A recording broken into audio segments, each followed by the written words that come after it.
Chapter 1. Intoxication. The night was as dark as ink at the Duke's residence.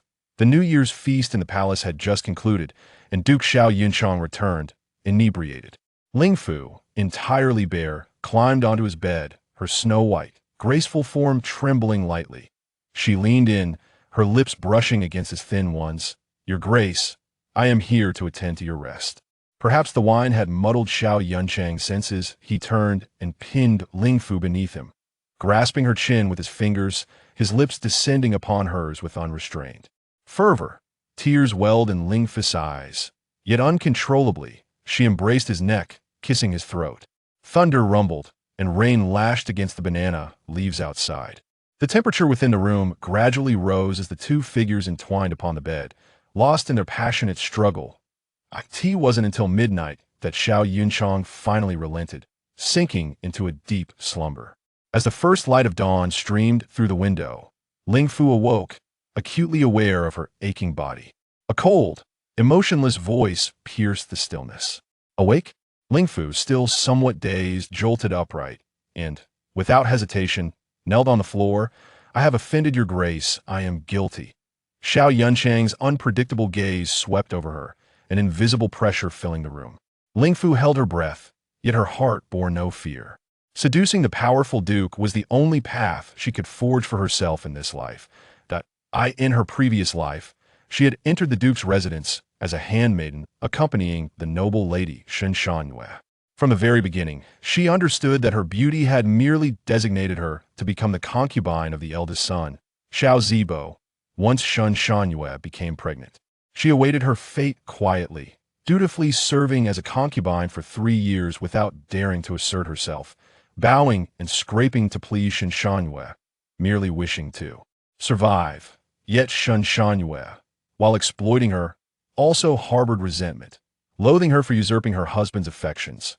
Without executing her, Shen Shangyue sought every means to torment her, while Xiao Zibo, enamored with her beauty, protected her for 3 years, both openly and covertly. But when a Marquis family regained the emperor's favor, Xiao Zibo, being a child adopted from a collateral branch of the Duke, needed the support of Shen Shanyu's family too. Secure the position of heir when the backing of Shen Shanyu's family. Xiao Zibo unhesitatingly severed her hands and feet, gouged out her eyes, poured molten copper into her ears, destroyed her throat, and ultimately submerged her in a vat of medicinal liquid, rendering her a grotesque creature. On that day, her agonized screams reverberated throughout the Duke's residence, her blood nearly saturating the torture chamber, echoing like the wails of a vengeful spirit. She was in pain, the pain. Such brutal tortures were inflicted upon her. Yet in the end, she could not even scream, struggling in the vat, witnessing Shen Shanyu smile, unable to seek life or death, only desperately fighting against her fate. 3 days later, she finally succumbed, liberated from her agonizing furnace. But upon opening her eyes again, she found herself back 3 days before Shen Shangyue discovered her pregnancy. Bewildered for a while, she resolved to alter her destiny. In the Duke's residence, the most powerful figure was undoubtedly the Duke himself, a ruthless warrior recently returned from the battlefield, renowned as the undefeated god of war. In the great Xia dynasty, exalted and revered, escaped the fate of becoming a grotesque creature. She knew she must seduce the Duke and become his concubine. "You possess quite the audacity." The fluctuating voice interrupted Ling Fu's thoughts. Trembling, she replied, "The old matron frets over the Duke's affairs to the point of turning gray, losing sleep each night. I dared to share her burden and, in doing so, offended your Grace. I implore your Grace for forgiveness." Since she dared to climb into Xiao Yunchang's bed, she had naturally devised a plan for her escape beforehand. Xiao Zibo was adopted by Xiao Yunchang. The Duke himself had no wife, concubines, or offspring, causing the old matron immense distress. Should she succeed in bewitching the Duke, the old matron would undoubtedly claim her from Shen Shangyue, positioning her as the Duke's bedwarmer. Yet at that moment, Xiao Yunchang, plagued by a hangover, cast a cold, piercing gaze upon the naked woman before him, her delicate face glistening with tears, her tender lips quivering. The coarse, purplish marks upon her skin pained his eyes, stirring vague memories of her beneath him, begging for mercy. Frustration welled within him, and he commanded icily, "Put your clothes on." Ling Fu, believing this meant her release, felt a flicker of hope. She hastily donned her garments and cautiously knelt before him again. "Your Grace, I shall take my leave." But Xiao Yunchang suddenly seized her chin. "Who said you could leave?" Reflecting on his usual self-restraint, now ensnared by a mere maid, yet still unable to control himself, he felt vexation rise within him. His grip on her tightened. "You claim to be easing the old matron's worries? You little assassin, quick-witted indeed. Bring her." "Assassin?" Ling Fu's countenance paled, her brow furrowing as she looked up at his cold, handsome face, tears brimming in her eyes, her small hands reaching to grasp his. "Your Grace, I am not an assassin, I am not." She had witnessed firsthand how Xiao Yunchang dealt with assassins, binding them tightly, methodically removing their fingernails, a gruesome scene she never wished to endure again. Panic-stricken, she gazed at the guards entering the room, pleading desperately, "Your Grace, fear not, I am a woman of integrity. I will ensure today's events remain unknown." Xiao Yunchang's gaze remained icy, dismissively releasing her chin as he took a handkerchief to wipe his hands. Unyielding, "Take her away." "Your Grace." At that critical moment, a hurried voice rang out from outside, and a man dressed as a servant hurried to Xiao Yunchang's side. "The Emperor summons you urgently." The guards halted, and Ling Fu felt a wave of relief wash over her, cold sweat trickling down her back as she anxiously regarded Xiao Yunchang. He furrowed his brow and instructed, "Lock her in the woodshed. I will question her thoroughly upon my return." With that, he strode out the door. Two guards unceremoniously shoved Ling Fu into the woodshed, securing the door behind her, leaving the room in silence. Ling Fu had narrowly escaped the calamity and began to survey her surroundings. Chapter 2. Old tricks resurfaced. The firewood room in the Duke's residence was a place she was intimately familiar with in her past life. It had nearly become her second home during the torment inflicted by Shen Shangyue. It was impossible to remain here quietly, with dawn approaching, if she did not return soon. Shen Shangyue would undoubtedly seek her out first.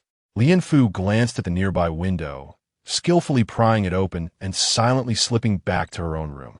However, as soon as she entered, a slap struck her face without reservation. "You wretched girl, where have you been lurking at this hour?" The familiar voice belonged to Yinggu, Shen Shanyue's maid. In her previous life, Yinggu, consumed by jealousy of Lien Fu's beauty and her ability to serve Xiao Zibo, had spent her days tormenting Lien Fu. Too cowardly to confront Shen Shangyue. While living under the same roof, Yinggu would often slap Lien Fu, and, at her most malicious, she pressed salt into Lien Fu's wounds when she was transformed into a human puppet. How infuriating that in her former life, Lien Fu had never resisted. Now, having shared a bed with Xiao Yunchang, she faced either the prospect of becoming his beloved or meeting her end. What was there left to fear? Lien Fu covered her stinging face, her eyes hardening as she retaliated without hesitation. "I warn you, do not lay your hands on me lightly." Yinggu let out a piercing scream, utterly surprised that someone who had always endured could dare to strike back. Enraged, she trembled, preparing to retaliate. "You insolent servant! How dare you hit me?" Lien Fu seized Yinggu's hand, and they tumbled to the floor, Yinggu yanking at Lien Fu's hair, while Lien Fu refused to yield, both panting heavily as they faced off. At that moment, an impatient voice called from outside, "What time is it?" "Lien Fu, you lazy girl, hurry and serve the mistress for her morning routine." It was Shun Chui, Shen Shangyue and Appo's top maid. Yinggu froze, releasing her grip and hissing, "Just wait. Once your shift is over, you and Appo's, I'll see what I do to you." Lien Fu composed herself and replied with a cold smile, "I shall await your arrival." Taking a deep breath, she swiftly exited, fetched a basin of water, and, as usual, respectfully carried it atop her head, presenting a picture of humility. Inside, Shen Shangyue was leisurely dressing, chatting with her maids. After about a quarter of an hour, Lien Fu finally subdued her emotions, which had been stirred by her adversary, her hands sore from the struggle. Shen Shangyue, in a rare show of kindness, allowed her maids to assist her in washing her hands and face. Lien Fu returned to serve, but her body stiffened in an instant. A tall figure had appeared in the room without her noticing, speaking with warmth. "Has the moon risen? Are you feeling unwell?"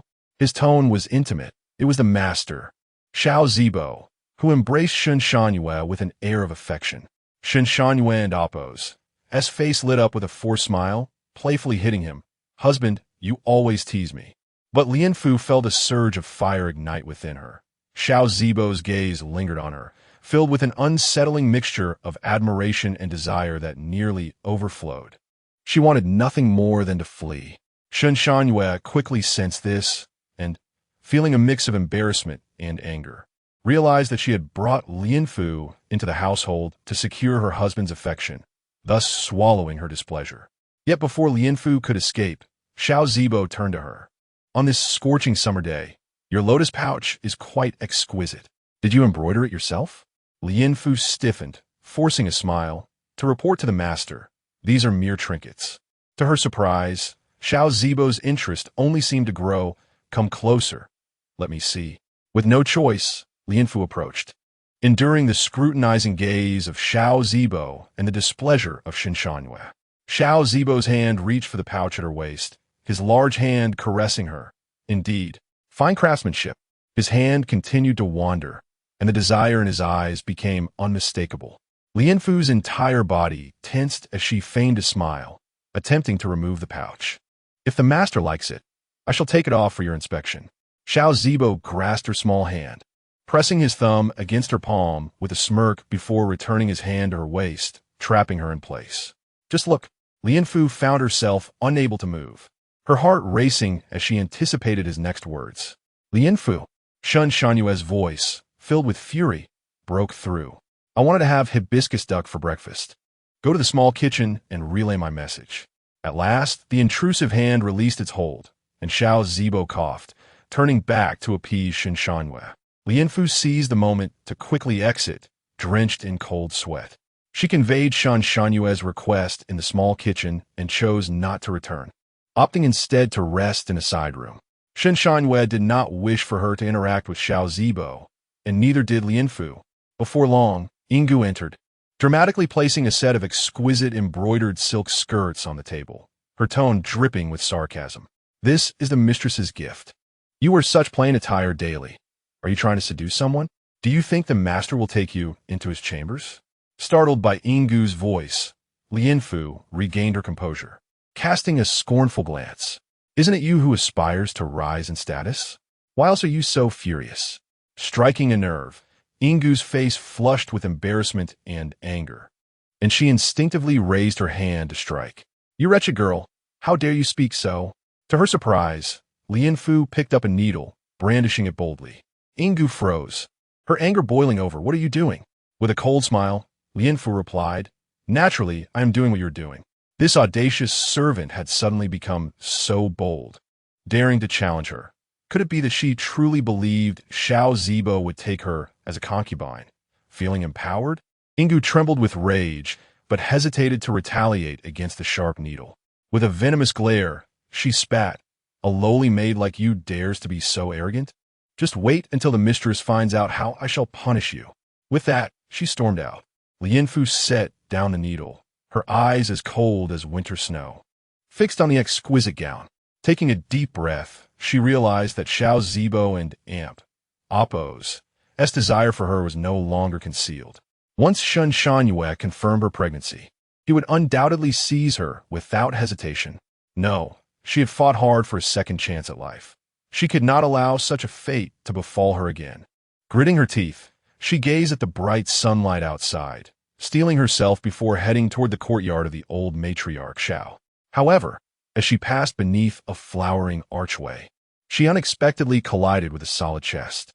A cold, frosty voice resonated above her. Old tricks resurfaced? Chapter 3. The inaccessible Lian Fu, startled, instinctively stepped back 2 paces and looked up at him, her face pale as she greeted, "I have seen the Duke." Xiao Yunchang gazed down upon her, his inky black eyes brewing a storm of cold indifference. Suddenly, he seized her by the neck. Lian Fu gasped, feeling breathless before she could even register the moment, her back colliding heavily with the floral archway. Her small face was forced upward, and in her struggle for breath, she instinctively grasped his hand, which was taut with rage. Her voice hoarse. "Duke, Duke!" Xiao Yunchang and Appo's gaze was frigid, This morning, I spared you, yet you dare to come back with the same tricks. Speak. To whom do you belong? He assumed she was being deliberate, seeking to entice him. But Lianfu felt an overwhelming sense of injustice. Her face turned a shade of blue as she trembled, unable to utter a lie. I am a lowly maidservant by Madame Shan's side. Madame wishes for me to become the Duke's concubine, but I do not wish to, which is why I have dared to trouble you. Xiao Yunchang scrutinized her with a cold, mocking gaze, his tone ambiguous. You do not wish to become Xiao Zibo as concubine? What difference does it make whose concubine you become? His lack of belief was evident, his dark eyes devoid of warmth. Lianfu understood that she could not reveal the true reason. Despair filled her heart as she bit her lip, struggling to breathe as she spoke. Indeed, I do not wish to become the Duke's concubine, and besides, I've already lost my virtue. Madame and the Duke are notoriously narrow-minded. Should she discover that I am no longer a maiden, she would surely have me killed. I plead for your mercy, Duke. As she spoke, memories of her past suffering flooded her mind, and tears began to stream down her face. Her delicate features were stained with tears, resembling a weeping pear blossom, and the pain in her eyes reminded Xiao Yunchang of the previous night, the soft touch, the silky skin. The sight of her tears was indeed a distraction. A single tear fell onto Xiao Yunchang's hand, causing him to flinch in surprise, as if he had touched something scalding, and he released her neck, casting her to the ground. He crossed his arms behind his back, barely regaining his composure. Lianfu felt as though she had been reborn, gasping for air on the ground, sobbing while clutching at his robe. Duke, you do not know. Madame Shan is deeply infatuated with the Duke. She cannot tolerate the slightest grievance and often punishes others. I am truly terrified. Many maidens in the Duke's courtyard have taken abortifacients, and there have been countless dead infants taken from the courtyard, even those maidens thrown into the mass grave wrapped in straw mats. I am genuinely frightened and do not dare to become the Duke's concubine, which is why I have dared to entice you. I am guilty. I confess my crimes, and I hope for your compassion, Duke, to rescue me from Madame's courtyard. I vow never to cause you any trouble. Lianfu was genuinely terrified, her cries growing increasingly sorrowful, her beautiful face drenched in tears, her long, curled eyelashes soaked, her once soft voice rendered hoarse by her weeping. For reasons unknown, seeing her in such a state stirred a sense of agitation within Xiao Yunchang, leaving him profoundly uncomfortable. He coldly commanded, "Stop crying." Lianfu, lost in her sorrow, could not cease her weeping at the sound of his voice. She bit her lip, gazing up at him with doe-like eyes filled with sadness and hope, her small hands still tightly clutching at his robe. I plead for your compassion, Duke. Xiao Yunchang felt an undeniable irritation, confronted by such a fragile figure, her neck so slender it appeared as fragile as a delicate orchid, seemingly ready to break with the slightest pressure. He could neither strike nor kill her, and devoid of any murderous intent. He found himself attributing all his bewildering emotions to the woman before him. He released his robe, watching as she lost her balance and fell to the ground. Her fair skin so delicate it seemed to bruise easily. His eyelid twitched, and he furrowed his brow, averting his gaze as he coldly commanded, "Leave." He had resolved to ignore her. But tomorrow, she was to be given to Xiao Zibo as a concubine. How could she watch her fate unfold yet again as it had her past life? Fear and anxiety consumed Lianfu, and she yearned to rush forward and grasp his robe once more, when suddenly, a voice filled with mirth rang out behind her. "I have seen the Duke, Silver Gouet." Xiao Yunchang cast a cold glance her way. Silver Gouet, with a teasing expression, turned to Lianfu. "Madame has encountered a mishap and wishes for you to return. I searched for you everywhere, only to find you here." Lianfu felt a tremor of foreboding as she gazed into Silver Gouet's seemingly gentle yet disdainful eyes. Sensing something amiss, she immediately looked up at Xiao Yunchang, whose chiseled face bore an icy demeanor. 1 second passed, then 2. "What are you dawdling for? Madame is still waiting for you," the mocking voice continued. Lianfu, despairing, realized he would not offer her assistance any longer.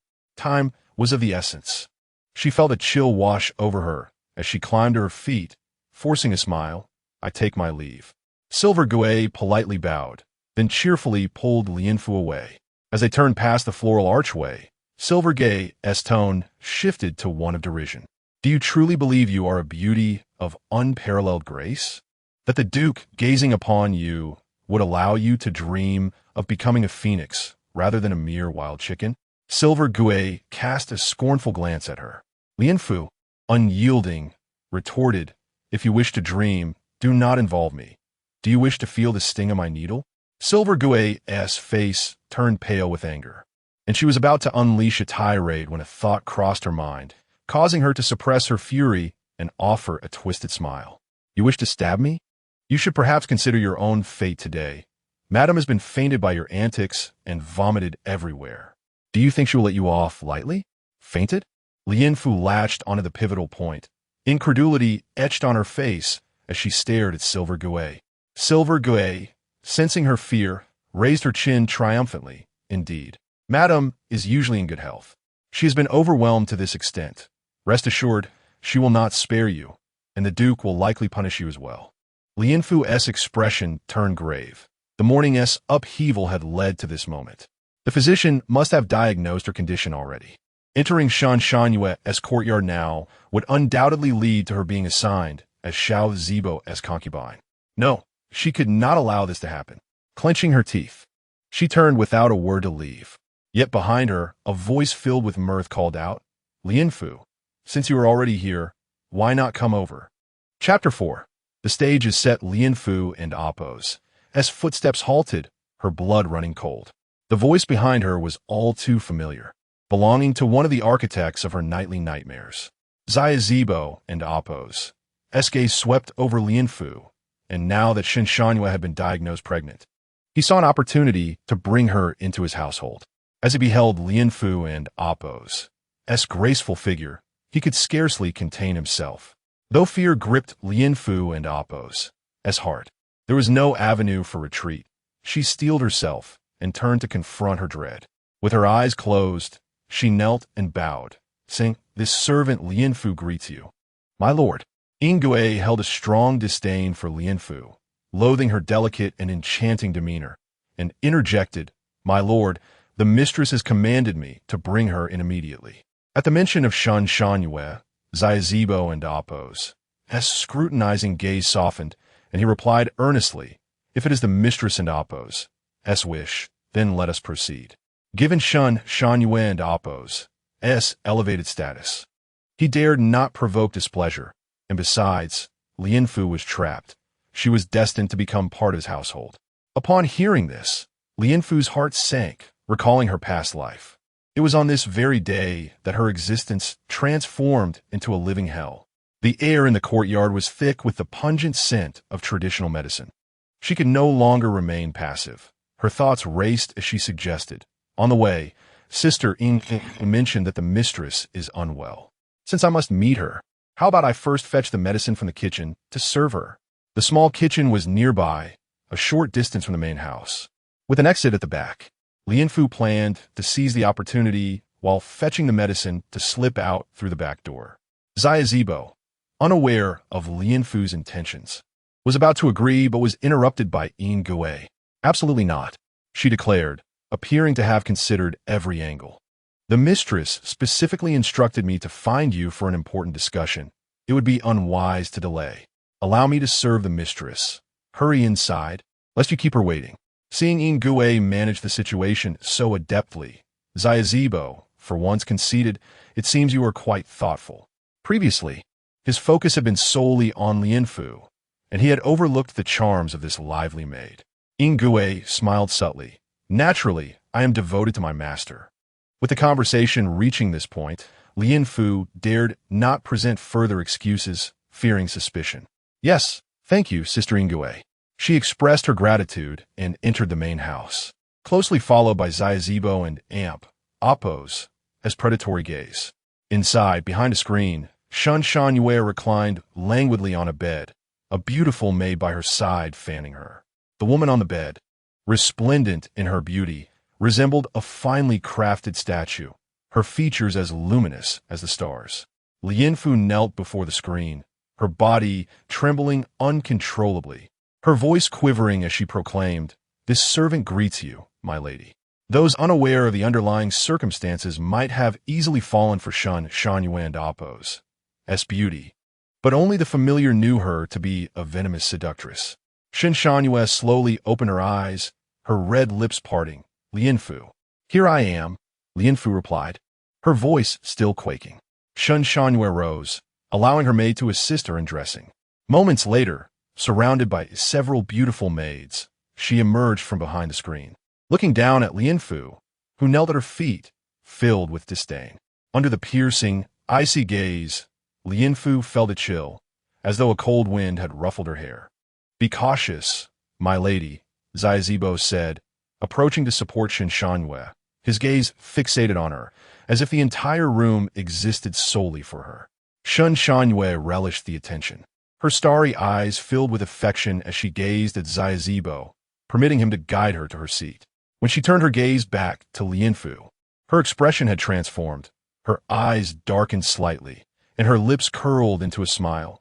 Rise. Thank you, my lady, Lianfu responded, feigning calm as she stood. She had hoped that by associating with Xiao Yanchong, she could avert this moment, yet here it was. If today unfolded as it had in her previous life, what fate awaited her? She feared it would be no better than before. Zibo, captivated by the beauty before him, felt an unbearable heat rising within him. Were it not for Shen Shangyue and Appo's presence, he might have succumbed to his desires right then and there. Shen Shangyue, sensing Zibo and Appo's restlessness, briefly displayed a flicker of disdain in her eyes before regaining her gentle demeanor, her hand caressing her flat belly as she looked at Lianfu with profound significance, saying softly, Today, the physician confirmed that I am with child. Lianfu, quick to grasp the situation, knelt again, exclaiming in apparent joy, I congratulate you, my lord, on the mistress and Appo's joyful news of a son. Shen Shangyue covered her mouth with a handkerchief, chuckling lightly as she turned to Zibo. My lord, this girl is truly remarkable, both in looks and in wit. Zibo affirmed, the mistress has always had a keen eye. With her serving you, I can rest easy. Lianfu dared not speak, wishing to merge with the ground beneath her, silently lamenting the unfortunate pairing of these two, truly a match made in heaven. Shen Shangyue, observing Lianfu and Appo's submissive demeanor, relished her humiliation, maintaining an appearance of benevolence. Why are you kneeling again? Rise.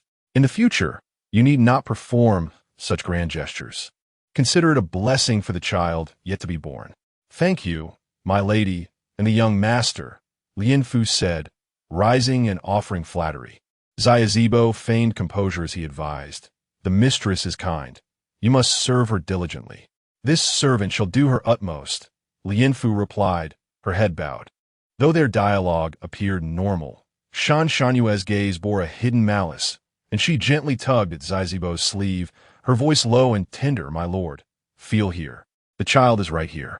She guided Zibo and Appo's hand to her abdomen. However, he seemed oblivious to propriety, his hand wandering freely over Shen Shangyue and Appo's form, eventually slipping beneath her garments. The surrounding maids averted their eyes, as such displays were commonplace in this small courtyard. Everyone dared not speak, tacitly agreeing to ignore the scene before them. Suddenly, Shen Shanyue's shoulders trembled slightly, and soft sobs could be heard. The maids exchanged glances, uncertainty written on their faces. And when they looked up, they saw the exquisite figure with furrowed brows, her expression clouded with an unshakable sorrow, tears cascading like pearls from her eyes. Zibo and Appo's heart ached momentarily, and he rushed to inquire, What troubles you, my lady? An ominous premonition swelled within Lianfu. Shen Shangyue lifted her gaze, her starry eyes filled with an inescapable sorrow, her lips parting gently as she spoke. I am pained for you, my lord. Now that I am with child, my body is weak, and I feel I have burdened you. Though Zibo felt a twinge of dissatisfaction, he consoled her. What burden could there be? You are ensuring the continuation of the Xiao lineage. I consider it a blessing, my lady, and you need not worry. Shen Shanyue's heart stirred, her gaze shifting to Lianfu. And with a hint of compassion, she suggested, Lianfu has served me well for a long time, being both skilled and lovely. Why not make her your concubine? Chapter 5. The liberation from slavery. Upon hearing the news, Xiao Zibo was overwhelmed with joy, momentarily forgetting to mask his emotions. He exclaimed, "Madam, is it true?" Shen Shangyue suppressed her inner discontent and replied gently, "Of course." Lianfu felt as though a bucket of cold water had been poured over her from head to toe. A tumult of emotions surged within her, conjuring memories of a past life filled with despair, nearly causing her to collapse. In her previous existence, under Shen Shanyue's influence, the Duke and Appo's residents had looked down upon her, and even the lowest of night servants had bullied her. Although Xiao Zibo had once protected her, it proved futile. One could evade danger momentarily, but not indefinitely. There were always times when Xiao Zibo was absent. Shen Shanyue had learned some torturous methods, subjecting her to unbearable torment without leaving a mark. Eventually, in pursuit of gaining the Shun family and Appo's support, Xiao Zibo had sacrificed her to vent his frustrations on Shen Shanyue. She had no desire to relive such agonizing experiences. What troubled her further was that in her past life, Shen Shanyue had never intended for her to become a concubine. Xiao Zibo's lecherous gaze seemed to pierce through Lianfu. In a state of panic, she knelt, her beautiful eyes filled with dread as a mere slave. Serving Madam is a lifetime of fortune. How could I dare to aspire to the esteemed body of the master? Naturally, Shen Shanyue would not entertain the thought of referring to a lowly servant as a sister, yet Lianfu was now in no position to remain, making it more advantageous to find a means to rid herself of the nuisance. With a heart brimming with disdain, she wore a facade of understanding. "You are a person I trust, skilled, and possessing a beautiful appearance. Even my own sister pales in comparison. If you become the master's concubine, we could indeed call each other sisters. Wouldn't that be delightful?" Upon hearing this, Lianfu's fear intensified, and she repeatedly protested, "Madam, this is utterly unacceptable." However, Shen Shanyue appeared not to hear, continuing, "You are someone I can rely on to care for the master, I feel assured." When she turned her gaze toward Lianfu, she found herself momentarily entranced by her beauty, delicate features, autumn-like eyes, and rosy lips, attributes she had never truly appreciated before. Now, she recognized Lianfu's enchanting allure and thought, how wonderful it would be to have such a figure at her disposal. Lianfu, noticing Shen Shanyue's indifference, was drenched in cold sweat, desperately racking her brain for any possible excuses. At this moment, Xiao Zibo regained some semblance of reason and, observing Lianfu kneeling in fear, spoke as if defending Shen Shanyue. "You, a lowly servant, should consider it a blessing that the mistress values you. If it weren't for her kindness, do you truly believe anyone would look upon you? Madam, the miscarriage medicine is ready." Just then, Ingui, who had prepared the medicine, returned. She cast a discreet scowl at Lianfu and said, "You ungrateful servant. The mistress appreciates you, yet you fail to recognize it? Do you think everyone possesses the same benevolence as her? You ought to inquire about the fate of those who defy their masters." Shen Shanyue's expression darkened slightly. How could she be unaware of Ngui's intentions? The entire household was restless, and it was only a matter of time before they would be dealt with. She looked at Ngui with a sorrowful gaze. Becoming a concubine would mean liberation from servitude, yet she refuses. What a pity. Ngui had already procured the medicinal dish, having eavesdropped for a moment. This wretched girl truly did not recognize a good opportunity when it presented itself. Being a concubine was surely more pleasant than remaining a servant. Yet she possessed a beguiling face that rendered the master consumed with thoughts of her, proving to be a source of calamity. Ngui, glancing at the medicine in her hands, smirked slightly. "Madam, why not offer her a bowl of miscarriage soup? Perhaps she would relent." Lianfu staggered, angrily turning to glare at Ngui, who wore a smug expression. If only she could, she would wish to eliminate everyone in the room, but alas, her usual tasks had been trivial, and she lacked any strength. Now, she could barely muster the energy to protect herself. Shen Shanyue's eyes brightened. This was indeed a clever approach. She had planned to keep Lianfu around for a while longer, but since this ungrateful wretch was so obstinate, there was no need for her to feel remorseful. Even if she couldn't eliminate her immediately, enduring some hardship would suffice, especially with Xiao Zibo's nature, which would surely exacerbate the situation. Lien Fu grit her teeth, suppressing her hatred, and humbly said, "The master and mistress are of noble lineage. How could a lowly servant dare to aspire? I only wish to serve the mistress for a lifetime." Upon hearing this, Shun Shanyue's expression grew even more self-satisfied. "I am one with the master. Serving him is akin to serving me. And since you can liberate yourself from servitude, what is there to lose?" Lien Fu and Appo's countenance fell, and just as she was about to protest, Shun Shanyue commanded, "Ingwe, quickly fetch the miscarriage soup." "Yes." Ingwe replied with a smile. As she was about to leave, Xiao Zibo interjected, "Wait." Everyone in the room froze, turning their attention to Xiao Zibo, especially Shun Shanyue, who struggled to contain her fury and asked, "Are you reluctant, my husband?" Lien Fu thought she might have narrowly escaped disaster, only to find herself gasping for breath. But Xiao Zibo continued, "Ingwe, stay and take good care of the mistress. Let Pingxi handle this matter." "Understood, master," replied the servant Pingxi, who nearly dashed out. Important matters should indeed be entrusted to trusted aides. Pingxi understood him best. Shun Shanyue felt a weight lift from her heart, with Xiao Zibo personally intervening. She was certain his methods would align with her own. Xiao Zibo and Appo's gaze fell upon Lien Fu, and he could not help but lick his lips. Since Shun Shanyue entered the household, he had been stirred by Lien Fu countless times, yet he could only fantasize due to her status as a handmaid. Each time he recalled Lien Fu's graceful figure, his imagination ran wild. If such thoughts could provoke him, what ecstasy would follow if he could possess her? The more he contemplated, the more he longed to overpower Lien Fu and witness her cries. Lien Fu, feeling Xiao Zibo's gaze, was filled with terror, repeatedly bowing her head. "Madam, spare me. I truly cannot aspire." Silence enveloped the room as Shun Shanyue regarded Lien Fu coldly. Who could predict what calamities might arise if such a temptress remained in the world? If left unchecked, she might one day rise to dominate her. Ingwe, triumphantly holding the miscarriage medicine, stood beside Shun Shanyue, looking down at Lien Fu and relishing the memory of the slap she had received earlier. With this in mind, Ingwe diligently served. "Madam, I shall assist you with the medicine." Shun Shanyue remained poised, resembling a finely crafted statue, viewing Lien Fu as one might regard an insignificant insect. At this point, she had already made her decision. Ingwe and Appo's diligence was driven by personal motives. Lien Fu and Appo's ingratitude would render her difficult to utilize. By establishing her presence here, she hoped to earn Shun Shanyue and Appo's favor.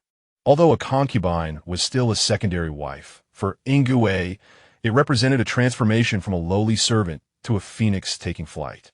Chapter 6. The Bodhisattva's countenance. The main hall was enveloped in an eerie silence, broken only by the fervent sounds of Lien Fu fervently prostrating herself.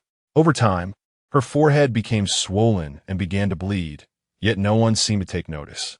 Only Xiao Zibo, standing nearby, was filled with anxious concern, his heart as meticulous as Shun Shanyue's. She had long since sensed Xiao Zibo's unease. After consuming the tranquilizing medicine and taking a delicate sip of tea, she remarked, "My husband need not worry. She will not be disfigured. Her spiritedness must be tempered to prevent any future harm to you." Upon hearing this, Xiao Zibo immediately refuted her claim, asserting, "That is reasonable, but my wife is overly concerned. Why would I fret over a mere lowly servant?" Though he genuinely felt pity for Lien Fu, he dared not voice it in Shun Shanyue's presence. Lien Fu, aware that this path was unsustainable, clenched her teeth and contemplated, "Very well. If I have entered this desperate alley, I must be prepared to fight with all my might, rather than seek leniency." At that very moment, Pingxi, Xiao Zibo's personal attendant, entered with a bowl of medicine.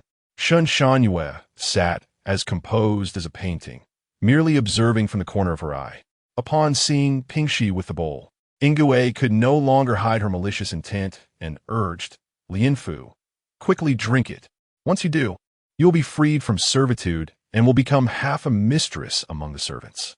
Lian Fu raised her head, recognizing the underlying treachery at a glance. Aside from the distinct difference in quality from ordinary contraceptive medicine, the taste alone revealed the grave dangers it posed. This was a bowl of exceedingly potent abortifacient. In her previous life, when Xiao Zibo was absent from the estate, Shen Shangyue had seized the opportunity to torment her with various horrifying methods. After venting her anger, she discarded Lian Fu in an abandoned courtyard, where no one dared to tend to her wounds. She had survived in that desolate place, subsisting on wild grasses, where living became a fate worse than death. Thus, she feared no poison.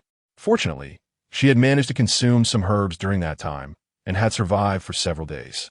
It was only upon Xiao Zibo and Appo's return that she escaped the forsaken courtyard. To prevent a recurrence of such an ordeal, she had since taken to studying medical texts in her spare time, which ultimately saved her life. Seeing Lian Fu and Appo's continued in action, Xiao Zibo urged, "What are you hesitating for? Drink it. My wife and Appo's intentions are noble. Why do you not understand?" Lian Fu remained silent. Such a potent abortifacient could leave her with a lifelong ailment if she survived. Or worse, lead to her demise. How could Shen Shangyue, as a woman, be unaware of such risks? It appeared she harbored murderous intentions, a stark contrast to her previous life. Lian Fu, perplexed, quickly scanned the room and inadvertently locked eyes with Shen Shangyue. In that instant, she comprehended why the trajectory had diverged from her past. Ingui, being obedient and easily manipulated, was a pawn in Shen Shangyue's game. Although Lian Fu was reluctant, a soft fruit was not easily squeezed, and she feared future repercussions. Xiao Zibo, seeking immediate gratification, had unwittingly played into her hands by using the potent medicine. A clever strategy indeed. Throughout this ordeal, she had not lifted a finger, merely playing the role of the benevolent bodhisattva. Ingui, elated, urged her on, almost eager to personally administer the medicine. Lian Fu, this is the master and Appo's grace. Do not delay in expressing your gratitude and consuming it. Due to her anxiety and fear, bit her lip, rising to her feet. Thank you, master, for your and my lady's kindness. Xiao Zibo, seeing that matters had progressed halfway, Appo's eyes was palpable, while Shen Shangyue maintained a calm facade, her lips barely curving into a smile. The three of them harbored ulterior motives, either observing closely or lurking in the shadows as Lian Fu advanced step by step toward Pingxi, fixating on the bowl of murky. Miss, please. Lian Fu did not take it, standing in a daze, lost in thought. Seeing her immobility, Ingui grew anxious, flushed, nearly shouting, "Drink it already. How foolish you are." Xiao Zibo was even more impatient. He had awaited this day for years, and now, just as victory seemed within reach, Lian Fu showed no signs of compliance. At last, Lian Fu made a move. It was impossible for her to drink it. She lifted the bowl as if to sip, a scene that left the three watching with bated breath. Particularly, Shen Shangyue could not help but tighten the handkerchief in her grasp. A faint smile graced Lian Fu and Appo's lips as she scanned the room, and then, without warning, her body crumpled as if devoid of bones. The bowl slipped from her hands and shattered on the floor. For a moment, everyone was left dumbfounded. Was this deliberate? Lian Fu, trembling in fear, knelt and pleaded for forgiveness. "I am guilty. My lady, I do not know why my legs gave way, and I could not hold it steady. I beg for your mercy, but please do not let this distress your health." "Wretched servant, do you still dare to make excuses?" Ingui retorted angrily. "You clearly have ulterior motives, intending to defy the master and my lady." "I would never," vigorously, timidly asserting, "I harbor no ill intentions toward the master or my lady. It is rather Ingui's sister." Slap! Before she could finish, her left cheek was met with a stinging blow, visibly reddening and swelling. Ingui, unable to contain her rage, had struck her. "You vile servant! How dare you spill the medicine and claim you harbor no treachery?" Lian Fu pressed her hand to her swollen cheek, suppressing her anger, and softly replied, "Sister, Ingui, you have wronged me. Her gaze shifted to the still-seated Shinshanhue. My lady, I implore your mercy. I truly did not intend to spill it. Seeing the situation deteriorate, Shinshanhue finally lost her composure and coldly remarked, Are you implying that I gave you such an instruction? Lianfu shook her head. No, that was not my meaning. Shinshanhue ignored her. As women, we are to honor our husbands. Whatever my husband commands, we must obey. How can I trust you to remain by the master's side with such a disposition? Lianfu gritted her teeth, realizing the conversation had turned against her. Yet she found herself unable to refute it. Indeed, upon hearing this, Xiao Zibo concluded that Lianfu was resisting, reluctant to submit as his concubine. With a darkened expression, he sat down, no longer willing to intervene. Just as Lianfu was about to speak, Ingui seized the opportunity to insult her. You little harlot, the master's willingness to take you as a concubine is a blessing from your ancestors, and yet you remain so ungrateful. As she scolded, she advanced to slap her again. In her heart, she relished the moment. Though she had been favored by the lady, she had never dared to act against Lianfu. After all, everyone in the courtyard was acutely aware of the master's affections, and due to this dynamic, she had only ever dared to voice her frustrations. Now, however, she felt emboldened, as if a door had opened that had never existed before. The sound of slaps echoed throughout the main hall, and Shinshanhue felt a pang of satisfaction. Observing Ingui's vigorous strikes and Lianfu's pitiful demeanor, Xiao Zibo was particularly tormented. After cautiously assessing Shinshanhue's expression, still in the womb, must he hear such things? Chapter 7. The breakthrough. Ingui paused her actions, reluctantly shaking her hands. Lianfu collapsed onto the ground, utterly drained. Xiao Zibo had already instructed Ping Shi to refill a bowl. He stood and crouched beside Lianfu. Patience. Will you drink or not? Lianfu, with a defiant expression and heavy eyes, replied, My lord, I am guilty. Upon hearing this, Xiao Zibo and Appo's anger flared, and he stood up, ordering Ping Shi and Ingui seize her. Lianfu was taken aback, her face paling instantly. Xiao Zibo, noticing her fear, Ingui mocked her. Truly a wretched creature, relying on the lady's favor, yet treating us with disdain? Lianfu pressed her lips together in silence, fully aware that she had reached a dead end. However, having endured a life worse than death in her past life, let them triumph so easily.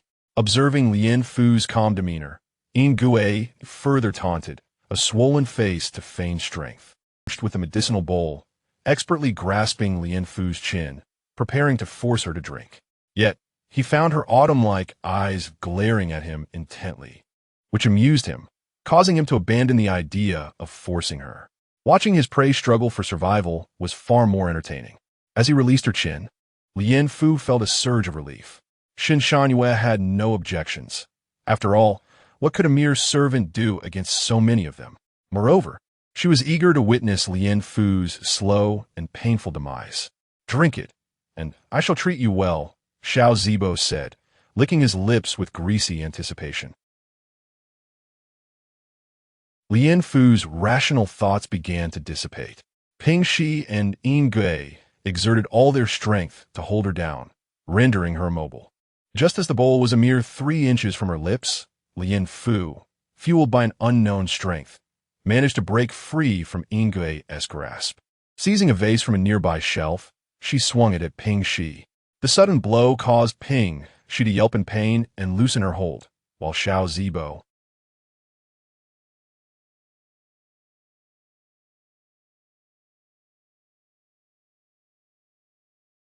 The rapid turn of events left Shinshanhue in disbelief, clutching her stomach as she stared at Lianfu, unable to maintain her previously calm demeanor. Trembling under a complete sentence, You, wretched servant. Xiao Zibo, now bleeding from the wound, widened his eyes in shock. He had not anticipated that such a frail woman could muster the strength to resist. Ignoring his injury,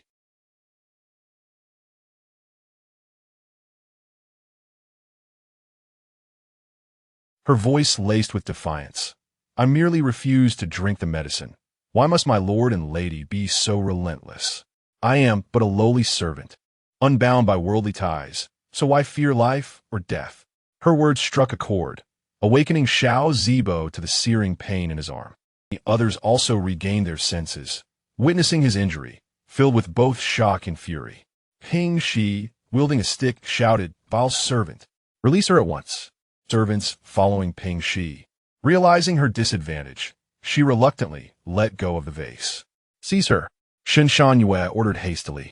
She had relinquished her weapon. Ying Gui stood frozen in fear until Lien Fu was restrained before she snapped back to reality. Noticing Ying Gui's inaction, impatiently commanded, "What are you standing there for? Hurry and summon the physician." Ying Gui hurriedly complied, "Yes." In Yinmutang, the abode of the most influential and esteemed members of the Shao family, the courtyard flourished with vibrant flora, invigorating anyone who entered. Inside the main hall, a woman with graying hair and poised demeanor entered, bowing to the elder. "Madam, I just heard from a few maidens that the master and mistress are expecting." Old matriarch slowly opened her eyes, delight evident in her gaze. "Indeed, it is true," Lan Mama confirmed, having inquired among the household staff. The elder rose, her maid assisting her in putting on her shoes. With hands clasped in prayer, she reverently exclaimed, "Wonderful! May heaven bless the Shao family with more offspring." The Shao family had faced unexplained difficulties in producing heirs, and the first branch had remained childless. Excluding the reasons pertaining to Xiao Yinchang himself, the marriage with the Shun family had also yielded no children. Fortunately, with Shun Shanyue's pregnancy, it was indeed a joyous occasion. The status of heirs in the first branch would soon be resolved. However, Lan Mama hesitated. "The first branch seems rather unsettled today. What has happened?" The elder sipped her tea, initially thinking it was just a minor squabble. Yet, Lan Mama's subsequent words nearly caused her to choke. After carefully choosing her words, she reported,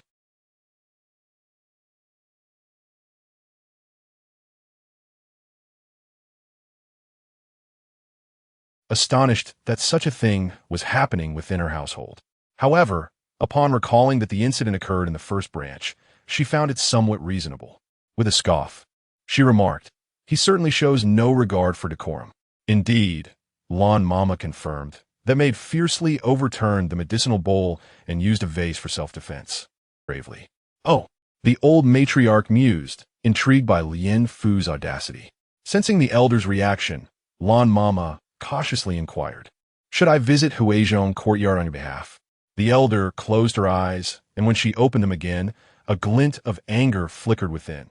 "Yes, go." Behavior is becoming increasingly outrageous. "Understood," Lan Mama acknowledged. The people of Xiao Zibo's household were not to be underestimated, as they had stirred unrest since their adoption into the family. The elder had grown weary of their tumultuous antics. In Huizhong courtyard, the physician was currently tending to Xiao Zibo's wounds. Lien Fu was pinned to the ground by several servants wielding sticks.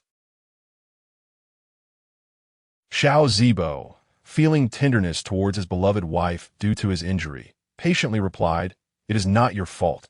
It is this vile servant, deserving of utmost punishment." Turning Point Shun Shanyue had long awaited this moment. Upon hearing Xiao Zibo utter the words, her eyes sparkled with delight. "Indeed, this vile maid deserves nothing less than death for daring to harm my husband, if she is to be spared in the future." Remark, Ling Fu and Appo's face turned ashen, and she pleaded, "Madam, please have mercy. It was merely a momentary lapse." Shun Shanyue remained unsympathetic, retorting, "A maid so insubordinate. Do you think keeping you would not bring us further calamity?" "Madam, please allow me to redeem myself," Ling Fu exclaimed in desperation. "I have endured hardships in this household for years. If not for merit, surely my toil merits some consideration. I beg you, recall our past, and spare me this once." Shin Shanyue feigned contemplation, silent for a moment. As Ling Fu and Appo's tears fell like rain on a pear blossom, she appeared utterly pitiable. Moved by the sight of such beauty, Xiao Zibo felt a twinge of compassion. "Madam, perhaps we should forgive her. It is but a superficial injury to me, and it is of no consequence." Shen Shanyue's mask of deliberation faltered for an instant as she inwardly cursed Xiao Zibo's foolishness. Exclaimed, "Husband, my stomach aches. I am in pain." Ingui understood immediately. "Master, it seems Madam is experiencing a fright," as he urged. "Quickly, summon a doctor." "Yes." Ingui complied and hurried away. Xiao Zibo supported Shen Shanyue, offering comfort. "Do not fear. I have sent for the doctor. Everything will be all right." Shen Shanyue feigned a pale complexion, her voice trembling. "Husband, after so much effort to conceive, I would be inconsolable." Her sorrowful tone was laden with grief. With a sudden shift, she pointed an accusing finger at Ling Fu, shouting, "Is all this wretched maid's fault? Husband, I demand her life." Ling Fu's face contorted in anguish. How had she become the target once more? Surely, her current demeanor was at fa ade, as the child within her was likely unharmed. Xiao Zibo, despite his reluctance, knew that Shen Shanyue's distress was not to be dismissed lightly. He too had yearned for this child for a long time. If something were to go awry, what would become of them? Ling Fu recognized that men were unreliable but could only cling to hope in Xiao Zibo. With tearful eyes, she gazed at him, her despair palpable. Heart ached further. Must such a beauty perish in such a manner? Like the child, he had longed for the day when Ling Fu would join his household. Ultimately, unwilling to lose either party, he carefully chose his words, suggesting, "Madam, I believe it unnecessary to demand her life. The child has yet to be born, since with bloodshed. Instead, let us impose a heavy punishment upon her." Ling Fu breathed a sigh of relief, with Xiao Zibo advocating for her. Not be severe. Yet, Shen Shanyue was not satisfied, glaring at Ling Fu with hatred. "Ultimately, it is she who has disturbed my child's peace. Die. It is not a matter of convenience for you, master." Realizing Shen Shanyue's obsession with Ling Fu's death remained unbroken, Ling Fu gritted her teeth and said, "Madam, the Duke has been preoccupied with state affairs recently. He may be irritable. If he were to witness bloodshed, he would undoubtedly rage."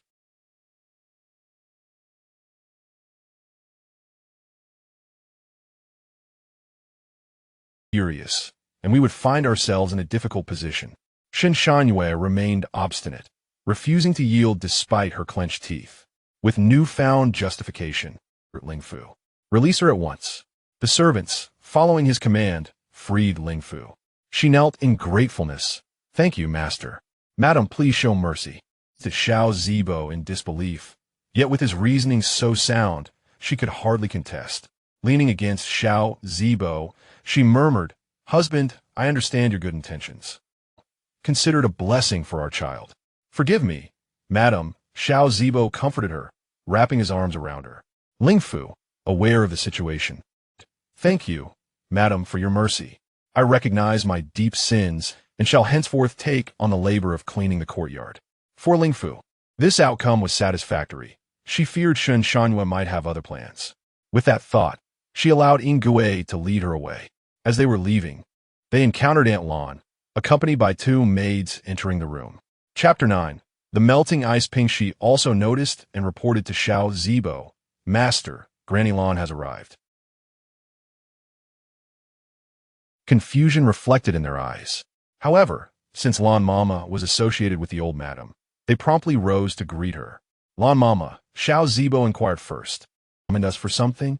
"Please, have a seat," Shen Shanyue said, attempting to usher her in. With a smile that failed to reach her eyes, Lan Mama replied, "Master, madam, there is no need for that. I am here to invite you both to the Yinmu Hall to converse with the old madam." Xiao Zibo and Shen Shanyue exchanged puzzled looks. After surveying the room, Lan Mama's gaze fell upon Lin Fu, and she could not help but sigh inwardly, despite her disheveled appearance. The girl's beauty remained undeniable. After a moment, she added, "The madam has also summoned this young lady." Upon hearing this seemed connected to their recent misdeeds.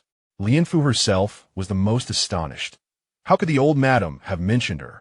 Shen Shanyue felt displeased and realized that if Lin Fu were to attend, it would make future actions much more difficult.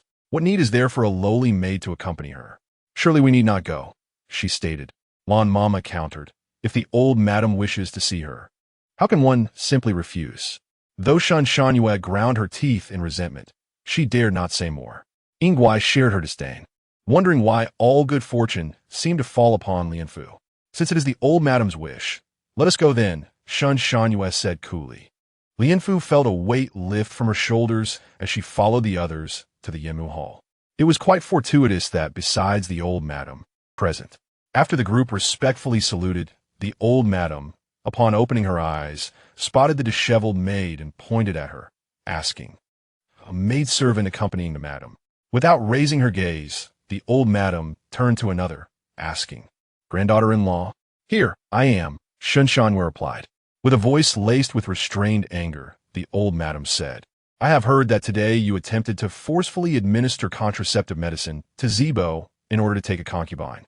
Xiao Yunchang, upon hearing this, discreetly glanced at Lianfu, understanding her sorry state and piecing together the situation. Shan Shangyue trembled slightly but maintained her composure, responding, that is entirely untrue. It is this girl who is disobedient, traditionally, and to become concubines, and I have already graciously allowed her to become a concubine, yet she refuses to submit. Pausing, she continued, as for the contraceptive medicine, that is even more absurd. The medicine I prepared was clearly a nourishing tonic, and seeing her frail condition, I kindly had someone brew it for her, yet she not only spilled the medicine, but also injured the master. As she spoke, she began to weep, wiping her tears and exclaiming, I am truly wronged, grandmother. Xiao Zibo cooperatively revealed his injured area. Yingguai added, old madam, my lady has a kind heart, but is being slandered in such a way. How can she maintain her dignity in the future? I implore you to see through this. Yue clutched her heart and ceased to speak. Lianfu fell to her knees, her eyes brimming with tears, and lamented, old madam, I cannot bear to live like this. They are forcing me to become a concubine, and when I refuse, they attempt to administer strong contraceptive medicine. I am left with no choice. Upon hearing the mention of strong medicine, the old madam could not help but tighten her grip on the prayer beads in her hand. The main house's members broke into a cold sweat. Ordinarily, they would have tried to defend themselves, but today, with Xiao Yunchang present, they dared not speak further. Memory of a certain day surfacing in his mind, stirring something within him. Is what you say true? The old madam asked, her tone suddenly shifting to one of reprimand. How could you dare to commit such foolishness? Xiao Zibo, frightened, nearly knelt down. The old madam continued, in our esteemed family, if we wish to take a concubine, there will naturally be many eager to present themselves. Yet you choose to force a maid to become a concubine and administer contraceptive medicine. If this were spread, who would still look upon us favorably in the capital? Shifting her focus, the old madam directed her gaze at Shan Shangyue. Especially you. How could you dare to administer such medicine? Shan Shangyue fell silent. Yingguai interjected. It was Lianfu's disobedience that led madam and master to resort to such measures. You have no place to speak here, Lan Mama admonished. Yingguai trembled and dared not utter another word. The old madam glanced at Lianfu. You have truly put her through such suffering. Turning to Xiao Zibo, the old madam expressed her disappointment, unable to comprehend why he had been adopted into the family only to behave so foolishly. Lianfu, in a fit of tears, cried out, Old madam, I am being so unjustly accused that I find myself at a loss for words. It will be better to end my life. Though the old madam was usually stern, she was not heartless. She could not bear to see someone driven to despair. Do not cry, child. If you do not wish to become a concubine, then do not. No one can force you. Lianfu, upon hearing this, felt even more despondent, memories of her past isolation flooding back, prompting her to sob uncontrollably. Seeing this, Shan Shangyue, despite her fear, felt compelled to speak, unwilling to allow Lianfu to live in peace under her watchful eye. Grandmother, this matter indeed involves my shortcomings, but this girl must become a concubine. The old madam, knowing Shan Shangyue was not to be underestimated, remained silent, awaiting her next move. Shan Shangyue and Appo's gaze turned icy as she declared, I am currently with child and unable to serve my husband. Lianfu, is the one I have carefully selected and cannot simply cast aside. Xiao Zibo nodded in agreement. However, to their surprise, the old madam countered, even if your condition were different, you cannot compel her. Are there not enough eligible maidens in the capital? Old madam would place greater emphasis on issues of lineage. She had not expected this response. As she prepared to argue, Xiao Yunchang, who had remained silent until now, spoke up. Let this matter be settled. Disturbing the old madam over a mere concubine is hardly appropriate. The others fell silent. Typically, Xiao Yunchang rarely spoke, especially not regarding trivial matters. What had prompted his intervention today? The old madam pondered, having noticed Xiao Yunchang's fleeting glances at Lianfu earlier. Her gaze shifted back and forth between the two, ultimately reaching a conclusion. Their relationship was certainly unusual. Understanding Xiao Yunchang and Appo's temperament, she recognized that he rarely spoke up for others. Xiao Zibo, unwilling to accept this, turned his gaze toward Lianfu, but out of respect for his nominal father, he had to restrain himself. In his usual position of power, no one dared to challenge him. Yet Lianfu, this lowly maid, repeatedly rejected him. To his astonishment, Xiao Yunchang, this nominal father, had come to her defense. An idea sparked in Xiao Zibo's mind, and he darkly mused, could it be that they had been secretly involved? As this thought crossed his mind, a surge of anger rose within him, coupled with a sense of wounded male pride. He glared viciously at Lianfu. You lowly maid. Tears clutched her heart in distress.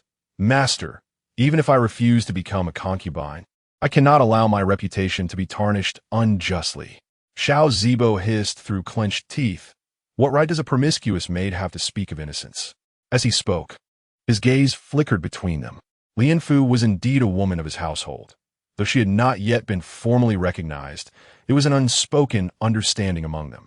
How could this detestable maid dare to emulate the likes of Yang Guifei, seeking to have her way with both father and son? Such wantonness! Seizing the opportunity, Shun Shanhua whispered to Xiao Zibo, my husband, it seems this maid is reluctant to become a concubine because of her illicit liaison. Upon hearing this, Xiao Zibo's anger intensified, and he reached for a nearby vase. Since he cannot eliminate the adulterer, yet the wretched Lianfu refuses to yield and still dares to contemplate an affair. It is thus impossible to allow her to remain. A wanton creature, I shall strike you down. With a furious roar, Xiao Zibo released the vase from his grasp. Amidst the gasps of the crowd, Lianfu turned her head in a moment of unpreparedness. Suddenly, a vase hurtled directly towards her face. Chapter 10. Escape now. It was too late to evade. Be careful, your grace. In a moment of peril, a sword cleaved through the vase. Lianfu had yet to grasp the situation when the vase shattered into pieces on the ground. Looking up, she beheld the sword's master, whose cold, piercing eyes held an air of ruthless authority, causing an involuntary tremor within her heart. Xiao Yunchang and Appo's icy gaze swept over Xiao Zibo, who stiffened and turned pale, drenched in cold sweat from his own foolish actions. This man was his nominal father. Although a stepfather, he was exceedingly harsh, intolerant of even the slightest error. Today's commotion was certainly deserving of Xiao Yunchang's ire. Yet he had the audacity to act so brazenly in front of him. Xiao Zibo dared not ponder further and hastily knelt, exclaiming, Father, forgive me. Wiping the cold sweat from his brow, he continued, This matter arose from my impulsiveness. I plead for your mercy. Madame Xiao clutched her chest and rebuked, You little scoundrel. This household is not your playground. Xiao Zibo was on the verge of tears. Grandmother. I realize my mistake. Shin Shanhua chimed in, Grandmother, my lord. I know my husband has acted foolishly, yet that wretched woman should not have provoked him. Xiao Yunchang remained silent, his gaze shifting to Lianfu. She sensed Shun Shanhua's intentions, but felt a vague assurance that these accusations would not harm her. Shun Shanhua lowered her head, weeping softly. I originally intended to release her as an act of grace once our child is born. Yet she has harbored restless thoughts long before. Upon hearing this, Lianfu looked innocently at Xiao Yunchang, realizing that arguing now would be futile. Shen Shanhua continued, Not long ago, she seduced the eldest master, and when I became pregnant, she wished to fulfill her desires. Yet, she refused, and now this chaos ensues. The eldest master acted in a moment of folly. Bending low, Lianfu nearly buried herself in submission, resembling a willow swaying in the wind. When she lifted her head, her tear-streaked face appeared pitiful as she softly spoke, "Your Grace, please see clearly. I am but a humble maid. Ever since following the lady, I have adhered to propriety. Now, my husband shows no gratitude, yet the eldest master seeks to bestow death upon me. I can no longer endure." Shen Shanyue gritted her teeth in fury. Why has she ever acted with propriety? She was always enticing men, and now she feigned innocence. Xiao Yunchang sheathed his sword and returned to his seat, his brow furrowing as if in contemplation. After a moment, he declared, "Let this matter not reach my ears again." His sharp eyes turned to Xiao Zibo. "Did you truly believe I was unaware?" The cryptic statement sent a chill through Xiao Zibo, making him break into a cold sweat. Madame Xiao added, "You squander your days in idleness and seek pleasure, yet you wish to push others to their demise." Terrified, Xiao Zibo rose from his seat to kneel. "Grandmother, I have always been self-disciplined. It is merely that today I lost my senses." Madame Xiao scoffed, "One who spends days in indulgence, and another who knows only envy. Both are beneath contempt. Enough. Speak freely, but do not let your tongue be caught in the wind." Xiao Zibo attempted to voice his thoughts, but was interrupted. "However, grandmother." Xiao Yunchang interjected, "Do not disturb the young lady again. I perceive you have grown complacent and distracted by trivial matters. Should this continue, do not expect to be in my sight again." Upon hearing this, Lianfu realized she had distanced herself from her tragic fate and hurriedly bowed in gratitude. "I am grateful to your grace for upholding justice." Xiao Zibo, pale-faced, quickly replied, "I dare not. Father, please quell your anger." Everyone present was taken aback. Xiao Yunchang, who had always dismissed trifles, was now advocating for a mere maid. Lianfu was equally astonished. He had previously treated her with disdain. How had he suddenly changed his demeanor and spoken in her favor? As she cautiously regarded Xiao Yunchang, she found him utterly inscrutable, his expression devoid of emotion. Madame Zhao's scrutinizing gaze flitted between the two, growing increasingly pleased. Could it be that Zishuan truly blossomed like an iron tree? That would be splendid indeed. Feeling elated, Madame Zhao's gaze softened towards Lianfu. "Why are you kneeling, dear girl? Please rise." Lianfu's eyes sparkled with gratitude as she repeatedly thanked. "I thank you, madam." "And your grace." As she rose, her heart swelled with joy. It seemed she had made a favorable impression on Madame Xiao. This would ensure that no one would dare to covet her openly, providing her with a protective charm. If she could remain by Madame Zhao's side to serve, that would be even better. Ying Gui gritted her teeth, glaring at Lianfu with resentment. Madame Xiao exchanged glances with Nurse Lan, who understood the cue and fetched a chair for Lianfu, saying, "Please, Mississippi confused." Lianfu looked to Madame Xiao, who was smiling kindly at her. Nurse Lan explained, "This is the madam's wish." Overwhelmed with gratitude, Lianfu bowed. "I appreciate it, madam." Since it was Madame Zhao's intention, she felt it was better to comply. Shen Shanyue, filled with hatred, now loathed not only Lianfu, but also Madame Xiao. Ever since she entered this household, the old woman had never treated her with kindness. Yet now, she favored a lowly maid. Was this not a slap in her face? How infuriating! Xiao Zibo, having received an unspoken warning, fidgeted and pulled Shen Shanyue to her feet. "Grandmother, father, I must return to my studies." Xiao Yunchang said nothing, merely sipping his tea. Madame Xiao, without lifting her eyes, coldly remarked, "Zibo, I hope you truly intend to return to your studies." Xiao Zibo, drenched in sweat, replied, "I would not dare to lie." "Then go." The old lady ceased further conversation. Feeling as if he had received a reprieve, Xiao Zibo hurriedly exited, accompanied by Shen Shanyue. Madame Xiao then said, "Lan Hua, send for a physician. The young lady's face is most precious. We must avoid any scarring." "Yes." Nurse Lan complied and exited. Lianfu felt her eyes warm with gratitude. Regardless of Madame Zhao's true thoughts, she was at least considering her well-being. Rising, she sincerely thanked, "I am deeply grateful, madam." At that moment, Madame Xiao scrutinized Lien Fu closely, her mind echoing a line of poetry, delicate and graceful at 13, blossoming like the budding flower in early spring. "How old are you?" Madame Xiao inquired. Lien Fu blushed and replied, "I am 18 this year." The old lady nodded in satisfaction. Just then, Nurse Lan returned, accompanied by a physician. Seeing this, Madame Xiao instructed, "Lan Hua, take her to examine her injuries and change her garments." "Yes," Nurse Lan replied. Lien Fu stood, "Thank you, madam." Xiao Yinchang, for reasons unknown, felt a strange sense of relief upon witnessing Lien Fu being taken away for treatment. Madame Xiao sipped her tea, observing everything with keen insight. Nurse Lan led Lien Fu to a side room. "Thank you, nurse." Lien Fu expressed her gratitude. Nurse Lan smiled. "There is no need for thanks. The madam is a devout practitioner of compassion and cannot bear to see others suffer." Lien Fu nodded in understanding. Nurse Lan discreetly observed Lien Fu, noting her striking appearance, and recalled Xiao Yunchang's earlier attitude. She queried, "You suffered greatly today, and the Duke was willing to speak on your behalf. Do you perhaps have an acquaintance with him?" The physician first took her pulse, and then treated her injuries. Afterward, Lien Fu replied, "I have met the Duke once. I believe he is kind-hearted." Chapter 11. Freedom. It is said that words can be deceiving, and pity filled Ruofu's thoughts as she pondered the true nature of the kind-hearted man before her. She could not ascertain what Xiao Yunchang was truly plotting.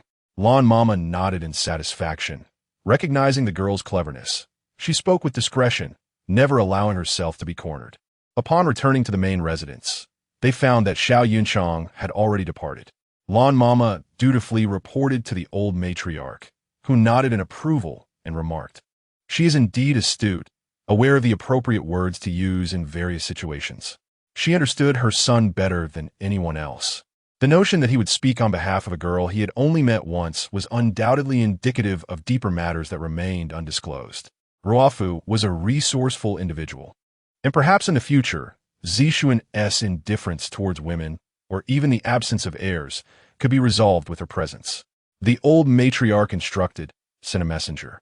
Do not allow them to trouble her any further." "Yes," replied Lan Mama. In the side chamber, Ruofu's injuries had been properly treated by the physician, who had prescribed several remedies and advised her to rest for a few days, applying the ointment to her face 3 times daily for optimal healing. Gratefully, however, as she received the numerous prescriptions, a sense of dread washed over her. How could she possibly consume so many? After expressing her gratitude to the old matriarch and bidding farewell, she returned to the Heartcoming Hall, the shared quarters for the servants of the estate.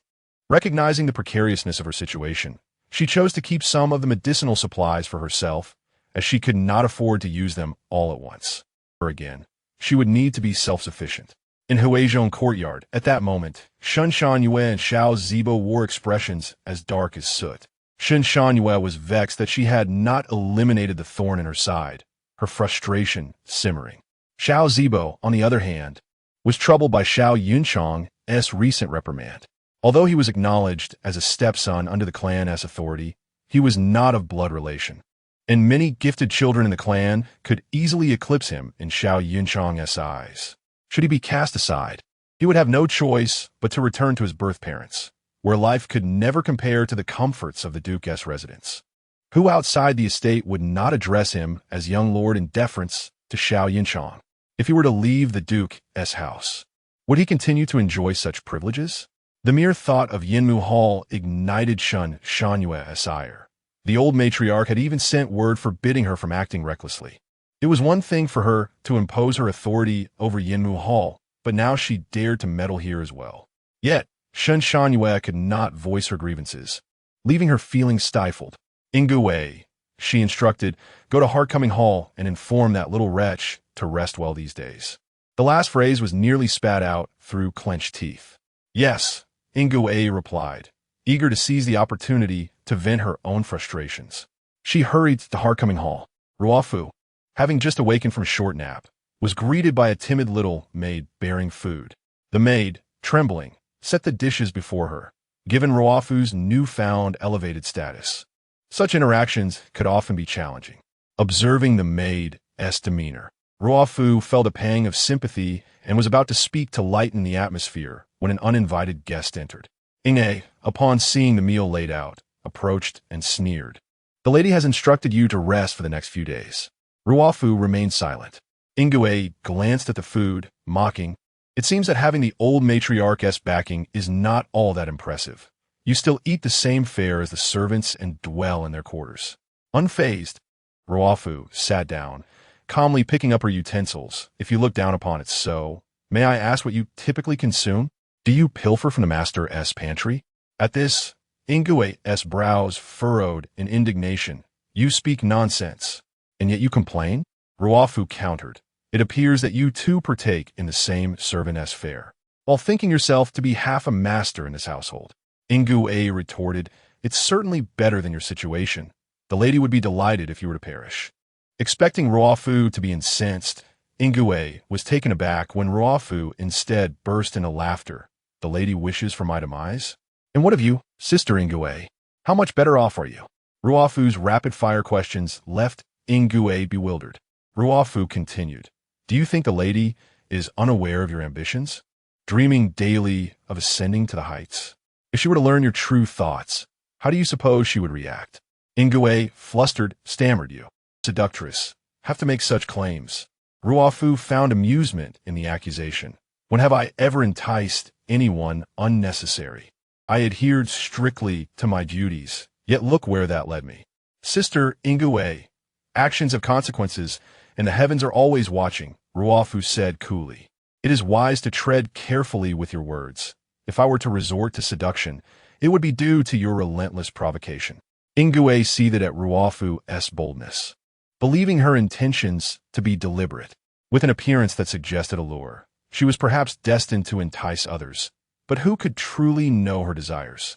Surely, she reveled in her predicament. Observing the color drain from Ingue's face, Ruafu smiled slyly. "Sister Ingue, could it be that you are envious of me?" Ingue's face flushed crimson, and she spat. "You wretched girl, cease your nonsensical prattle. Do not sow discord between me and the lady." Ruafu replied with a grin. "If you're not envious, why do you resort to insults?" Ingue, despite her surface pretense of ambition to become a concubine, harbored ambitions that most could scarcely fathom. Should she seize an opportunity, she would cling to it with tenacity. Shaking her finger, Ingue finally retorted, You little vixen, relying on the old matriarch to inflate your ego." "I dare not," Ruafu replied lightly, returning to her meal. Ingue gritted her teeth, stifling further remarks. The old matriarch had indeed intervened on her behalf. Had it been another time, she would have slapped Ruafu in retaliation. That wretched girl was simply fortunate. After an extended exchange, Ruafu finally inquired, "Sister You did not come merely to argue with me, did you?" Ingue scoffed. "The lady sent me to convey a message and to check on you." Ruafu smirked. "Does the lady truly care for me?" "Indeed," Ingue asserted. "The lady is benevolent and has granted you a reprieve, and yet you dare to malign her. Such slander is unwise, Sister Ingue. One must choose their words carefully." Ruafu warned, placing down her bowl and standing to meet Ingue's gaze directly. "But should anyone seek to harm me, know that I am not defenseless." Ingue met Ruafu's gaze defiantly. "Very well. I shall see how long you can bask in your fortune. Do not assume the old matriarch is a saint." With that, she spun on her heel and departed the courtyard. Once alone, Ruafu settled back down to contemplate her future. She understood that the old matriarch's kindness was not entirely devoid of ulterior motives. It was only because Xiao Yunchang had spoken on her behalf today that she had been treated differently. It seemed she was on the right path, and she would have to navigate this course with care moving forward. Chapter 12. Allure. It seems necessary for her to pay a visit to Xiao Yunchang and Apos as residents tonight, to stabilize the connection between them and to live up to the expectations of the old lady Xiao. After all, the old lady had genuinely aided her today. After dinner, Lian Fu entered the bathing room to draw water. Amidst the swirling mist, she slowly shed her garments, her fair back reflected in the copper mirror before the bath. As she stepped into the warm water, it cascaded over her shoulders, causing her to shiver slightly. Opening her eyes, she beheld in the mirror a vision of enchanting beauty. After her bath, her long hair, cascading down her back, and without a trace of makeup, she sat before the mirror. The woman in the copper mirror possessed delicate features like that of a celestial being draped in a gown of clouds, exuding grace with every movement. Lianfu took great pride in her visage. That night, clad in sheer gauze and a hint of powder, she hurried towards Xiao Yunchang's study with a tray of delicacies and tea. The study was still illuminated by candlelight, indicating that Xiao Yunchang had not yet retired. Having experienced 2 lifetimes, she had come to understand his character somewhat. It was well known that Xiao Yunchang had little interest in women. Previously, other women, enamored by him, had attempted to seduce him, but were promptly cast aside. Not a shred of pity was shown. She was the only one who had succeeded in her advances without facing any repercussions. Today, she ventured forth at the risk of being expelled, hoping Xiao Yunchang would be as amiable as he had been during the day.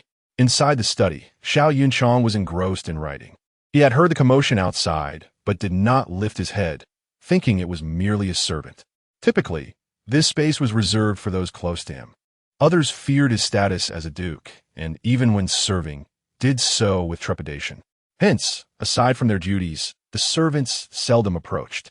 As the footsteps drew nearer, a sweet fragrance wafted through the doorway. Pausing, he wondered if it was the scent of a woman.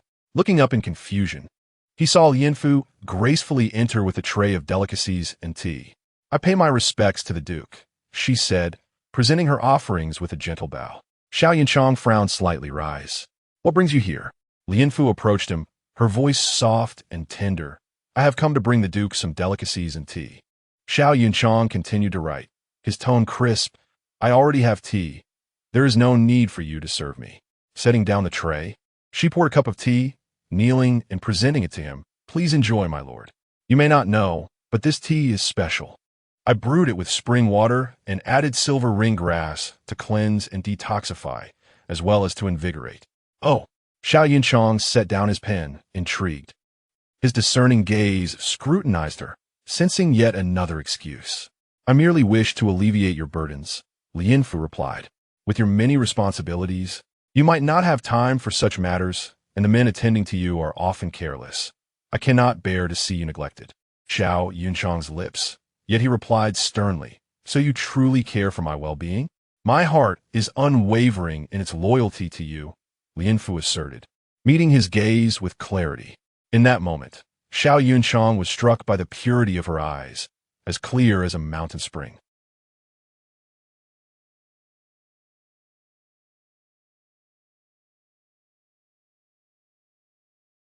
Xiao Yunchang, momentarily taken aback, instinctively raised his hand to wipe her tears.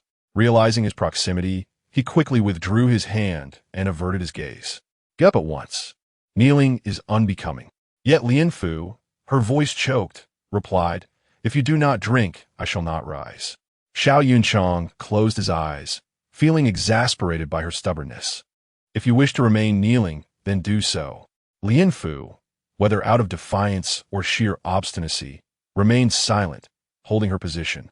As Xiao Yunchang continued his work, his mind was restless, unable to resist glancing at her kneeling form. As time passed, the documents on his desk began to pile up. Finally, unable to endure the turmoil within, he set down his pen and drank the tea in one swift motion. "Rise," he said coldly. Lianfu's heart leaped with joy. Xiao Yunchang had not dismissed her, indicating she could proceed with her intentions. "Thank you, my lord," she said sweetly, preparing to stand. However, the delicate fabric of her attire slipped from her shoulders, revealing a glimpse of her fair skin and the alluring curves of her figure. Xiao Yunchang's peripheral vision caught sight of this, and he sprang from his chair, distancing himself from her. "Get up at once. What kind of behavior is this?" Lianfu was taken aback. The situation had not unfolded as she had envisioned. She had anticipated a fiery encounter, yet it had turned out quite differently. Nevertheless, she was not one to retreat. With her lips parted and her tear-filled autumn eyes glistening, she trembled. "My lord, had it not been for your timely rescue, I would have faced dire consequences. I have no means to repay you, save for this body. I implore you, do not cast me away." Xiao Yunchang and Appo's expression darkened, his eyes icy. "Get up at once, or I shall be forced to treat you harshly." Wiping her tears, Lien Fu stood. "My lord, I genuinely wish to repay your kindness." Yet Xiao Yunchang remained unmoved, coldly replying, "There are disgraceful elements in my household. I do not wish to lose face, and thus I am not speaking on your behalf." Suppressing her sobs, Lien Fu replied, "Even so, you saved my life. I beseech you to allow me to serve you just this once." At this point, Lien Fu felt utterly despondent. Why was Xiao Yunchang so difficult? Anyone else would have succumbed long ago. Xiao Yunchang remained indifferent, observing her relentless pleading with growing suspicion. Did she have ulterior motives for refusing to leave? Was she perhaps a spy sent by his political adversaries, employing the art of seduction? Xiao Yunchang's voice turned cold. "If you refuse to leave, what is it that you truly seek?" Lien Fu's expression faltered, her smile waning under his scrutiny, as he perceived her as a schemer with ulterior motives. Although her intentions were not entirely pure, she did not wish to harm him. With a mixture of pity and resolve, she declared, "My lord, I truly seek only to repay your life-saving grace." Xiao Yunchang remained silent, his cold gaze unwavering. Having already allowed her to succeed once, he had no intention of falling for her charms again. Lien Fu's heart raced. Having come this far, retreat was not an option. But as she lifted her gaze once more, she found a sharp sword pointed directly at her. Cold sweat trickled down her brow. "My lord, what is the meaning of this?" Xiao Yunchang warned, "If you do not speak, I shall take your life. Speak the truth." Chapter 13. Surprised and delighted, a bead of sweat trickled down Lien Fu's forehead, causing her to momentarily doubt the correctness of her chosen path. However, with no alternative routes available, she was convinced that this man truly intended to take her life. After all, he had threatened her stepson in broad daylight. If she had indeed angered him, her life would be in grave jeopardy. Lien Fu pressed her lips together, her neck taut with tension as she inhaled deeply and spoke, "I harbor no intention of harming you. My lord, I merely seek your compassion." Xiao Yunchang advanced his sword closer, his gaze haughty as though indifferent to her plight. In a calm tone, he declared, "Then you shall leave the residence tomorrow. We, the Xiao family, cannot afford an unclear-intentioned servant." Lien Fu was taken aback, her mind racing as she replayed her previous actions and words. Surely she had done nothing wrong. Had she perhaps chosen the wrong person? Xiao Yunchang sheathed his sword and returned to his seat, picking up a brush to continue his official duties. Yet from the corner of his eye, he silently observed Lien Fu. Furrowing her brows, she glanced at the imperious man before her, her beautiful eyes brimming with tears. She bit her lip, stubbornly refusing to let a single tear fall. Xiao Yunchang's brush paused. What was this act she was putting on? After a moment of tense silence, seeing he had no intention of allowing her to speak, Lien Fu, with a quivering voice, took the initiative to say, "My lord, I truly have no way out. I have offended the master and mistress, and surely there will be no good fruit for me in the future." Xiao Yunchang remained silent, yet the pause in his actions revealed his thoughts. Sensing a glimmer of hope, Lien Fu continued sorrowfully, "I fear I may not live much longer. I dare to beseech the Duke for a favor." As she spoke, she lowered her head and body, nearly merging with the ground. Xiao Yunchang thought, "At last, she is about to reveal her true intentions." Such individuals often seek to remain by his side. He cast a detached glance her way and said, "Speak." However, the situation took him by surprise when Lien Fu pleaded, "I asked my lord to allow me to serve beside the old lady." Was it truly that simple? For some reason, upon hearing Lien Fu's answer, Xiao Yunchang felt a strange discomfort in his heart. He had misjudged the intentions of this young woman. It seemed his views had been too narrow. Yet, such a modest request would ordinarily have been met with refusal. Today, however, he had indeed underestimated her character. With a quiet sigh, he indifferently replied, "Very well." Upon hearing this, Lien Fu lifted her head, her face alight with joy, her starry eyes shimmering like a night filled with constellations. "Thank you, my lord. You truly are the best person in the world." Xiao Yunchang noted inwardly that this girl spoke from heart. Could there truly be someone so easily satisfied? His expression remained impassive as he retorted, "Cease your frivolous chatter before me. Begone." Lien Fu, elated, rose and bowed, saying, "Yes, I take my leave." As she was about to exit, she turned back and added, My lord, rest early. Reading at night is detrimental to your health. Xiao Yunchang's face darkened. Why was she so talkative?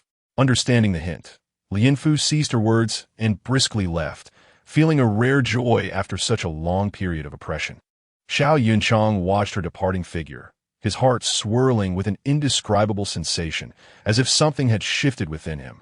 It was astonishing how a single affirmative response to her request could elicit such happiness in her. Shaking his head, he turned to notice the tea and pastries left by the woman on his desk. As he settled into quiet contemplation, he realized the lingering fragrance of her presence in the room. Despite having struggled with sleep these past few days, the scent now lulled him into drowsiness. Gazing at the tea before him, he recalled her words about its invigorating properties. Musing to himself, to refresh and clear the mind? Upon realizing this, he found his lips moist with the sweet, fragrant liquid. One sip of the tea, and indeed, just as she had claimed, he felt a renewed clarity. As he picked up his brush, a surge of determination coursed through him. Upon entering the courtyard, Lian Fu spotted Ingui stealthily digging beneath the osmanthus tree. It was unusual for her to be awake at such an hour, suggesting she was up to no good. Lian Fu slowed her pace and approached quietly, only to discover that Ingui was using a small hoe to tend to the ground. Confused, Lian Fu remarked coolly, "Sister Ingui, what are you up to in such a furtive manner?" "Ah," Ingui yelped in surprise, fortunately keeping her voice low enough not to draw attention. Initially thinking she had been caught by the stewardess, she turned around, trembling. However, as her gaze lifted and she scrutinized Lian Fu, her expression shifted from one of guilt to one of mockery and defiance. Hands on her hips as she retorted, "What business is it of yours? Don't think I won't dare anything just because of the old lady." Lian Fu rolled her eyes. "Who would care about you? If I weren't concerned about your lack of decorum, I wouldn't even glance your way." "Humph." Ingui scoffed, then surveyed Lian Fu from head to toe, as if she had uncovered a great secret, sneering, "Oh, whereas our dear Lian Fu returned from.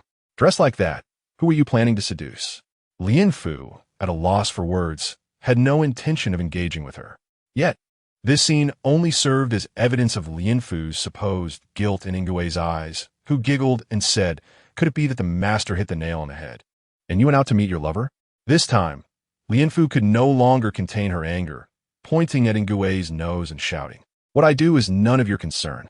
Spending your days engaged in shady dealings. You'd better watch out, or the heavens might strike you down."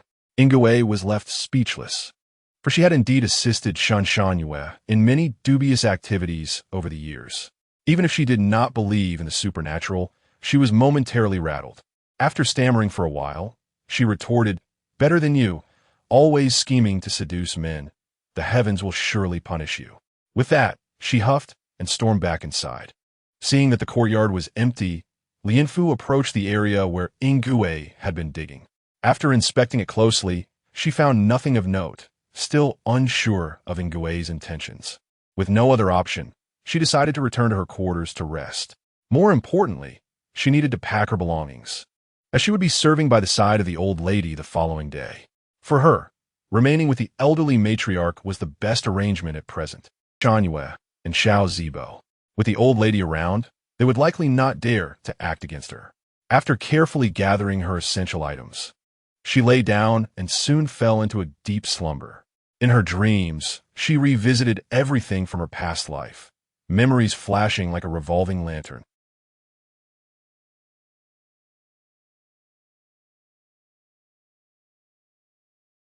A sinister smile on her face. If you obediently accept your role as a mistress, this situation would never have arisen. Confused, she looked down to find her lower body entirely missing. Panicking, she attempted to scream for help, only to see Xiao Zibo holding one of her legs. Chapter 14. The Plan A. Lian Fu awoke from her struggle. The first thing she did was check if her legs were still intact. Upon seeing that her legs were safe and sound, she felt a wave of relief and laid back down on the bed. It was only then that she noticed the cold sweat covering her face and body. Even her pillow was slightly damp.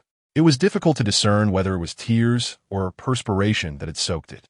Her throat felt parched, so she rose to pour herself some water. But a vague sense of unease washed over her. Indeed, There was an unfamiliar plate of pastries on the table.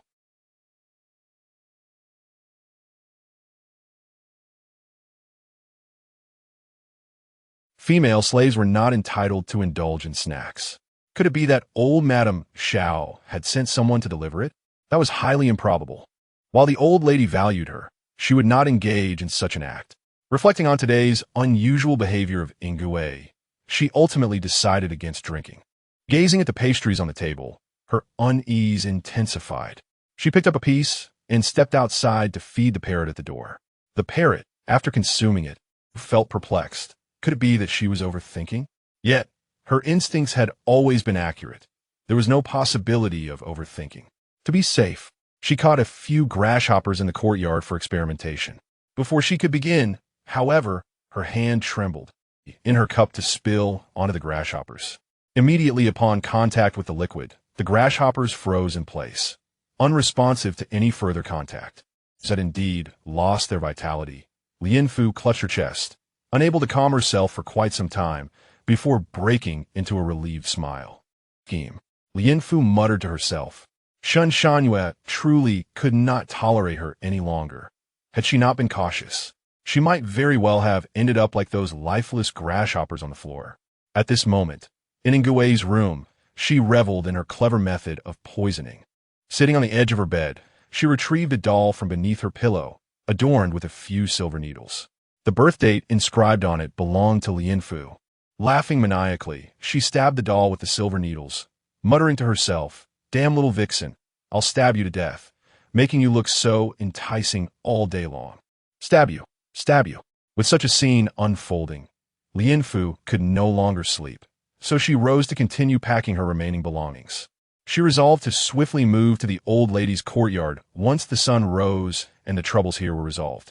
Had it not been for her fear of Xiao Yunchang changing his mind, she would not have felt such urgency in executing her plan. Yet, Xiao Yunchang was precisely that kind of unpredictable person. No one could guarantee that what he had just promised would still hold moments later. After all, he was the master.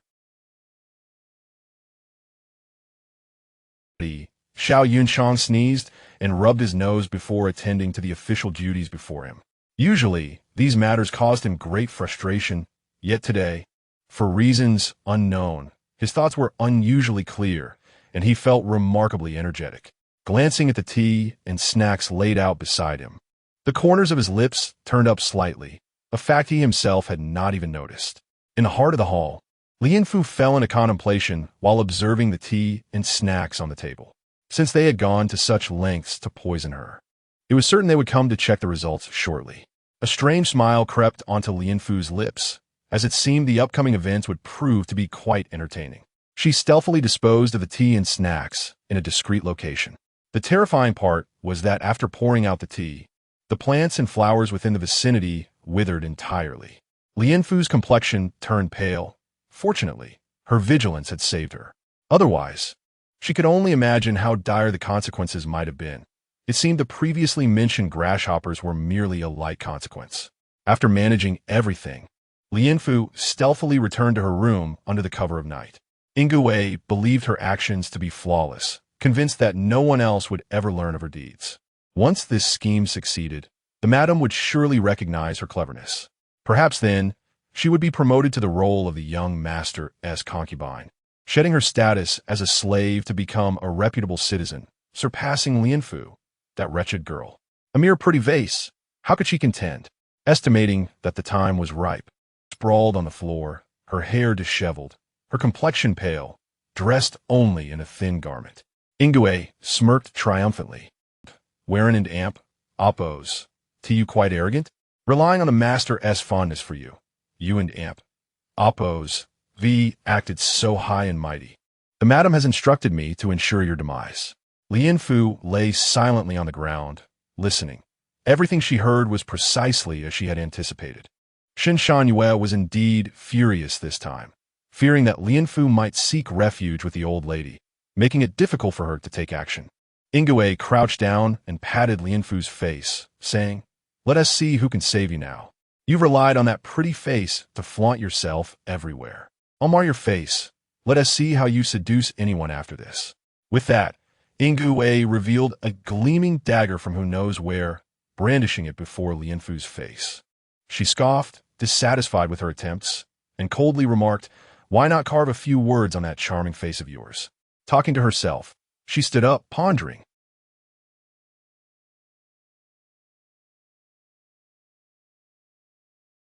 It was evident that Ingui harbored genuine hatred. Otherwise, how could she conceive such malicious schemes? A splendid show was about to unfold.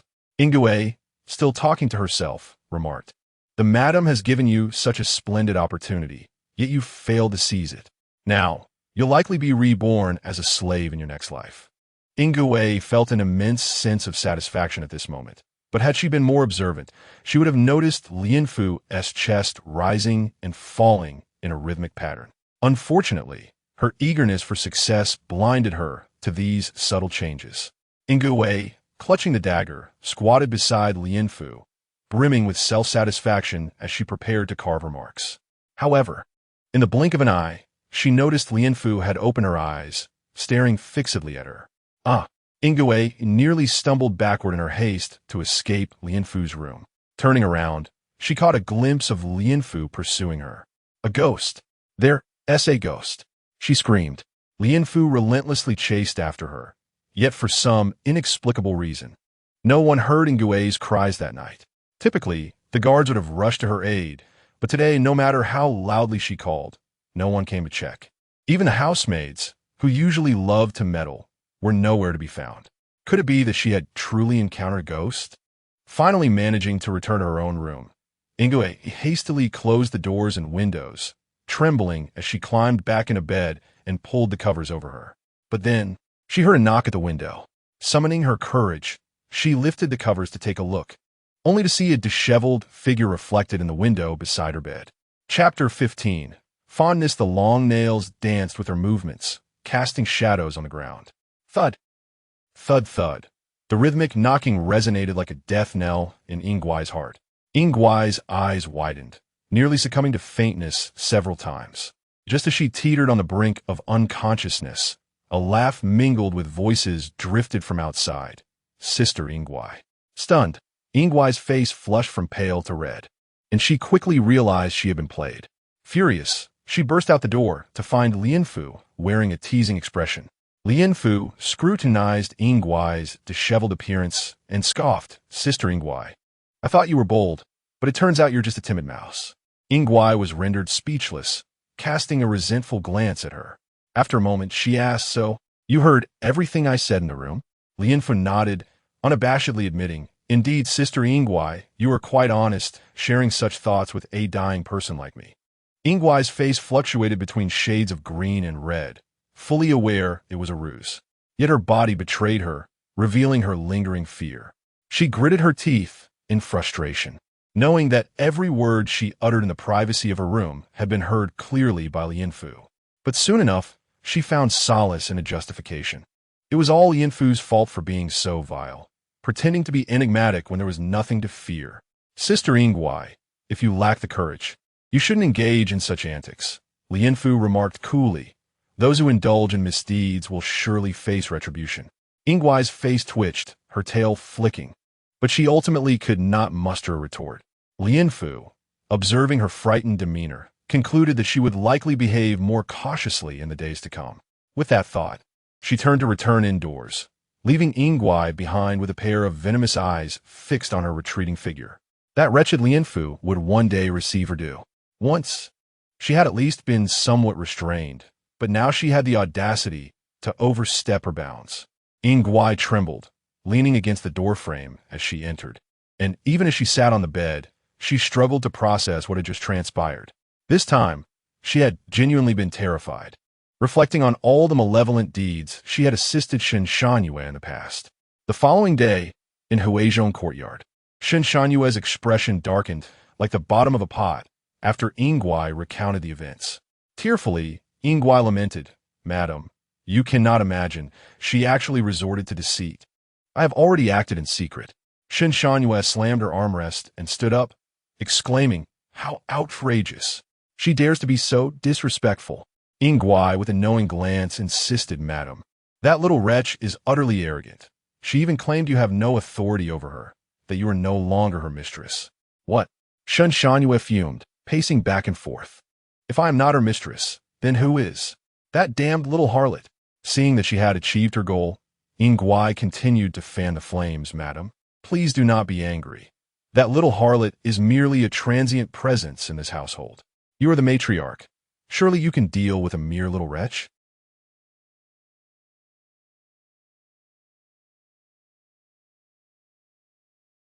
Or do not blame me for being ungrateful. Guai, alarmed, replied, I am wholly devoted to you, with no ulterior motives. Shun Shanyue's cold snort echoed. You had better mean that. Guai felt a cold sweat trickle down, beginning to worry that Lianfu might spread rumors about the incident. In Yinmu Hall.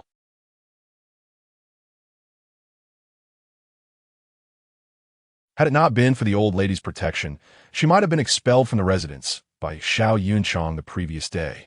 Upon entering the kitchen, the staff marveled at the sight of such a distinguished young lady, their admiration palpable.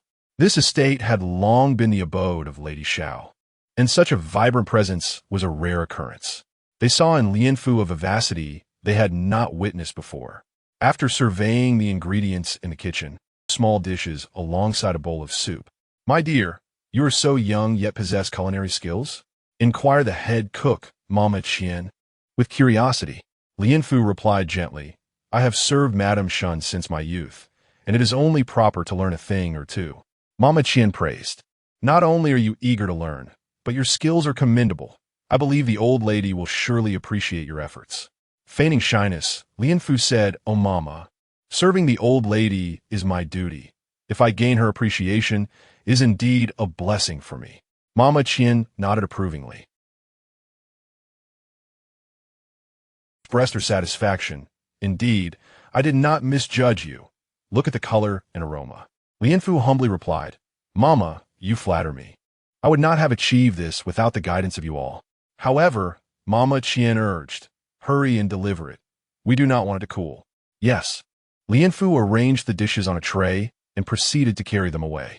Lady Xiao, who had been resting with her eyes closed, opened them as the footsteps drew near. She beheld a slender, graceful figure approaching. Lianfu bowed. Old lady, please enjoy your meal. Seeing the old lady and Appo's estate.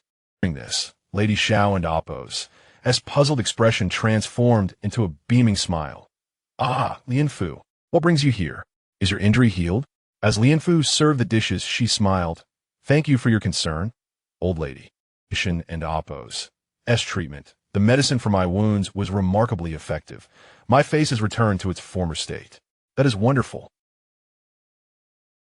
Mama Lan glanced at Lianfu, smiling knowingly.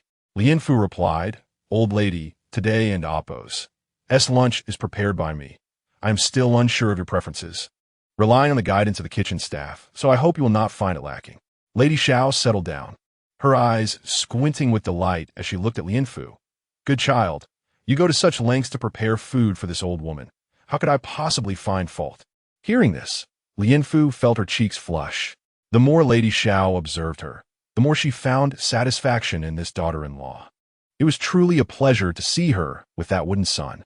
Throughout the meal, Lianfu took it upon herself to serve and refill Lady Xiao's bowl, urging, Old lady, you must eat more. With her gentle coaxing, Lady Xiao indeed consumed far more than usual, and Mama Lan watched, feeling immensely gratified. Lady Xiao gazed affectionately at Lianfu, wishing she were already her daughter-in-law.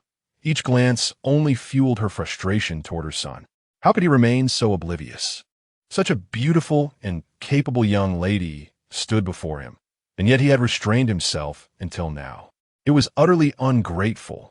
She needed to devise a plan to bring these two together. Chapter 16. Favored in Huizhong courtyard, Yin conveyed to Shun Shanyue everything she had overheard with a sense of discontent. Shun Shanyue's beautiful eyes sparkled with malice as she remarked, No wonder this little hussy is unwilling to become a concubine. It appears she has ingratiated herself with Yen Mutang, a treacherous wretch. Ingui concurred. Indeed, my lady, you may not be aware, but I heard from the maids outside that this little hussy is quite favored. Favored. The old matriarch doesn't and Appo's to even like her. How could she possibly favor a maid? Ingwe replied, is that the little hussy prepares meals to curry favor with the old matriarch, who seems to relish them. What? Shen Shangyue exclaimed in disbelief. Could this old woman be so easily appeased? She had previously exerted herself to gain the matriarch and Appo's favor, but to no avail, receiving only rebuke for her eagerness to please. It was a slap in the face. She believed marrying Xiao Zibo was already a considerable compromise. Yet, she had never shown any deference to the Xiao family, particularly not to this insolent maid, who, although not particularly kind to her, had at least been well fed and clothed. The Shun family could be considered her biological parents, yet here she was serving others. Had she known this would happen, she would have dealt with it sooner. Ingwe observed the hatred in Shan Shanyue's eyes, silently commending her shrewdness. Even if Lien Fu were to discern Shan Shanyue's true feelings, the latter's current animosity would render any explanation implausible. To completely sever the last thread of goodwill between Shan Shanyue and Lien Fu, Ingwe stoked the flames once more. She knelt before Shan Shanyue and tremulously stated, "My lady, there is one more thing I am unsure if I should disclose." Shan Shanyue shot her a sidelong glance. Speak. Ingwe lowered her head further, cautiously continuing, "It is said that Lien Fu intends to become the concubine of the Duke." Bang! The tea set beside Ingwe shattered into pieces. Startled, she dared not breathe a word, taken aback by Shan Shanyue's sudden fury. Above her, Shan Shanyue's voice seethed with restrained anger. Very well, very well. So now even a lowly maid dares to oppose me. Lien Fu had once been her maid, subject to her whims, and now she was to become her superior? It seemed Lien Fu had firmly resolved to stand against her. How had she not noticed the depth of her cunning before? Feigning concern, Ingwe said, "My lady, please do not be enraged. I believe Lien Fu did not act with intent." Shan Shanyue remained silent, her hatred for Lien Fu gnawing at her. If she waited until Lien Fu became the Duke's concubine to act, it would be too late. Not only would her chances of success diminish, but it would also expose their years of deceit. Ultimately, Lien Fu had to be dealt with sooner rather than later. However, the fact that such news had spread suggested the old matriarch might be involved. Perhaps the old matriarch had also taken a liking to that little hussy. Truly, she was a seductress. Men were captivated by her, and women were no different. Shan Shanyue spoke lightly. "Ingwe." "At your service," Ingwe bowed. Shan Shanyue's voice turned cold. "From now on, keep a close watch on her. I want to know if she stirs up any trouble. The moment there is any movement, you must come and report to me truthfully." Ingwe responded, "I understand." Internally, she rejoiced, as this would ensure that the insolent girl would face dire consequences in the future. Reflecting on the resentment she felt from the encounter with Lien Fu the other day, her anger dissipated considerably. If the opportunity arose, she would ensure that this hussy would kneel before her in apology. What was the matter? Xiao Zibo entered to find shards of porcelain scattered on the floor. Shan Shanyue feigned annoyance. "It is all due to those little hussies. Who dares to provoke my lady?" Xiao Zibo frowned. Just then, a servant from the kitchen arrived with breakfast, and Ingwe announced, "Master, my lady, it is time to dine." Shan Shanyue smiled sweetly. "Darling, let's dine first. Let us not speak of unpleasant matters in the morning, lest it spoil our mood for the days to come."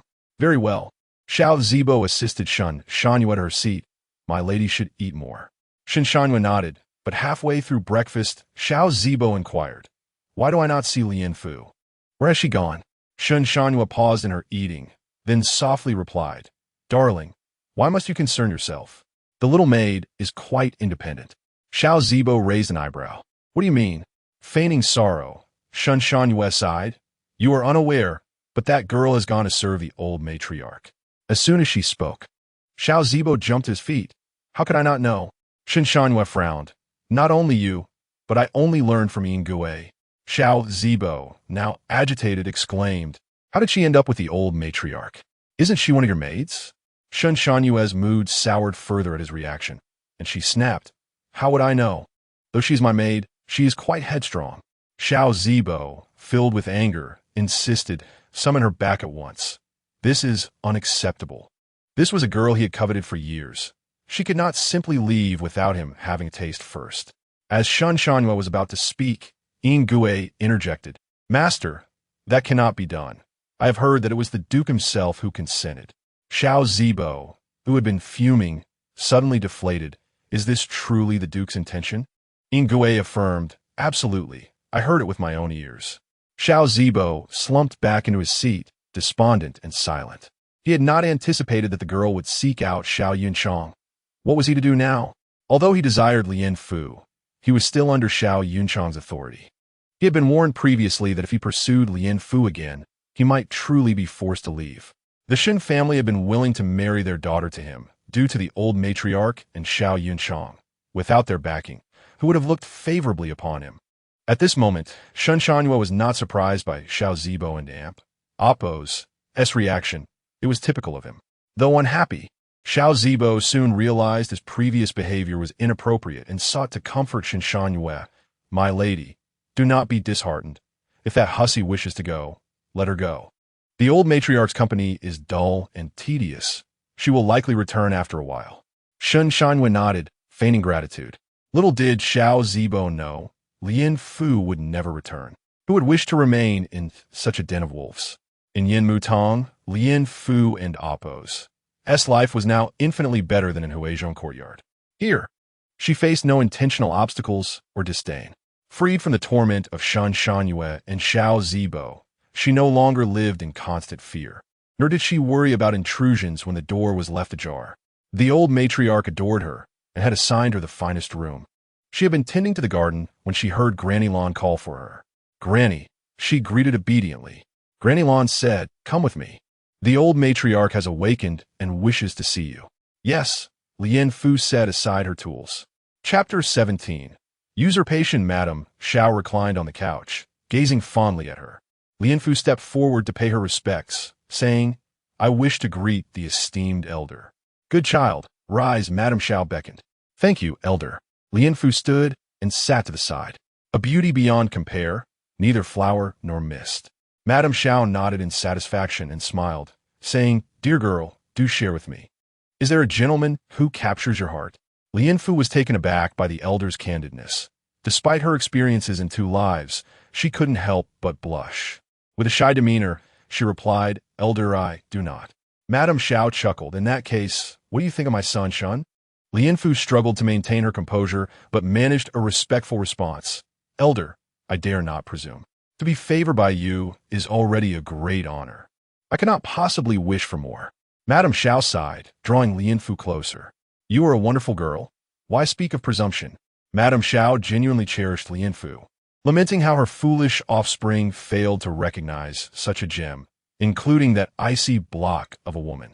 Noticing Lian Fu's silence, Madame Xiao boldly suggested, why not consider marrying my son, Zixuan, and become my daughter-in-law? The audacity of her words left Lian Fu pale, and she immediately knelt. She dared not entertain such thoughts, nor presume to overstep, and implored Madame Xiao to see her sincerity. Bowing her head, she fell silent. The room fell into a hush. Madame Xiao's murky gaze flickered with disappointment. She had intended to bring the two together, but found herself in a predicament. Observing Lian Fu's anxious demeanor, her heart ached. After all, Lian Fu had served her well and was dear to her. As for romantic entanglements, let them pursue their own affairs. Madame Xiao gazed at the kneeling Lian Fu, a smile breaking through. Come now, I am an old woman. Why kneel? Rise. She did not wish to press too hard, warmly encouraging her to stand, feeling quite helpless. She feared that her meddling might sever Lian Fu's chance at happiness, for she did not wish to lose such an admirable young lady. The more she pondered, the more unsettled she felt, scrutinizing Lian Fu by candlelight. She was delicate and refined, with skin as smooth as goose fat, lips like cherry blossoms, brows like ink paintings, and eyes like autumn waters, exuding an irresistible charm. Seemingly startled, her sparkling eyes captivating. Madame Xiao couldn't help but sigh. Indeed, those who lack insight remain oblivious. Yet once enlightened, they find such exquisite qualities. Her foolish son truly had an eye for beauty. Madame Xiao's gaze grew ever more fervent. Lian Fu, supported to her feet, felt somewhat like a quail under the intensity of the elder's stare. Confusion clouded her mind. What could be the elder's intentions? Trembling lashes reflected her uncertainty. Having been cautious due to her humble status, she had kept her distance from the young master, hoping to avoid idle gossip. Yet, now this conversation was more than she could bear. Did the elder wish to cast her aside? With this thought, Lianfu knelt once more. Elder, I wish to remain by your side, always. I have served you for long and cannot bear to be apart. I will dedicate myself to your service. After speaking, she cautiously began to massage Madame Xiao, attentively adjusting her pressure, adopting a submissive demeanor. Madame Xiao, feeling the warmth of the touch, suddenly exclaimed, "Oh, dear Lianfu, why are you doing this? Let me see if your hands are red." The elder anxiously examined the young girl's palms, her face filled with concern. Lianfu blushed awkwardly, quickly withdrawing her hands. "No need, elder. If you're not fatigued, I shall check on the nourishing herbal dishes." With that, Lianfu hurried out, the sound of Madame Zhao's laughter trailing behind her. Lianfu felt increasingly uneasy. After taking a few steps, she bumped into someone, and before she could react, she was enveloped in an embrace. Startled by the sensation, Lianfu squirmed to escape. Turning around, she was taken aback. "Xiao Zibo, what brings you here?" Seeing the man's beaming expression filled her with trepidation. "Greetings, sir. I have matters to attend to, so I must take my leave." She attempted to bow and depart, but he blocked her path. "Why rush off after a brief exchange? Did I not assist you earlier? Is a simple thank you too much to ask?" Xiao Zibo grinned, surveying Lianfu with evident satisfaction. "You are correct, sir. I have been remiss. However, I truly have urgent matters to attend to and hope for your understanding." Lianfu disregarded his presence, attempting to flee, desperate to avoid entanglement with this troublemaker. "Fear not. I simply wish to converse. It won't take long. I am ever generous towards beauty, especially one as lovely as you, Lianfu." Lianfu felt uncomfortable, a flicker of disdain crossing her eyes, quickly masked by an expression of feigned fear. "Sir, your words are excessive. I am but a lowly servant. What merit have I to catch your eye?" She subtly retreated, seeking an opportunity to escape. Unexpectedly, Xiao Zibo seemed to anticipate her move, swiftly stepping in front of her, blocking her path and encroaching upon her space. Lianfu's frustration flared, and she attempted to push him away, unable to tolerate such proximity. "Sir, please conduct yourself appropriately. I am in service to the elder, who has tasked me with checking the herbal dishes. If I delay, it may bring trouble to others." Her words carried a hint of threat, yet Xiao Zibo merely smiled, closing the distance. "What of the elder? I merely came to pay my respects. Besides, you are but a servant. If something goes awry, what could the elder do to me? Be good. My patience is wearing thin." Xiao Zibo appeared entirely unfazed by the elder's authority, exhibiting an audacious demeanor. Heedless of the consequences, Lianfu felt a chill within her. As he advanced, she retreated, maintaining her composure. "Did you not come to pay your respects, sir? Perhaps the elder is still waiting for you inside. Why trouble yourself with a mere servant?" Xiao Zibo scoffed, clearly amused by her words. "I advise you to cease your struggle. I have never desired someone without obtaining them. Today, I merely wish to chat. What is the harm?" His hands roamed Lianfu's arms until they reached her shoulder, where he suddenly shouted, "Lianfu, the herbal concoction is ready. Why have you not come to fetch it?" The voice echoed from the kitchen. "Coming." Lianfu responded hurriedly. The shout startled Xiao Zibo, halting his advances, allowing Lianfu the chance to escape. She quickly bowed and fled, her heart racing, fearful that he would pursue her. Only when she reached the main hall did she finally catch her breath. Chapter 18. Snake Capture entering the kitchen. Lianfu feigned nonchalance and asked, "Mama Qian, I have arrived." Mama Qian replied with a smile, "What were you doing outside? I heard your voice quite some time ago. Yet you took your time entering, so I had to call for you. It is almost time for the old lady and Appo's medicine. We must not delay." Recalling the earlier events, Lianfu felt a wave of revulsion. She had encountered many lecherous individuals, but never one as shameless as Xiao Zibo. Her disdain for him deepened. She glanced at Mama Qian, pondering how much of Xiao Zibo's teasing she had overheard. Since Mama Qian had not mentioned it, It seemed she had not fully grasped the situation. There was no need for Lian Fu to bring it up either. Nonetheless, she felt grateful to Mama Qian. If not for her call, she would have remained trapped in that awkward conversation. With that thought in mind, Lian Fu raised her head and offered a resigned smile to Mama Qian, saying, "The master was outside. He detained me for a moment. I hurried in upon hearing your call." "Oh, I see." Mama Qian nodded. "You are now responsible for the old lady's medicinal cuisine. It is rare that she has taken such a liking to you. Do ensure that nothing goes amiss and displeases her." "Indeed, you are right, Mama."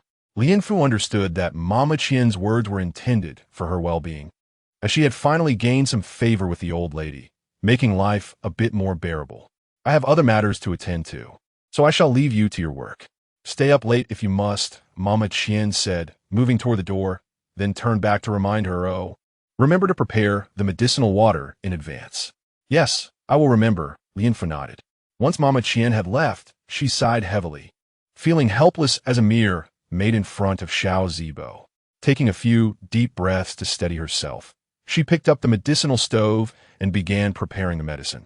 Before long, the medicine began to emit steam, signaling it was ready.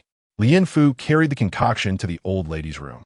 At the door, Mama Lan whispered to Lian Fu, "The old lady has just fallen asleep."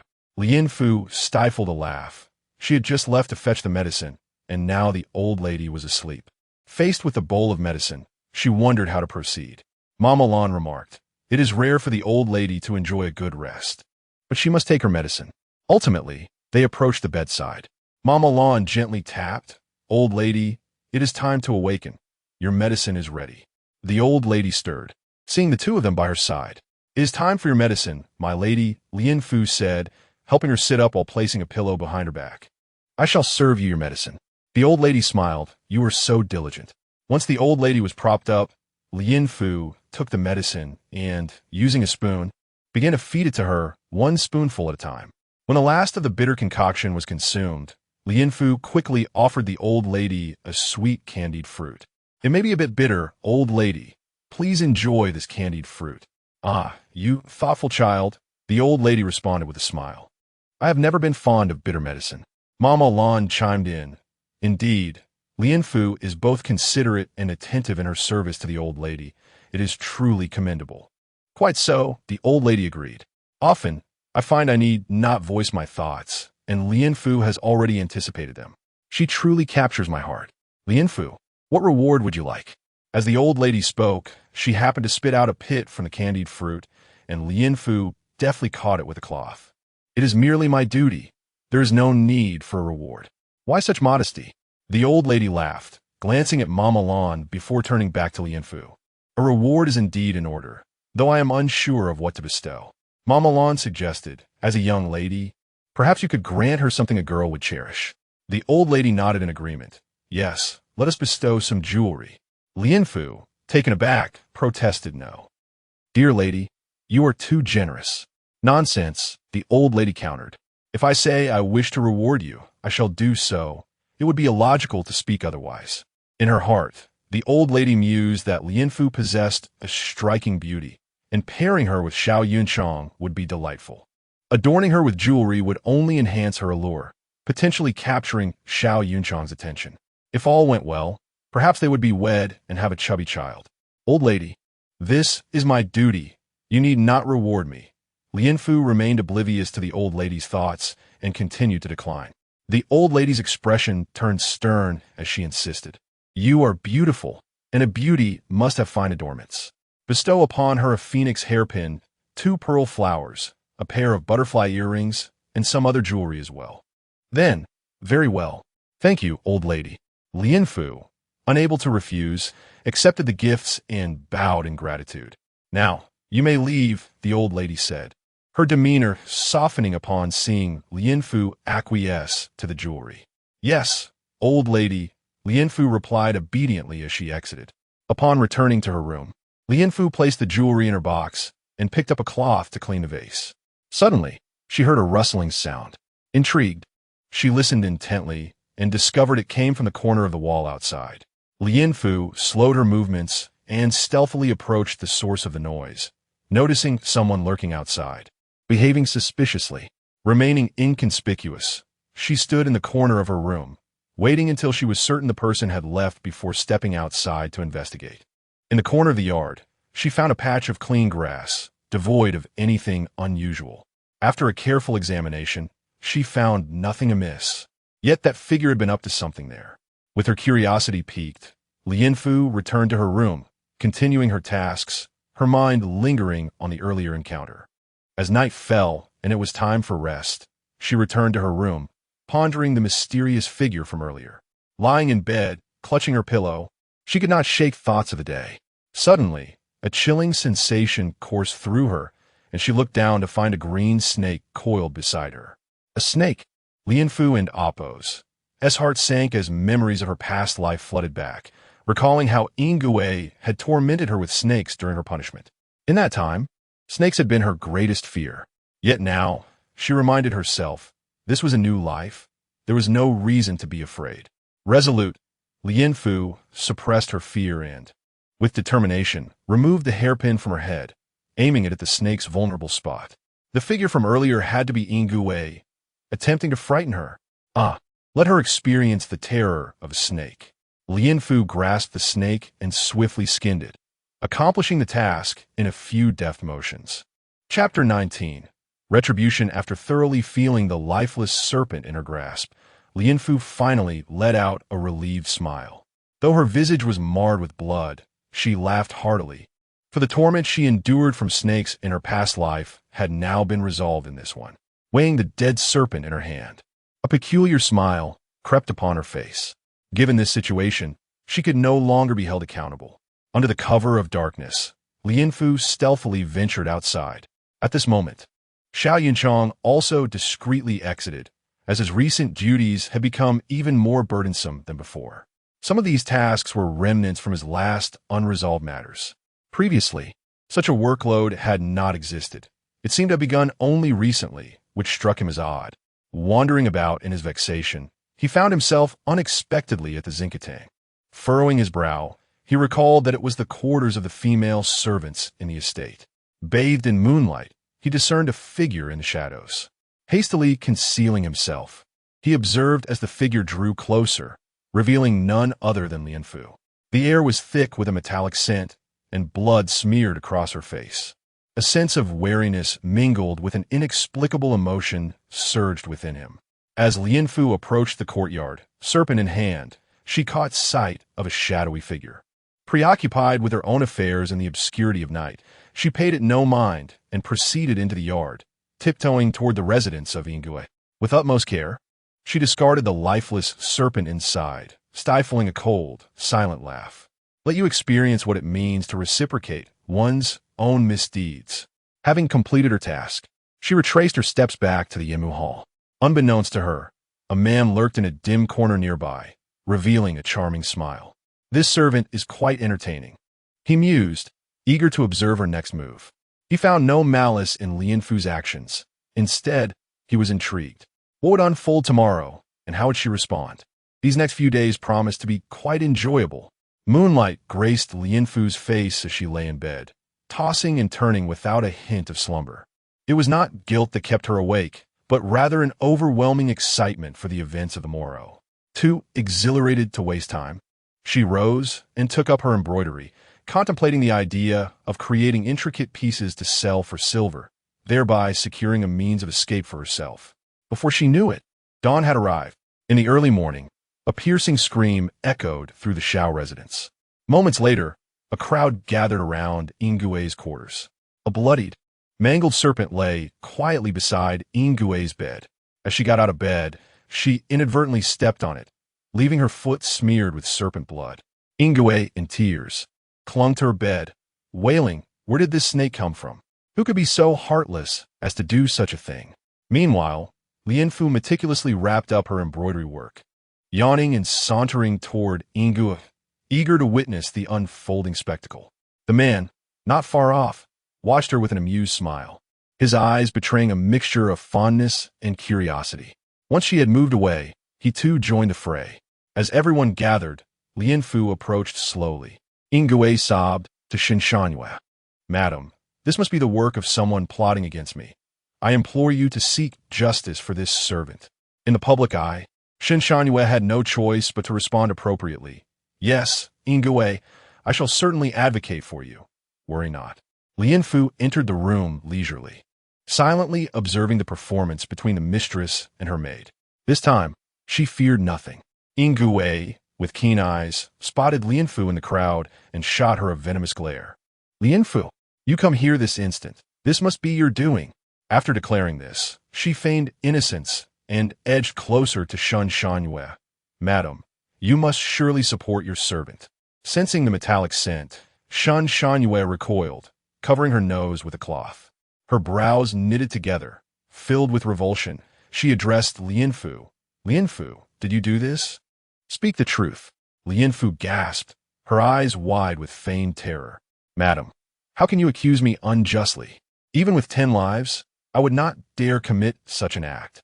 Xiao Yunchang, observing from a distance, nearly laughed aloud. This servant's acting was truly remarkable. Had he not witnessed her actions the night before, he might have fallen for her ruse. Ingwe, now wailing even louder, declared, Madam, it must be her. She delights in tormenting me. This incident is undoubtedly her doing. Lian Fu raised her head, tears glimmering in her eyes, as she looked toward Shen Shangyue and Ingwe. Ingwe, your claims are utterly absurd. Regardless of how I have treated you, why would I wish you harm? What evidence do you possess? The onlookers, captivated by the drama, oscillated between siding with Ingwe and feeling pity for Lian Fu, eager to hear what evidence Ingwe could produce. Yet, Ingwe's mouth opened, but no words emerged. Finally, unable to articulate anything, she could only state, I to harm myself? Her emotions spiraled out of control as she clutched at Shen Shangyue. Madam, you know me well. Please save me. Shen Shanyue's brow furrowed deeply, her patience wearing thin. This Ingwe was truly oblivious to reason, placing her burdens upon Shen Shanyue without evidence. Ingwe, speak clearly. If you provide valid points, I will certainly advocate for you. Upon hearing this, Lian Fu feigned even greater distress. Madam, it cannot be so. As fellow servants, you must be impartial. Just because you feel sympathy for her does not mean I am at fault. I truly had no part in this. I beseech you, madam, to uphold fairness. The crowd murmured, sensing the imbalance in Shen Shanyue's favor toward her favored maid. The atmosphere grew tense. Shen Shanyue found herself in a precarious position, frustrated with Ingwe's lack of tact. Lian Fu, however, reveled in her triumph. Ingwe bowed her head, seething with rage. Unable to contain herself, she pointed at Lian Fu, hurling insults. You wretched creature, look at the chaos you've wrought and still pretend innocence. You will surely face retribution for this. In stark contrast to Ingwe's explosive fury, Lian Fu appeared exceptionally vulnerable and meek. Ingwe, I already stated, if you accuse me, you must present evidence. Chapter 20. Evidence if there is no evidence. Then it is simply an unfounded accusation against me. The crowd began to murmur in agreement, questioning how anyone could know the truth if no proof was presented. I observed her speech, which indeed lacked logic. The lady seemed to show her favoritism towards her when such a situation arises between us. Will she also favor the one who has committed wrongdoing? Who knows? I find this lady untrustworthy as a servant.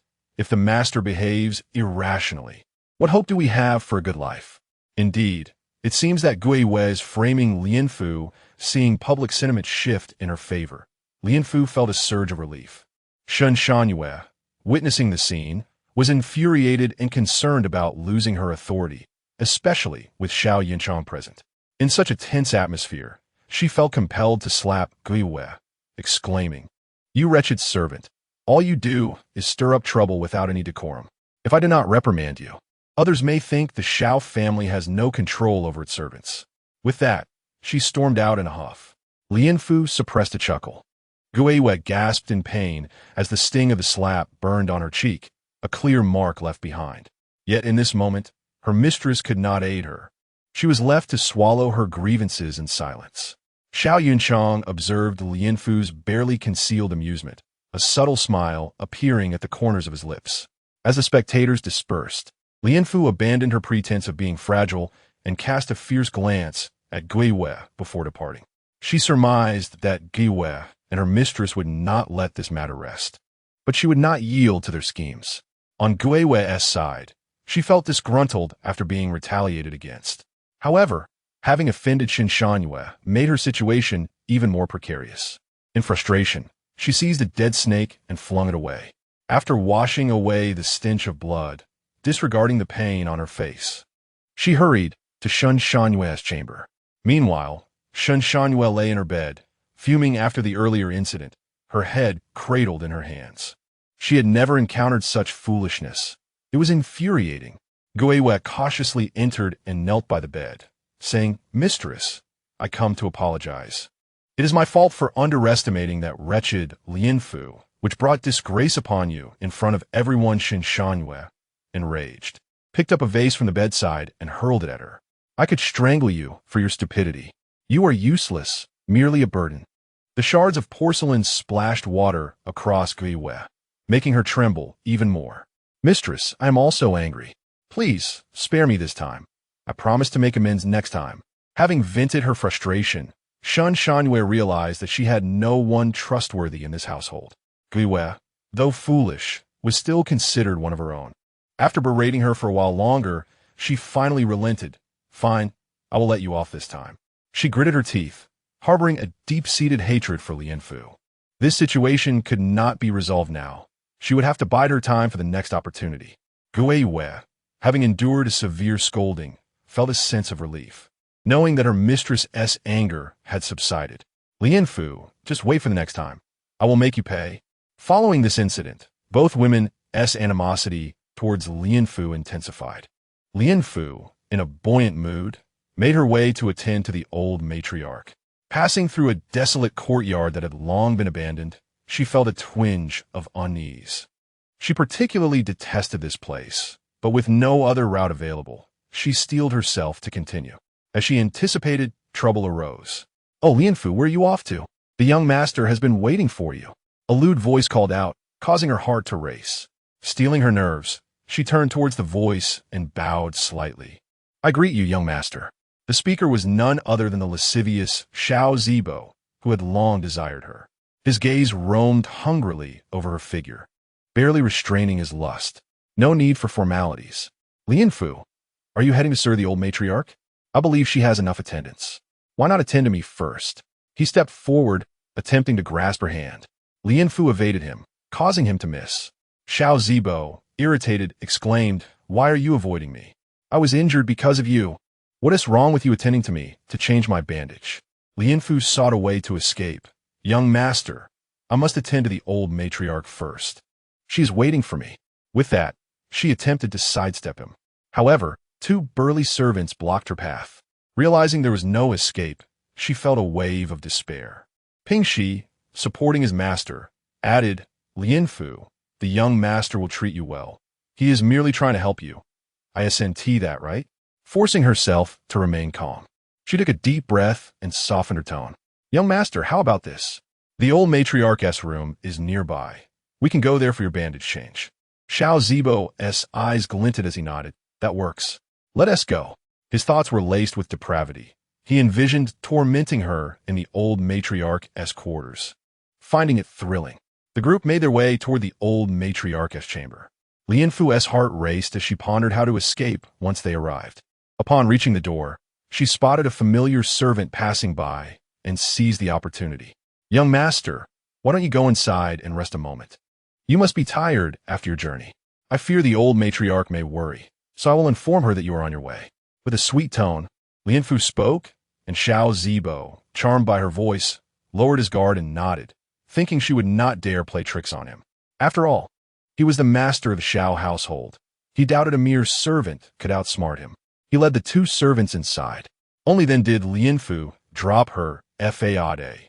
Turning to the other servant with utmost seriousness, "Remember, if I do not arrive at the old matriarch's chamber within an incense stick's time, come find me and inform the matriarch that I am having breakfast." The young servant, aware of Xiao Zibo's true nature, felt a wave of concern for Lianfu and nodded earnestly. After giving her instructions, Lianfu urged the young servant to leave quickly and donned a composed smile as she entered the side door to face Xiao Zibo. Chapter 21. The fire, what are you doing? Let go of me. I can walk by myself. Lian Fu struggled desperately, but Ping Shi's strength was overwhelming, and she could not break free. Ping Shi, while dragging Lian Fu, said harshly, I advise you to be sensible. It is a blessing for you that my master takes an interest in you. Don and Appos, overstep your bounds. As he spoke, he spat disdainfully, clearly looking down on Lian Fu. Seeing no way to escape, Lian Fu was about to devise another plan when she suddenly noticed a familiar young maid walking by.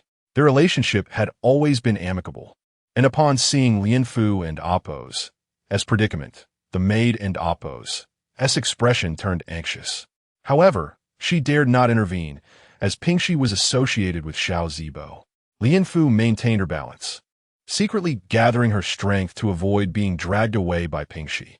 Suddenly, an idea struck her. She exerted herself to shake off Ping Shi's grip. Caught off guard, Ping Shi did not expect a mere maid to possess such strength, and Lian Fu broke free. She immediately ran to the young maid and whispered in her ear, If I do not return within the time it takes to burn an incense stick, please send someone to find me and inform the old lady. I need to prepare breakfast for her and attend to my master. The maid seemed to understand and nodded vigorously, clearly grasping Lian Fu and Appos' intent. Lian Fu felt a slight sense of relief as she took a breath. However, Ping Shi, now thoroughly humiliated and enraged at being shaken off, shouted, What are you doing? Lian Fu, having regained her composure, even apologized to Ping Shi. I was merely saying hello to a friend. There is no need for you to worry. I am right here and will not leave. Ping Shi cast a suspicious glance at her, but seeing her respectful demeanor, he seemed to relent. It better be that way. Hurry up and come with me. We cannot keep the master waiting.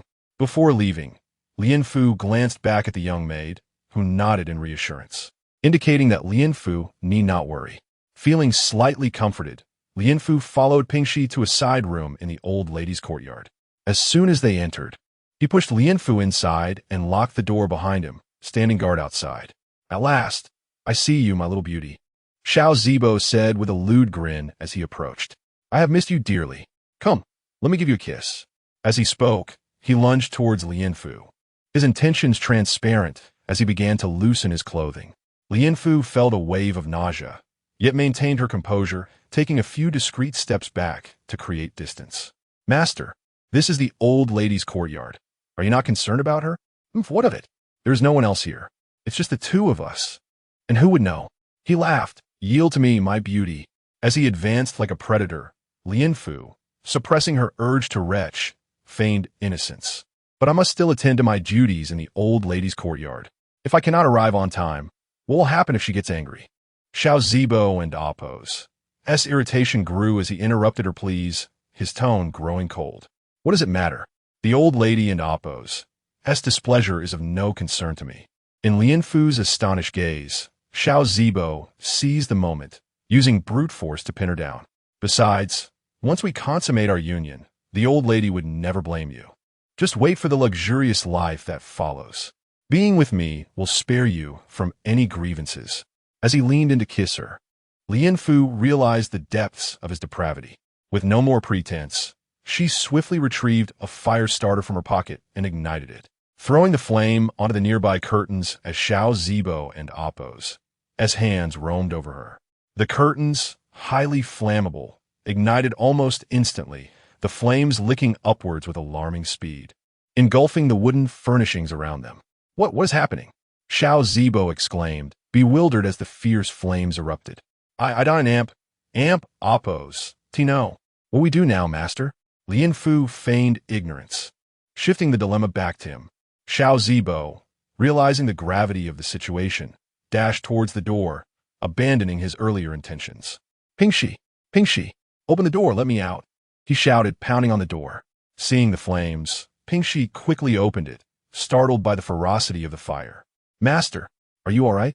He asked, terrified at the thought of dire consequences. Enough with the chatter. Get me out of here. Xiao Zibo slapped Ping Shi, and together they vanished from sight. Once they were gone, Lian Fu slowly stood up from the floor, unable to suppress a chuckle. What a coward, she muttered. Though the plan had been risky, It successfully rid her of Xiao Zibo, which she considered a small victory.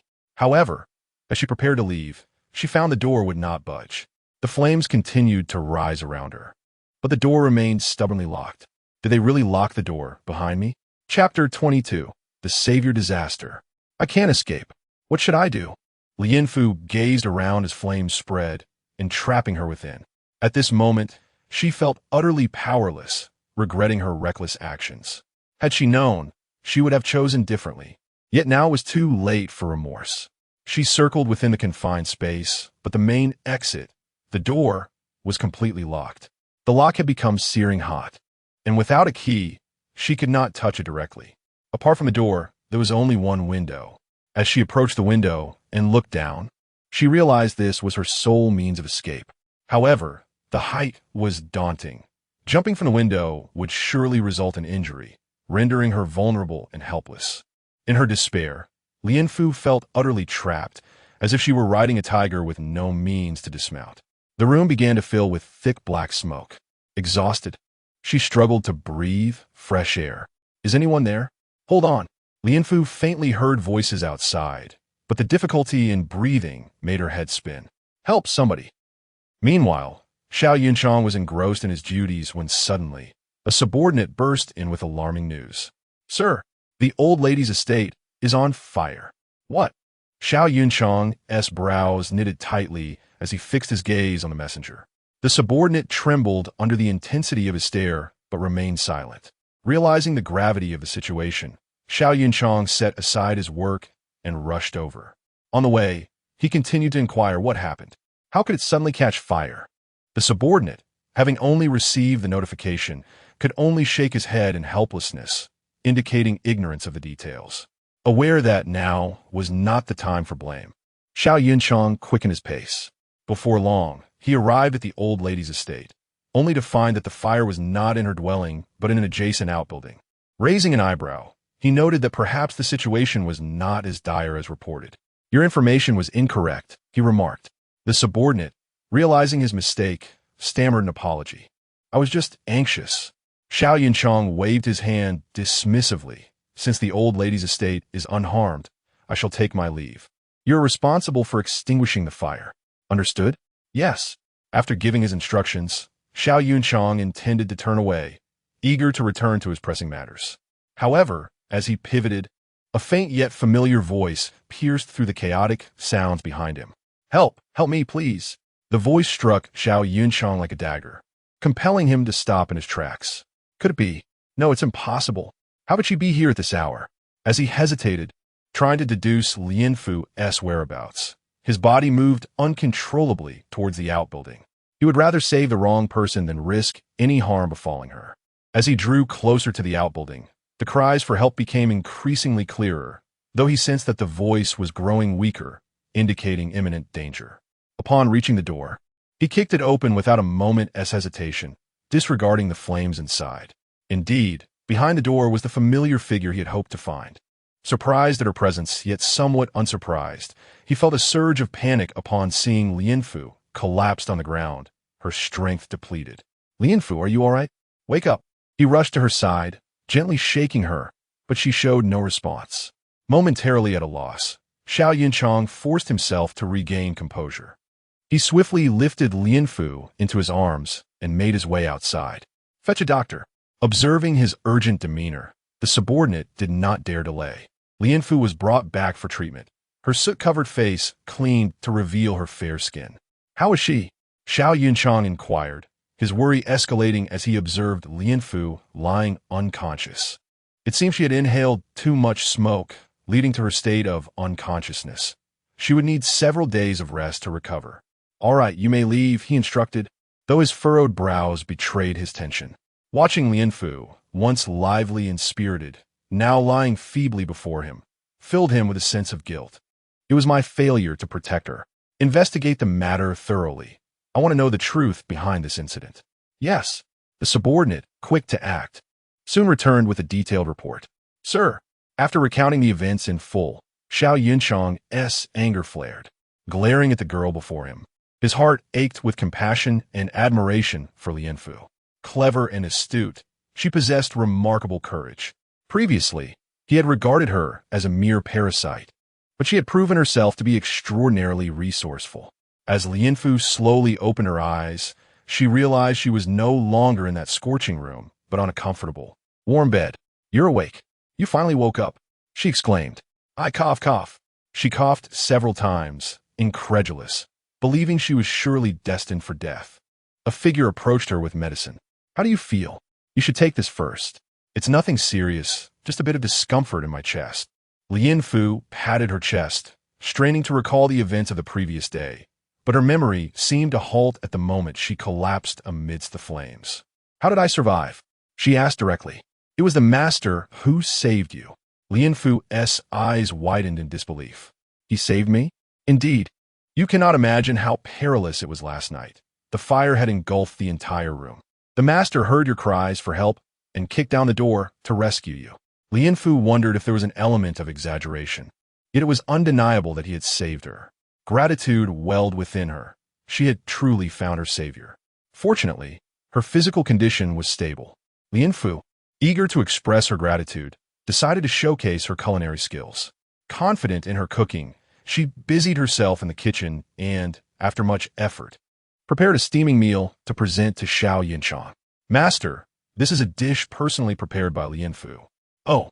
Xiao Yinchang scrutinized the offering, notoriously picky about his taste. He had dismissed numerous chefs, yet Lianfu dared to cook for him. To his surprise, he found the food delicious. Unconsciously, he took several more bites, leaving his subordinate in awe. "Master, is the flavor satisfactory?" Xiao Yinchang glanced at him. "It's acceptable." Chapter 23. Pretense. Lianfu paid little heed, reflecting on the duplicity of words. She clearly observed the subtle change in his expression, yet maintained her fade.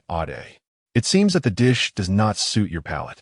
My lord, allow me to rectify this," she stated, her hand reaching for the dish, only to be intercepted by Xiao Yunchang's chopsticks. He cast a fleeting glance at Lianfu, his tone laced with gentle reprimand.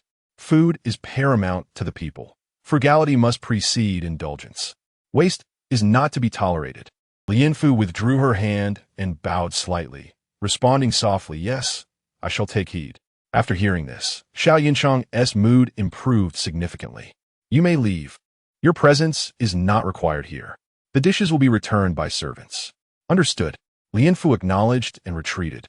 Upon returning to Yimu Hall, she had scarcely settled when an unassigned little maid rushed in. "Sister Lianfu, Sister Xiangning, the young madam's attendant, is here to see you." The little maid hopped excitedly into the room. Lianfu, perplexed, inquired, "Where is she? Why would anyone come here?" Before she could finish her sentence, a tall and graceful maid entered, accompanied by several small maids carrying gift boxes. This was Lianfu's first encounter with Xiangning, who had only heard of her beauty. She was taken aback by the reality. Her hands resembled delicate petals. Her skin was as smooth as wax. Her neck was as graceful as a swan. Her teeth gleamed like jade, and her features were enchanting, with a charming smile and captivating eyes. Having read some poetry, she could not help but draw such parallels. It was her literacy that had caught Shan Shanyue's attention. Lianfu rose, and the two exchanged courtesies. After glancing at the little maids trailing behind Xiangning, she asked, "What brings you here, Miss Xiangning?" With a smile, Xiangning waved her hand, signaling the little maids to present the gift boxes. "I have come on behalf of the madam to deliver gifts. The madam heard of your recent ordeal in the fire and, fearing for your health, instructed me to bring you some nourishing supplements." Lianfu, although puzzled, feigned gratitude as she accepted the gifts. "I am grateful for the madam and Appo's concern. Please convey my heartfelt thanks to her. I am quite well." Xiangning, being a recent addition to the household, raised an eyebrow, wondering why it was not Yingguai who had come. After Lianfu accepted the gifts, Xiangning led the little maids out of the courtyard. Lianfu contemplated the gifts laid before her. Ultimately, she decided they could not remain in her possession, as they were from Shan Shanyue. This individual was cunning and malicious, and it was prudent to dispose of them before they could be used against her. After careful consideration, she resolved to remove the items from the estate, though she faced the challenge that one could not leave without permission. Only the kitchen maids, tasked with procurement, could venture out. This presented a viable option, as the next day was designated for purchasing supplies. Lianfu approached the kitchen and sought out Suyun, a little maid permitted to accompany the procurement team. Suyun, puzzled, asked, "Miss Lianfu, what brings you here?" Lianfu pulled her aside into a room and spoke. "Suyun, I have a favor to ask." Suyun, cautious, replied, "Please do tell." She was aware of Lianfu's esteemed position as the favored maid of the old lady. Sensing Suyun's apprehension, Lianfu poured her a cup of tea and reassured her.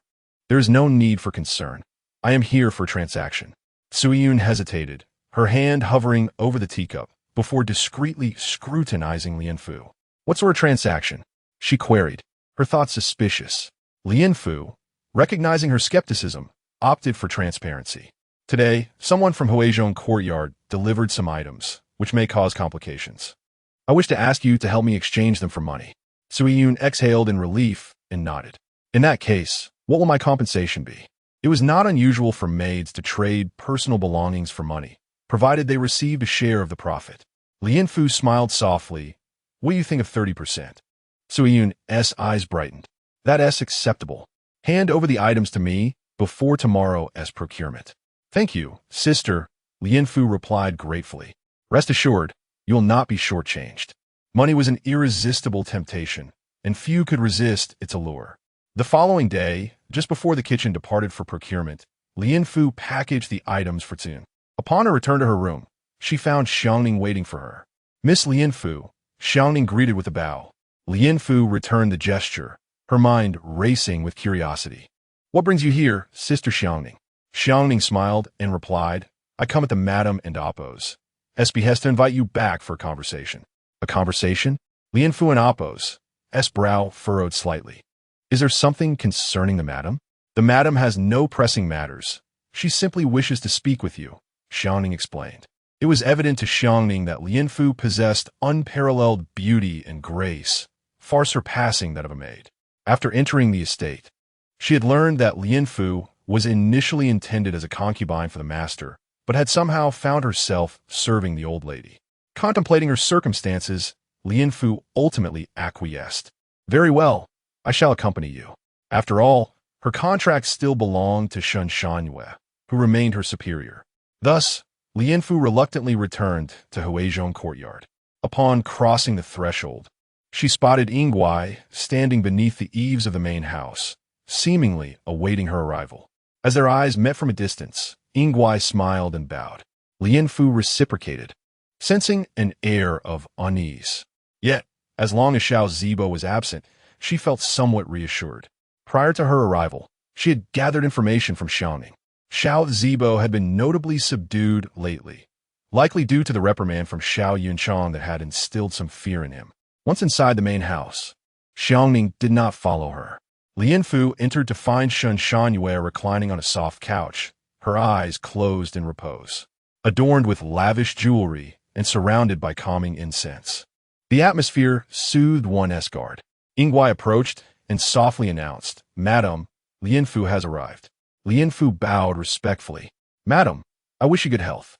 The woman on the couch slowly opened her eyes, which sparkled with weariness, yet held an inscrutable emotion as she regarded Lianfu.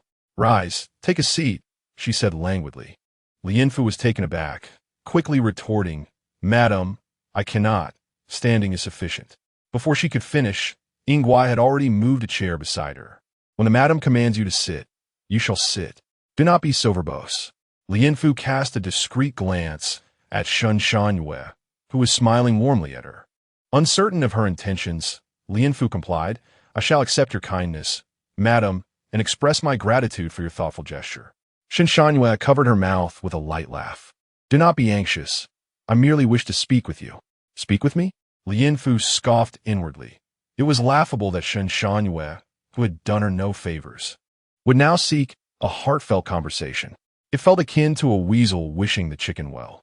Thus, she resolved to observe and await the unfolding of events, curious to discern Shen Shanyue's true motives.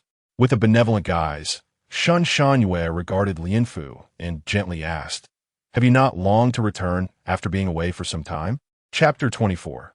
Conspiracy. Lianfu felt a twitch at the corner of her mouth. Had it only been a few days since she had endured torment and mistreatment?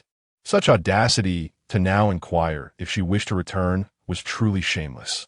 While these thoughts churned within her, her lips remained sealed, and she replied in a soft, measured tone, "I was suddenly summoned by the Duke to attend to the old lady. Although I long to return, it is the Duke's will, and I dare not disobey or express dissent." With these few succinct words, she effectively silenced Shun Shangyue, who had intended to press her further. Shun Shangyue and Appo's expression shifted, and she replied gently, "Since it is the Duke's intention, then you must serve the old lady well." "Yes, I shall heed your guidance," Lian Fu answered humbly. Observing her demeanor, Shun Shangyue felt a slight relief. Noticing Lian Fu's increasingly radiant beauty, she surmised that the old lady must have favored her. Recalling what Ingui had said days prior, she skeptically inquired, "Is it true that there are rumors you are to become the Duke's concubine?" Lian Fu's face flushed crimson, and she shyly covered her face, exclaiming, "Madam, please do not heed the gossips circulating outside." Shun Shangyue retorted, "But I have heard that the old lady harbors such intentions." Unwilling to relent, she pressed on, "If that is the case, I would be genuinely happy for you." "Madam," Lian Fu feigned a pout, "I merely attend to trivial tasks by the old lady's side. How could I possibly catch the eye of the old lady or the Duke?" Upon hearing this, Shun Shangyue felt a weight lift from her heart and remarked, "Isn't it your pride that has led you to this predicament? Had you accepted the Duke's proposal earlier, you wouldn't be relegated to serving others today." Lian Fu nearly choked at the audacity of such words. "Yet," she replied, "Madam, I am well aware of my lowly status and do not deserve the Duke's attention. If I were ever to marry, it would be to a commoner." Shun Shangyue was pleased with Lian Fu's response, but maintained a pretense of reproach. "You foolish girl, why speak such nonsense? Who wouldn't he wish for a better life?" With that, she exchanged a knowing glance with Ingui. Ingui understood and approached the screen, emerging moments later with a beautifully crafted wooden box. Shun Shangyue smiled at Lian Fu. "At your tender age, you should not wear such outdated garments." Lian Fu was confused as she watched Ingui place the box on the table, her jealousy barely concealed. With gritted teeth, she remarked, "This is a gift from the madam. Do not squander it." Taken aback, Lian Fu stood, astonished. "Madam, how could I accept such a gift? I cannot wear these fine clothes." Shun Shangyue sipped her tea and replied, "While serving the old lady, you must dress vibrantly. It will please her." Lian Fu, as if suddenly enlightened, nodded appreciatively. "Madam, you are truly devoted and considerate of the old lady. Once I inform her, she will surely appreciate your thoughtfulness." However, upon hearing this, Shun Shangyue quickly interjected, "This matter must remain confidential. My care for the old lady is known only to us."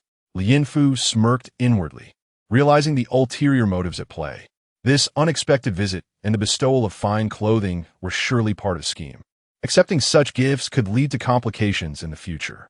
Yet, she recognized this as a potential economic boon, should she exchange the fabric for coin. It might serve her well if she ever sought to leave the estate. Thus, Lian Fu solemnly stated, "Madam, your kindness is understood. Then you may return," Shun Shangyue replied, feigning fatigue and dismissing her with a languid wave. Lian Fu, perceptive to the subtle cues, bowed and said, "Madam, may you rest well. I take my leave." Once Lian Fu had fully departed from Huizhong courtyard, Shun Shangyue opened her eyes, her gaze filled with venomous calculation. Ingui chattered incessantly, "Madam, that wretched girl truly knows no bounds, even attempting to bring you shame." Shun Shangyue paid little heed to her words. She had no desire to concern herself with the girl any longer. Such gifts were not bestowed upon Lian Fu without reason, and it was likely others would speak ill of her being favored. Yet, the girl was indeed cunning, becoming more difficult to manage with each passing day. Upon returning to Yamatang, Lian Fu carefully stowed away the items she had brought from Huizhong courtyard. On her way back, she had resolved that these items could not remain with her. She would wait for the next opportunity to have Suyun exchange them. Even if Shun Shangyue harbored no ulterior motives, these gifts served her no purpose. Though the old lady cherished her, she could not overstep her bounds. The following day, as Suyun prepared to venture out for shopping, Lianfu presented her with the items. Suyun was eager, recalling how well the last exchange had gone, alleviating many of her difficulties. The exquisite packaging of this new batch indicated their considerable value, promising a substantial return. Lianfu's generosity filled Suyun with gratitude. Had it not been for this exchange, her mother might have perished, as the funds saved her life. Thus, they continued to live peacefully for 2 days. One night, as Lianfu prepared for bed, an unfamiliar old matron appeared at her door. "Madam," Lianfu bowed respectfully, puzzled. "What brings you here at such a late hour?"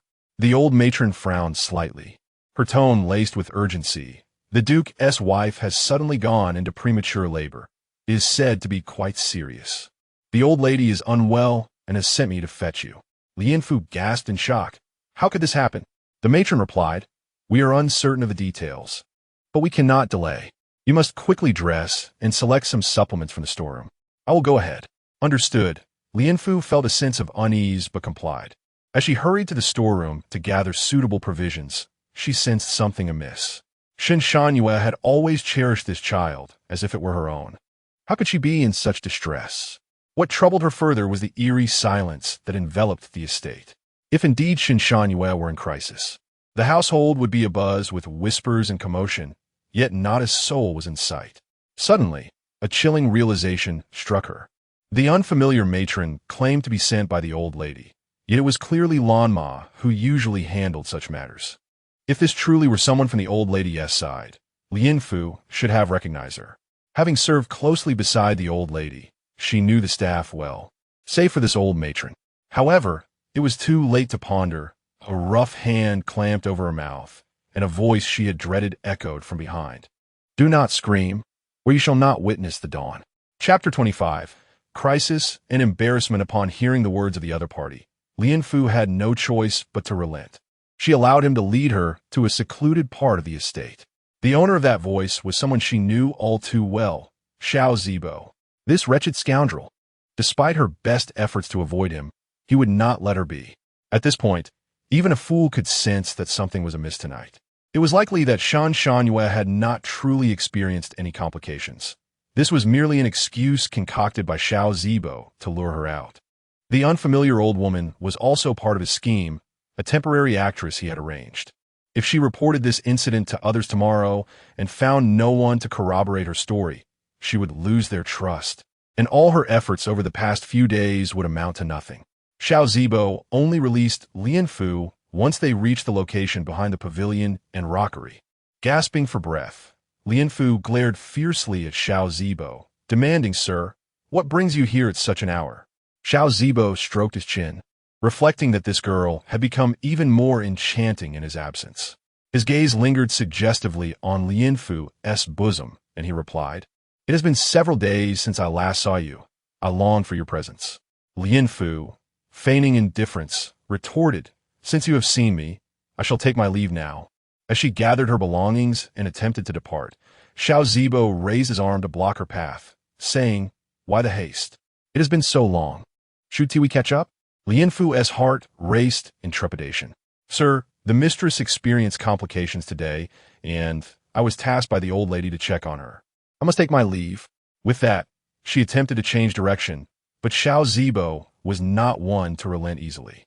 Seeing her blatant disregard for him, he pulled her back and coldly remarked, "Do you think you can leave tonight?" The items in her hands fell to the ground due to the force, but Lianfu, unwilling to yield, pushed Xiao Zibo away with all her strength. "You must not act foolishly. Have you forgotten the Duke's words?" Xiao Zibo's expression stiffened. He had not forgotten, but with the beauty so close, he was unwilling to let her go. Calmly, he replied, "What does it matter? Who will know if you do not speak of it?" Panic surged within Lianfu. Although Xiao Zibo indulged in frivolities, he was still a man, one she could not confront alone. Despite her recent efforts to improve herself, the results were not as promising as she had hoped. The push she had just delivered had drained her energy. "My lord." As he advanced closer, she protested, "If the old lady does not see me return, she might question my absence." But Xiao Zibo was not one to care about such trivialities. He, a man of the Xiao family, could easily disregard the concerns of a mere servant girl. After all, Xiao Yunchang had no legitimate heirs. He was the only successor, and they would not dare punish him. Before her, Lianfu gazed up with doe-like, tear-filled eyes, radiating fear, embodying delicate fragility. Xiao Zibo's blood surged, and he immediately lunged for her. In a flash, Lianfu drew a silver hairpin from her head. The tip of the hairpin, sharpened over the past few days, was ready to pierce his heart should he charge at her. Yet Xiao Zibo dodged just in time, looking at her in disbelief. "You dare to assault your master." Lianfu tightened her grip on the hairpin, resolutely declaring, "I am striking down the vile flower bandit." Xiao Zibo swallowed hard, but seeing the determination in her eyes, a smile crept across his face as he rubbed his hands together. "You relish the role of a fierce woman. I find you most captivating." Lianfu felt a surge of unspeakable emotions. She longed for the silver pin to find its mark on this scoundrel, who so casually trivialized the suffering of innocent women, making their pain a source of his amusement. Why didn't he heaven strike him down with lightning? Xiao Zibo, eager and undeterred, approached her. Lianfu, her hands slick with sweat from gripping the hairpin, thought that if death were inevitable, she would take him down with her. Especially this detestable scoundrel, who was a menace to all. As Xiao Zibo drew near, he lunged at her, unaware that Lianfu was serious. With a fierce resolve, she swung the hairpin at him. Xiao Zibo, startled, quickly evaded her strike, but his clothing was torn, leaving him both angry and frightened. Lianfu, steeled by her determination, coldly stated, "If you insist on pushing me to my death, then we shall die together." Xiao Zibo, enraged, spat, "You worthless, flighty wench." Seizing the moment when Lianfu was distracted, he swiftly delivered a slap, fueled by all his strength. A red mark bloomed on her beautiful face, and blood trickled from the corner of her mouth.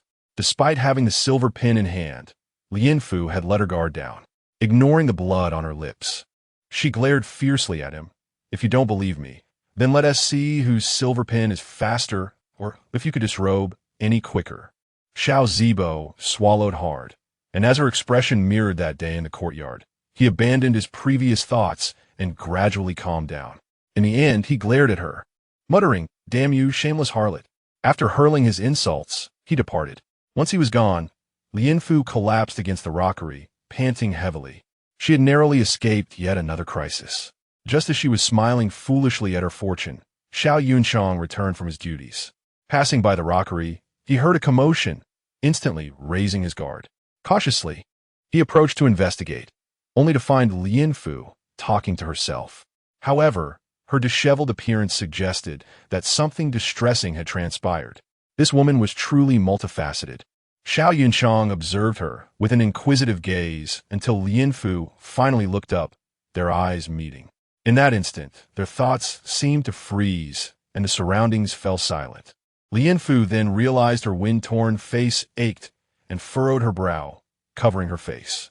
Seeing her in such a state, Xiao Yunchang inquired, "Why are you still seated in such a manner?"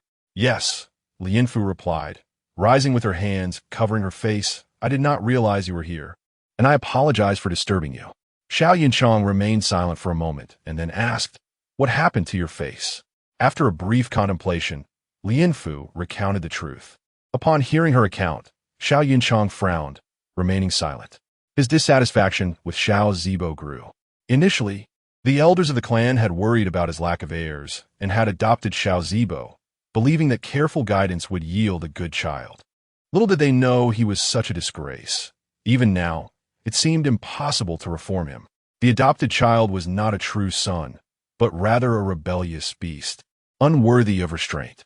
Chapter 26. The truth. What profoundly affected Xiao Yunchang's emotions was Lianfu's resolve. He inquired with curiosity, in such a perilous situation, "Why did you not feign compliance and seek an opportunity to escape?" Lianfu closed her eyes, recalling her previous life marked by weakness and concession, believing that merely being obedient would ensure her survival. Little did she know that this would only lead to harsher treatment. After a pause, her resolute voice pierced the silence of the night. "If one does not fight for oneself, one may never know when there will be an end to servitude." Upon hearing this, Xiao Yunchang felt a subtle tremor within his heart. "Gather your belongings and follow me," he commanded, Lianfu raised her head to meet his gaze, her beautiful eyes brimming with unspoken emotions, tears glistening as if ready to spill over. She bowed deeply. "I thank you, Your Grace." "Enough of this," Xiao Yinchong replied coldly, casting a fleeting glance before turning to leave. Lianfu hurriedly collected her things and followed, her heart a tumult of thoughts about Xiao Yinchong. His towering figure had become someone she could confide in, providing her with a sense of security in his presence. Upon reaching the study, Xiao Yunchong instructed, "Find a place to sit." After observing her over the past few days, he deduced that this woman possessed a simple heart. Each time she acted out of line, it was merely in defense of her own safety. She simply yearned to survive, and her previous attempts to entice him were driven by the same instinct. Yet, he sensed that something unusual had transpired in Lianfu's past. "Yes, I thank you, my lord," Lianfu replied obediently, placing her belongings down. She had not anticipated that each time she encountered Xiao Yunchong after a mishap, he would be so kind as to bring her to rest. A sudden realization dawned upon her. She should not have compromised herself for her own desires. Given that her previous actions bore no fruit, what use was that night? Had she known him to be such a compassionate person, she ought to have sought his aid from the beginning, thus avoiding her tragic fate in her past life. Xiao Yinchong sat at his desk, feigning interest in a book while subtly observing Lianfu. He called out softly, "Qingyan." A young man dressed in dark attire entered, bowing respectfully. "Your subordinate is here." Xiao Yunchong gestured towards Lianfu, saying, "Fetch some ointment for external injuries." "Yes." Qingyan quickly realized the impropriety of the request and added, "My lord, I am a man. It would be more appropriate for Qingyu to attend to this matter." Xiao Yinchong nodded, "You may arrange it." In truth, he recognized that he had overlooked the sensitivity of the situation, unwittingly assigning a male to perform a task better suited for a female. Qingyan left to procure the medicine, his mind racing with questions about the reason behind his lord and Appo's late-night return with an injured woman, a scenario he had never encountered before. Lianfu quietly observed Xiao Yinchong, now feeling justified in her association with him. Yet, an inexplicable hurt lingered within her heart, stemming from her prior actions. Unable to contain herself, she asked, "My lord, why are you so kind to me?" Xiao Yinchong and Appo's gaze flickered. He found himself at a loss for words, pondering why he had suddenly taken such an interest in a maid. After a moment, he replied nonchalantly, "I merely passed by." His indifferent tone was clearly audible to Qingyun and Qingyu outside the door, who exchanged knowing glances, contemplating their master and Appo's unusual attentiveness towards a woman, something they had never witnessed in all their years of service. Qingyun and Qingyu had both seen Lianfu before. Qingyu had even been captivated by her beauty upon their first meeting. Qingyun, too, believed she was perfectly suited for their master. In the past, noble women had shown interest in him, but he had always remained indifferent, suspecting ulterior motives behind their advances. After investigation, his instincts had proven correct. Lianfu had already begun her own discreet inquiries when she first sensed Xiao Yunchong's unique regard for her. As he had discerned, her sole desire was to survive.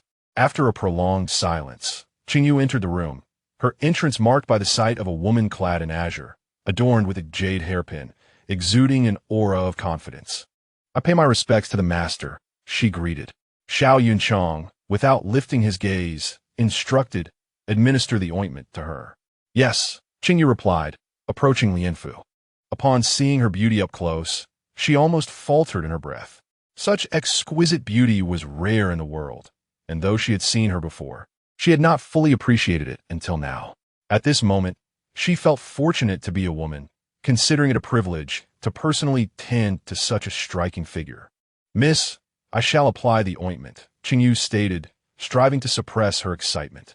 "Thank you for your trouble," Lianfu replied, her voice as gentle as a flowing stream. Qingyu looked up to find Lianfu's doe-like eyes gazing at her, causing her to blush fiercely as she fumbled with the medicine bottle. "It may hurt a bit. Please bear with me." "Very well," Lianfu nodded, having endured far worse. A mere sting was insignificant. Thus, she smiled at Qingyu, who was too flustered to meet her gaze. Focusing instead on the injury. Having been pampered in recent days, The pain was more pronounced than it had been in the past. Qingyu and Appo's touch instinctively softened as she felt a chill behind her, sensing an icy gaze upon her. Lianfu, noticing Qingyu and Appo's tension, offered a reassuring smile. "It is nothing, sister. I'm simply not accustomed to pain." Qingyu's cheeks flared a deeper crimson as she stammered, I will be gentler," as she carefully applied the ointment. Lianfu's heart sank upon seeing the objects laid out on the table. "My lord," she said, "I was sent by the old lady to visit the mistress. But now that I have failed in my duty, I fear I may face her reproach if I do not return soon." Xiao Yinchang furrowed his brow. "Let it be as it is. You shall not return tonight. Rest here and explain the situation clearly tomorrow. The old lady is reasonable. She will not make things difficult for you." Lianfu had no choice but to nod in agreement. Without Xiao Yinchang, she might have already fallen victim to Shen Shanyue and Xiao Zibo. She felt compelled to heed the words of her benefactor, trusting that, as Xiao Yinchang had stated, the elderly matron would not punish her without cause. Most importantly, she was uncertain whether the old maid who had accompanied her was truly in the old lady's service. Chapter 27. Dilemma. After careful contemplation, Lianfu found herself in a quandary. "However, my lord, while the old lady is indeed reasonable, if I do not attend, how shall I explain it to the madam?" Xiao Yinchang lowered his gaze in deep thought, realizing that he had not fully considered the implications of the situation. Shen Shanyue had always been at odds with Lianfu. If Lianfu were to forego her visit tonight, not only would the old lady be displeased, but Shen Shanyue would likely not let the matter rest. It was probable that she would exploit this incident to her advantage in the future.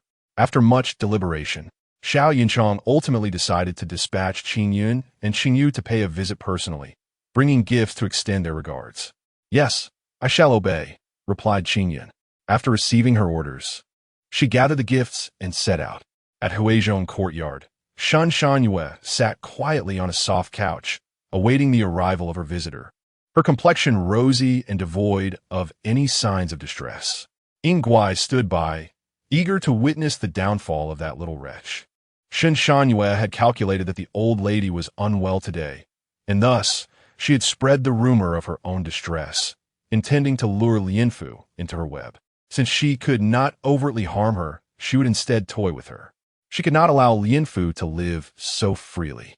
However, as they waited, the two women grew increasingly impatient, yet no one arrived. Yingguai voiced her confusion. "Madam, why has that little wretch not appeared yet?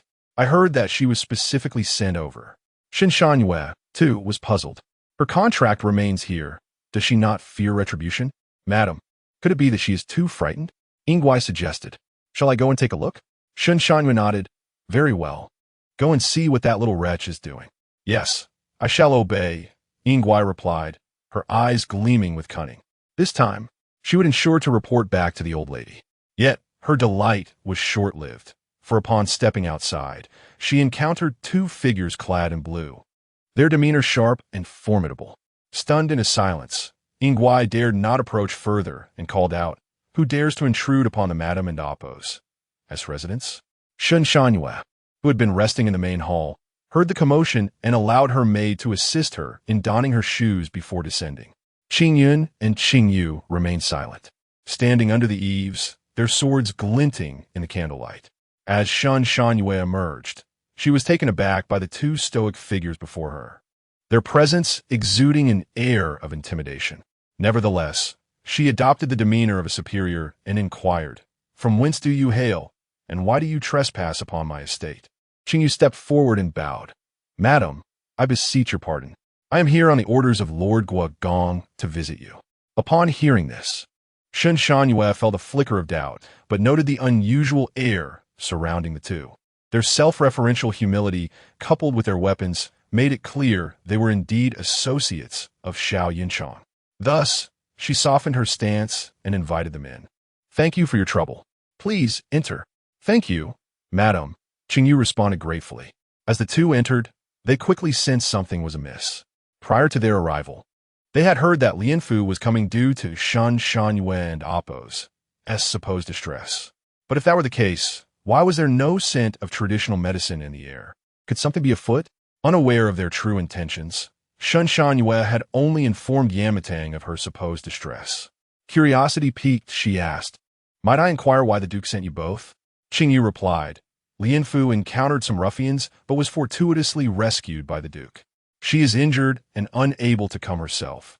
Hence our presence." "Ruffians?" Shun Shangyue gasped, alarmed.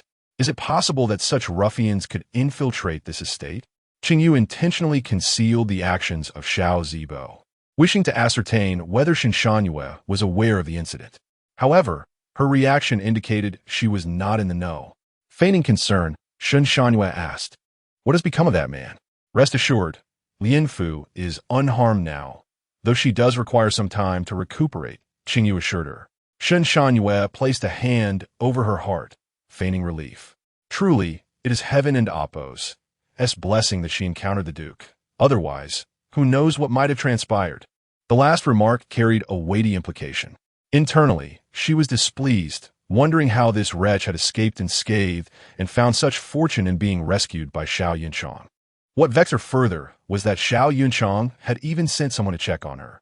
Previously, she had pried into Lianfu's situation, and it was clear their entanglements were minimal. So why was Xiao Yunchang so invested in her welfare? Qingyu then inquired, "How is the madam's health?" "The Duke is quite concerned and has instructed me to ensure your well-being." "I am better now," Shun Shangyue replied with a bitter smile. "It is entirely my fault. Had I not been unwell, you would not have had to make this journey, and Lianfu would not have encountered such trouble."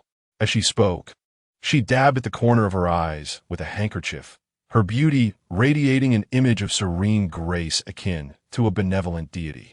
Qingyun and Qingyu found her demeanor peculiar, sensing she was no ordinary woman. "Such is the duty of my position," Qingyu remarked. "Since the madam is well, I shall take my leave to report back." Shun Shangyue nodded. "Very well. Please convey my gratitude to the Duke." Qingyun and Qingyu bowed without further comment and turned to exit. "Hold on. Please do not rush," Shun Shangyue called out, prompting them to halt, their expressions questioning. Qingyun, who had remained silent thus far, asked, "Does the madam have further business?" Shun Shangyue summoned Yingguai, who stepped behind a screen and returned with a small pouch. "What is this, madam?" Qingyun inquired, perplexed. Qingyu suspected Shun Shangyue intended to bribe them. "This is but a small token of my regard for Lianfu," Shun Shangyue explained. "Her injuries are a consequence of my actions, and though I cannot express my gratitude adequately, I hope you can deliver this on my behalf." Upon hearing this, Qingyun and Qingyu breathed a sigh of relief and clasped their fists in acknowledgement. "Your kindness is commendable, madam. We shall ensure it is delivered properly." Once the two had departed the courtyard, the softness of Shun Shanyue's expression vanished instantaneously. Her countenance hardened as she sensed something was amiss. There was no way a rogue could dare trespass upon the Duke's estate unless that rogue was Xiao Zibo. A sense of unease gripped Shun Shanyue, and this notion took root in her mind. "Yingguai, find someone to inquire about this matter," she commanded. "Yes," Yingguai replied as she exited. Having listened intently, she felt a surge of indignation. How could that wretched girl be so fortunate? Time and again she had managed to evade danger, truly a calamity that would plague generations. In the study, Qingyun and Qingyu had already reported back to Xiao Yunchang. Lianfu, having listened intently, understood that, according to their accounts, Shun Shanyue had not been in distress. However, she had not colluded with Xiao Zibo either. This indicated that Shun Shanyue's distress was a personal matter and had no connection to Xiao Zibo's actions. It was merely a coincidence that he encountered her while engaged in this affair. Then, who was that old matron? Qingyun and Qingyu had already inquired with the attendant on duty about the matter. Chapter 28. Breathless, the unfamiliar old maid indeed served beside the matriarch of Yanmu Tang. However, she had only officially assumed her duties today. Lingfu, still harboring doubts, inquired, "Did you two see that old maid in Huizhong courtyard?" Qingyu replied, "I have verified this matter. The old maid originally intended to go, but when the matriarch's headache suddenly flared up, she stayed behind. She meant to inform you, but you'd already left before she could." Lingfu understood and remarked, "Now it makes sense." With the truth unveiled, Lingfu rose to take her leave. "Today, I was fortunate to receive your assistance, and it is rather late. I should return to avoid causing the matriarch concern." Xiao Yunchang, unconcerned, said, Then let Xingyu escort you back and take the medicine with you. Ling Fu secretly rejoiced and gently replied, "Thank you, my lord. I shall take my leave now." At Yin Mu Tang, Xingyu escorted her to the courtyard gate before returning to report.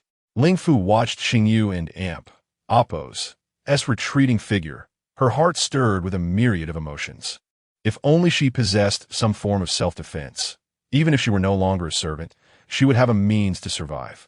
Upon entering the courtyard, she found it quiet, indicating that the matriarch's headache had subsided. After a brief wash, she retired to bed. The following day, Ling Fu rose early to pay her respects to the matriarch. At that moment, the matriarch was having breakfast in the main house, but was in a foul mood.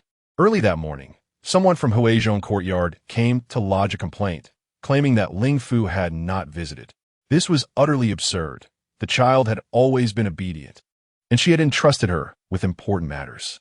How could she neglect such a significant issue? Lan Mama, observing the matriarch and Amp, Appo's lack of appetite, urged, "Matriarch, you should eat something. If you are still upset, you can ask the girl directly when she comes to pay her respects." The matriarch waved her hand dismissively. "I cannot eat until this matter is clarified." Lan Mama sighed inwardly, thinking how stubborn the old lady was. Just then, Ling Fu gracefully entered, and before the matriarch could speak, she knelt directly at the table, lamenting, "Matriarch, I am guilty and have come to confess." Upon seeing her, the matriarch's heart ached, and she softened her tone. "Get up. Dear child, let us speak calmly." Ling Fu insisted on remaining kneeling, declaring, "Matriarch, I did not visit Huizhong courtyard last night. I am guilty." The matriarch's heart tightened. Though she felt anger, she had a fondness for the girl, and seeing her in such a pitiful state made it difficult to remain upset. It was Lan Mama who intervened, helping Ling Fu to her feet, saying, "Speak, dear girl. Why do not go? The matriarch is deeply concerned for you and cannot bear to chastise you now." Ling Fu, encouraged by Lan Mama's words, looked up at the matriarch and noticed tears glistening in her cloudy eyes. Pouting, she knelt again, resting her head on the matriarch's lap, and said, "Matriarch, I am aggrieved. I intended to follow your command last night, but I unexpectedly encountered the elder on the way." As she spoke, tears streamed down her beautiful face, falling onto the matriarch's gown. The matriarch's heart ached even more as she stroked Ling Fu's head, suspecting she knew what had transpired. Ling Fu looked up and said, "Had it not been for the Duke's presence nearby last night, I fear I might have met with disaster." The matriarch felt an even deeper sorrow, pondering how such calamity could exist within her household. She regretted allowing such a misfortune to enter her home in the first place. Had it not been for her sudden headache last night, she would not have been without a maid by her side. In Huizhong courtyard, Shun Shangyue and Appo's Maid, sent out last night to gather information, recounted the events. The atmosphere was tense, and no one dared to speak, acutely aware of the need to minimize their presence. "Are you certain you did not mishear?" Shun Shangyue asked incredulously once more. The maid nodded. "I inquired of those in the Duke's study and heard it with my own ears." Suddenly, a teapot shattered on the floor beside the maid.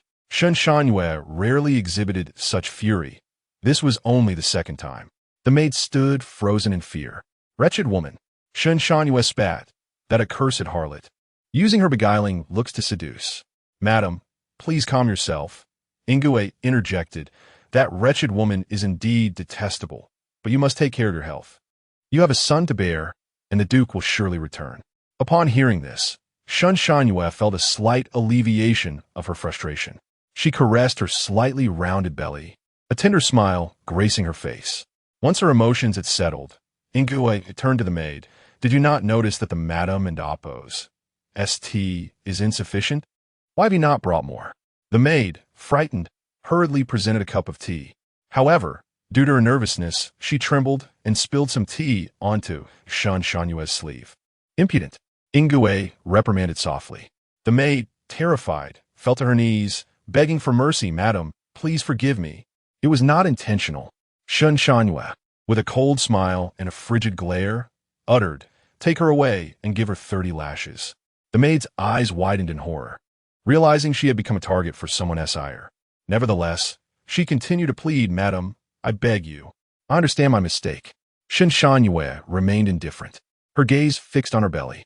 As the maid was dragged away, her cries for mercy echoed, but soon all sound ceased. The matron responsible for the punishment reported, "Madam, she has fainted." Shen Shangyue feigned surprise. "How could you be so harsh? Quickly, take her back to rest, and let her skip her duties for the next few days." Yes, the matron complied and took the maid back to her quarters. In the courtyard, the other maids dared not breathe, having witnessed the fate of their companion, and began to question Shen Shangyue's character. Outside, Xiao Zibo observed the earlier scene, hesitating for a long while before ultimately deciding against entering. It seemed that Shen Shangyue had already learned of last night's events. While his wife was in a delicate condition, he had not only been absent, but had also flirted with the person sent by the matriarch to check on her. Given Shen Shangyue's temperament, he would likely face her wrath should he approach now. It would be wiser to wait outside until her temper cooled. After lunch, Shen Shangyue instructed, "Ingwe, prepare some of the old matriarch's favorite fruits. We shall go to pay our respects." "Yes," Ingwe replied, and went out to procure the delicacies. Since that wretched woman would not come to her, she would take the initiative to seek her out. Chapter 29. Intention at Yinmu Hall. Shen Shangyue approached with a food box to pay her respects. Although the old matriarch Xiao harbored reservations about finding a granddaughter-in-law, it was undeniable that the young lady was with child and had been agitated the previous night. Her visit today, despite her condition, was indicative of filial piety. She was not an unreasonable person. As long as the other party remained composed and did not cause trouble, she would be satisfied. After exchanging greetings and handing the pastries to Nurse Lan, Shen Shangyue smiled brightly and said, "Grandmother, I apologize for disturbing you last night when I was feeling unwell." The old matriarch replied with calmness, "Why would you come here instead of resting at home? Your filial heart is commendable." Shen Shangyue took a seat, engaging in light-hearted conversation. "After my pulse stabilized last night, I thought it might be due to grandmother's daily prayers, so I came to express my gratitude." The old matriarch, rarely amused, chuckled sincerely. "Child, you have quite the silver tongue." Shen Shangyue playfully retorted, "Grandmother, I speak only the truth." The old matriarch shook her head, somewhat helplessly. At that moment, Lianfu entered with tea. "Greetings, old matriarch. Greetings, young mistress. I shall serve tea to both of you." The old matriarch's spirits lifted upon seeing Lianfu. However, Shen Shangyue's smile faltered upon seeing that insufferable girl. She longed to tear that beguiling face to shreds herself. Lianfu served tea to the old matriarch before approaching Shen Shangyue. She understood that Shen Shangyue would not let go of such an opportunity to make things difficult for her. Yet, under the old matriarch's watchful gaze, she presumed no significant mishap would occur. "Madam, please enjoy your tea," Lianfu said, half crouching before Shen Shangyue with the teacup. Shen Shangyue, however, did not take it, continuing her conversation with the old matriarch as if nothing had happened. Tears streamed down Shen Shangyue's face, reminiscent of the Yellow River's unending flow, as she lamented, "Grandmother, as this is my first pregnancy, I feel quite anxious and have much I wish to express." Although the old matriarch noticed Lianfu's awkwardness, she could not speak at that moment, and said, "Childbirth is akin to stepping into the gates of hell. I understand your worries, but I am still here." Shen Shangyue feigned deep emotion, dramatically stating, "Grandmother, how I wish to see you often. Alas, my body is indeed uncooperative." The old matriarch reassured her, "I remain in Yinmu Hall. You may come to see me whenever you wish." Shen Shangyue wiped her tears, on the verge of sobbing, "Grandmother, thank you so much." Ingwe, observing Lianfu standing by with the tea, felt a surge of satisfaction. That little wretch thought she could hide behind the old matriarch and escape her wrath. Lianfu bowed her head, adopting a humble demeanor. Yet her mind was racing with thoughts of how to navigate this situation. Did she not care for the old matriarch's reputation? Had she known this would happen, she would not have brewed such hot tea. At that moment, her hands felt nearly burnt and numb. After an undetermined time, Ingwe finally reminded her, "Madam, Lianfu is still holding your tea." "Oh," Shen Shangyue exclaimed, as if just realizing it, filled with guilt, "it is all my fault. I was so engrossed in conversation with grandmother that I forgot Lianfu was still holding the tea. Why didn't you remind me sooner? Ingwe, Ingwe, bowing in apology, said.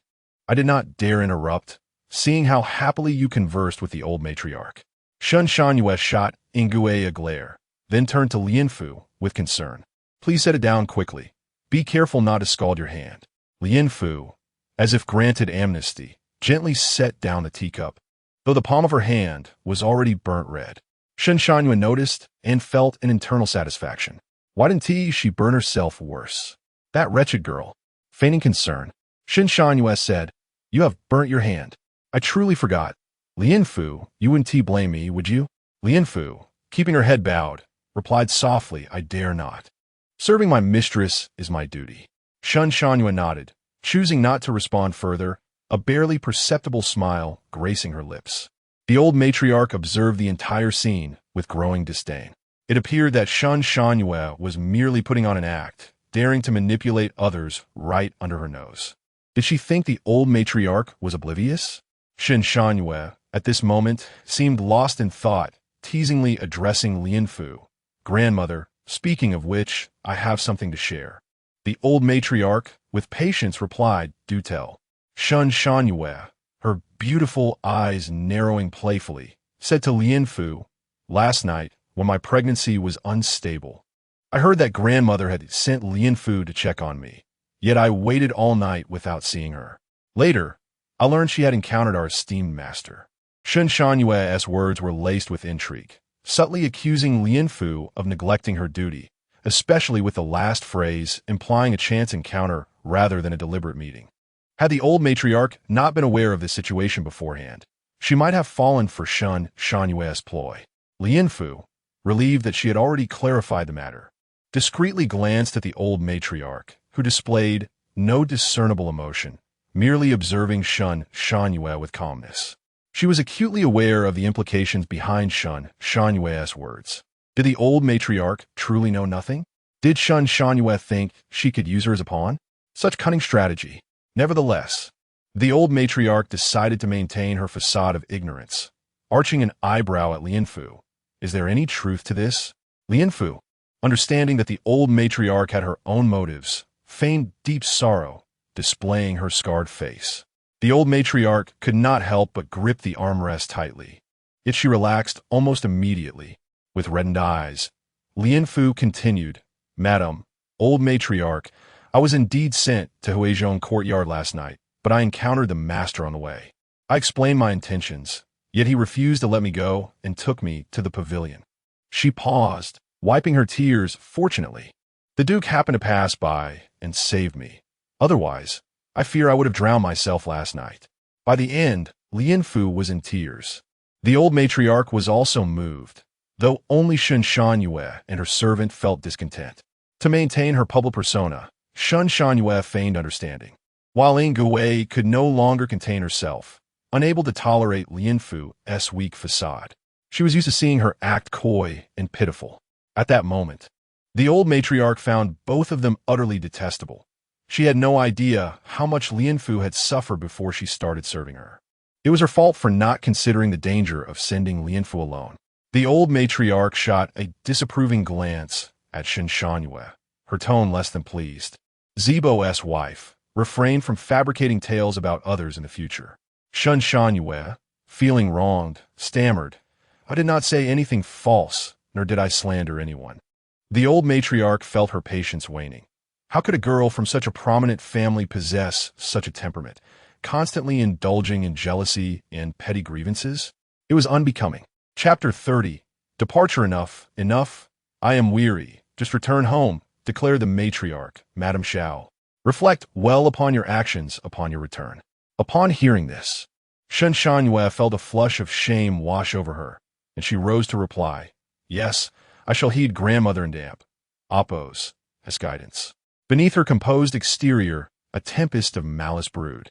This time, her resentment extended not only towards Madame Xiao, but also toward the entire Xiao clan. How dare that wretched old hag demean her in front of a mere servant? Suppressing her rage, she slowly exited the main hall. Madame Xiao turned to Lianfu and instructed, See her off. After all, Your contract still lies in her hands. Lianfu bowed respectfully. Yes, I shall do so at once. She followed closely behind Shen Shanyue and Ingue. Seeking to curry favor with Shen Shanyue, Ingue mockingly remarked, Madam, why do we have a mangy dog trailing behind us? Lianfu recognized the insult directed at her, but felt helpless. They were in Yamatang, and although Madame Xiao indulged her, she could not act out of line. As they reached the courtyard gate, Lianfu finally spoke. Some are fleeting, yet others cling to the desire for charity their entire lives. Ingue was infuriated. She understood Lianfu was subtly criticizing her. Earlier, she thought Lianfu remained silent out of fear, but it was clear now that Lianfu simply chose not to engage.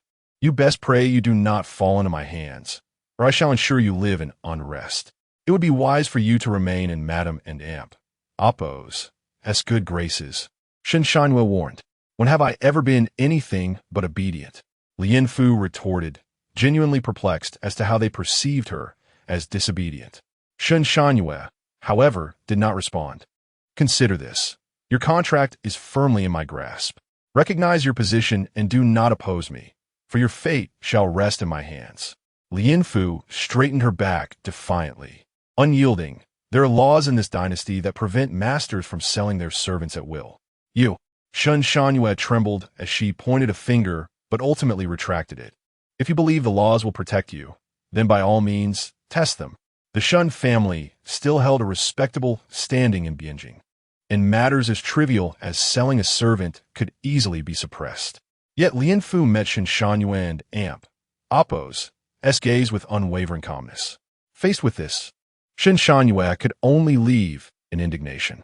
Once Shen Shanhua was far away, Lianfu clenched her fist silently. She could no longer remain passive. Her funds for purchasing her freedom were still insufficient, and she needed to expedite her savings. Leaving this place as soon as possible was paramount. With her contract in her own hands, she would no longer be vulnerable to Shen Shanhua and Oppo's machinations. Upon returning to the courtyard, Madame Xiao truly felt fatigued, likely due to her poor rest from the previous night's headache. With nothing to occupy her, she retreated to her chambers. Since the moment she began accumulating silver, she realized she had never truly counted how much she had managed to save. When she opened the box containing her treasure, the gleam of silver nearly blinded her. She carefully poured the coins onto her bed to tally them. To her astonishment, she discovered she had saved over 100 taels. Once an astronomical figure to her, it now seemed trivial, especially when considering that the sum required for her freedom was at least 500 taels. With only a meager 100, how could she ever achieve this? As she pondered this, she could only offer herself some solace. As night fell and silence enveloped the surroundings, Madame Xiao lay in bed, tossing and turning, unable to find rest due to thoughts of Xiao Yunchang's heirs. The child currently in her household was far from a legitimate son. If only Xiao Zibo were obedient, but alas, the boy was utterly inept.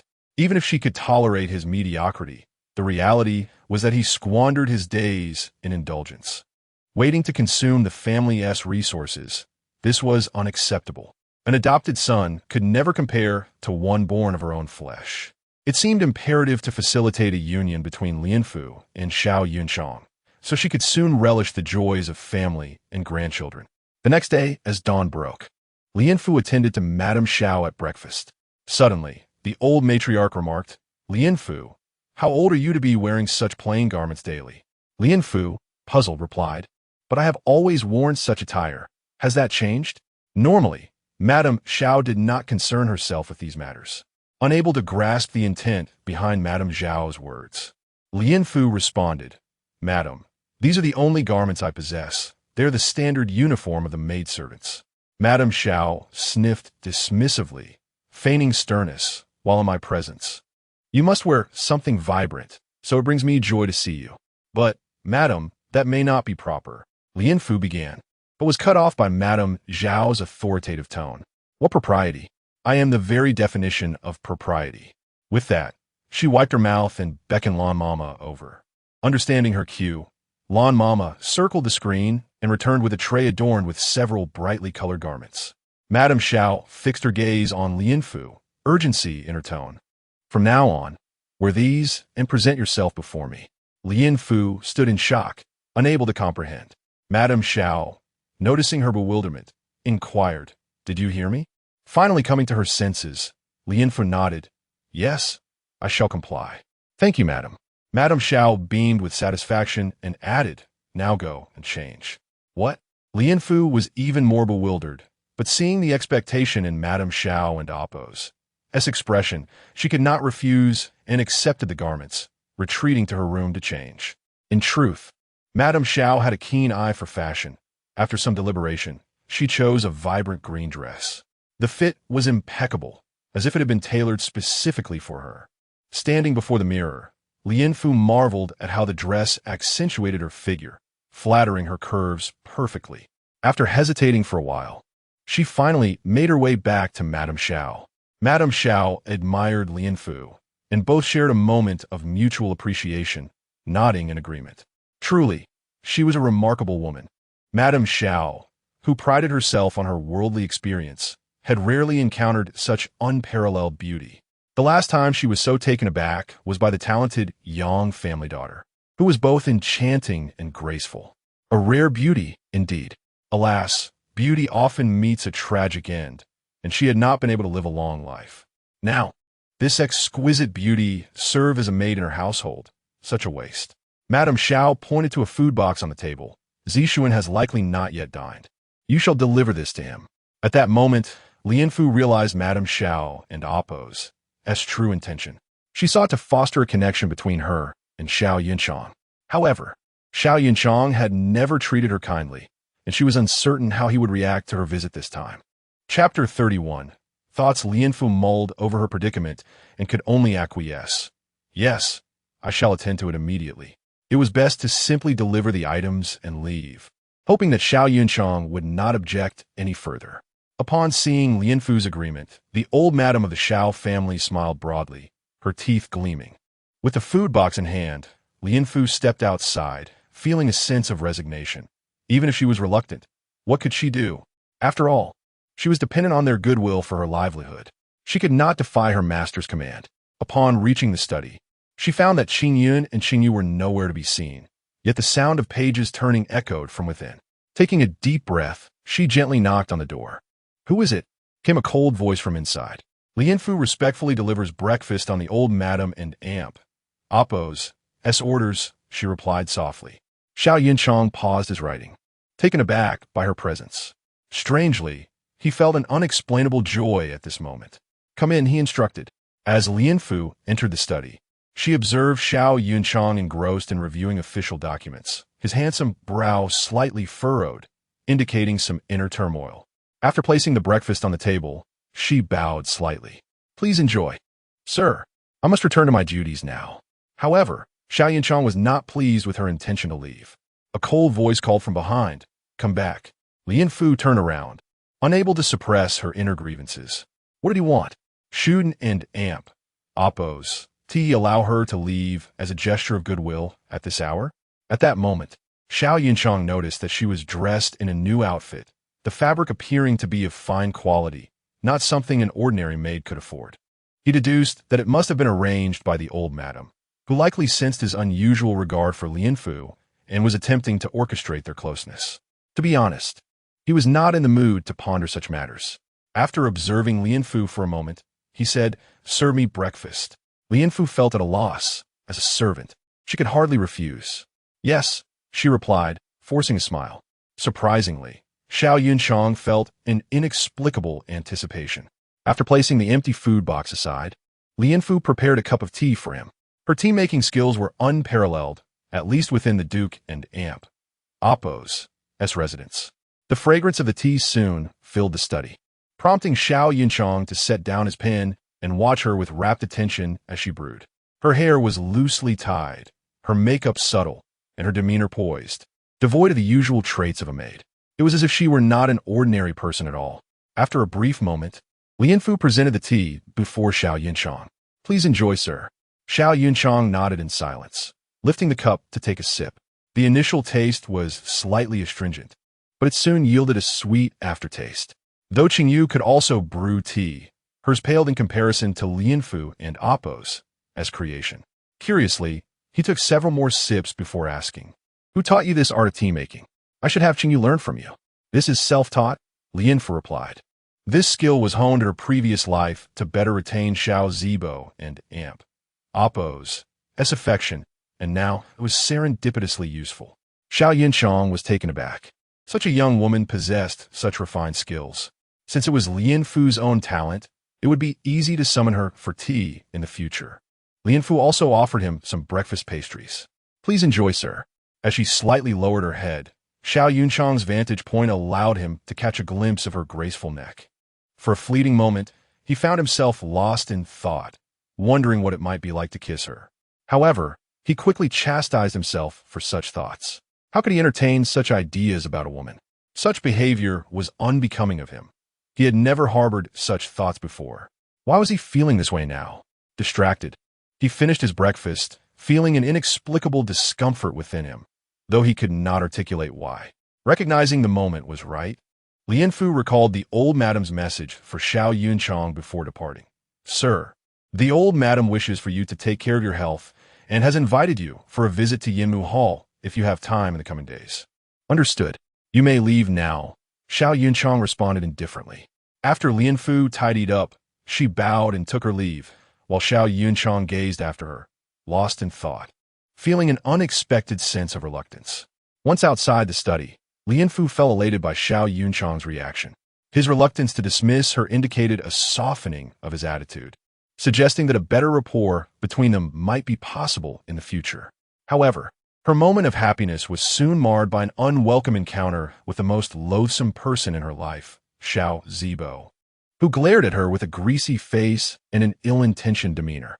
Out of courtesy, Lianfu bowed slightly. "I greet you, sir." She intended to leave, but Xiao Zibo obstructed her path, eyeing the food box in her hands with malice. "Oh, off to deliver food to your lover?" Lianfu shot him a glare and replied coldly, "I am delivering breakfast to the Duke, as commanded." Xiao Zibo scoffed, "Father and Appo's breakfast is sent from the kitchen. What need is there for a maid like you?" "Believe it or not, sir, but I must return to report back," Lianfu insisted. With a smirk, Xiao Zibo leered at her, his gaze lingering on her chest. "So, have you decided yet? Will you yield to me?" Lianfu felt revulsion rising within her, but managed to suppress it. "I dare not aspire to such heights, sir. I have matters to attend to." Yet Xiao Zibo persisted. "If that's the case, you won't be leaving today. If you don't comply, I will take matters into my own hands right here." A sense of trepidation gripped Lianfu. But being near Xiao Yunchang and Appo's study, she surmised that he was merely trying to intimidate her. Remembering Xiao Yunchang, she coldly retorted, "The Duke is currently occupied. If you are unafraid of sullying his ears, then go ahead and try." Her words extinguished the spark of desire in Xiao Zibo, who, upon hearing her, felt an icy chill wash over him. Seeing his expression, Lianfu realized her assessment was correct. Xiao Zibo was nothing but a coward who feared Xiao Yunchang. The mere mention of the Duke rendered him overly cautious. Unable to suppress a slight smirk, she found amusement in his predicament. This scene only fueled Xiao Zibo and Appo's fury, as he seethed and finally asked the question that had long plagued him. "Have you been in bed with Xiao Yunchang?"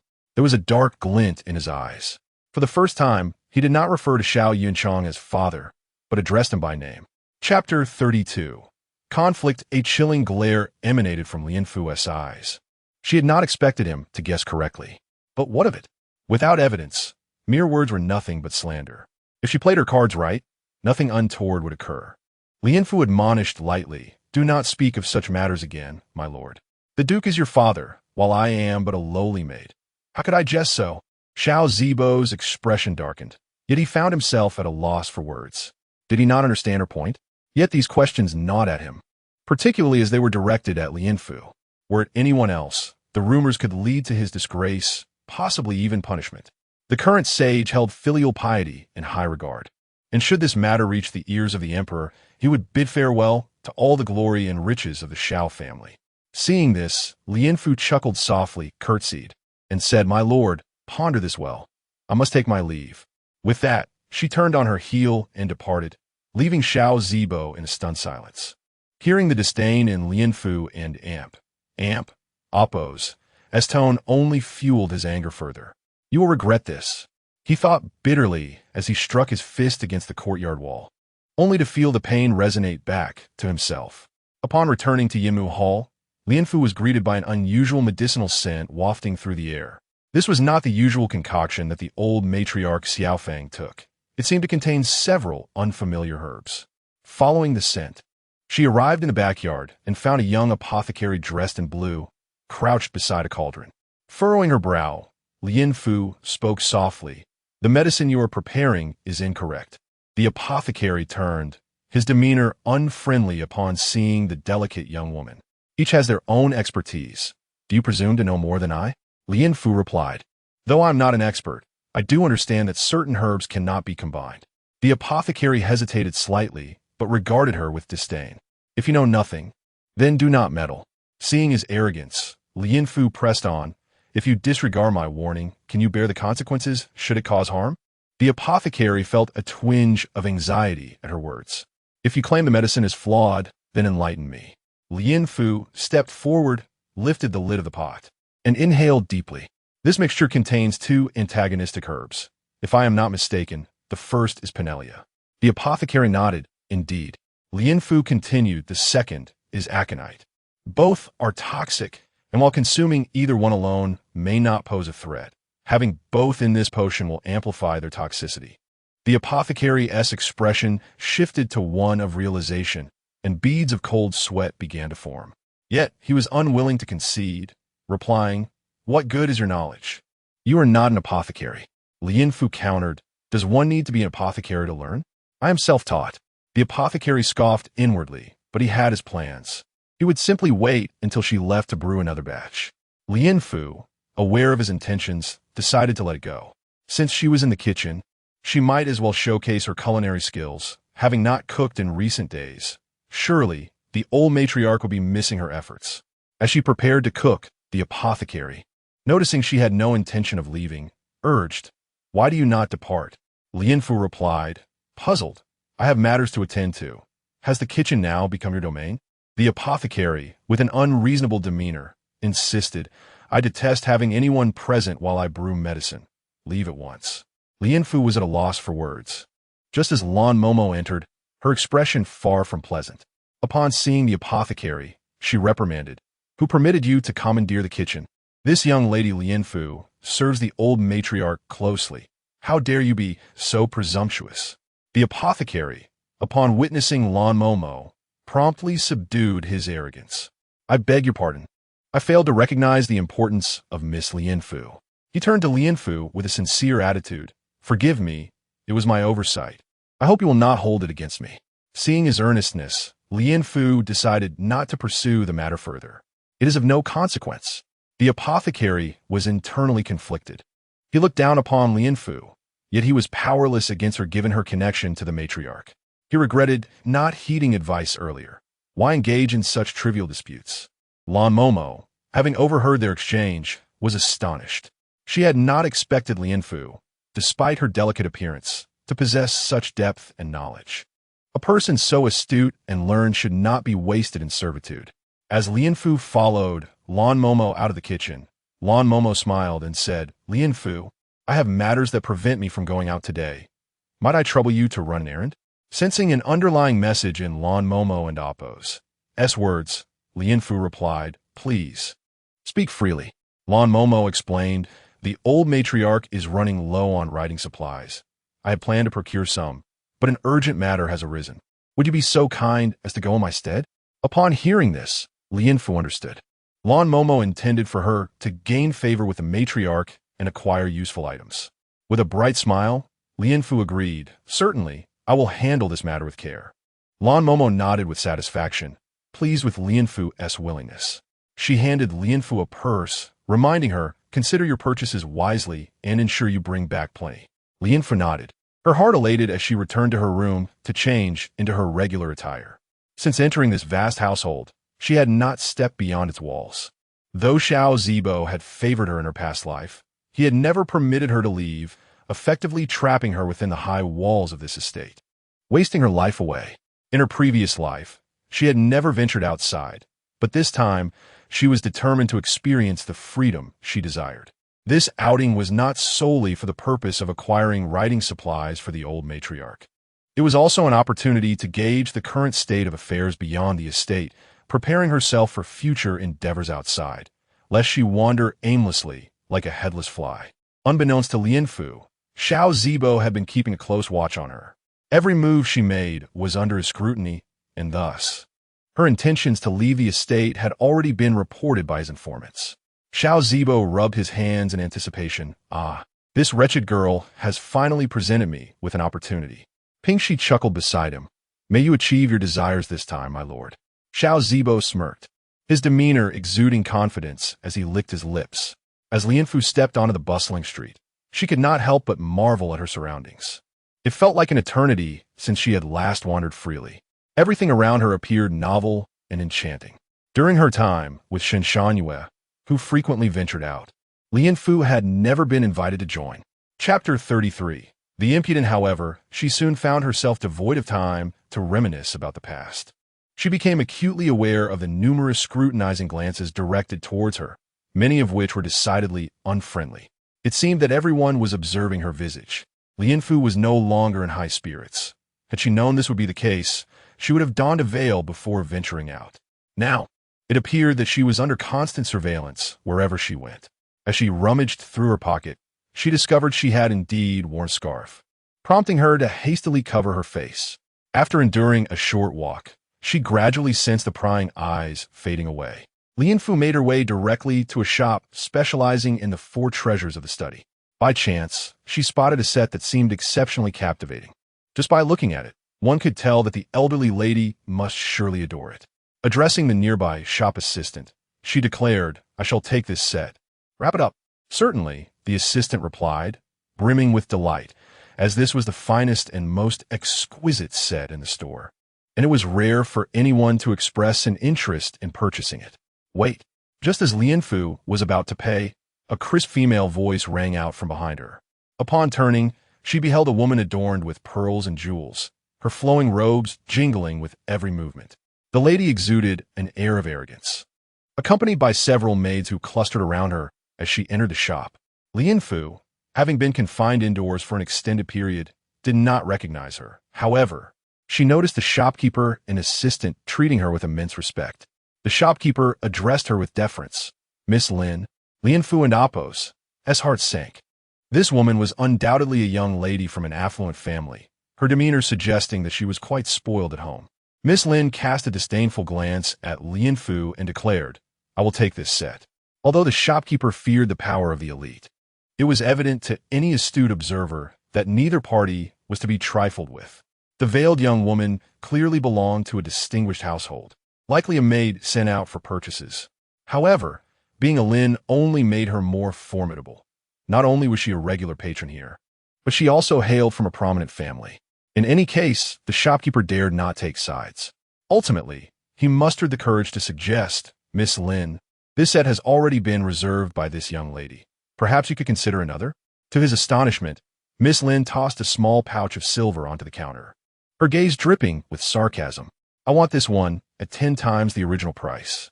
Hearing this, Lianfu could not help but feel envious. The shopkeeper, however, was troubled. It is not merely a matter of money. It is a question of reputation. How could I simply hand over what a customer requested? That would be against the rules. Miss Lin remained silent, but one of her maids spoke up first, her words laced with cruelty. Don't you have eyes? If you know our Miss Lin is a member of the Lin family, you should understand who holds the greater weight in this matter. Lianfu could no longer remain silent. Dear Miss, as a member of a prestigious family, I trust you are well versed in the principles of precedence. Surely you understand the importance of first come, first served? The shopkeeper, witnessing someone daring to confront Miss Lin, discreetly stepped back. Miss Lin, having been raised in luxury, was unaccustomed to being chastised, especially by a mere girl. She immediately wore a frosty expression and retorted, First come, first served? The one who pays more gets it. Lianfu replied, That statement is misguided. Would such words not tarnish your family's reputation? Miss Lin, stung by Lianfu's words, surveyed her modest attire with contempt and scoffed. Who are you to dare offend me? Though Lianfu's clothes were simple, Her demeanor was anything but ordinary. She wore a veil, adding an air of mystery to her presence. "I am but a commoner," Lian Fu replied. With a disdainful laugh, Miss Lin mocked. "Did you really think you could enter here if you couldn't afford to buy something? Surely you aren't attempting to deceive us?" Lian Fu responded with a light chuckle. "If I could not afford it, why would I enter and waste time?" Miss Lin, irritated by Lian Fu's indifference, shifted the conversation to the veil covering her face, sneering. "Why hide behind a veil? Are you concealing something shameful?" Lian Fu chose not to engage further and retrieved her purse to settle the payment. Seeing Lian Fu ignore her, Miss Lin exchanged a glance with her maid, who promptly approached Lian Fu, attempting to pull the veil from her face. "You lowly wretch, my lady is speaking to you. What sort of attitude is this?" The onlookers, sensing a potential disturbance, quickly distanced themselves to avoid being caught in the fray. Lian Fu furrowed her brow and sidestepped, only to have her veil caught and torn away by the maid and amp. Oppo's grasp. In that instant, the atmosphere fell silent. The sound of a pin dropping could be heard. Someone gasped, prompting a chorus of gasps from the crowd. Then, a voice broke the silence, exclaiming, "So beautiful!" Whispers began to circulate around Lian Fu, who felt her cheeks flush with heat. Miss Lin's eyes widened as she beheld Lian Fu's exquisite beauty, a visage she wished adorned her own face. Lian Fu's delicate features and graceful stature exuded an enchanting elegance, every movement brimming with poise. Miss Lin, seething with envy, snarled through gritted teeth, with such beguiling looks, "Who are you? A concubine that has escaped?" As her words fell, the murmurs intensified, and the gazes turned towards Lian Fu with renewed scrutiny. Many speculated about her background, as a woman of such beauty could only be the concubine of a wealthy man. In this day and age, individuals often defined a woman by her association with a man rather than her own merits. "A concubine on the run would face a death sentence," one man remarked, while an old woman scoffed, "Someone like her would be drowned in a pig's cage." Miss Lin reveled in the surrounding discourse. Lian Fu, however, remained unfazed. "If you truly wish to know who I am," Miss Lin retorted, "could it be that you are a lady from some noble family?" With a light laugh and an air of nonchalance, Lian Fu replied, "I am not a lady. I am merely an ordinary maidservant to the esteemed Lady Xiao of the Duke's residence." The crowd gasped in shock, their expressions shifting abruptly, and the murmurs ceased. Miss Lin's face paled, realizing she had just crossed paths with a maid from the Duke's household. Although her Lin family held a respectable position in Beijing, it paled in comparison to the Duke's house. Miss Lin felt a surge of panic. If her father learned of her causing trouble, she would surely face confinement. Stammering, she inquired, "Are you truly a maidservant of the Duke's residence?" Lian Fu remained silent, her demeanor speaking volumes. Miss Lin's countenance turned ghostly. She had just committed a foolish act. Offending the Duke's household could spell disaster. The crowd shared her apprehension, their faces reflecting a mix of fear and concern. At that moment, the shopkeeper, having learned of Lian Fu and Oppo's identity, felt his previous unease dissipate. Lian Fu placed her silver coins on the table, nonchalantly stating, "Please deliver this to the residents." "Thank you."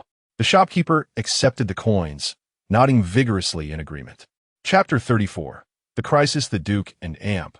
Oppo's residence in Beijing is well known to all. Thus, Lian Fu did not elaborate much with the shopkeeper and departed directly. Once she had distanced herself, Miss Lin felt her legs weaken, and had it not been for the maid supporting her, she would have collapsed to the ground.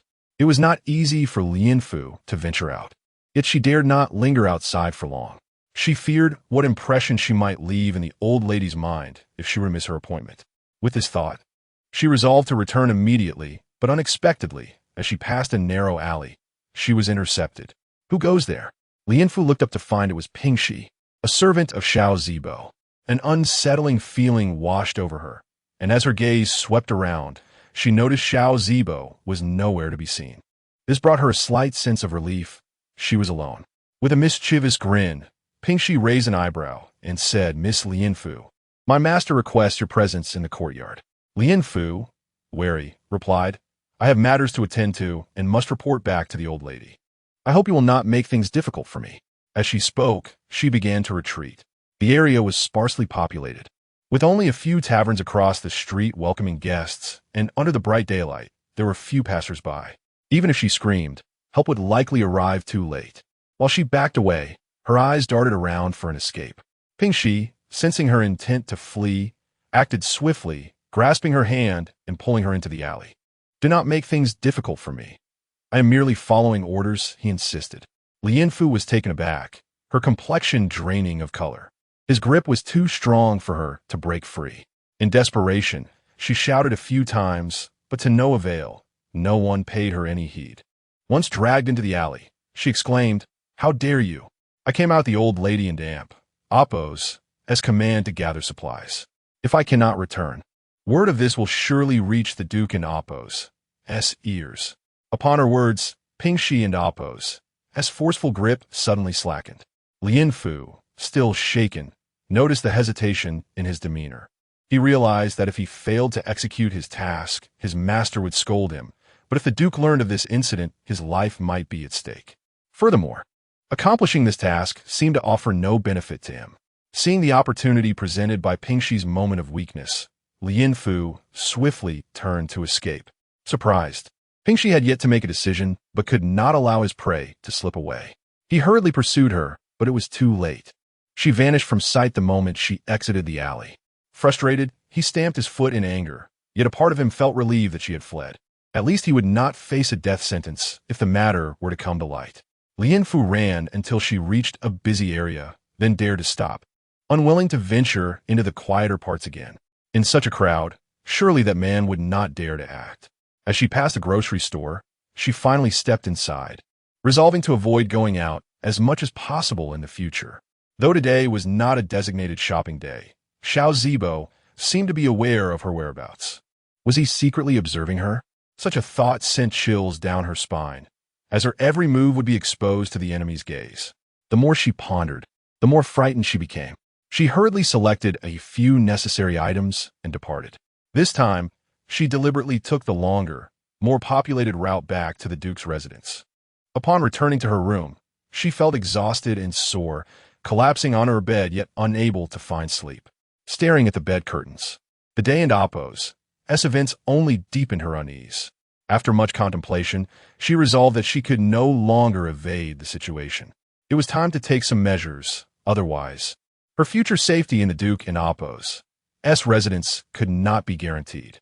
The next day, she attended to the old lady as usual. The old lady was in high spirits and could not help but praise Lian Fu upon seeing her. "Good child, you have truly put in effort this time," Lian Fu humbly replied. "As a servant, I must exert my utmost for the old lady." The old lady glanced at Mammy Lan and smiled at Lian Fu. "You are being too modest. Last night, Lan Hua informed me that you were the one who selected those writing implements, and I could hardly believe it." Mammy Lan chimed in with a smile. "The old lady adored the writing implements you chose last night and couldn't and amp, Oppos, part with them. She even wanted to write a couplet before bed." Lian Fu chuckled. "I'm glad you like them, old lady. I merely borrowed their beauty to present them to you." "Oh," the old lady exclaimed in surprise. Casting a glance at Mammy Lan, "You truly have an eye for talent. You have chosen such an exceptional purchasing made for me." Mammy Lan covered her mouth, stifling a laugh. As they conversed, Lian Fu attended to the old lady and amp, Oppos' breakfast. Observing Lian Fu and amp, Oppos' attentive demeanor, the old lady felt especially pleased. Why had she not noticed such a good girl before? Previously, she had thought that no one good could be found around Shinshanhue. Yet now, it was evident that she had been too rigid in her judgments. Even the most inferior bamboo can yield good shoots. Proximity to ink does not necessarily lead to darkness. In recent days, Lian Fu had not ventured outside the courtyard alone, only doing so when the old lady was out. The people plotting against her must be growing anxious, unable to see her. However, this was beneficial for her upcoming plans. On this particular day, Lian Fu was tasked with checking on the medicinal cuisine in the large kitchen, which required strict control over the cooking process. Hence, it was prepared in the larger kitchen. Otherwise, the preparations were typically done in the smaller kitchen. Upon entering the kitchen, everyone recognized her as the favored maid of the old lady and treated her with utmost respect. "Is the old lady and Oppos' medicinal cuisine ready?" Lian Fu inquired. The herbalist responsible for the preparation, having learned from past encounters, dared not show any disrespect to Lianfu. He respectfully replied, "It is still simmering, but should be ready shortly. If the young lady wishes to wait, please have a seat." "Thank you, herbalist." Lianfu found his attitude agreeable and did not press further. Taking a seat, not long after she sat down, Inge entered, her demeanor fierce, but upon spotting Lianfu, her expression shifted entirely. "Oh, if it isn't the favored one by the old lady. What brings you here?" Seeing Lianfu seated, she mistakenly believed that Lianfu had been demoted to the kitchen, and her spirits lifted instantly. Lianfu, disinterested in engaging with her, decided to close her eyes and rest, preferring to ignore the situation. The other maids in the kitchen, aware of the tension between the two, dared not intervene. Ingue, perceiving Lianfu and Appos, as silence as a sign of guilt, escalated her taunts. "Had I known this would happen, wouldn't it have been better to comply with the lady from the start? Why endure this fate today?" Finally, Lianfu opened her eyes. Casting a glance at Ingue from head to toe before responding, "Sister Ingue, always so vocal about this. Are you perhaps envious that the opportunity did not fall into your hands?" Ingue, caught off guard by the remark, turned crimson and retorted, "Do not speak nonsense." Chapter 35. The plan. Lianfu feigned nonchalance as she remarked, "If not for that, why would Sister Ingue mention it time and again?" Ingue was taken aback. Such matters being spoken aloud in public by Lianfu could lead to dire consequences if Shun Shanyue were to learn of it. Ingue was acutely aware of Shun Shanyue and Amp, Appos, as ruthless methods, which were nearly devoid of humanity. She cast a wary glance around at the surrounding maids and servants and threatened, "You all must remember, not a word of today's events is to be spoken outside this room."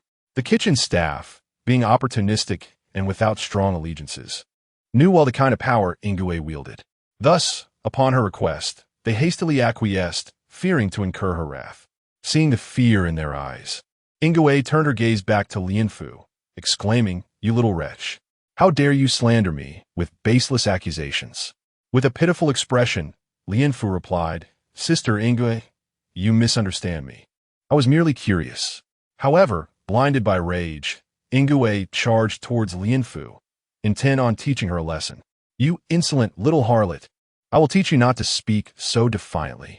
The onlookers quickly scattered, afraid of being caught in the crossfire, while only a few bold women dared to intervene. Yet, Ingue was youthful and swift, making it difficult for them to restrain her. With nowhere to escape, Lianfu rose to confront her adversary. In the midst of their struggle, Ingue, seizing a shard of porcelain, aimed it at Lianfu's face. Quick-witted, Lianfu retaliated, sending the shard back towards Ingue. Caught off guard, Ingue felt the sharp edge graze her eye before embedding itself in her hair. Wide-eyed and trembling, she stared at Lianfu, her voice quaking. You, how dare you injure me?" The last words erupted from her throat in a near shriek. The physician, having witnessed the scene, was utterly astonished. He had initially perceived Lianfu as just an ordinary maid of decent looks, unaware of her hidden capabilities. He couldn't and Appos fathom the consequences had he spoken ill of her that day. Lianfu smiled and declared, "Listen well, Sister Ingue. Should you dare to engage in such vile behavior again, do not expect me to show mercy." With that, she released her grip on Ingue. The women who had rushed to intervene stood frozen, exchanging startled glances, each reflecting the same astonishment and confusion. Since first laying eyes on Lianfu and Appos' beauty, they had assumed her to be an ordinary girl, never realizing her agility. Ingue, shaken by her narrow escape, collapsed to the ground. Had Lianfu's aim been a fraction more precise, she would surely have lost her sight. While everyone remained in stunned silence, Lianfu turned her attention to the bubbling medicinal broth, calmly addressing the physician. "Sir, could you please check if this concoction is ready for use?" Snapping back to reality, the physician nodded vigorously, pouring the broth into a designated bowl and respectfully handing it to Lianfu. "Miss, this is the medicinal broth for old Madame Xiao." Taking it with a gentle smile, Lianfu replied, "Thank you, sir." With her spirits lifted, she left the kitchen and returned to Yemu Hall. However, as she passed through the small garden, an unexpected wave of nausea washed over her. Surrounded by blooming flowers, she found it peculiar and leaned in for a closer sniff. To her dismay, the scent triggered a churn in her stomach. A sense of nausea spread through her abdomen, and after much contemplation, she concluded it must be from the rich pork dish she had shared with the old madam the previous day. Perhaps she had indulged too much in fatty meat. She resolved to seek out some sour apricots in the small kitchen to alleviate her discomfort. After serving the old madam her medicinal broth, Lianfu found her way to the small kitchen to indulge in some sour apricots. Strangely, the fruit she usually ignored seemed particularly appealing today, and she consumed several until she felt somewhat satisfied. Days passed, and the household suddenly buzzed with activity. Confused, Lianfu discreetly inquired of Mama Qian, "Mama, why is there so much commotion these days?" Mama Qian looked at her with surprise, gently tapping her forehead. "You reckless girl, in just a few days, it will be the Duanwu festival. Surely you must know this?" Only then did Lianfu recall, silently cursing herself. Since her rebirth, her sole focus had been survival. How could she remember such details? Though her thoughts were thus, she maintained a smile. "Oh dear Mama, I've been so busy lately that I forgot." Suddenly, a clear plan formed in her mind. Since Xiao Zibo had been persistently pursuing her, perhaps she should give him that opportunity. A few days later, the Duanwu festival arrived. Xiao Yunchang ceased his official duties and, responding to royal summons, remained at home to rest. The Xiao family, on such a significant occasion, would host friends and celebrate together. Though the guests would depart before the stroke of midnight, it provided the ideal moment for Lianfu to execute her plan. Tonight, Xiao Zibo would undoubtedly indulge in copious amounts of wine, rendering him more susceptible to her advances. If he refused to relent, she would not hesitate to be ruthless. After all, he had pressed her too hard. This evening, Xiao Yunchang was a crucial component of her scheme. The banquet was filled with guests, an array of delectable dishes, and a vibrant atmosphere. Xiao Zibo was engrossed in drinking and reveling with his rowdy companions, their conversation rife with crude remarks about various young ladies and Appo's beauty. As thoughts of Lianfu crossed his mind, he shared them with his friends, who offered various suggestions. Yet, Xiao Zibo remained troubled, acutely aware of the strict values upheld by the Xiao family. What might be permissible elsewhere was utterly unacceptable within his own household. Xiao Yunchang, resolute in his principles, refused to gamble his future for fleeting pleasures. He drowned his sorrows in drink, once believing he would lead a life of ease and luxury, only to find himself ensnared by stringent family expectations. To exacerbate matters, he had been wed to a wife who monitored him closely.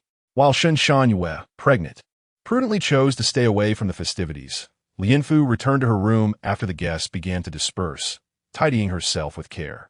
Sitting before the bronze mirror, she gazed at her own captivating reflection, a wave of confidence washing over her. With such beauty, surely Xiao Zibo would be unable to resist her. Given his inebriation this night, rational thought would likely elude him. Lianfu clenched her fists, repeatedly reassuring herself that once this night had passed, everything would fall into place. Approaching a vantage point near Xiao Zibo and Appo's table, she began to portray an air of delicate vulnerability, ensuring he could see her. Chapter 36. Implementation. Xiao Zibo and Appo's eyes widened as he gazed at the distant Lianfu. Lianfu, suppressing her nausea, blinked once. This single action ignited a restless yearning within Xiao Zibo. Observing that the bait had taken, Lianfu feigned shyness and strolled toward the rear garden. As the enchanting figure slipped away, Xiao Zibo hastily set down his cup and prepared to follow. His friend, however, grasped his arm, inquiring, "Where are you off to?" With a smile, Xiao Zibo replied, "I need to sober up. You all continue drinking. I shall return shortly." Upon hearing this, his friend reluctantly released him. Eagerly, Xiao Zibo trailed behind Lianfu toward the garden. Lianfu had deliberately paused at a nearby crossroads, where guests seldom ventured, ensuring a measure of safety. Sensing someone behind her, Lianfu continued deeper into the garden. Xiao Yunchang had not lingered long at the banquet that evening. He was not fond of such raucous environments. At this hour, he would likely not be in the study. To avoid alarming Lianfu, Xiao Zibo maintained a considerable distance behind her, her captivating silhouette flashing repeatedly in his mind. This night was indeed splendid, replete with endless wine and the beauty he had long yearned for. With Lian Fu so near, Xiao Zibo could think of nothing else but to revel in her affections. Lian Fu, wait for me, he called out in a rather lascivious tone. Lian Fu paused, shyly revealing a profile, biting her lower lip, remaining silent before continuing forward. Xiao Zibo was so exhilarated that he quickened his pace, stumbling slightly as he approached her. Upon reaching a nearby artificial hill, Lian Fu finally halted. Anxious and apprehensive, she knew that success or failure hinged on this moment. Should she miscalculate Xiao Yunchang's route today, it would be a desperate gamble. She resolved that Xiao Zibo could not be permitted to live on. Having endured torment over 2 lifetimes, she had grown indifferent to life and death. Xiao Zibo stopped a short distance behind Lian Fu, grinning. Have you finally come to your senses? If you had done this sooner, you would be half the master of this estate, no longer required to serve others. Fearing that Xiao Zibo might not act impulsively enough, Lian Fu responded, I am willing to care for you from now on. With that, she covered her mouth, chuckling softly, and retreated behind the artificial hill. Xiao Zibo rubbed his hands together and laughed heartily. The day he had long awaited had finally arrived. Just as Lian Fu stepped behind the hill, she heard the faint sound of approaching footsteps. Xiao Zibo, oblivious to the change in the atmosphere, remained excitedly in pursuit of her. As the footsteps grew nearer, Lian Fu feigned panic, tugging at her clothing. My lord, what do you intend to do? Yet Xiao Zibo, consumed by desire, failed to sense any wrongness. Believing Lian Fu was merely teasing him, you are indeed more thrilling than that, went Shun Shangyue. Just as he was about to seize the moment, a cold voice echoed from behind, Xiao Zibo. Instantly, the effects of the wine dissipated, and he stiffly turned to find Xiao Yunchang standing there. The flush of intoxication on his face turned to a pallor of dread. Trembling, he knelt. Father, I was wrong. It was this little vixen who seduced me. Hearing Xiao Zibo's feeble confession, Lian Fu, with a heart-wrenching demeanor, implored, Your Grace, it was not me. As tears cascaded down her cheeks, her pleading gaze met Xiao Yunchang's, resembling that of a pitiful maiden seeking justice. Xiao Yunchang could not overlook her distress, directing a furious glare at Xiao Zibo. You dare to engage in such foolishness? Have I not warned you before? Terrified, Xiao Zibo remained on his knees, trembling. He had indeed been warned previously, yet today he had foolishly fallen for that woman as trap. Regret surged within him. He had been outwitted by someone he held in contempt. With the situation as it was, he could only hope that Xiao Yunchang might show him mercy once more.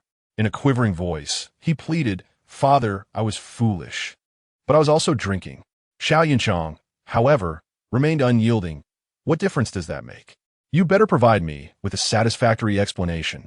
Xiao Zibo knelt in silence, fully aware that Xiao Yunchang was genuinely enraged. Typically, he might have brushed this off, but tonight, with guests from afar, a careless misstep could lead to scandal. After much contemplation, he finally resolved to speak. I will not err again. If such a thing happens again, I shall offer my life as penance. Xiao Yunchang closed his eyes in exasperation, thinking how unworthy such a person was to be his son. Calmly, he stated, Tomorrow, you will journey to Zhao Prefecture to find General Yang. Confused, Xiao Zibo asked, Why must I go to Zhao Prefecture, father? It is far and arduous. Lian Fu, upon hearing this, felt a surge of joy. Xiao Zibo would likely not trouble her for a while. As for Shun Shangyue and her servant, they posed no significant challenge for her. Xiao Yunchang continued, You will enlist under General Yang without a letter of recommendation. Do not reveal your identity as a member of the Xiao family. Should I learn that you have misused our name for personal gain, I will not show you mercy. Xiao Zibo and Appo's face turned ashen, nearly collapsing as he protested. Father, I truly did not intend this. It was that wretched woman who ensnared me. Do not mention this matter again. Xiao Yunchang snapped. You disgraceful fool, return. Realizing the situation had been sealed, Xiao Zibo knew that further argument would only stoke his father's fury. Thus, he hastily rose and departed. Once he was gone, Xiao Yunchang discreetly glanced at Lian Fu. who appeared disheveled and pitiful, clutching herself. Lian Fu, frail and delicate, knelt on the ground, her voice soft. "I thank you, my lord, for upholding justice." Xiao Yunchang averted his gaze and began to walk away. "Follow me." Lian Fu, uncertain of the reason, could only comply. In his heart, Xiao Yunchang could not shake the image of Lian Fu's disheveled appearance, feeling an inexplicable discomfort. The more he pondered, the more unsettling it became, prompting him to halt and turn to face Lian Fu, who walked with her head lowered. Unaware, she unexpectedly collided with a wall.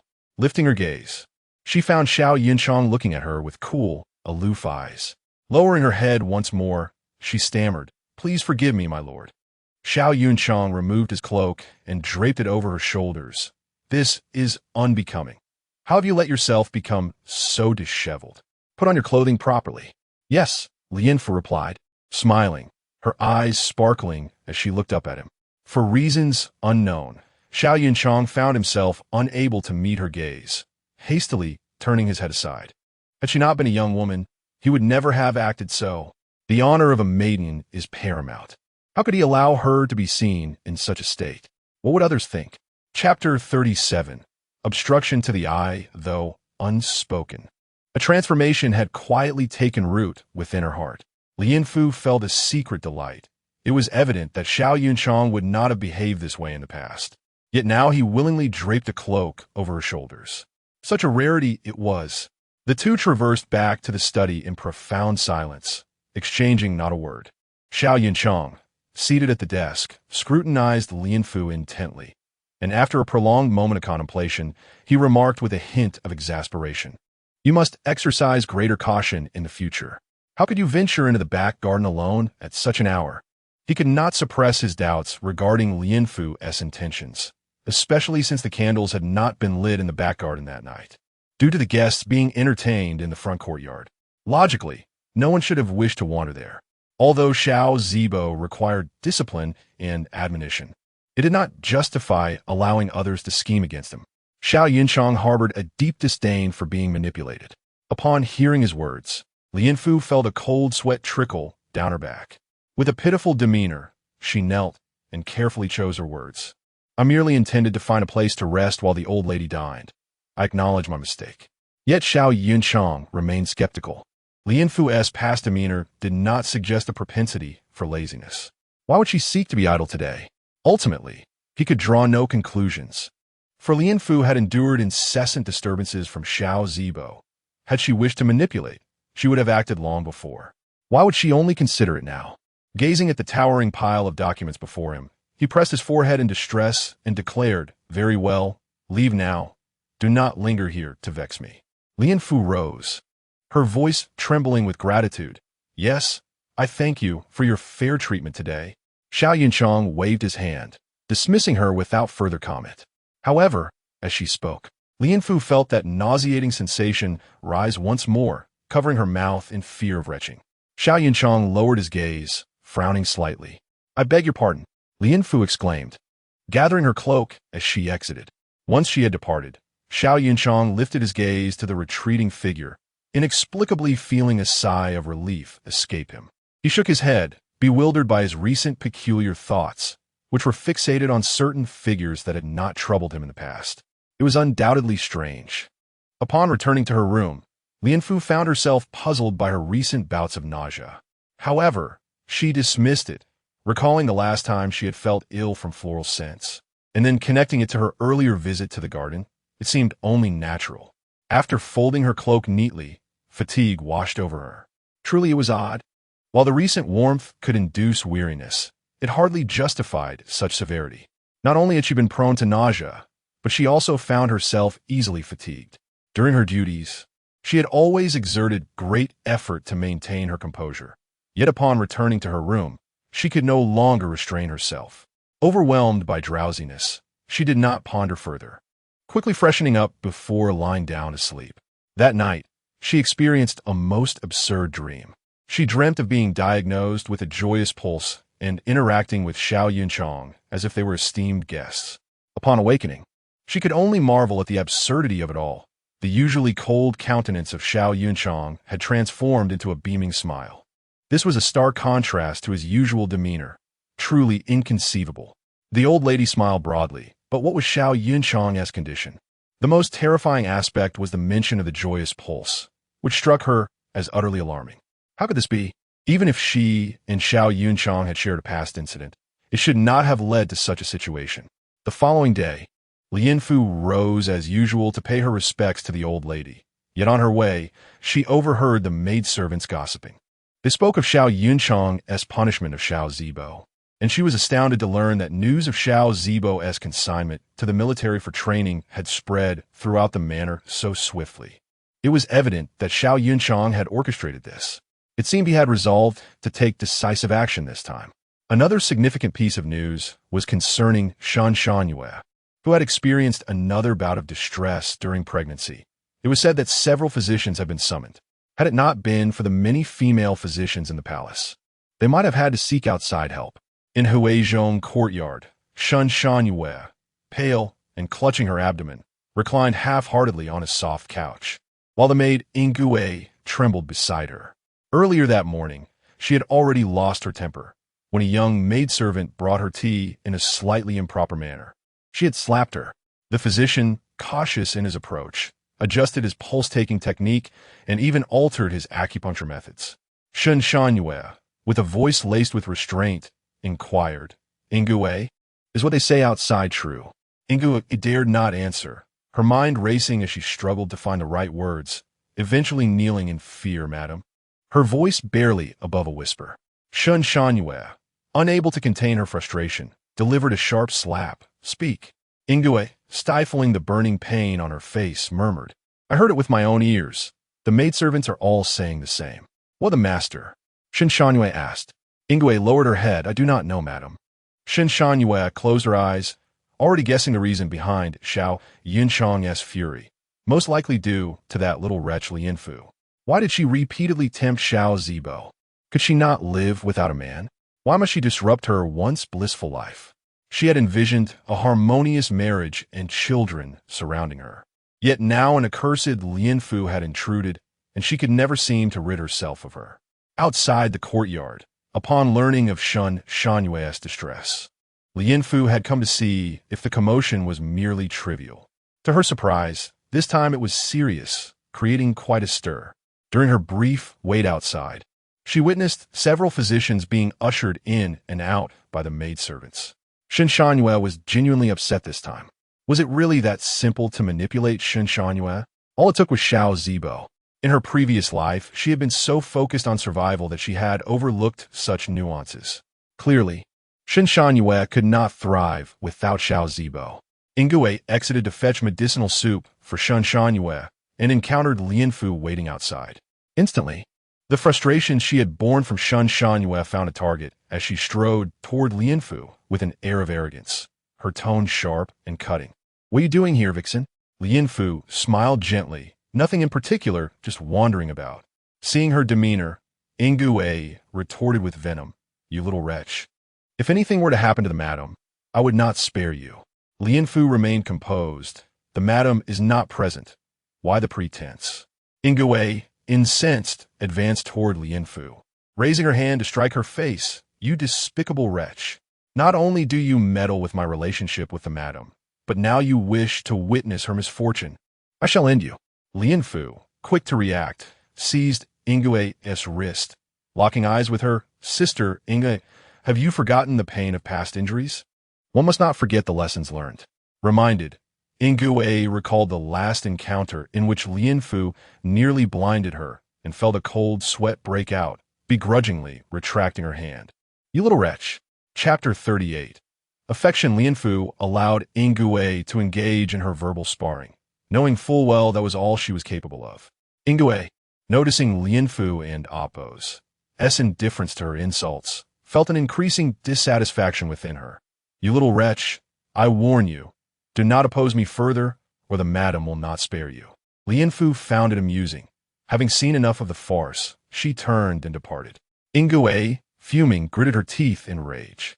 Upon returning to Yinmu Hall, it was already noon, and the main house had laid out the lunch. The old lady beckoned Lianfu as she entered. Lianfu bowed respectfully. Old madam, may I serve you your meal? Very well. The old lady nodded. Lan Mama, sensing the moment, discreetly stepped back. Lianfu approached the old lady and began to serve her dishes. The old lady was quite pleased. Having lived so long, it was rare to encounter such a devoted maid. If only Xiao Yunchang could comprehend matters better. He would not have to wait until now to realize he had such a considerate presence by his side. The old lady spoke. Lianfu, you are aware that Shun Shanyue has experienced a miscarriage, correct? Lianfu paused in her task of serving soup and replied, I am aware of this matter, madam. The old lady continued, since you already know, I would like you to visit her on my behalf later. Upon hearing this, Lianfu furrowed her brow, not fully grasping the old lady's intentions, and responded understood. The old lady, sensing Lianfu's apprehension, added, Your contract is still here. It would be inappropriate not to go. Consider it fulfilling the bond of loyalty between master and servant. Lianfu and Appo's heart seemed to understand. It appeared the old lady had something in mind. Since that was the case, she would make the visit. Yes, I shall go shortly, Lianfu replied and continued to serve the old lady. After lunch, Lianfu went to the storeroom to select supplements. Ironically, the gifts chosen this time were the same as the last. After packing the items, Lianfu, wanting to prevent any unforeseen events, arranged for 2 other maids to accompany her after informing Lan Mama. The 3 made their way to Huizhong courtyard, which was finally quiet. The bustling doctors had vanished, leaving an eerily calm atmosphere. Upon reaching the courtyard, the trio halted. Lianfu turned to the 2 maids trailing behind her and instructed, You 2 wait outside and do not enter. The maids nodded, and just as Lianfu was about to step inside, she uneasily reminded them, Be mindful of the situation. Yes, we understand, they replied in unison. As Lianfu stood outside the main house, she overheard voices from within. Shun Shanyue's discontented tone pierced through. This medicine is scalding. Do you wish to roast me alive? Ingue hurriedly responded, I would not dare. However, Shun Shanyue, in her current state of anger, retorted, Are you trying to roast me to entice the master? The sound of fabric scraping against the floor accompanied Ingue and Appo's voice. I meant no such thing. I am utterly devoted to you, madam, as the sun and moon can attest. Shun Shanyue scoffed, followed by the sound of porcelain shattering. Her cold voice rang out, Remember, you are but a lowly servant. Do not covet that which does not belong to you. Ingue trembled. I would not dare. Lianfu, listening from outside, felt a surge of amusement. It seemed Shun Shanyue's usual facade was a strenuous act. Now, with no one else around, she could finally reveal her true self. Undoubtedly eager to vent her frustrations, it was indeed a challenge for Ingue to endure such treatment while still serving her. Lianfu sensed that her own situation might be precarious. Calmly, Lianfu knocked on the door. The emotionally charged pair inside were startled. Ingue quickly rose, while Shun Shanyue, maintaining her composure, asked softly, Who is it? Lianfu replied gently, I am Lianfu, here on the old lady's orders to check on you, madam. Upon hearing this, Shun Shanyue exchanged a glance with Ingue, both recognizing the unfolding drama. Ingue set down the medicine bowl and went to open the door, revealing Lianfu, who entered with the gifts. As Lianfu stepped inside, she found Shun Shanyue reclining on the bed in simple attire. Without missing a beat, Ingue reprimanded, You wretched servant, why do you not kneel before the madam? Lianfu, unperturbed, gracefully knelt. I pay my respects to you, madam. I have come at the old lady's behest. Presenting the items, Ingue took them. At that moment, Shun Shanyue donned the demeanor of her usual self, appearing quite approachable. Observing Lianfu on the floor, she exhibited no reaction, instead speaking sweetly. It truly is a challenge to see you. You are now the old lady's favored maid and hardly acknowledge your own mistress. Lianfu understood Shun Shanyue and Appo's intention to provoke her, but remained composed, replying respectfully, I do not dare. I am simply occupied with serving the old lady. Shun Shanyue recognized Lianfu's favor with the old lady, but ultimately, she was still a servant. Furthermore, everyone knew that Lianfu was Shun Shanyue's dowry maid. Any disobedience could lead to her being easily disposed of. Shun Shanyue remarked, If you do not dare, Why has it taken so long to meet? Aware of Shen Shanyue's desire to torment her, Lian Fu lowered her head and ceased speaking. Shen Shanyue felt triumphant, surveying Lian Fu with satisfaction before declaring, "Oh, rise. The old lady will think I am punishing you." Lian Fu stood and respectfully bowed. "Thank you, madam." Remaining silent, Lian Fu's reticence irritated Ingui, who felt this insolent girl ought to be properly punished for her audacity in the old lady and damp Appo's as presence. Shen Shanyue chose to ignore Lian Fu, intending to continue her punishment. However, Lian Fu had prepared a countermeasure, stating respectfully, "I have not only come to check on you, but also to convey a message from the old lady." Shen Shanyue frowned, maintaining a composed demeanor, and asked, "What does grandmother wish to say?" Lian Fu replied, "The old lady wishes you to know that she is aware your miscarriage was due to matters concerning the master, and she advises you not to be too sorrowful and to take care of your health." Shen Shanyue, gritting her teeth, responded, "Convey to the old lady that I understand and will take care." Though she spoke thus, deep down, she yearned to hear her husband's voice. Knowing well the reasons behind Xiao Zibo's actions, Lian Fu had intended to leave after delivering her message, but upon seeing Shen Shanyue appear to have more to say, she lingered a moment.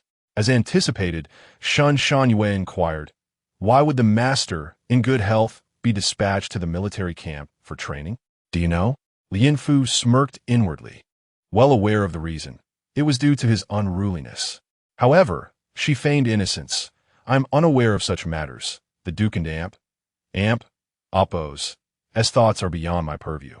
Shen Shanyue pursed her lips, nearly ready to unleash a tirade. Seizing the opportunity, Lian Fu stated, "I must return to report to the old lady. I bid you farewell." Shen Shanyue, feeling helpless yet unable to express her anger further, could only watch as Lian Fu exited. Ingui felt a deep sense of dissatisfaction. Chapter 39. Opportunity. Shen Shanyue gazed venomously in the direction where Lian Fu had departed. To allow such a bane to linger was intolerable.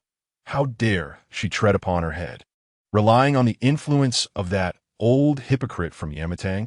If this were to continue unchecked, would she not eventually become her superior? The mere thought of having to endure the countenance of a lowly servant in the days to come filled her with dread. Ingui, cautiously observing Shen Shanyue and Appo's expression, had already devised her own plans. That wretched girl truly deserved her fate. Time and again, she had put them in awkward positions, and now even the master had been driven away by her.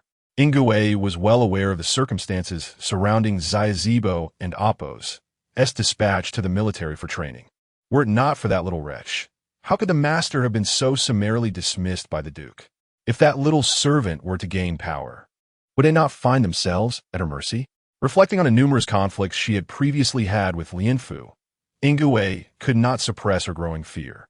At this thought, she hastily addressed Shen Shanyue, "Madam, we must ensure that wretched girl does not have it easy.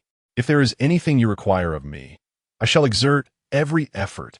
Upon hearing this, Shen Shanyue rarely bestowed a genuine smile upon Ingui, replying softly, "Do you truly wish to do this for me?" Ingui affirmed, "I am devoted to you for life." While her words rang true, her thoughts were quite another matter. By displaying loyalty to Shen Shanyue, her own future would not be so bleak. Perhaps she might even reap some benefits. The advantages of professing loyalty extended beyond this. When the time came to punish that little wretch, she could indulge herself as well. Shen Shanyue nodded in satisfaction, secretly relishing the thought of having another fool willing to sacrifice themselves for her. A few days later, the old lady of the Xiao family felt her condition improving. The medicinal cuisine she had been consuming was no longer as unpalatable as before, and she recognized Lian Fu's contributions. The old lady had been keenly observing Lian Fu's efforts. "Lian Fu, you have truly worked hard these days," she said affectionately. Lian Fu smiled, responding, "It is merely my duty as a servant. Your kindness inspires me to wish for your continued well-being." The old lady chuckled, "You silly girl, you have no idea what it means to enjoy life, do you?" She longed to say that following Xiao Yunchang as his daughter-in-law would grant her a lifetime of comfort, but fearing that such overt ambition might startle Lian Fu, she refrained. Lian Fu replied, Being by your side is in itself a blessing. She understood the old lady's intentions, knowing that such words implied a desire for her to form a bond with Xiao Yunchang. Yet she was self-aware enough to know that was impossible. Even if Xiao Yunchang remained silent, what of the future? She was merely a servant, at best a concubine. Should he marry a legitimate wife later? Or she were like Xin Shanhua. Moreover, her ultimate aim was not to become someone's concubine or wife. She had come to terms with her life's desires. All she wished for was to live peacefully alone. The old lady looked at Lian Fu and suggested, "Child, your skills are exceptional. Why not assist Qian Mama in managing the kitchen? Such talent must not go to waste." Lian Fu, taken aback yet delighted, quickly knelt in gratitude. "I am deeply thankful for your kindness, and I shall not disappoint your expectations." The old lady gazed at her with warmth. After serving the old lady her meal, Lian Fu went to the kitchen, where Qian Mama was already aware of the old lady's intentions and was not surprised.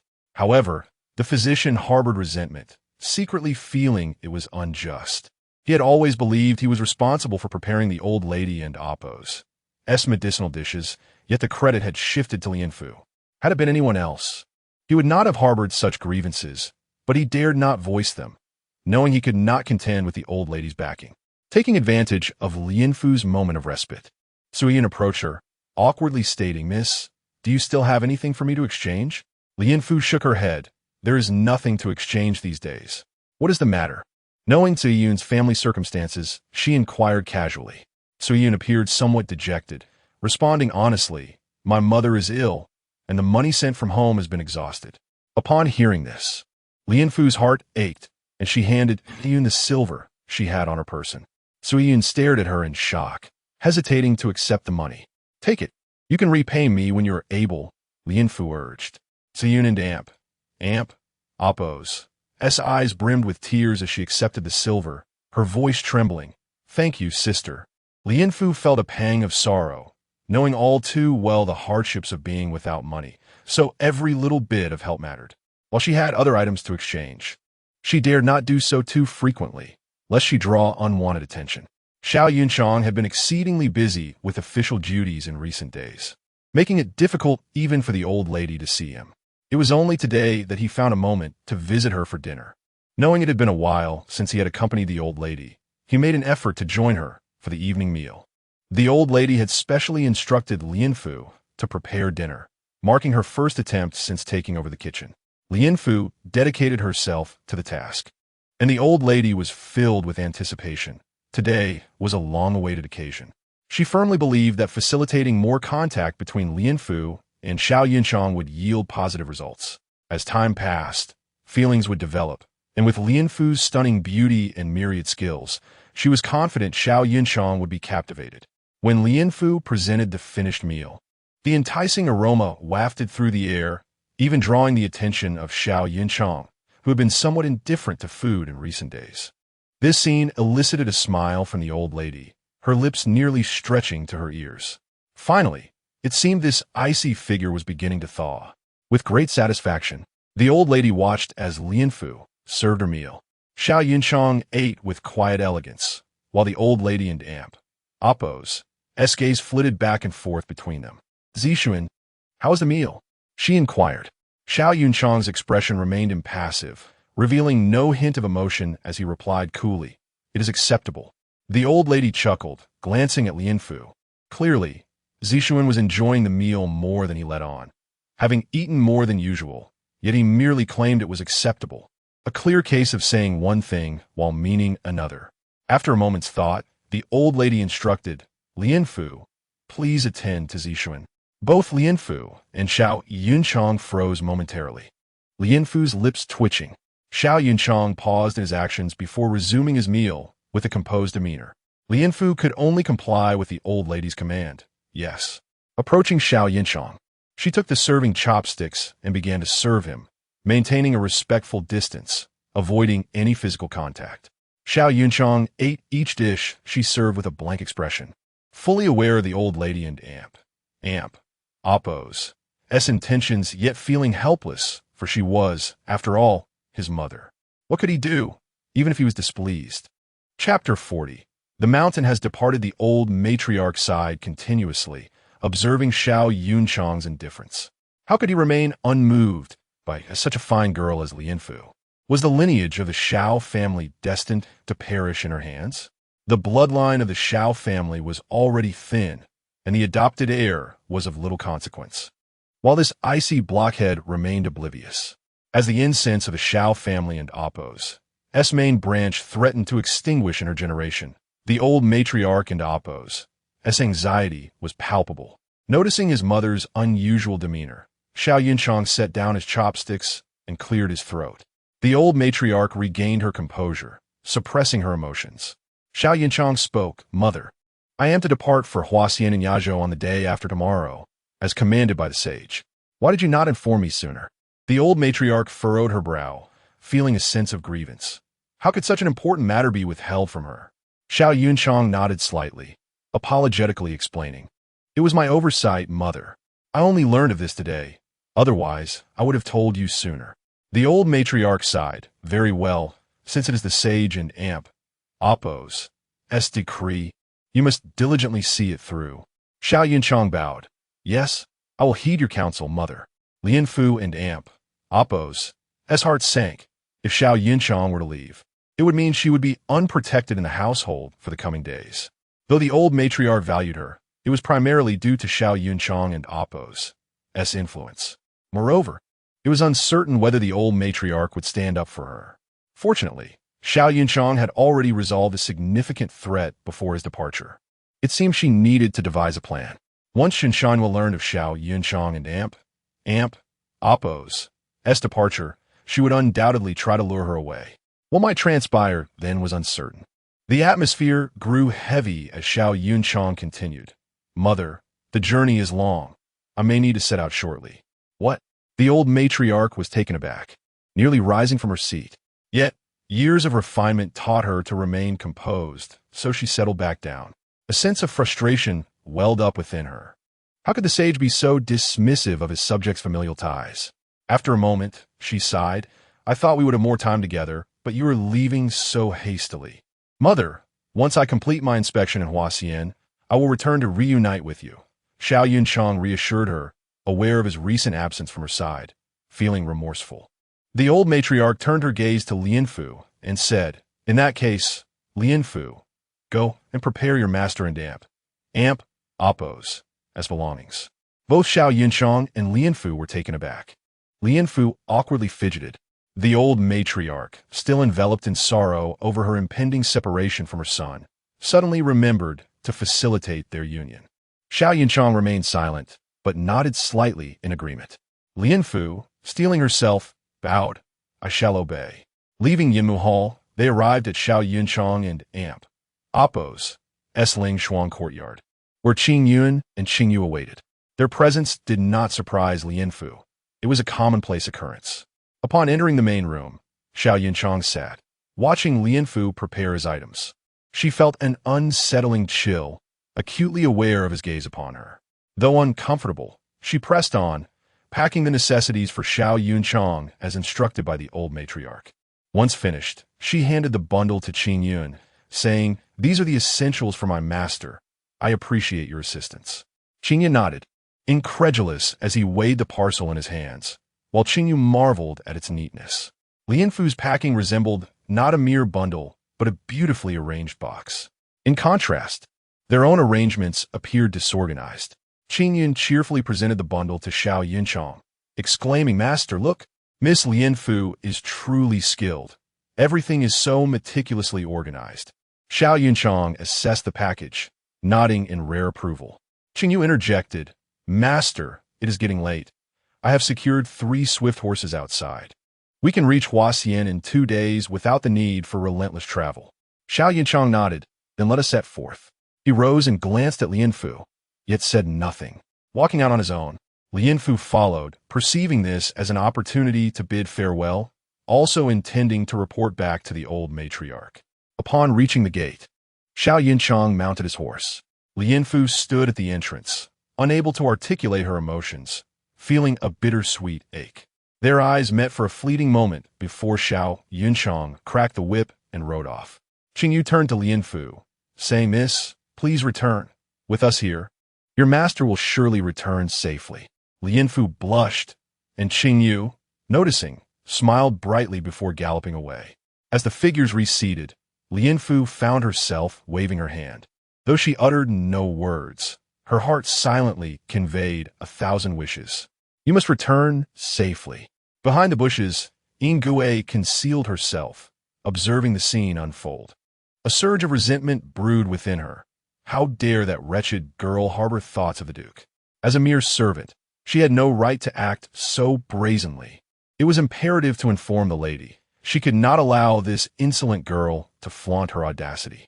The more she pondered, the more incensed she became, resolving that action could not be delayed any longer.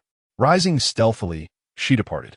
Lianfu returned to Yimu Hall, feeling a sense of unease.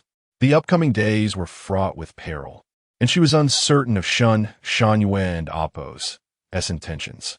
What should she do? After a distracted day of labor, she wearily returned to her room for a brief rest. Changing out of her soiled clothes, her apprehensive feelings intensified. Something was bound to occur, though everything around her seemed normal. Surely, she was overthinking it, she murmured to herself. Approaching her wardrobe, she immediately sensed something amiss. The arrangement of her clothes was not as she had left it. She prided herself on her memory and would not forget such details. Moreover, she changed her garments daily, making careless folding impossible. Upon inspecting her clothes, she confirmed her suspicion. The contents of her wardrobe bore signs of having been rummaged through. Who had entered her room during the day? After a moment of contemplation, she resolved to take stock of her valuable possessions. Fortunately, she found nothing missing and breathed a sigh of relief, dismissing the possibility of theft. Yet, someone must have ulterior motives. With this thought, Lianfu carefully stowed her valuables in a secret compartment she had fashioned. Regardless of the situation, she would act prudently. Once everything was settled, Lianfu hurriedly washed up and retired to bed, fully clothed. As she lay there, sleep soon overtook her. That night, she dreamt once more, this time of her appearance after death in her previous life.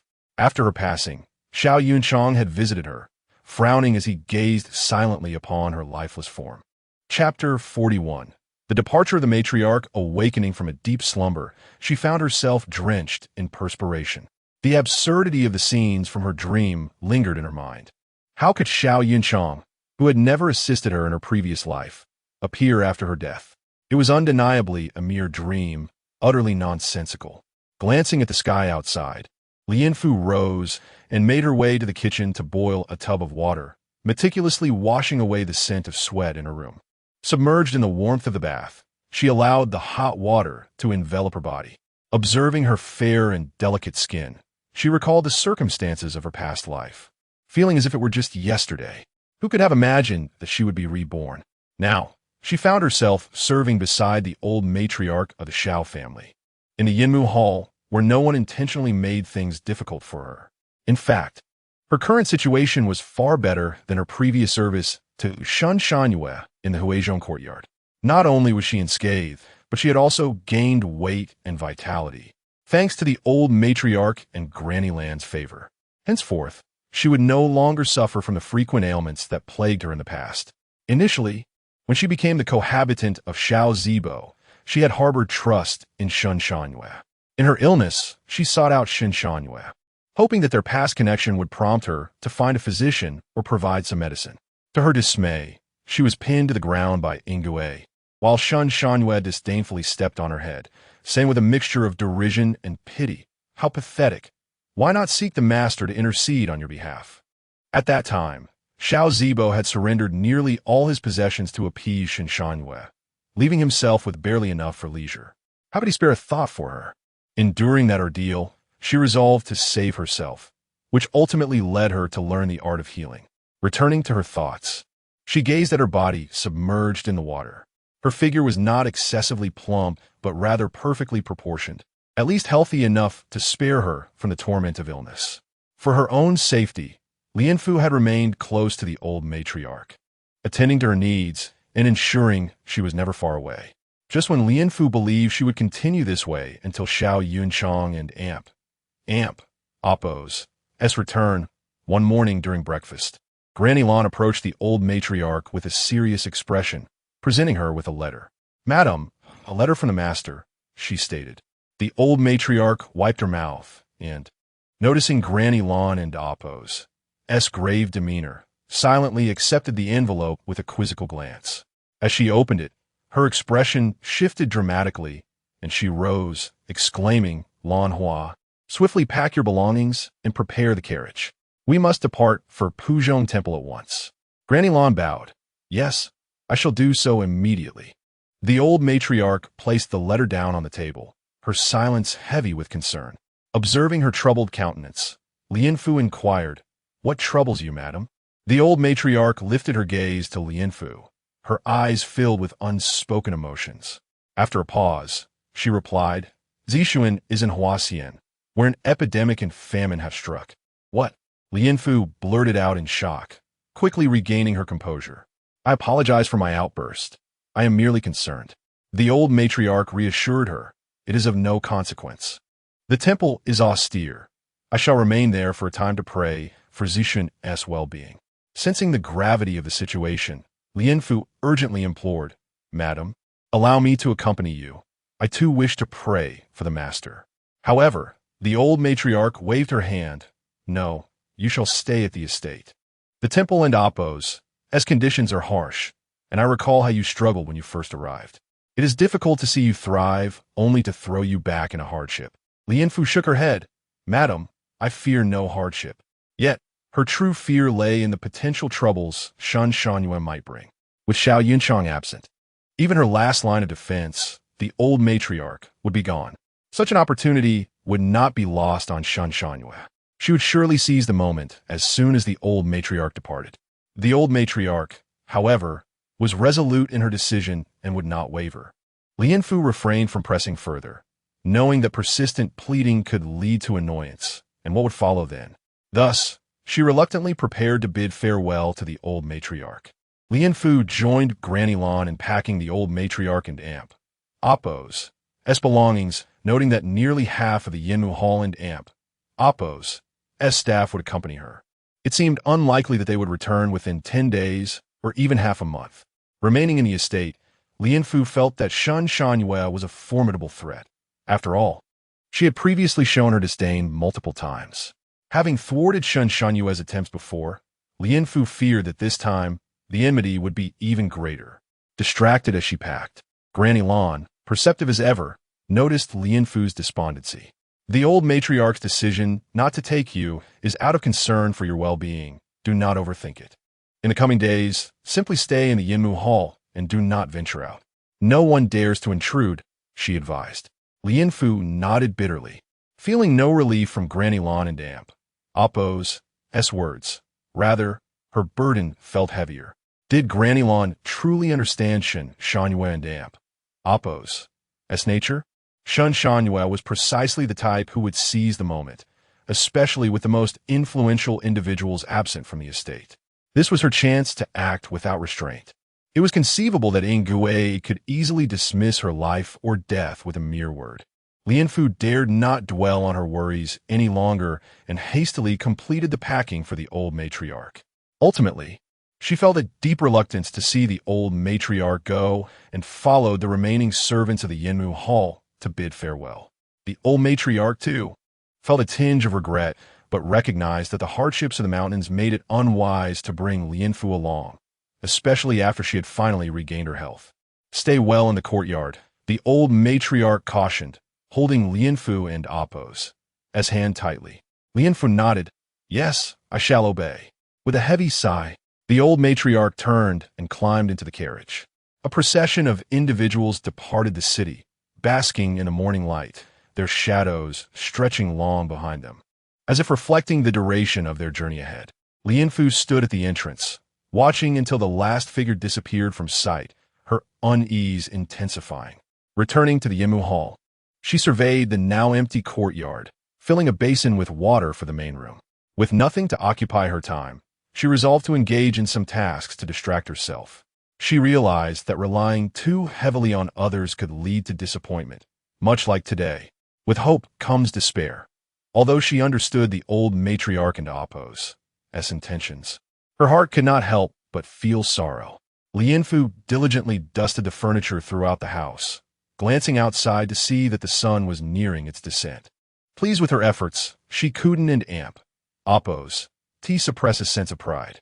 Just as she found a place to sit, the commotion outside grew louder, suggesting a multitude of people had arrived. Lianfu's heart sank as she listened closely. It seemed the people from the Huizhong courtyard had come. Before she could rise to investigate, a fierce-looking matron barged in. Lianfu, taking a deep breath, shouted, "Who are you? How dare you intrude upon the old matriarch's quarters?" Yet, the intruders paid her no mind, and one of the matrons pointed at Lianfu, commanding, "Seize her." Chapter 42. Reunion at the firewood room. Despite Lianfu's desperate struggles, they proved futile against the powerful women who surrounded her. It was evident that they were well-versed in subduing those who resisted, and Lianfu immediately surmised that this was the handiwork of Shen Shangyue, who had gone to great lengths to capture her. Although there were still a few older women lingering in the courtyard Yamatang, they were no match for the robust group that had taken hold of her. A gentle push from them could easily spell disaster for her. Lianfu, eyeing the fierce countenance of the elderly woman leading the charge, ceased her struggles and allowed herself to be dragged along. After a considerable journey, she found herself in a place that felt all too familiar. Upon seeing the firewood room, she was left speechless. She had anticipated being taken to a desolate location where she would be tormented slowly, yet here she was instead. It seemed fate had not yet deemed her life forfeit. After all, this firewood room could not possibly hold her captive for eternity. Once inside, the women roughly shoved her to the ground. Lianfu cried out in pain as her knee collided with an unforgiving surface, the surroundings unchanged from her last visit. Fortunately, Xiao Zibo was no longer in the estate, which alleviated one of her threats. The question now remained, what would Shen Shangyue intend to do with her? At that moment, Yingyue strode in with an air of confidence. Upon observing Lianfu's disheveled state on the floor, she could not suppress her glee, exclaiming, "Well, well, well. Isn't this the favored one of the old madam?" Lianfu turned her head away, dismissing Yingyue with disdain. "Do not revel too much in your victory. I shall not be at your mercy. It would be prudent for you to ensure I do not leave this place alive." Yingyue was irked by Lianfu's nonchalant demeanor, which she found infuriating. Yet, as thoughts of her plans surfaced, her anger dissipated, and she sneered, "Do you truly believe you can escape? Forget it. You shall spend your life beneath my heel." Lianfu sensed the underlying scheme and realized something sinister was afoot. However, she feigned provocation, retorting, "Sister Yingyue, you are aware of my standing with the old madam. Therefore, you cannot dispose of me as you please." Yingyue, momentarily caught off guard by Lianfu's bravado, hastily shot back, "You wretched girl, do you think the madam will come to your rescue? You stole from her and expect to walk away unscathed? Dream on." At that moment, Lianfu comprehended the full scope of the plot. Yingyue, oblivious to her slip of the tongue, continued to gloat, yet Lianfu was now indifferent to her taunts.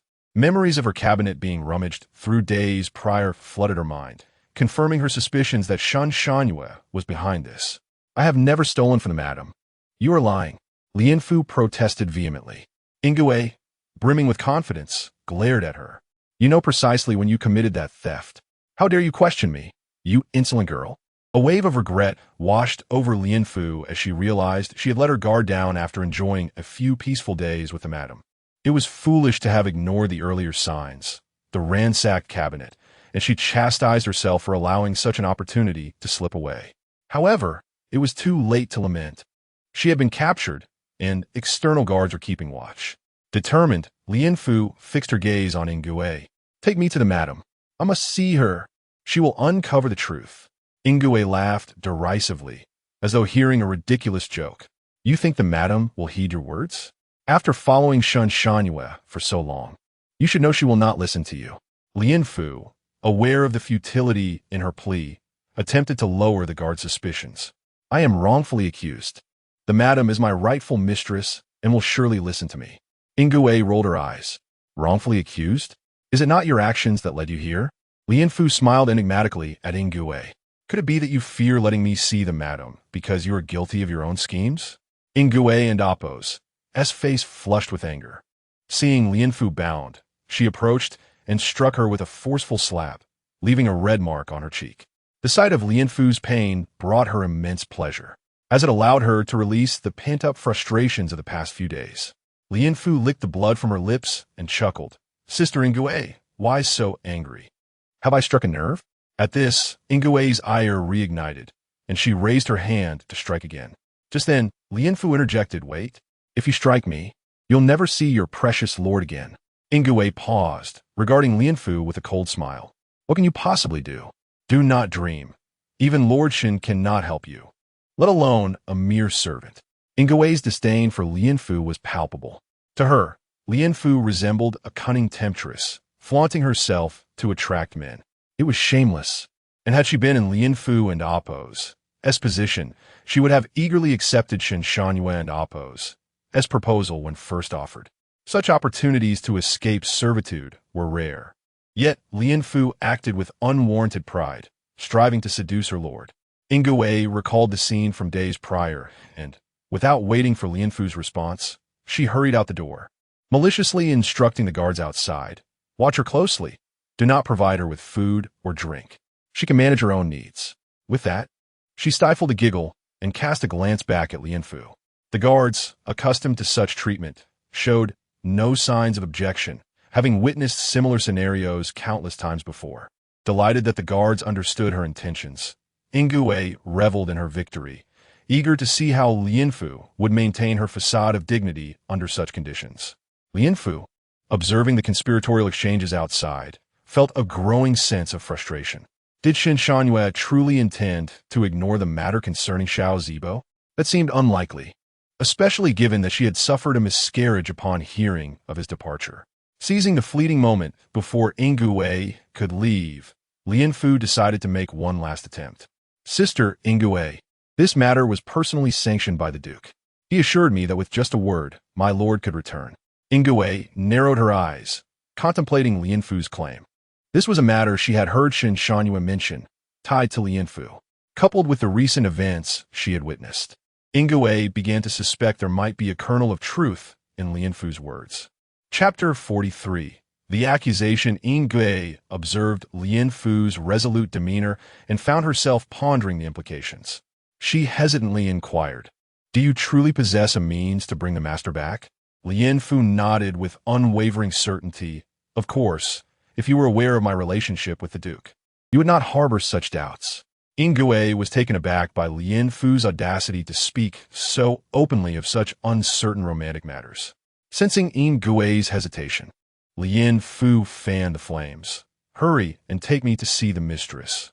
Otherwise, if the master is delayed in returning, can you bear the consequences, Sister Ingwe?"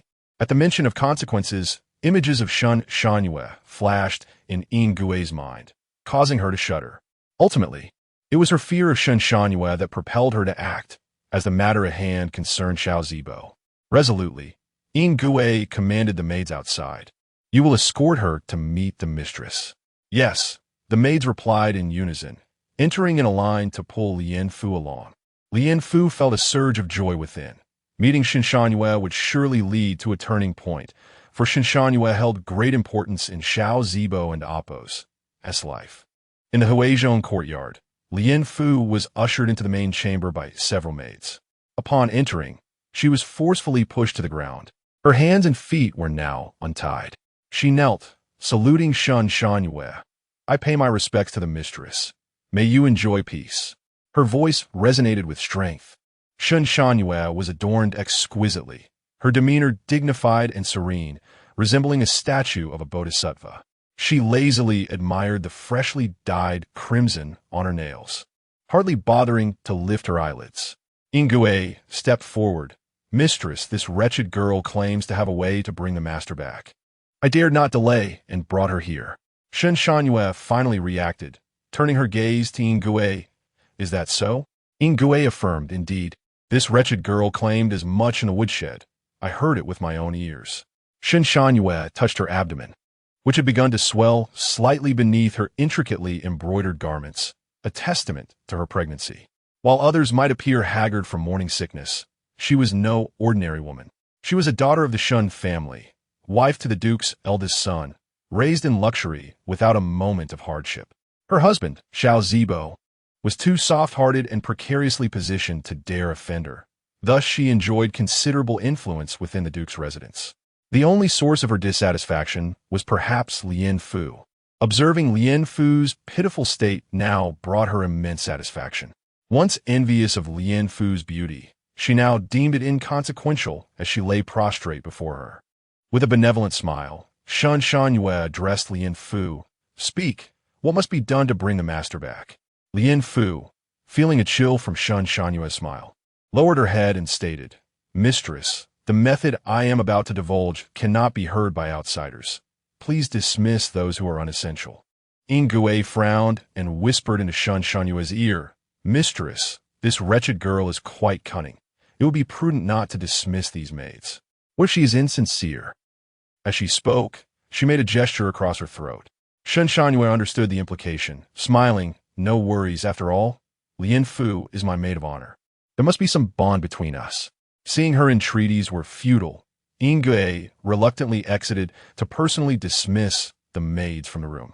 Once they were gone, Shen Shanyue eagerly asked, "Now that only Ingui and I remain, you may speak freely." Lien Fu lifted her head, feigning innocence. "Mistress, I have erred. I possess no means to assist the master in returning. I only sought to see you." With that, she bowed her head heavily to the ground. Shen Shanyue immediately grasped the situation and looked at Ingui in astonishment. "Oh?" Ingui, pale with fear, quickly knelt and explained. "It was my foolishness to believe her nonsense. I am aware of my mistakes. Please forgive me, mistress." Shen Shanyue secretly cursed her incompetence, but, mindful of her image, raised a hand to lightly support Ingui. "Why are you kneeling again? Get up. You are close to me. I would not chastise you." Ingui trembled as she stood, expressing her gratitude. "Thank you, mistress." Shen Shanyue and Appo's smile was gentle as she turned to Lien Fu. "Do you have anything further to say?" Her voice was soft, as if she had no anger at all. Lien Fu, looking up to defend herself, stated, "Mistress, I have never taken anything from you. For the past few days, I have remained in the Yanmu Hall, as the old mistress forbade me from stepping outside the courtyard." Shen Shanyue raised her finger to her lips, signaling for silence. "Ingui, bring the item." Ingui complied, retrieving a box from behind a screen and handing it to Shen Shanyue. She opened the box to reveal a strikingly beautiful gemstone necklace, intricately crafted with rubies. Upon seeing it, Lien Fu could only exclaim in disbelief, "I have never taken this ruby necklace." Yet Shen Shanyue smiled knowingly. "If you have never taken it, then how do you know its name?" Lien Fu was rendered speechless, utterly shocked by the accusation. Shen Shanyue continued, "Furthermore, Ingui witnessed you sneaking into my chamber. If it were not you, then who could it be?" Lien Fu looked directly at Shen Shanyue. "I have not left the old mistress's courtyard these past few days. How could I have entered your chamber?" "Silence!" Ingui shouted. "You wretched servant, the mistress has treated you well, yet you dare to defy her like this. How can you still argue?" Lien Fu, caught in the crossfire of their accusations, felt utterly helpless in her vulnerable position. Even a desperate struggle would yield no success. Today, Shen Shanyue had devised a foolproof plan. The maids outside were certainly not from the Xiao family. They must have served prominent households in the past, for they understood the methods of restraint so well. Shen Shanyue had no intention of allowing her to leave alive. Kneeling on the ground, Lien Fu felt a dull pain in her abdomen, as if a knife were carving her insides. Enduring the pain, she implored, "Mistress, I assure you I did not commit this act. I beseech you to see the truth.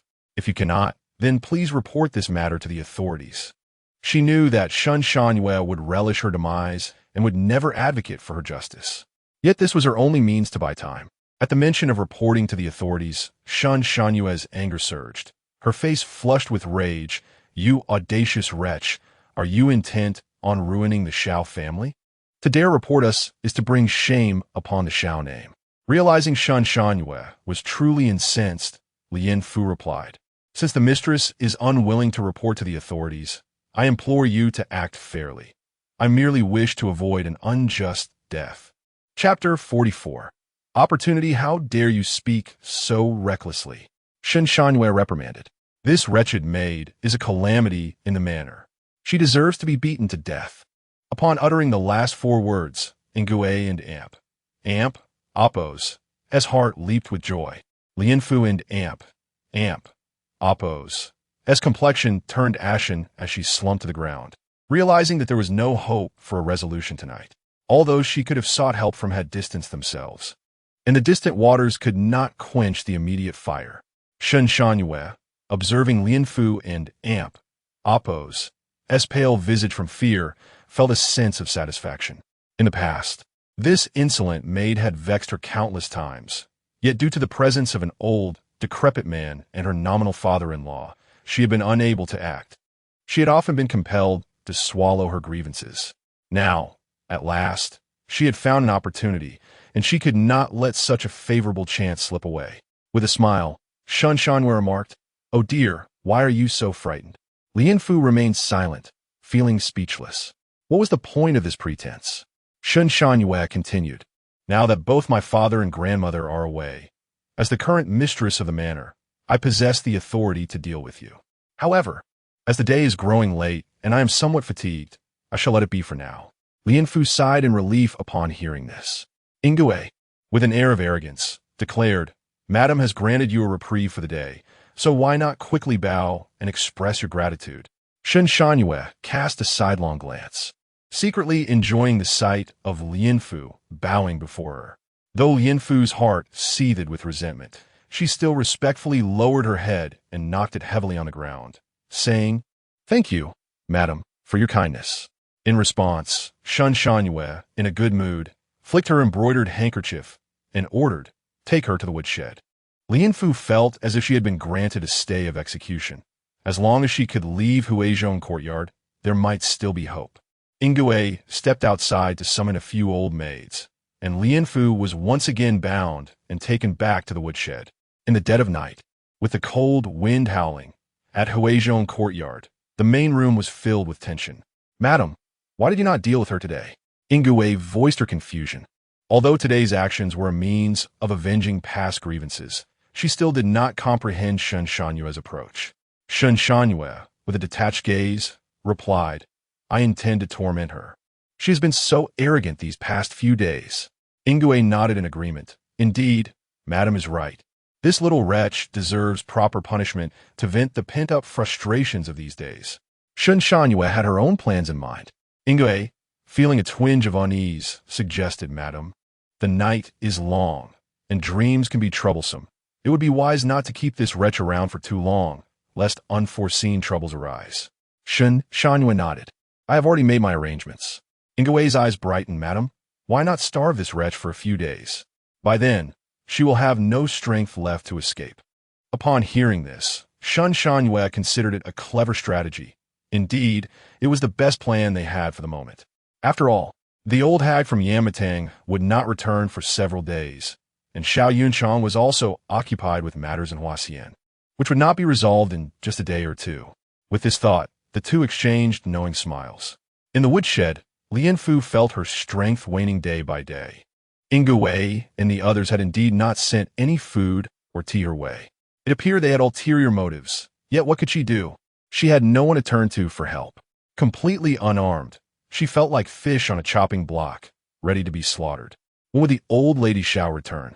And when would Xiao Yunchang come back? Would they find her already a rotting corpse by the time they arrived? Tomorrow marked the third day. Surely Shen Shanyue planned to take action then. After all, those two were eager to drink her blood. As hunger gnawed at her and a headache throbbed, a head appeared at the window of the woodshed. Just as she was about to call out, the figure hissed softly. Gradually, Lianfu recognized the person. It was Suiyun. Petite in stature, climbed through the window and, upon seeing Lianfu, could not help but tear up. As she loosened Lianfu and Oppo's bindings, she said, "Miss, you have truly suffered. They are utterly unreasonable." Lianfu, astonished, exclaimed, "How did you get in? What about the maids outside?" Suiyun replied, "The maids have changed shifts. I observed for 2 days before daring to come." Lianfu nodded as she watched Suiyun pull out a few steamed buns and a bamboo tube of water from her clothing. The kitchen has only these left. Please eat something to ease your hunger. Lianfu trembled as she accepted the food, her eyes brimming with tears. Thank you. She quickly stuffed the bun in her mouth. Opening the water container, she discovered the liquid was salty. Suyin explained, I feared you hadn't had water in days. So I added a bit of salt to prevent any issues. Lianfu nodded, feeling grateful for her thoughtfulness. Seeing Lianfu in this state made Tsuyun and oppose. His eyes well up again as she choked out. Now the lady of the house is in charge. And the maids from Yamatang face bullying everywhere. There are only imposing and fierce women around. Miss, what shall we do? Lianfu swallowed the bun and reassured. It will be all right. We will find a way. It and oppose. It's nearly time. You should return now and be careful not to be discovered. All right. Tsuyun cautiously climbed back up to the window. Take care, miss. Lianfu did not respond, tears streaming down her face. Suddenly, as Tsuyun jumped down from the window, the sound of Maid's voice echoed. Startled, Tsuyun quickly fled the scene.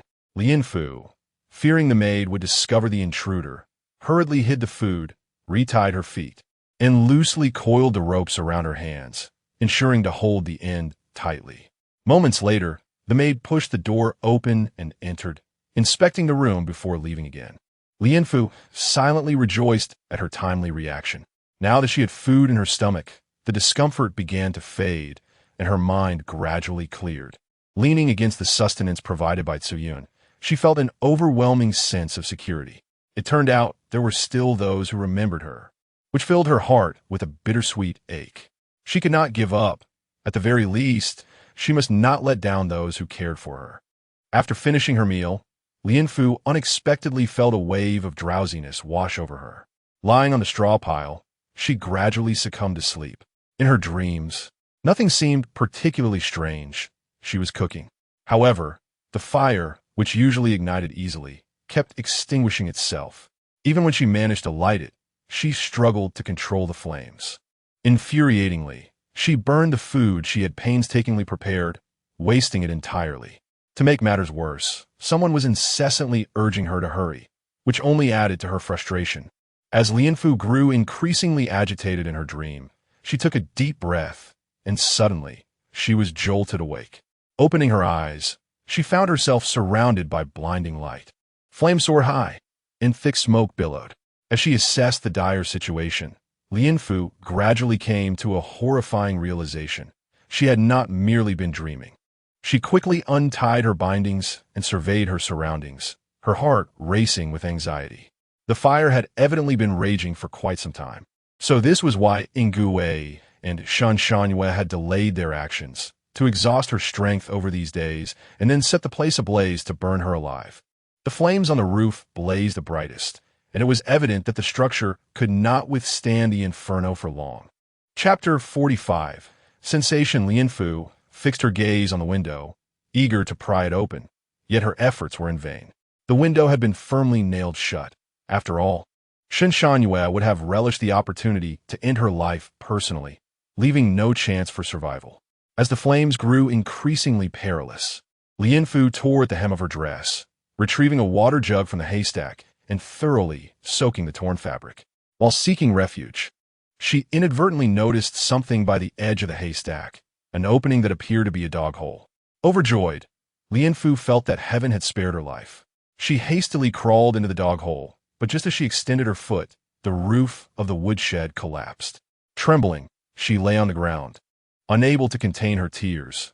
Yet when she lifted her gaze, she beheld several shadows cast upon the earth before her. Her heart sank, bracing herself for the grim fate of being thrown into the flames alongside Shanshanhue. However, when she finally looked up, a familiar and handsome face came into view, one she had not seen in many days. Lianfu managed to smile, exclaiming, "My lord, you have returned." Yet, before she could finish her sentence, exhaustion overcame her and she fainted. Qingyun and Qingyu were taken aback, hastening to check on her. After feeling her pulse, Qingyu reassured, "My lord, do not worry, she has merely fainted." However, before she could finish, Qingyun interjected, "Master, it appears she may also be injured." Both Xiao Yunchang and Qingyu turned to follow Qingyun and Appo's gesture and Qingyu and Appo's, S' expression shifted to one of alarm. My lord, we should quickly summon a physician, in my humble opinion. She does not seem merely injured. Xiao Yunchang's indifferent eyes revealed no emotion, and he replied coolly, take her with you. Yes. Qing Yun and Qing Yu breathed a sigh of relief. Qing Yun was tasked with fetching the physician, while Qing Yu carried Lian Fu, following Xiao Yunchang to Ling Shuang courtyard. Qing Yu gently wiped Lian Fu's body, while Xiao Yunchang sat just outside the screen. It was only a few days since he had left, yet the household was in such disarray. What had transpired? It must surely be connected to those in Huizhong courtyard. Xiao Yunchang rubbed his temples in frustration, unable to comprehend how his home had fallen into such misfortune. Qing Yu worked swiftly, and once she had finished tending to Lian Fu, she emerged to find Xiao Yunchang furrowing his brow, deep in thought. She surmised that his worry stemmed from Lian Fu and Appo's situation, stating, I shall investigate further. Xiao Yunchang nodded and cautioned, make certain to uncover the truth of this matter. I want every detail of the events that have transpired in the past few days. Without exception. Yes, Qing Yu felt a chill of sweat break out. When had the master ever demanded such thoroughness? He must be truly furious. The torment inflicted upon Lian Fu could only have come from someone extraordinary. It was common knowledge that she was the most favored maid of the old lady Xiao. While others may have been unaware, both she and Qing Yun understood that Lian Fu held a unique place in their master's heart. By all accounts, that person should never have laid a hand on her. After Qing Yu departed, Xiao Yunchang approached Lian Fu's bedside, standing at the head of the bed and scrutinizing the woman before him. Why did misfortune seem to befall her so relentlessly? In just a few days, she had been subjected to such torment. And now a fire? It appeared they did not intend to let her leave alive. Before long, Qing Yun returned with a physician, an elderly man in his 80s. He had already retired for the night, yet the cry for urgent assistance had stirred him from his slumber. This was the essence of a compassionate healer. The old man, with his graying hair and bright eyes, bowed when he saw Xiao Yunchang. I pay my respects to the Duke. Please, no need for formalities. Xiao Yunchang replied, not wishing to be overly polite. I am grateful for your assistance in treating the women of my household. Very well, the old man said, dismissing further pleasantries as he followed Qing Yun to Lian Fu's bedside. The curtains surrounding Lian Fu's bed were drawn back by Xiao Yunchang, revealing only her hand for the physician to examine. The old man sat down, placing a silk handkerchief on Lian Fu and Appo's wrist, and began to feel for her pulse. However, as soon as he touched her, he turned to Xiao Yunchang and rolled his eyes in disdain. Xiao Yunchang was perplexed but restrained Qing Yun, who was about to express his anger. After a moment, the physician, with a tone of incredulity, remarked, this lady was once pregnant, but alas, she has suffered a miscarriage.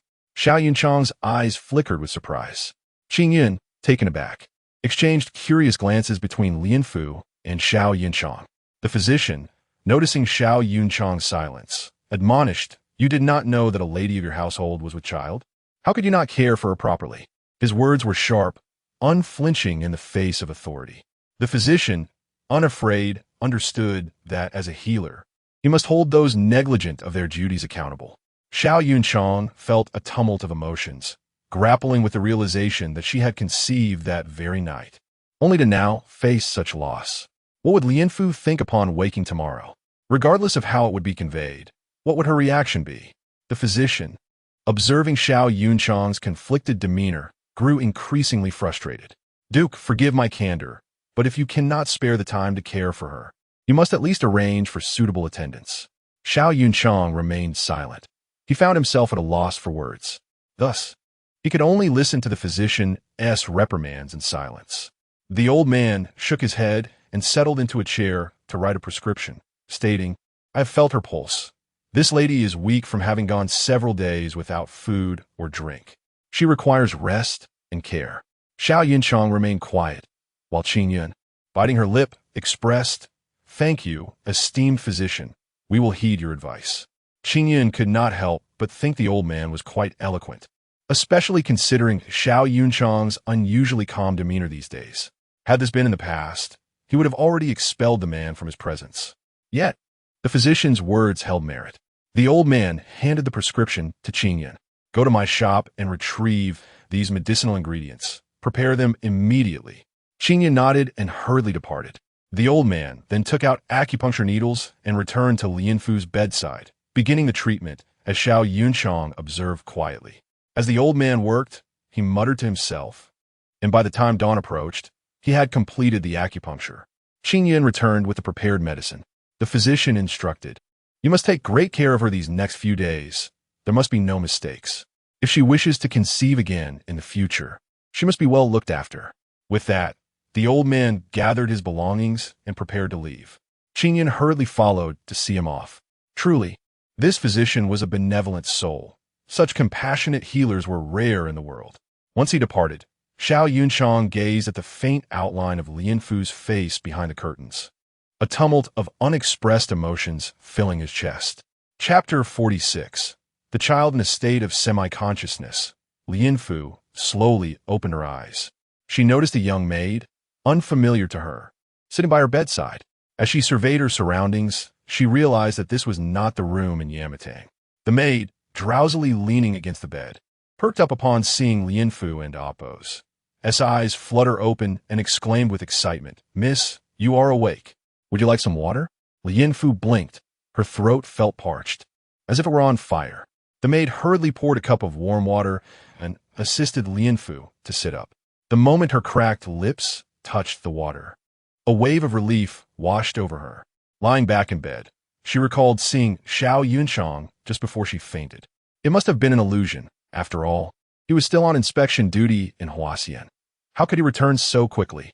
"Just call me Pingli," the maid said, realizing Lianfu was unaware of her own name.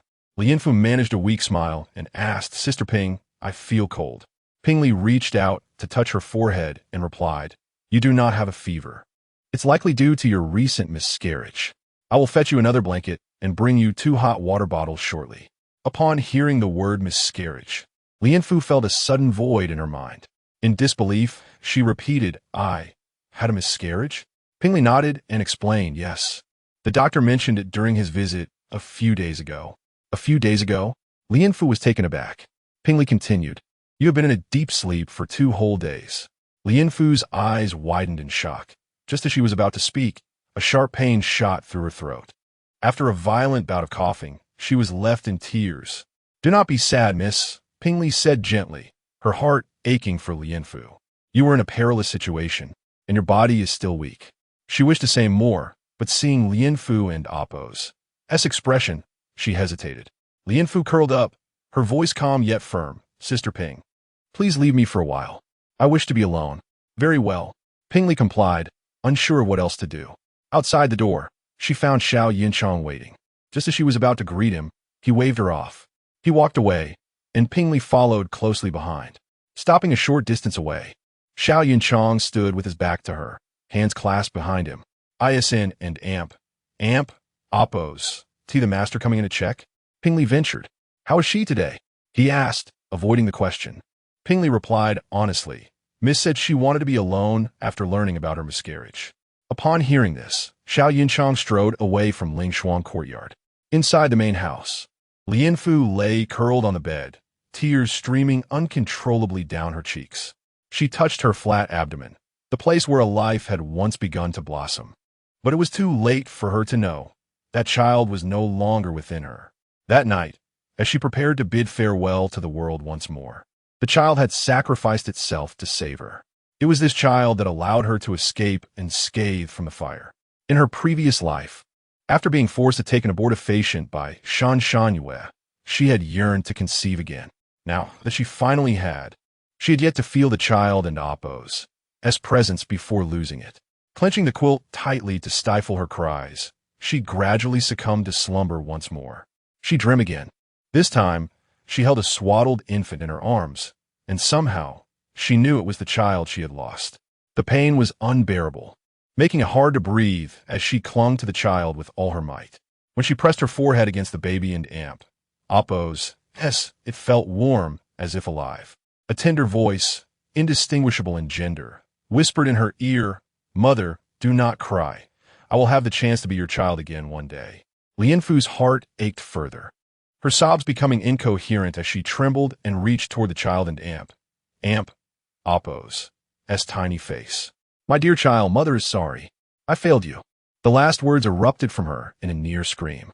Then, she sensed someone shaking her shoulder gently. Slowly, Lian Fu opened her eyes, her face stained with tears, her pillow soaked. Xiao Yunchang stood at her bedside, his brow furrowed in concern. Ping Li, seated beside her, expressed her worry. "Miss, you have finally awakened." Lian Fu glanced towards the window, realizing that dawn had broken outside. Recalling the vivid scenes from her dream, a pang of sorrow gripped her heart. Yet, she mustered a fragile smile and looked at Xiao Yunchang. "Master, you have come. I beg your pardon. My health does not permit me to rise and greet you." Seeing this, Ping Li stood, saying, "Master, I shall step out to check on the medicine I prepared for the Mississippi." Xiao Yunchang nodded. Lian Fu thought to herself. It was indeed no illusion. Xiao Yunchang had returned just before she lost consciousness.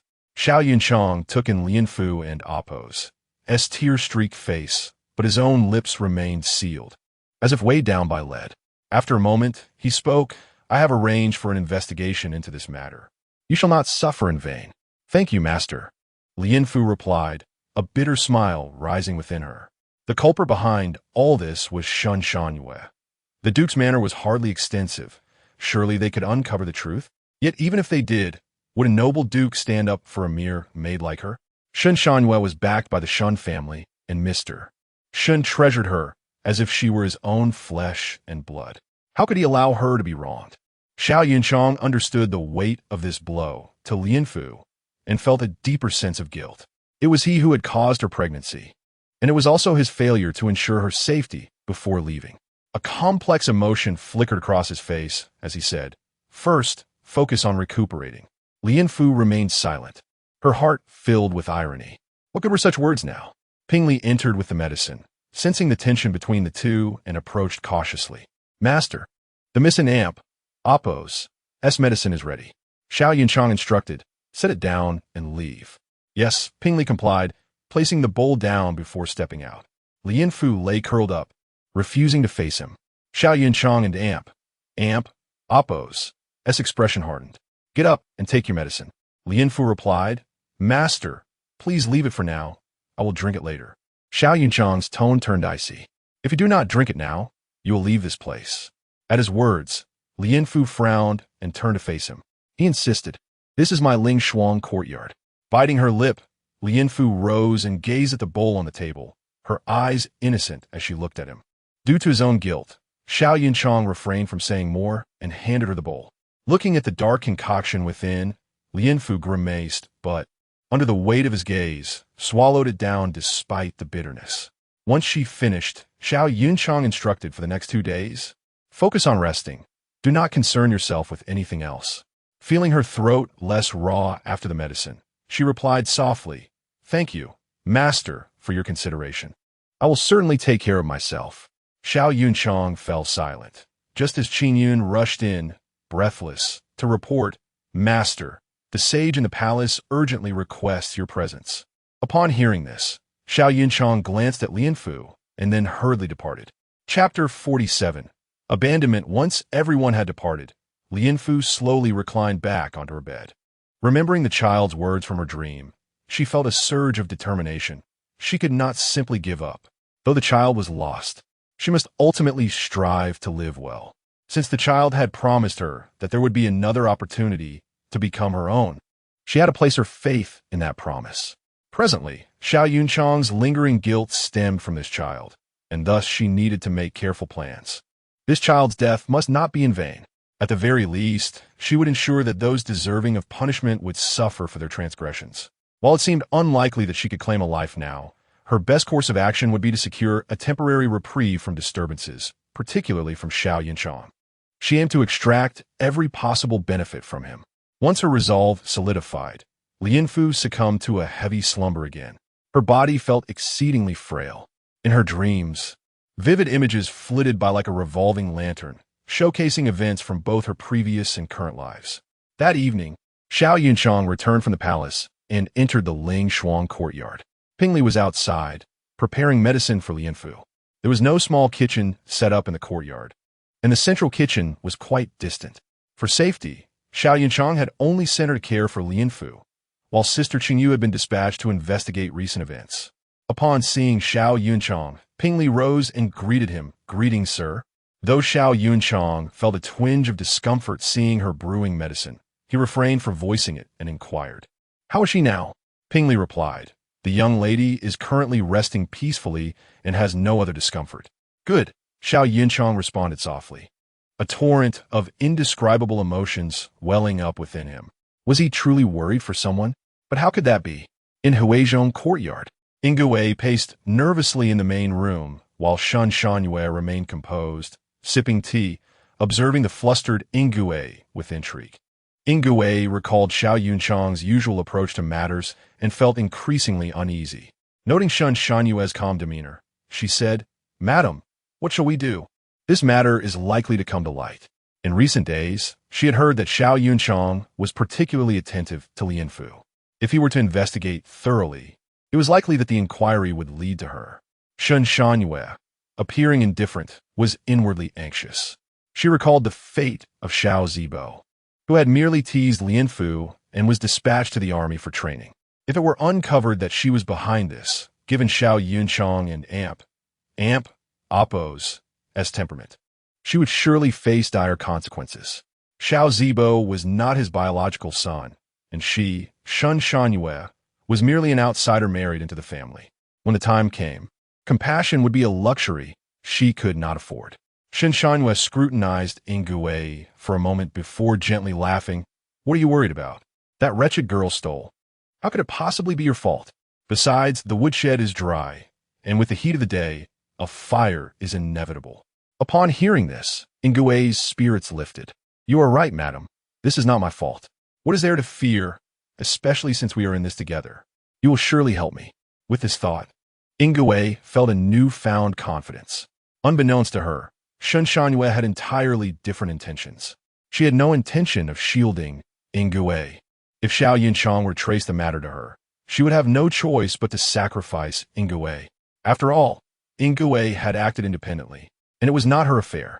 At most, the investigation would reveal her contact with Ingui. Such information held little weight as evidence. Shen Shanyue regarded Ingui as a delicately crafted dish, easily discarded at will. In Yimu Hall, the main chamber, the elderly matriarch of the Xiao family sat with a solemn expression. Xiao Yunchang quietly awaited her words. The matriarch fixed her gaze upon him, her heart aching as she said, "How could you not inform me of such a significant matter sooner?" Xiao Yunchang clasped his hands respectfully, filled with remorse.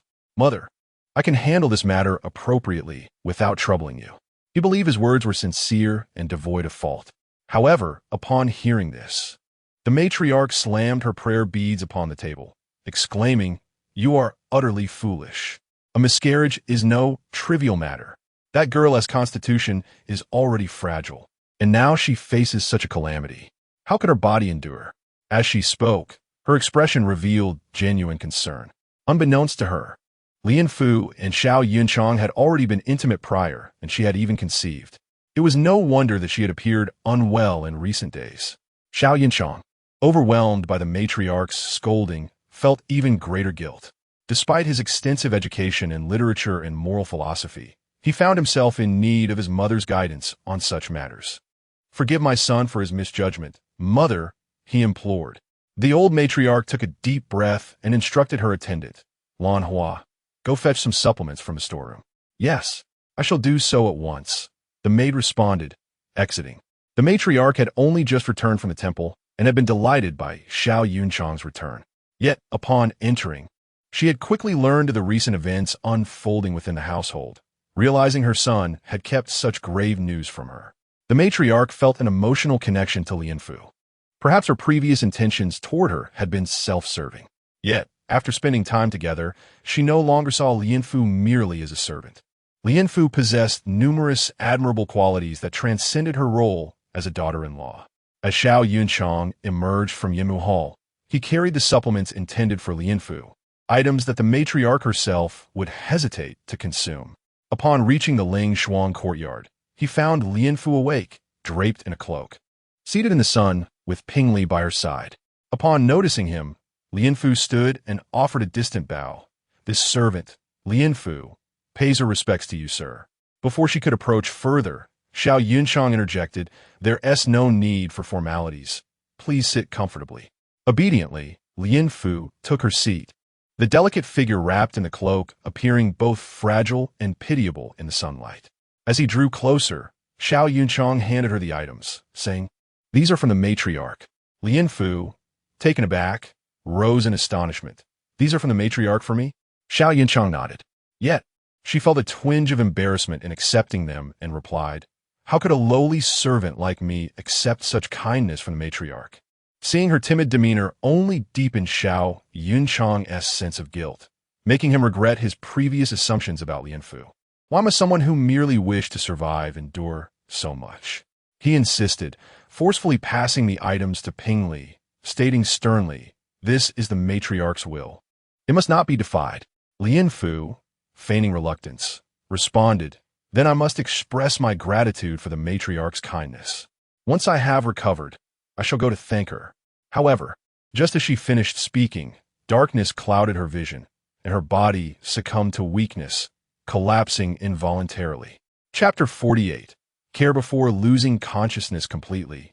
She felt herself enveloped in a robust and warm embrace, her nostrils filled with the soothing aroma of sandalwood. Gazing at Lian Fu and Appo's pale visage, Xiao Yunchang experienced the profound weight of concern for the first time. He hurriedly carried the person in his arms back to the main house, where Ping Li had already gone out to find a physician. It was the same doctor who had treated them previously. Upon seeing Xiao Yunchang, the elderly gentleman huffed with indignation, plopping down at Lian Fu's bedside. This time, Xiao Yunchang did not draw the bed curtains, allowing the doctor to clearly see the patient's face for the first time. He could not help but think that the beauty of this maiden was unparalleled, a true masterpiece of nature. Upon taking Lian Fu's wrist, the doctor furrowed his brows in anger as he turned to Xiao Yunchang. "Did I not instruct you to take proper care and ensure she does not catch a chill?" Hearing this, Xiao Yunchang shifted his gaze to Ping Li. She immediately defended, "I have been by the young lady's side day and night without a moment's negligence. It must have been a momentary oversight." The doctor, unaware of the situation, retorted, "Why do you blame the girl? She's your wife. It is your duty to tend to her personally, not to delegate to others." Xiao Yunchang and Appo's ears flushed with embarrassment, and he found himself at a loss for words. The doctor rolled his eyes and began rummaging through his medicine box, producing paper and ink to write a prescription, which he handed to Ping Li. "This is a remedy to dispel cold and nourish her essence. You must fetch these ingredients promptly." Without delay, Ping Li took the prescription and hurried out to gather the necessary herbs. Xiao Yunchang stood frozen, gazing at the frail figure on the bed, a dull ache forming in his heart. The doctor reminisced about his own wife's illness, recalling how he had never entrusted her care to anyone else. He shook his head, wondering how the current generation had become so inept at caring for their loved ones. After completing the acupuncture, he turned to treat Lian Fu. Xiao Yunchang, feeling out of place, could only stare at her delicate features. Finally, he implored, "Doctor, I beseech you to ensure her recovery. No matter how costly the herbs, I shall spare no expense." The doctor scoffed, not lifting his gaze. "I am a physician. I do not require your instruction. Rest assured, I will exert every effort." He understood Lian Fu's condition well. She was exceedingly weak, an outcome that did not align with the previous prescriptions. Perhaps the remedies he had prescribed did not suit her constitution as they should have. Regrettably, he should have taken greater care in prescribing. After administering the acupuncture, Lian Fu began to regain consciousness, but decided to observe a while longer. She had overheard some of the conversation between Xiao Yunchang and the doctor. He seemed different from her previous impressions, no longer the aloof figure she had imagined. Once the doctor departed, Lian Fu slowly opened her eyes. The moment she saw Xiao Yunchang, she cried out in distress, "My lord, please believe me. I did not steal anything." Xiao Yunchang frowned in confusion. "What are you talking about?" Lian Fu struggled to sit up, tears streaming down her face. "I truly did not take the lady's belongings. I am wronged." Alarmed, Xiao Yunchang extended a hand to calm her. "I understand. I will investigate this matter thoroughly. For now, you must focus on your recovery." Lian Fu continued to plead, "No. I wish to investigate this matter myself. Please, "My lord, grant me this wish. I only wish to live in clarity." Seeing her eyes, red and pleading like a wounded rabbit, Xiao Yunchang felt a pang of compassion. Remembering the innocent child, guilt washed over him, and he relented. "Very well. If you must pursue this, do so, but first you must restore your health." Upon hearing this, Lianfu's expression transformed into one of joy. "Thank you, my lord. You are indeed the kindest person in the world." Xiao Yunchang shook his head helplessly and offered a few more words of caution before departing. Once the medicine was prepared, Pingli entered with the concoction. Seeing Lianfu's smiling face, she reflected on how Xiao Yunchang had shown her such tenderness in recent days. It seemed Lianfu held a special place in his heart, and perhaps the child she had lost was his as well. Pingli dared not overstep but understood Lianfu's extraordinary status, vowing to care for her diligently, which might lead to a favorable future for herself. With idle time on her hands, and after frequently dreaming of the child, Lianfu sought some fabric from Xiao Yunchang. Her needlework was quite commendable, and she wished to make some clothes for the child. In truth, she was leveraging the memory of the child to elicit Xiao Yunchang's sympathy. A mother should not have to resort to such measures, yet it was the only path available to her now. Once, she had believed that by forging a connection with Xiao Yunchang, her future would be assured. But it now seemed a distant fantasy. He was beyond her control. Lianfu crafted several small garments, and Pingli watched with a heavy heart. Such exquisite craftsmanship, now destined for a child who would never come into this world. "Your hands are truly skilled," Pingli remarked. Lianfu examined the tiny garments, fully aware of her own talent. "These are what the child deserves. This child has suffered too much. I do not want it to depart this world without clothes to wear." The only tender part of her heart now resided with this child.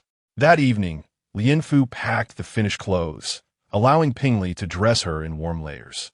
Together, they ventured into the night to the pond in the estate. Pingli filled a basin with water, while Lianfu knelt by the water's edge, methodically burning the folded paper offerings. Her eyes glistened with unshed tears. Had she known earlier, she would have eagerly awaited the child and Appo's arrival.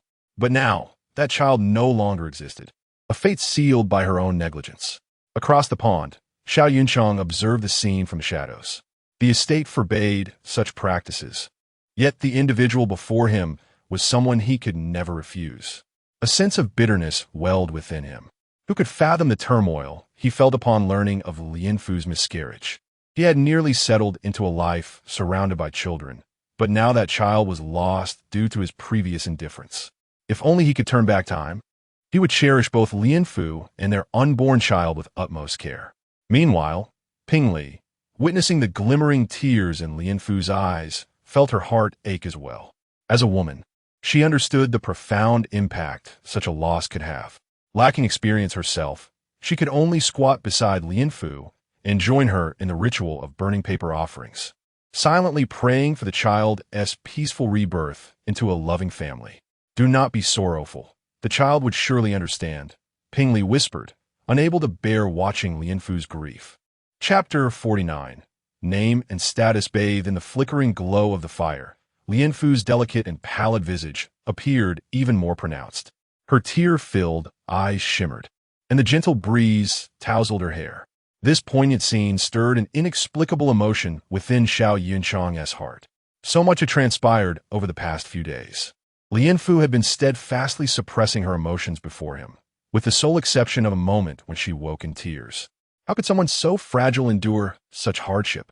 Wiping away the tears at the corners of her eyes, Lianfu reflected on the fleeting presence of the child, arriving just in time to leave again. Had the child not been lost, it was unlikely that someone with Xiao Yunchang and Appo's temperament would have bestowed her any recognition. If the child had been born, she would have likely been forced to leave the Duke's residence forever. The agony of separation was a suffering she wished to avoid, rather than endure such pain. It might have been better if the child had never been conceived.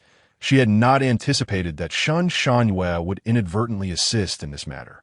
The words spoken by the child in her dreams lingered in her memory, never to be forgotten. Thus, her plans extended far into the future, allowing her to prepare for what lay ahead. Perhaps, in time, she would not need to worry about the means for escape. After finishing the incineration of the remaining garments, Lian Fu stood up, intending to return with Pingli. However, having squatted for too long, she felt lightheaded and unsteady. As she stumbled, Pingli, walking ahead with a lamp, failed to notice. Lian Fu was perilously close to the pond, and just as darkness encroached, she felt herself enveloped in a sturdy, warm embrace. The familiar scent of sandalwood filled her nostrils. "Lord Duke!" Pingli's startled exclamation echoed in her ears, followed by the rustling of footsteps retreating into the distance. After a moment, Lian Fu slowly opened her eyes, meeting the serious and handsome countenance of Xiao Yunchang. He felt as though the person in his arms was alarmingly light, akin to a weightless sheet of paper. Those tear-filled autumnal eyes gazed at him, seemingly brimming with emotions yearning to be expressed. They held each other's gaze for a while, during which Xiao Yunchang's expression gradually softened, tenderly committing Lian Fu's current state to memory. In his eyes, she beheld her own reflection, utterly captivating, a sight that stirred a warmth within her that was impossible to resist. Abruptly, a voice in her mind broke the spell, and Lian Fu snapped back to reality. In a flurry, she extricated herself from Xiao Yunchang and Appo's embrace, kneeling on the ground in a state of panic. "I have offended the Duke by my earlier indiscretion. Please forgive me." At that moment, Xiao Yunchang also regained his composure. He regarded Lian Fu with astonishment at his own reaction. What had come over him? Yet simultaneously, he felt a flicker of discomfort. What was her response to him? Recalling Lian Fu's frail condition, he quickly helped her to her feet, his tone somewhat stern. "What are you doing out at this hour? You should be in your room." After rising, Lian Fu and Appo's heart harbored some resentment toward Xiao Yunchang concerning the child, and she retorted, "Rules and etiquette must be upheld. I am but a lowly servant girl, and I am profoundly grateful for your care during these days." Xiao Yunchang, hearing this, refrained from further comment, turning his gaze to the spot where they had burned the items by the pond. Lian Fu sensed a cold sweat trickling down her back. It was common knowledge that burning items without permission was forbidden in the residence. Yet today, she had broken that rule. Unaware of Xiao Yunchang's thoughts, she explained with reddened eyes, "My lord, please forgive me. I cannot find peace in my heart. That child was truly pitiful." Xiao Yunchang lowered his gaze. "You need not worry about this matter. I will arrange for it to be handled." Ultimately, the fault lay with him for being negligent. The child and Appo's death was indeed tragic. Lian Fu's delicate sensibility in wanting to honor the child with offerings was something he could not contest. Though he had never met the child, the fact remained that it was his, and how could a mother be hindered in her grief? Lian Fu remained silent, her demeanor lacking in dignity. "Thank you, my lord." Seeing her like this, an overwhelming sense of guilt gnawed at Xiao Yunchang and Appo's heart. "I will provide you with compensation for this matter." Upon hearing this, Lian Fu looked up at Xiao Yunchang, her heart swelling with joy, though her face still bore the semblance of impending tears. Misinterpreting her expression, Xiao Yunchang added, "Let us not dwell on this matter further. I will do my utmost to compensate you, but recognition is out of the question." He was not yet prepared to accept a woman by his side. Though there was Qing Yu, he often found himself more in the company of Qing Yin, delegating many inconvenient matters to her. To truly accept a woman to accompany him day and night would require considerable preparation. Lian Fu nodded, tears brimming in her eyes. Speaking with a tone of regret, "I am well aware of my lowly status, and it is only natural for the Duke to look down upon me." While she said this, her heart danced with joy. What use was a name and status when compared to tangible wealth? Having traversed 2 lifetimes, she had experienced the myriad trials of life and found the existence of noble families to be far from easy.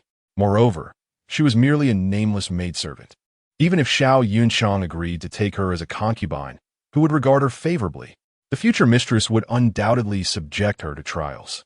She had no desire to endure such a life. Having served long enough, she simply wished to seize any opportunity to leave and live her own life. Xiao Yunchang frowned at her words, feeling a wave of displeasure wash over him. He was uncertain of the type of person he favored, but he instinctively knew he must follow his heart. Even if that person were not a lady of noble birth, he would harbor no disdain. Seeing Lien Fu's expression, he coldly warned, "Do not entertain such thoughts in the future. Otherwise, there will be no compensation." Startled, Lien Fu felt a chill run through her, hastily concealing her expression. This man was quite the enigma. Did he truly believe that a kind word would be the end of him? After all this time, did he truly think she sought only status? As night deepened, standing by the pond, a gust of wind swept by, causing Lien Fu to shiver. Xiao Yinchang and Apos, his heart sank, an inexplicable anger rising within him. "If you know it's cold, why are you still here? What are you wandering about for at this hour?" He had intended to suggest that she could have engaged in such activities within the courtyard, but at that critical moment, his words felt as if they were weighed down with lead. What emerged was thoughtless and blunt. Lien Fu, feeling a surge of indignation, offered a hasty bow. "Yes, I shall return at once." She turned to leave, yet her frail state left her with little strength, having relied on Pingli for support. Unfortunately, that girl had disappeared. Observing her unsteady gait, Xiao Yinchang's heart ached with concern, and he swiftly stepped forward to scoop her up in his arms. Chapter 50. The money-obsessed Lien Fu suddenly felt as if she were soaring, unable to suppress a scream. A cold, arrogant voice from above commanded silence. Obediently, Lien Fu fell silent, her cheeks burning with embarrassment. The sudden embrace was without warning, and she murmured softly, "Sir, please put me down. This is against propriety." Silence. Came the impatient reply from Xiao Yinchang. "If you speak again, I shall drop you." Understanding the gravity of his words, Lien Fu dared not utter another sound. Instead, she wrapped her arms around his neck, holding on tightly. Xiao Yinchang found the woman in his arms astonishingly light, as if he exerted no effort at all in lifting her. He marveled at the ease with which he carried her, pressed against his chest. The quiet of the night was pierced only by the rhythmic beating of his heart. The warmth of his robust muscles occasionally jostled her, and she inadvertently bumped her forehead against him, feeling a sharp twinge of pain. Upon arriving at Ling Shuang courtyard, Xiao Yinchang gently placed Lien Fu on the bed. Outside, Pingli stood in sheer astonishment. If she had not seen it with her own eyes, she would never have believed that Lien Fu had been carried in by Xiao Yinchang. This was monumental news. It was unexpected to witness such a side of him, who usually kept his distance from others. Previously, she had only speculated about Lien Fu's extraordinary standing with him, but seeing it firsthand confirmed her thoughts. She wondered if Sister Qingyu was aware of this. She must remember to discuss it with her the next time they met. While Ping Li's mind wandered, she heard Xiao Yunchang calling from within. Lowering her head, she entered, still too timid to meet his gaze. "I am here," she said. From above, Xiao Yunchang instructed, "Take good care of her. Do not be negligent." "Yes," Ping Li replied, understanding the significance of Lien Fu in his heart. After giving his orders, Xiao Yunchang departed, leaving behind Lien Fu, who was wrapped in a quilt. Her face flushed with a mixture of shame and indignation, and Ping Li, who stood by, reveling in her delight. Lien Fu initially thought Ping Li was absent from the courtyard, but to her surprise, she found her standing under the eaves, looking bewildered. Ping Li felt a surge of happiness, realizing she was serving someone who might one day become the wife or concubine of a future duke. Perhaps this would catapult her to great heights in the future. Moreover, Lien Fu was kind. Following such a master would indeed be a stroke of luck. With these thoughts energizing her, Ping Li eagerly set out to prepare medicine for Lien Fu. After she left, Lien Fu gradually drifted into a deep, contented sleep, still caught up in the excitement and anxiety of the evening. The following morning, Lien Fu awoke to a cacophony of noise. Opening her eyes, she saw Ping Li standing by the bed, radiating joy. "What is the cause of your happiness today?" Lien Fu inquired. Puzzled, "Miss, you have finally awakened." Early this morning, several maidservants brought in large chests of items, saying they were gifts from the Duke. Ping Li replied with a beaming smile. Upon hearing this, Lien Fu immediately sat up, disregarding her appearance as she prepared to leap from the bed barefoot. It was only Ping Li's reminder that prompted her to dress. Crossing the screen, she was greeted by a sight of numerous items scattered across the floor and table. An elderly maid, seeing Lien Fu awake, smiled broadly and said, "Miss, you are finally awake. The Duke has specifically instructed me to convey this to you. Please go ahead," Lian Fu urged, her heart swelling with joy at the sight of the beautifully wrapped treasures. The maid began to enumerate the items: 200 bolts of fine silk, 3,000 taels of silver, 100 taels of gold, 3 sets of various gemstone headpieces, and a stunning phoenix crown worth 2,000 taels. As the maid spoke, she presented Lian Fu with an exquisite wooden box. Lian Fu accepted it curiously, but did not open it. Noticing her confusion, the maid explained, "This is a special gift from the Duke, containing the deed to a residence in Jiangnan Lanhua County, as well as 30 acres of fertile land." Lian Fu was rendered speechless. No words could adequately express her surprise at his generosity. She had expected mere gold and silver, but instead, she received such substantial benefits. Ping Li stood behind her, utterly dumbfounded. Could this not be considered a standard for a betrothal? The presence of a phoenix crown suggested it was far more than a mere concubinage arrangement. The maid examined Lian Fu's beauty, thinking to herself that such an exquisite person surely deserved the Duke's attention. After a moment's contemplation, Lian Fu decided to feign modesty, saying, "What merit do I possess to receive such gifts?" "Fear not, miss," the maid assured her.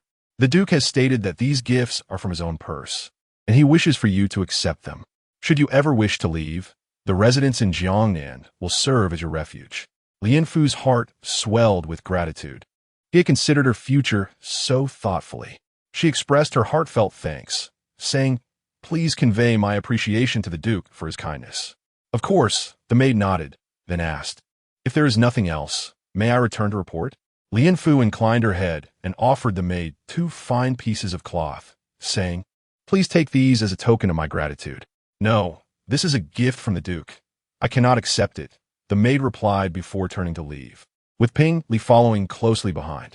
As Lian Fu gazed at the array of items before her, her heart felt as if it had exploded with joy. With such abundance, she need not worry about her future or the cost of her freedom. Xiao Yunchang had truly come to her aid, bestowing upon her not only wealth but also a home. These treasures were far too numerous to sell off. At least for now, she would not part with them. Moreover, with the silver he had provided, she felt secure about her future. These possessions would ensure her a peaceful life, even without the need to work. After arranging the gifts, Lian Fu felt utterly exhausted. Just as she was about to succumb to sleep, she noticed an unfamiliar piece of clothing on a nearby rack. It did not resemble any of her own garments. Approaching curiously, she spotted a tear on the hem. Suddenly, it dawned on her that after emerging through the dog hole that day, she had inadvertently snagged Xiao Yunchang's clothing in her delirium. It seemed her strength had torn it. After some contemplation, she turned to Ping Li and said, "Ping sister, please fetch me a box of needles and thread." Ping Li, understanding Lian Fu and Appo's intention, replied, "Miss, the Duke said this garment should be discarded. There is no need to mend it." Lian Fu smiled and insisted, "No, this garment can still be salvaged. Please get the needle and thread. I wish to repair it myself." Recognizing Lian Fu's determination, Ping Li refrained from pressing further and went to find the supplies. Lian Fu selected a piece of fabric from the materials given by Xiao Yunchang, resolving to reciprocate his generosity with her own efforts. Chapter 51. Gratitude. The damage was minimal, and Lian Fu casually cut a piece to patch it up. Ping Li watched as Lian Fu mended the fabric, unable to help but marvel at her perfection.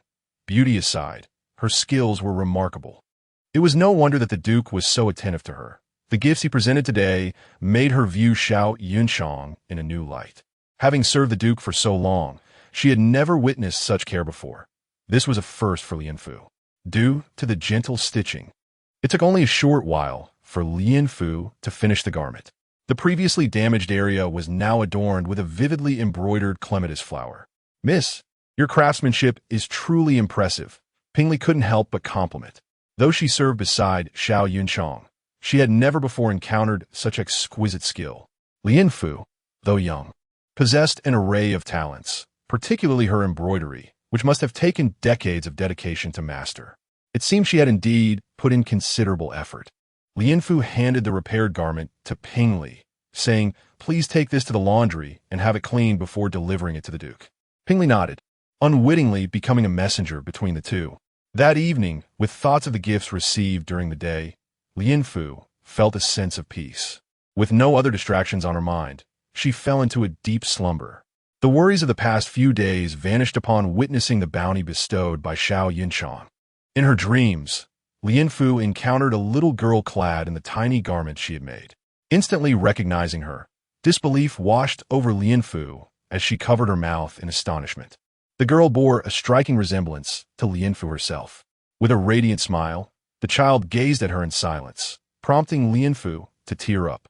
The pain in her heart was overwhelming, as if she had never felt such agony in her life. Yet the little girl reached out to caress Lianfu's face, her tender voice ringing in her ears. "Mother, do not cry. I promise, one day I will have the chance to be your child again." Having already undergone a transformation in her worldview, Lianfu found solace in the child's unwavering assurance. After all, she herself had been reborn. What was there that could not be believed? The following day, Lianfu awoke to a damp pillow. Pingli stood by the bed, and upon seeing Lianfu's swollen eyes, she exclaimed, "Miss, what has happened? Why are your eyes so puffy?" Lianfu furrowed her brow, noticing the heaviness of her eyelids.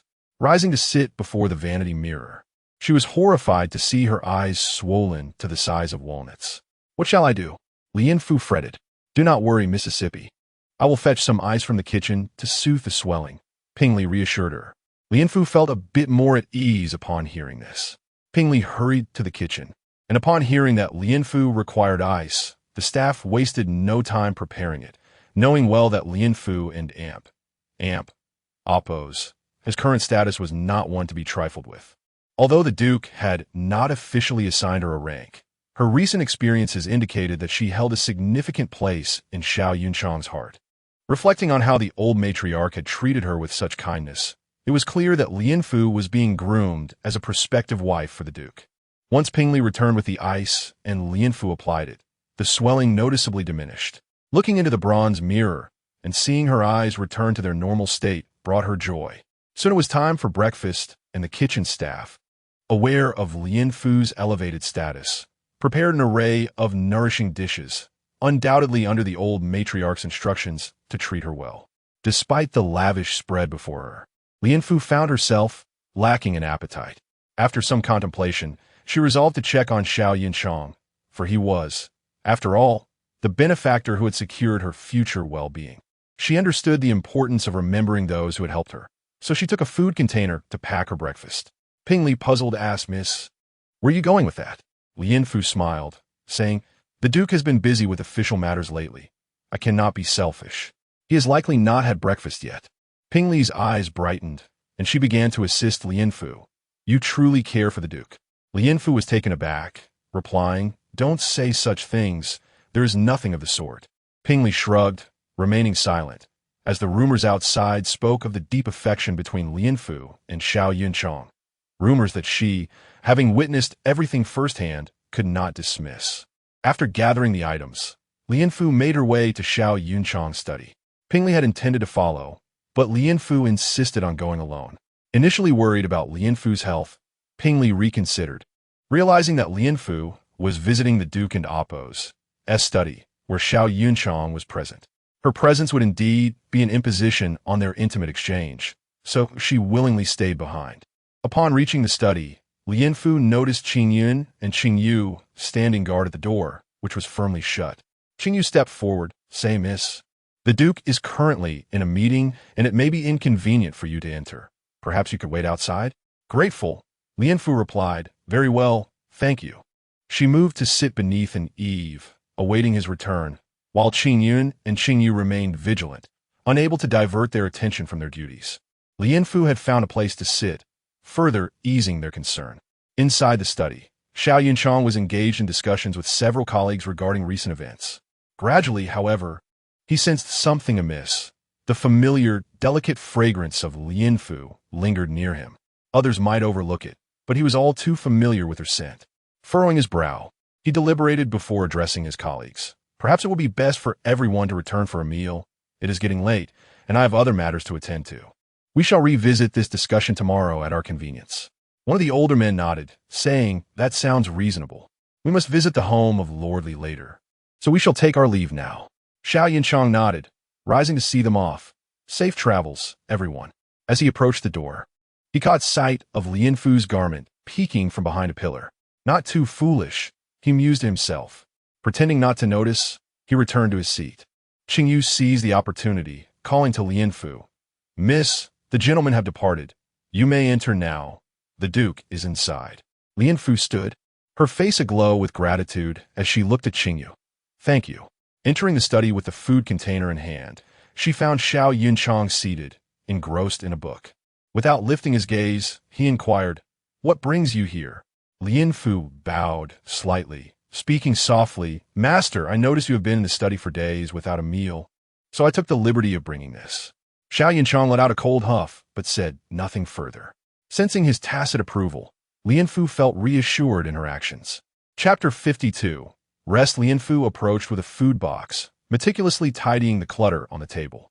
Xiao Yunchang observed her every move in secret, as he typically forbade anyone untrusted from touching his desk. Yet, for reasons he couldn't quite fathom, he found himself feeling a faint, inexplicable trust towards her these past few days. Noticing Lian Fu had no ulterior motives, he slightly lowered his guard and remarked coldly, Why are you not resting in the courtyard, but instead causing a ruckus here? Lian Fu halted her movements and fixed her gaze upon Xiao Yunchang. I'm not causing trouble, my lord. I'm deeply grateful for your care over these past few days. Everything I possess is a gift from you, and I do not wish to be ungrateful. Thus, I have come to serve you at mealtime. Upon hearing this, a barely perceptible smile crept onto Xiao Yunchang's lips as he silently watched Lian Fu arrange the breakfast spread. Lian Fu placed all the dishes from the food box upon the table. Xiao Yunchang, taken aback, inquired, Why is there so much? This is what the kitchen matrons and my fellow servants prepared, in consideration of your recent hardships, Lian Fu replied honestly. Xiao Yunchang nodded. Yet he understood well that the kitchen staff had prepared this for Lian Fu. Knowing his usual eating habits, he would never require such a large breakfast, nor would they dare to serve him such intricate dishes without explicit orders. The only plausible explanation was that his mother had personally instructed them. As Lian Fu served the dishes with grace and decorum, he found it quite pleasing, especially since he usually dined alone. Today, however, with her presence, he felt no irritation. Yet, Xiao Yunchang couldn't help but reflect on Lian Fu's health. Despite her condition, she still came to serve him. It was evident she was truly a person of gratitude. My lord, please try this, Lian Fu urged, adding a piece of fish to his bowl. Pingli mentioned this was stewed by the kitchen early this morning. The more Xiao Yunchang contemplated, the less appetizing the sumptuous breakfast appeared to him. The fresh porridge in his mouth tasted as bland as chewing wax. Noticing Xiao Yunchang and Appo's despondent demeanor, Lian Fu, with understanding, asked, Do you find the breakfast unpalatable? Looking up to see her frowning with concern only amplified his guilt. Yet, he remained silent, continuing to sip the porridge, even consuming the fish she had offered. When a moment seemed right, Lian Fu ventured, My lord, may I have a few days to rest? Xiao Yunchang paused his eating and replied, You still need to recuperate. There is no need for you to serve.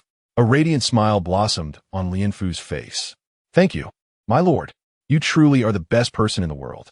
Hearing her repeated, unwavering praise sent his thoughts adrift. As he noticed her increasingly attentive gestures, he recalled her frail state and suggested, Sit down. Let's dine together.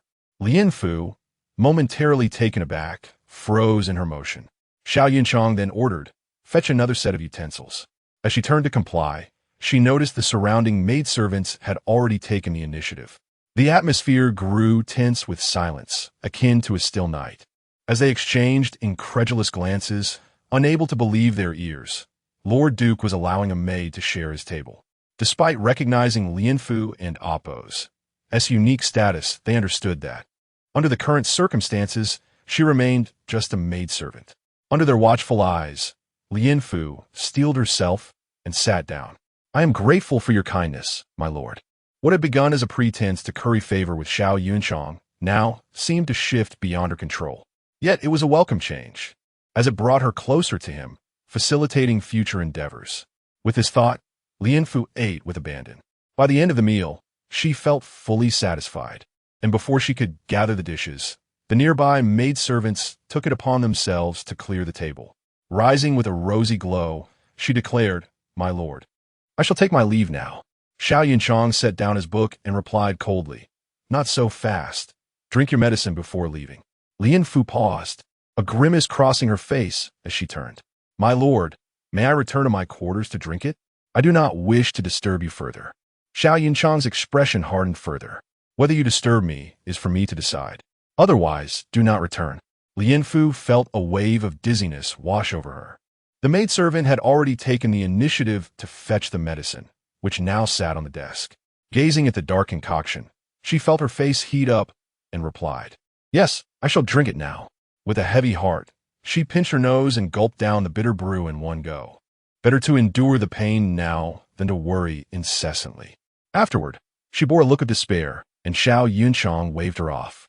"Go, your servant takes her leave." Lian Fu bowed curtly, fists clenched in frustration as she exited the study. Once outside, her anger had dissipated significantly as she recalled her purpose for the day. Turning towards Yinmu Hall, she unexpectedly collided with a familiar figure. Moving quickly, she hadn't noticed and bumped into the person opposite her. They both fell to the ground. Before Lian Fu could react, the other person lashed out, "Which reckless little wretch dares to bump into me?" Listening closely, she recognized the voice. Indeed, it was Ingui, sitting on the ground and rubbing her shoulder, her expression fierce. However, that fierceness wilted upon seeing Lian Fu. Lian Fu coldly mocked, "Oh, is this not Sister Ingui, the favored maid of the madam? Why are you not helping the madam catch thieves today?" Upon hearing her voice, Ingui looked up and, recognizing Lian Fu's face, was instantly drenched in cold sweat, feeling her blood run cold.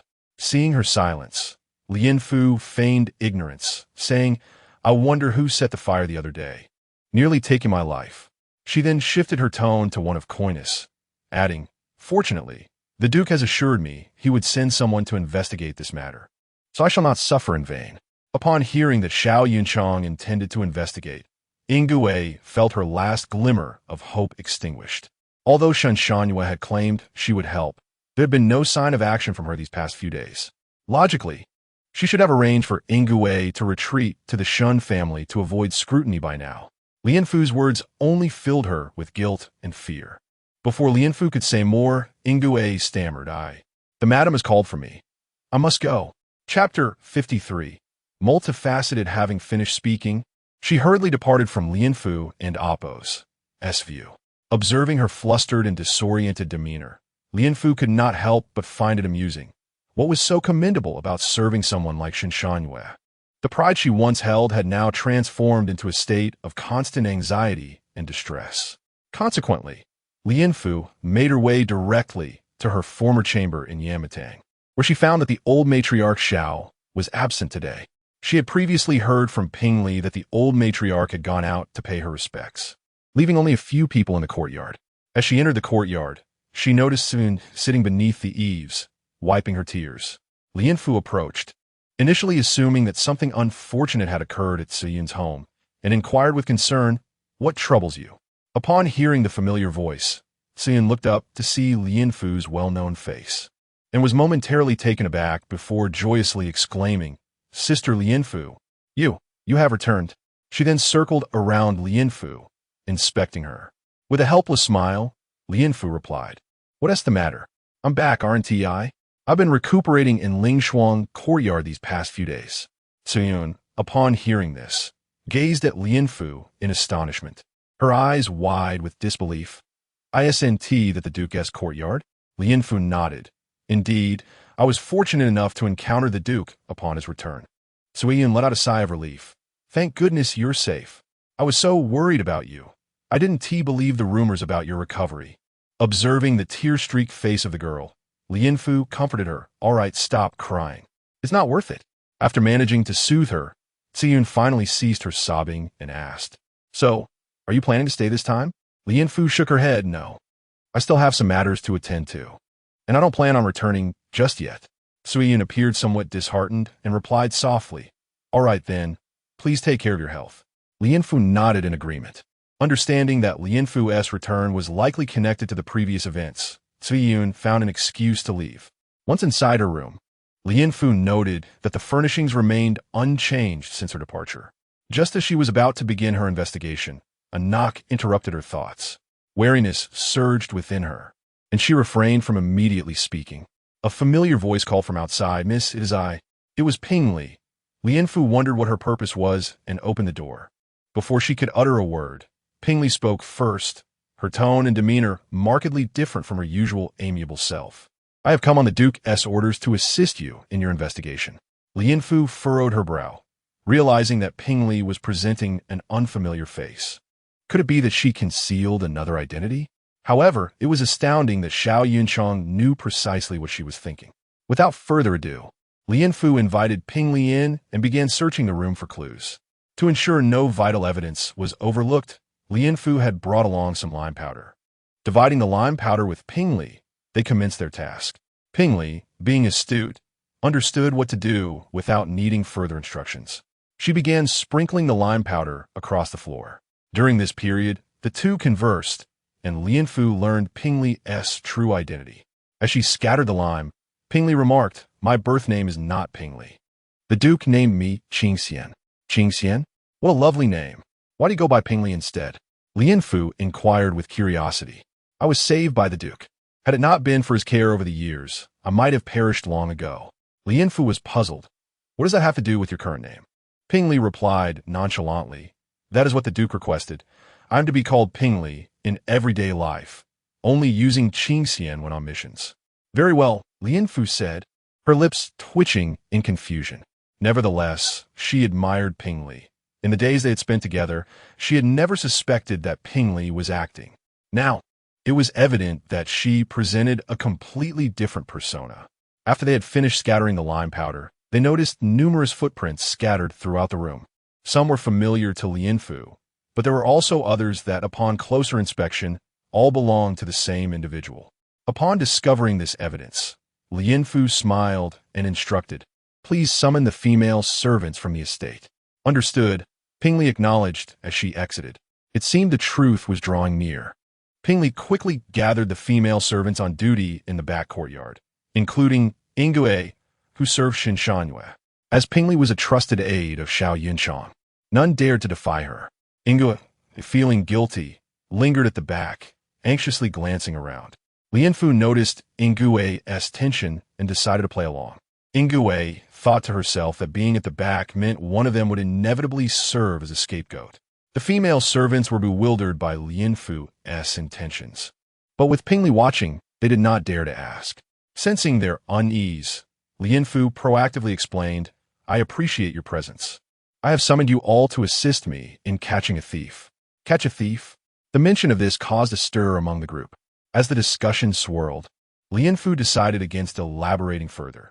Those who understood would grasp the meaning behind her words. She then stated, "Please line up and come forward one by one to compare footprints." Upon hearing this, Ingui felt a wave of relief wash over her, secretly harboring hope. With so many individuals, how could they fail to match the footprints? As long as one person could be made a scapegoat, Shinshangyue would surely help her escape the predicament. After all, she considered herself one of Shinshangyue's capable assistants. She believed Shinshangyue would not let her come a harm. Upon hearing that they were merely catching a thief, the others thought there was no reason to fear, so they readily complied and began stepping forward to compare footprints. However, after a quarter of an hour, they had yet to identify a single scapegoat. Ingui's anxiety escalated, prompting her to shrink back further, unwilling to step forward for comparison. Lianfu, who was being nudged forward, could not help but ask, "Sister Ingui, why do you keep moving back?" The voice of the servant was not small, drawing the attention of others toward Ingui. Flustered, Ingui exclaimed, "What nonsense are you spouting? I merely feel unwell and wish for you all to go ahead." Lianfu scrutinized Ingui, noting her flustered state, and coldly remarked, "Sister Ingui, could it be that you're feeling guilty?" Upon hearing Lianfu's words, Ingui was on the verge of exploding with rage. "What are you blathering about?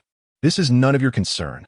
Whether or not to compare footprints is my affair, and I do not require your input."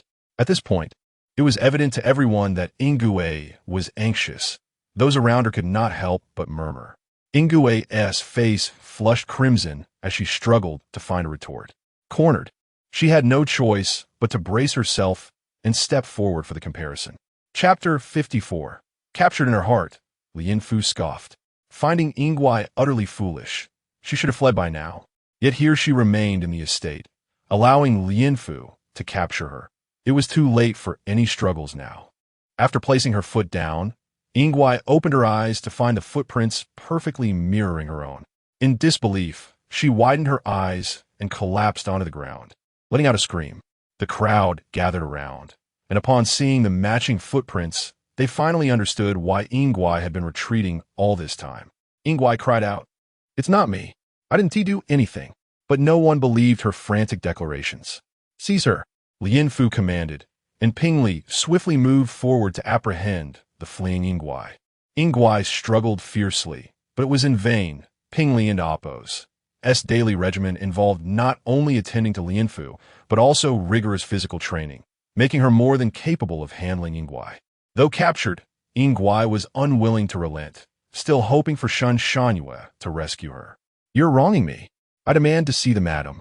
Lianfu exchanged a glance with Pingli, who immediately understood and struck Ingwe's neck with a swift blow. In an instant, the surroundings fell silent. Lianfu explained, "This wretched individual not only falsely accuses others, but also disrupts the peace of the Duke and the old lady." With that, the spectators dispersed, wearing expressions akin to spectators at a spectacle. Ingwe was confined to a previously repaired woodshed, which, though better than before, lacked comfort. The cold night rendered the roof ineffective. Bound hand and foot, she was thrown onto the floor. Lianfu had borrowed personnel from Xiao Yunchang for surveillance. These individuals were loyal and would not allow anyone else to enter, thus preventing Ingwe from contacting Shinshanhue. Consequently, the outcome of any inquiries would be different. At the main house of Huizhong Courtyard, Shinshanhue pressed her hand to her heart, her expression filled with dread. "Is what you say true? Ingwe has been detained by that wretched girl?" Xiaoning nodded. "Indeed, I witnessed it myself. Ingwe is currently imprisoned in the woodshed." Shinshanhue gasped for breath, her demeanor hardening. "How could this happen? You must go immediately and ensure she doesn't speak recklessly." Xiaoning bowed. "I understand your intentions well, madam. I have already attempted to visit her, but the area is heavily guarded, and I cannot gain entry." Panic surged within Shinshanhue as she anxiously caressed her abdomen. Yet, Xiaoning appeared unfazed, calmly stating, "Madam, what is there to fear?" She wouldn't dare speak out. Shinshanhue, still restless, retorted, "How could she not fear? This matter concerns her life." Xiaoning, chuckling lightly, replied, "Does she believe her life is the only one at stake?" Hearing this, Shinshanhue gradually calmed, realizing that Ingwe's family worked in the Shen household. Nevertheless, anxiety lingered. What if Ingwe chose to destroy everything? Xiao Yunchang was momentarily taken aback upon learning that Lianfu had preemptively identified the culprit. He hadn't expected such resilience from one who appeared so fragile. After Pingli recounted the events in detail, Xiao Yunchang remained silent for some time before finally saying, "Let Qing Yun and Qing Yu personally investigate this matter." "Yes," Pingli acknowledged, departing to find Qing Yun and Qing Yu. Alone in his study, Xiao Yunchang pondered the true nature of Lianfu. To this day, he felt he had not fully grasped her intentions. The investigation had already uncovered all relevant parties, with only the apprehension of the culprits remaining. Yet, Lianfu's swift capture of a key individual overshadowed their findings. In the woodshed, Ingwe trembled as she knelt on the ground. Qing Yu stood before her, interrogating, "If you speak truthfully, I shall not make things difficult for you." Ingwe's mind raced. The absence of any inquiries from Shinshanhue made her fear she would be abandoned. In such a case, she could not afford to speak carelessly. Her family still served in the Shun household, and any misstep would surely endanger them. With her parents aging and her younger siblings still children, she could not let them be implicated. After much deliberation, Ingwe, as if facing death, confessed, "I was jealous of Lianfu, which led me to scheme against her." Qing Yu pressed further, "Were you also responsible for the fire in the woodshed that night?" Ingwe closed her eyes, admitting, "Yes, it was me. That wretched girl, is simply too fortunate. Upon hearing this, Qing Yun and Qing Yu exchanged glances, realizing this contradicted their findings. They had traced the matter back to Shen Shangyue, with some evidence pointing in her direction. Yet, Yingguai's willingness to shoulder all blame puzzled them. Perhaps she was under someone else's influence. Qing Yu reported the interrogation results to Xiao Yunchang, who, with a cold glint in his eyes, set off toward the woodshed. Seeing Xiao Yunchang, Yingguai's eyes brightened, and she feigned a vulnerable demeanor, kneeling and pleading, "My lord, spare me. I had no choice. My feelings for you have turned to resentment." This was a fabrication. If Lianfu could deceive, so could she. Xiao Yunchang regarded her coldly, his lips parting to issue a chilling command: break her hands. Yingguai's face turned pale at the order, and she immediately began to scream and struggle. "I was wrong, Duke. Please, have mercy and let me go." The prospect of having her hands broken seemed more terrifying than death itself. Yet, no one paid heed to her cries, as Qing Yun prepared to carry out the order. A piercing scream shattered the tranquility of the Duke's residence. Shen Shangyue heard the shriek distinctly from Huizhong courtyard, and her heart raced. Placing a hand on her abdomen, her expression turned blank before a faint smile appeared, as if relieved. "Madam, are you now at ease?" Xiangning inquired. Shen Shangyue remained silent, but the smile on her lips was unmistakable. Xiangning observed this silently. In the main house of Lingshuang courtyard, Lianfu listened to Pingli recount the events without much surprise. In truth, this outcome had been entirely anticipated. The best part was that her reputation had been completely vindicated. She no longer needed to worry about this matter. Lianfu placed a hand on her abdomen, contemplating that this served as a preliminary form of vengeance for the child. Chapter 55. Worries within the courtyard of Huizhong. In the main house, Xiangning reported her observations to Shen Shangyue. Upon hearing Xiangning's news, Shen Shanyue's previously eased heart sank once again, an anxious expression resurfacing on her face. With downcast eyes and gritted teeth, she murmured, "She is still alive?" Xiangning furrowed her brows. "I too did not anticipate that the Duke would spare her life. However, she is yet to utter a word." "Truly said nothing?" Shen Shangyue questioned, her skepticism evident. Xiangning replied earnestly, "Absolutely. If she had spoken, the Duke would surely have come to find you by now." At this, Shen Shangyue shuddered, recalling the male protagonist's cold, piercing gaze, intensifying her feelings of unease.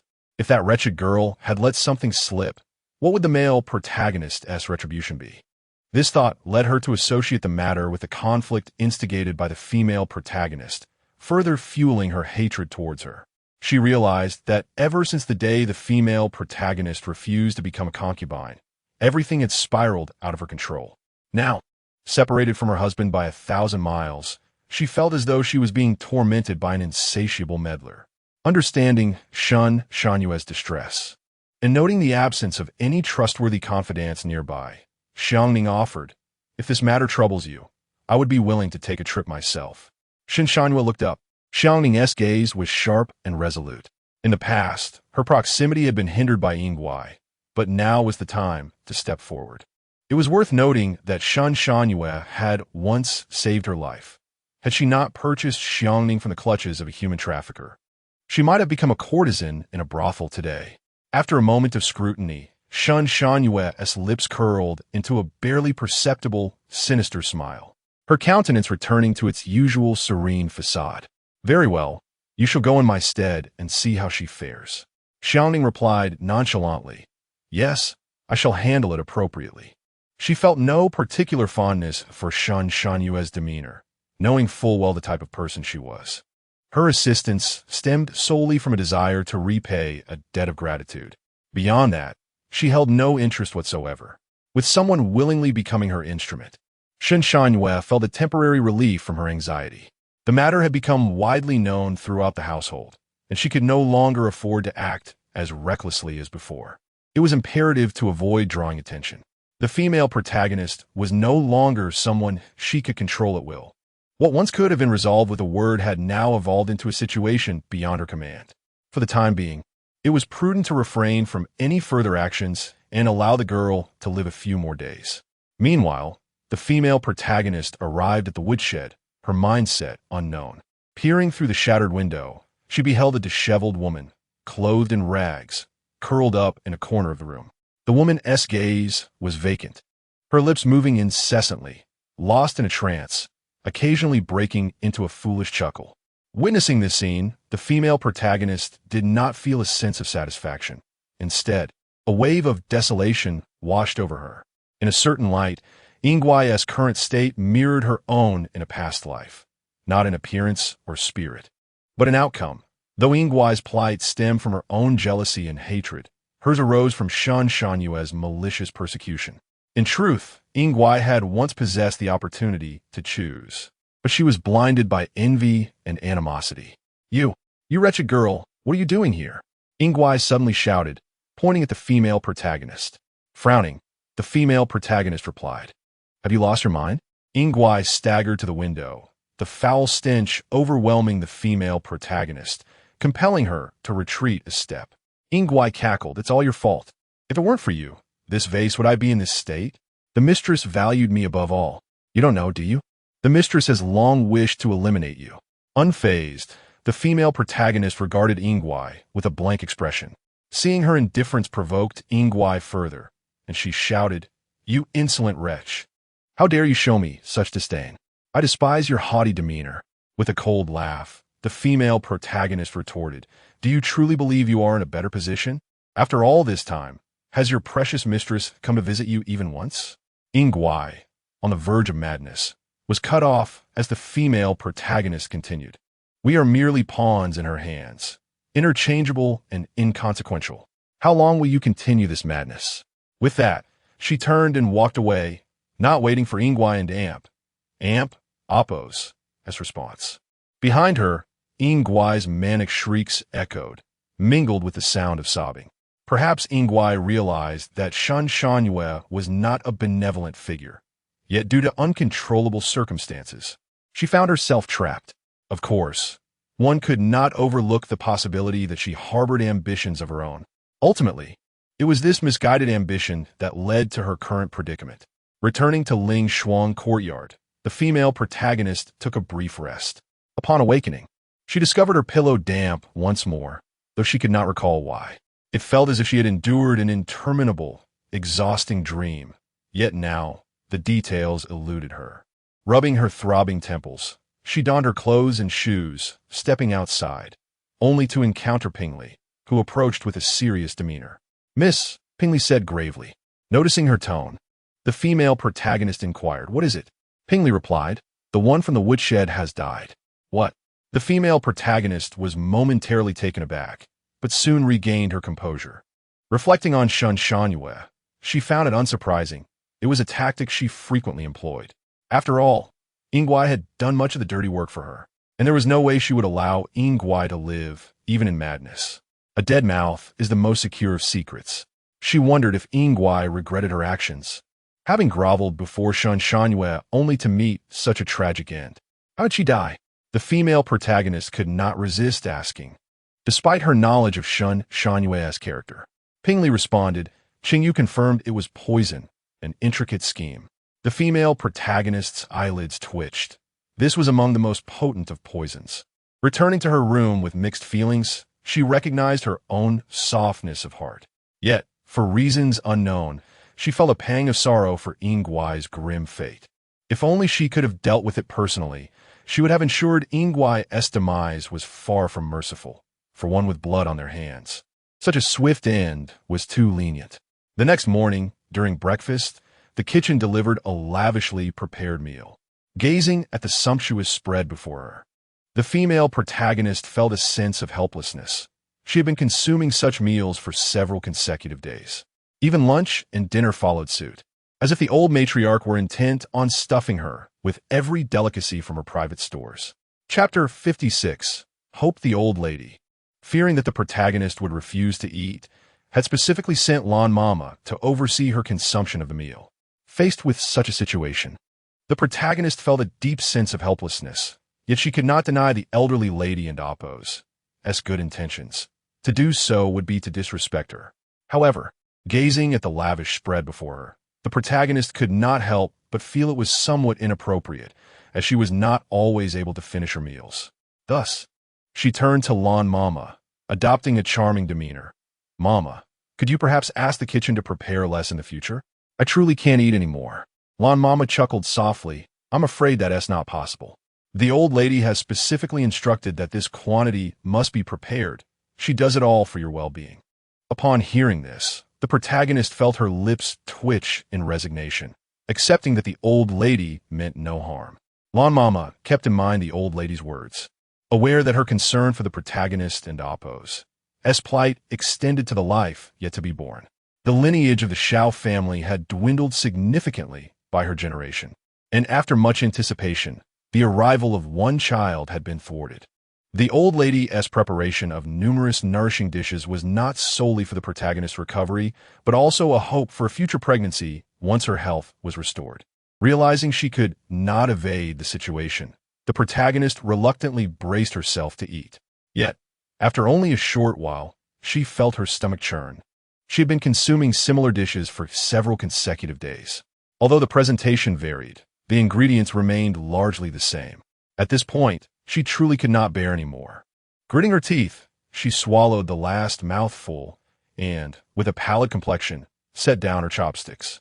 "Mama, I can no longer eat, and I have some matters to attend to. Perhaps we should conclude today's meal here." Lan Mama observed her on appearance and replied, "Very well. We shall leave it at that." "Thank you, Mama," the protagonist said, her spirits lifting as she rose to depart. Lan Mama shook her head in exasperation at the protagonist's attempt to escape. However, as soon as the protagonist stepped out of the main hall, she was met by visitors from Huazhong Courtyard, each bearing a gift box. Ping Li stood alertly beside the protagonist, casting a wary gaze at each individual. Xiang Ning approached the protagonist, her face adorned with a characteristic smile, and respectfully said, "Miss, the lady is aware of your recent frail condition and has been restless with concern, hence she has sent me to deliver a token of her regard." The protagonist regarded Xiang Ning with suspicion, understanding that she was not to be underestimated. She recalled their previous encounter when Xiang Ning had merely been an ordinary servant tasked with delivering messages. Now, following the demise of Yingui, she had swiftly assumed an important role beside Shen Shangyue, indicating that Yingui and Appo's death was likely linked to her. Feigning surprise, the protagonist exclaimed, "I did not expect the lady to still think of me. I'm truly grateful for her kindness." Hearing the commotion, Lan Mama emerged from within, immediately grasping the situation upon seeing the items in Xiang Ning's hands. Anger flared within her. It was these very individuals who had caused the protagonist such suffering, and now they had the audacity to come uninvited. Was it possible that Shen Shangyue truly embodied the qualities of a refined young lady? What kind of upbringing could produce such a daughter? No wonder the old lady had disapproved of Shen Shangyue for many years. The protagonist had no desire to accept the gifts from Shen Shangyue, yet her contract remained in Shen Shangyue's hands, rendering her unable to openly refuse. Just as she was about to articulate her polite declination, Lan Mama interjected from behind her. "Take your gifts back. The old lady has already provided sufficient offerings." Xiang Ning, recognizing that Lan Mama was a trusted aide of the old lady, maintained a respectful demeanor and explained, "Mama, this is merely a token of my lady's regard, incomparable to what the old lady has bestowed.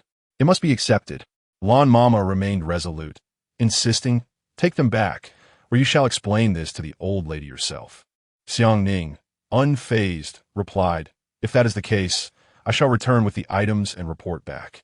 I take my leave." With that, Xiang Ning and her entourage departed in a grand procession.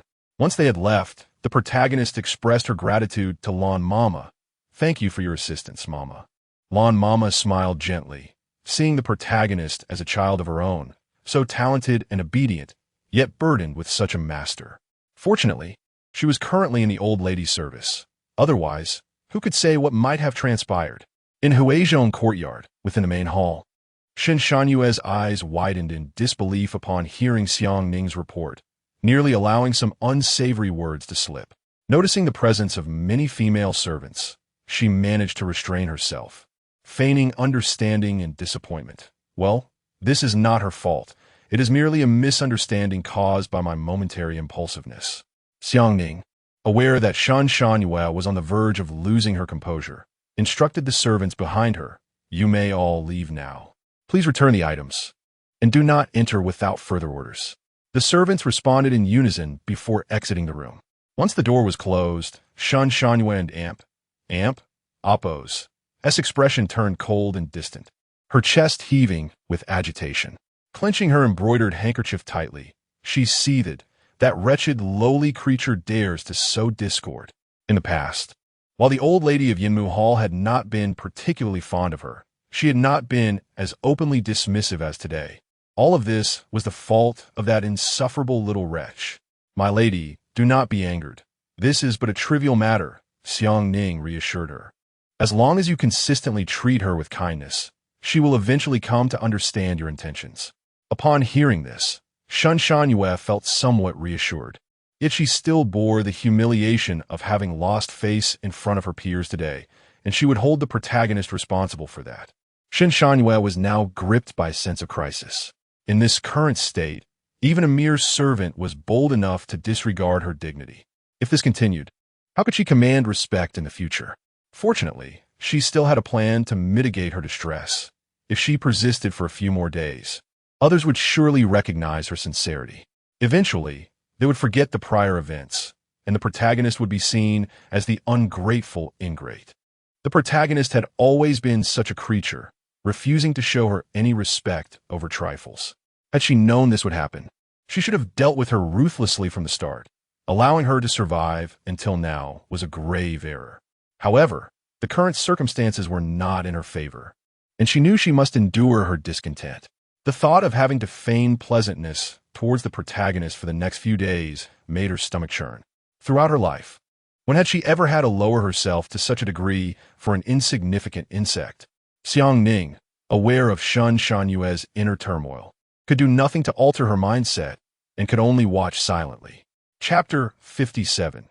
The eccentric the protagonist, having nurtured her health to an acceptable state, gazed into the bronze mirror and noticed that, under the diligent care of old lady Xiao, she had become somewhat more rounded in recent days.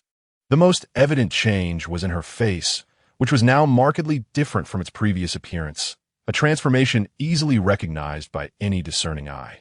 In gratitude for old lady Xiao's generous offerings, she resolved to gather some herbs that could soothe the throat, as the old lady had long suffered from throat discomfort that no renowned physician had been able to remedy, allowing her only temporary relief through various soothing herbs.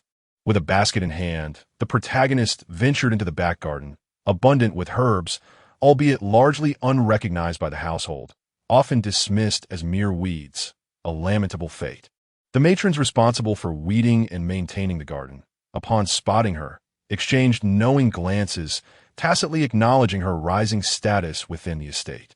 Even if she had not yet formally ascended to the role of mistress, those with keen observation skills could discern that the attitudes of both the male lead and old lady Xiao toward her transcended the mere dynamics of a servant and her master. The more seasoned matrons were acutely aware that they had never before witnessed the male lead's attentiveness toward any woman, especially after he had personally intervened in the false accusations against her. As the protagonist busily searched for herbs, she noticed the male lead approaching from a distance. Instantly, she rose and performed a respectful greeting. "Greetings to you, sir." He continued walking, offering a detached acknowledgement in return. The protagonist raised an eyebrow in curiosity. His demeanor seemed unusual today. Yet, recalling the furrow of worry on his brow, she surmised that he must be preoccupied with some pressing official matter, possibly of considerable magnitude. Given the evident distraction it caused him throughout the day, reflecting on the male lead and Amp, Oppo's circumstances in her previous life, she could not recall any notable events occurring around this time. Nearby, a maid engaged in idle chatter remarked, "The master has been visiting the palace daily lately. Could it be that he has caught the sage's favor? He might be up for promotion." Another maid chimed in excitedly, "Indeed. I've heard that the master has been spending considerable time alone with the sage. It certainly seems like a promotion is on the horizon." Upon hearing this, the protagonist frowned. It did not seem indicative of a promotion. In her past life, The male lead's recognition by the sage had not occurred during this time frame. Yet she could not recall any significant events transpiring in the coming days. Lost in thought, she was suddenly interrupted by the voice of Xiang Ning from Huizhong courtyard. Turning, she saw Xiang Ning standing beside her, a peculiar smile on her face. The protagonist had always found Xiang Ning enigmatic, initially perceiving her as an ordinary maid. However, after several days of interaction, she began to perceive her as someone who was far from ordinary, exhibiting a cunning disposition akin to a cleverly disguised feline, reminiscent of Ping Li, a person of duality.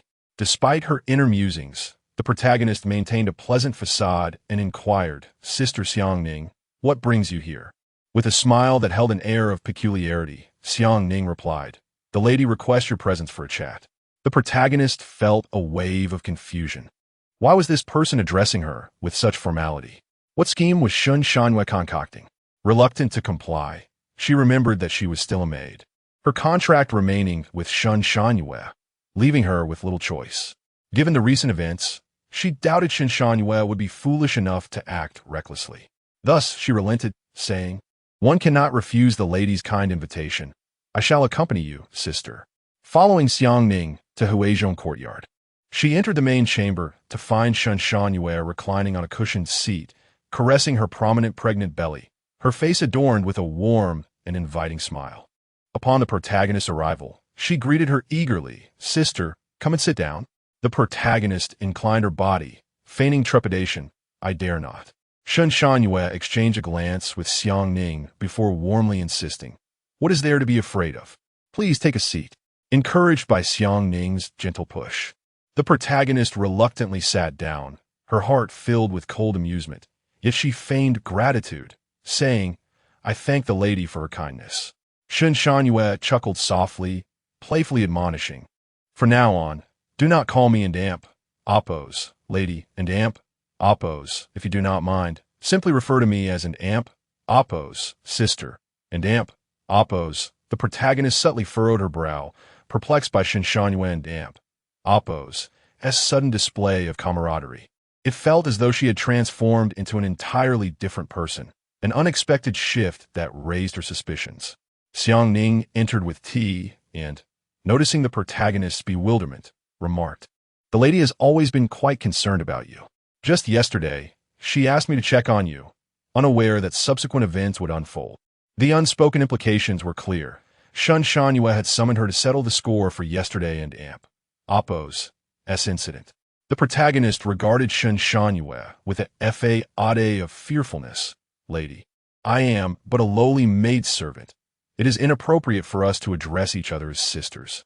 Internally, Shun Shanyue felt averse to such familiarity, yet to achieve her plans, she needed to set aside her pride. After all, those who aspire to greatness must not be bogged down by trifles, especially when it came to something as trivial as mutual address. If they could call each other sisters, it would provide a convenient explanation to outsiders, and it would placate old Lady Xiao and the male lead, averting the previous day and Oppos' scrutiny. A win-win scenario. Hearing the protagonist and Oppos' self-deprecating words, Shun Shanyue forced a smile. "Sister, do not belittle yourself. None of my sisters possess your grace and beauty, which would be an affront to our family." The protagonist and Oppos' eyelids twitched. Shun Shanyue continued, "Thus, I dream of having a sister like you." The protagonist replied, "Your sisters are of noble lineage. How could a mere maidservant like me be worthy of comparison?" Shun Shanyue, undeterred, expressed her regret. "I was foolish before, swayed by the malicious instigation of Yingui. Yet I have always believed in you. These past days, I have been restless due to this matter." The protagonist scoffed inwardly. It was laughable to think that Shun Shanyue could ever be troubled by concerns for others. Such a person could not possibly possess a conscience. Nevertheless, she replied, "Lady, I appreciate your concern over the past few days. I have since recuperated, and there is no need for you to worry. I am genuinely grateful for your assistance." Ignoring her words, Shun Shanyue commanded Xiang Ning, "Go retrieve the items I prepared." With that, her gaze softened as it turned toward the protagonist. Xiang Ning complied, returning from behind a screen with a beautifully carved wooden box. a sign of its esteemed contents. She placed the box on the table next to the protagonist, stating, "This is the lady's token of appreciation." Chapter 58. Conspiracy. Liangfu found herself unable to fathom Shen Shanyue's intentions, and thus she rose gracefully to decline. "Madam, I truly cannot accept this. I am but a servant and cannot accept such a gift. I hope you will forgive me."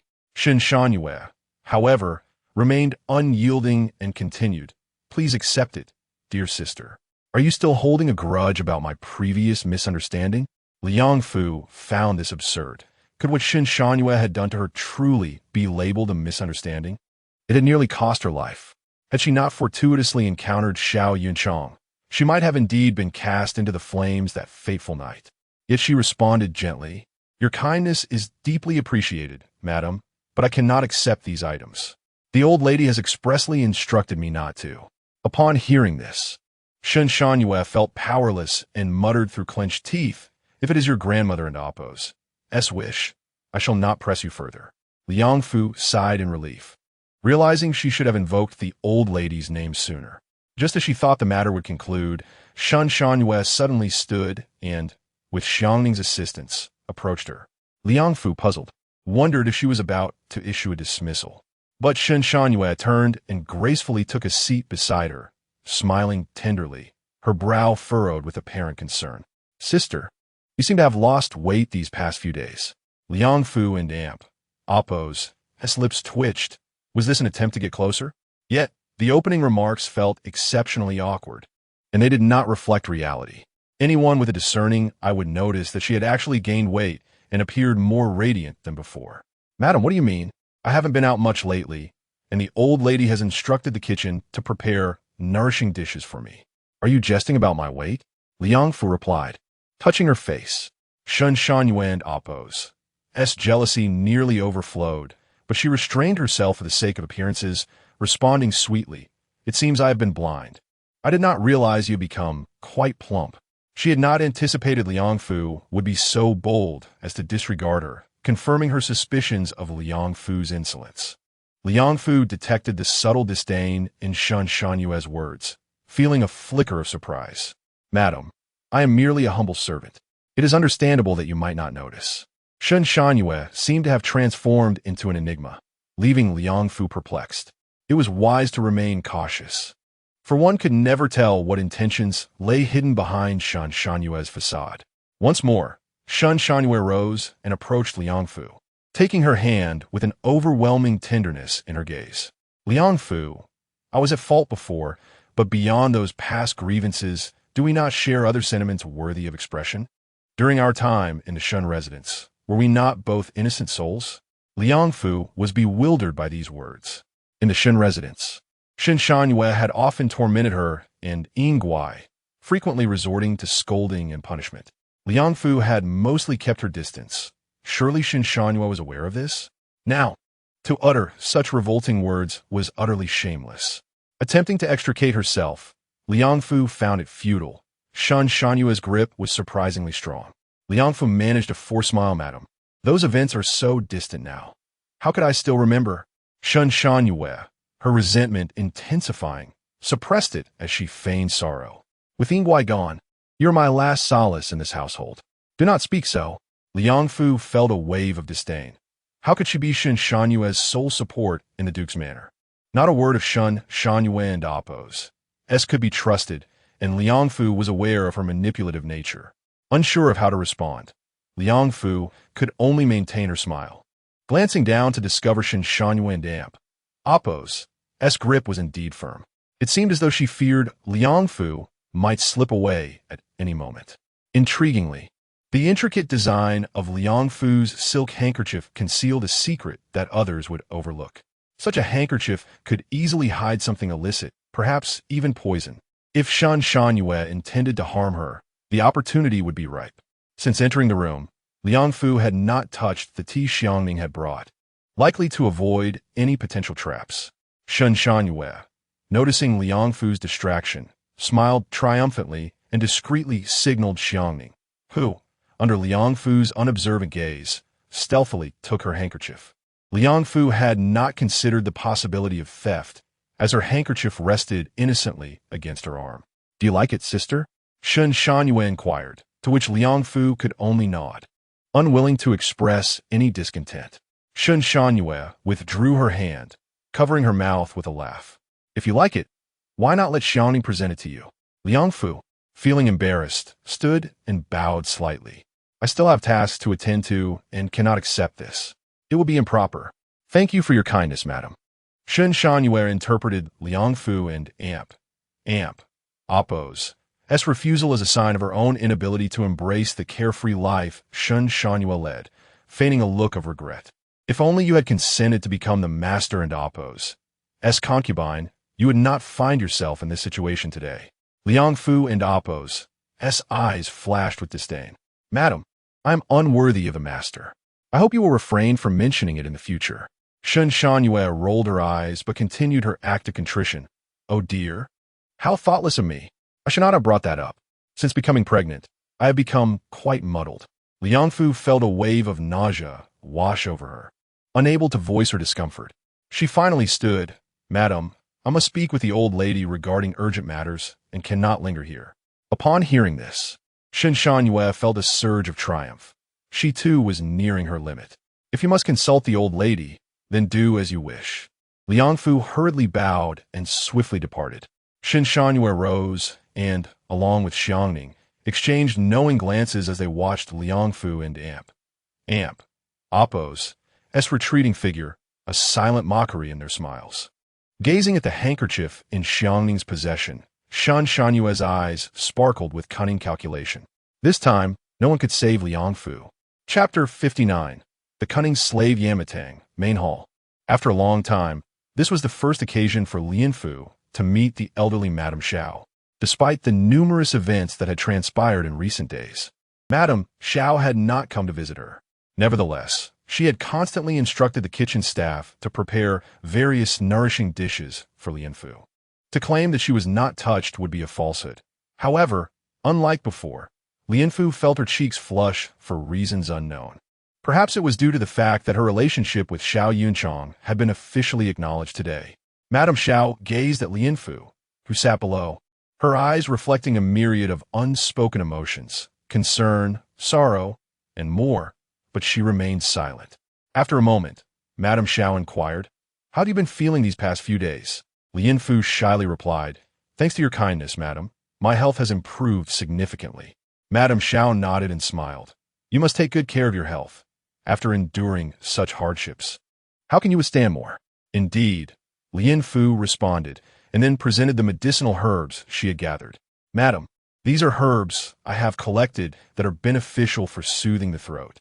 Madame Xiao was taken aback and exchanged glances with Granny Lan, chuckling.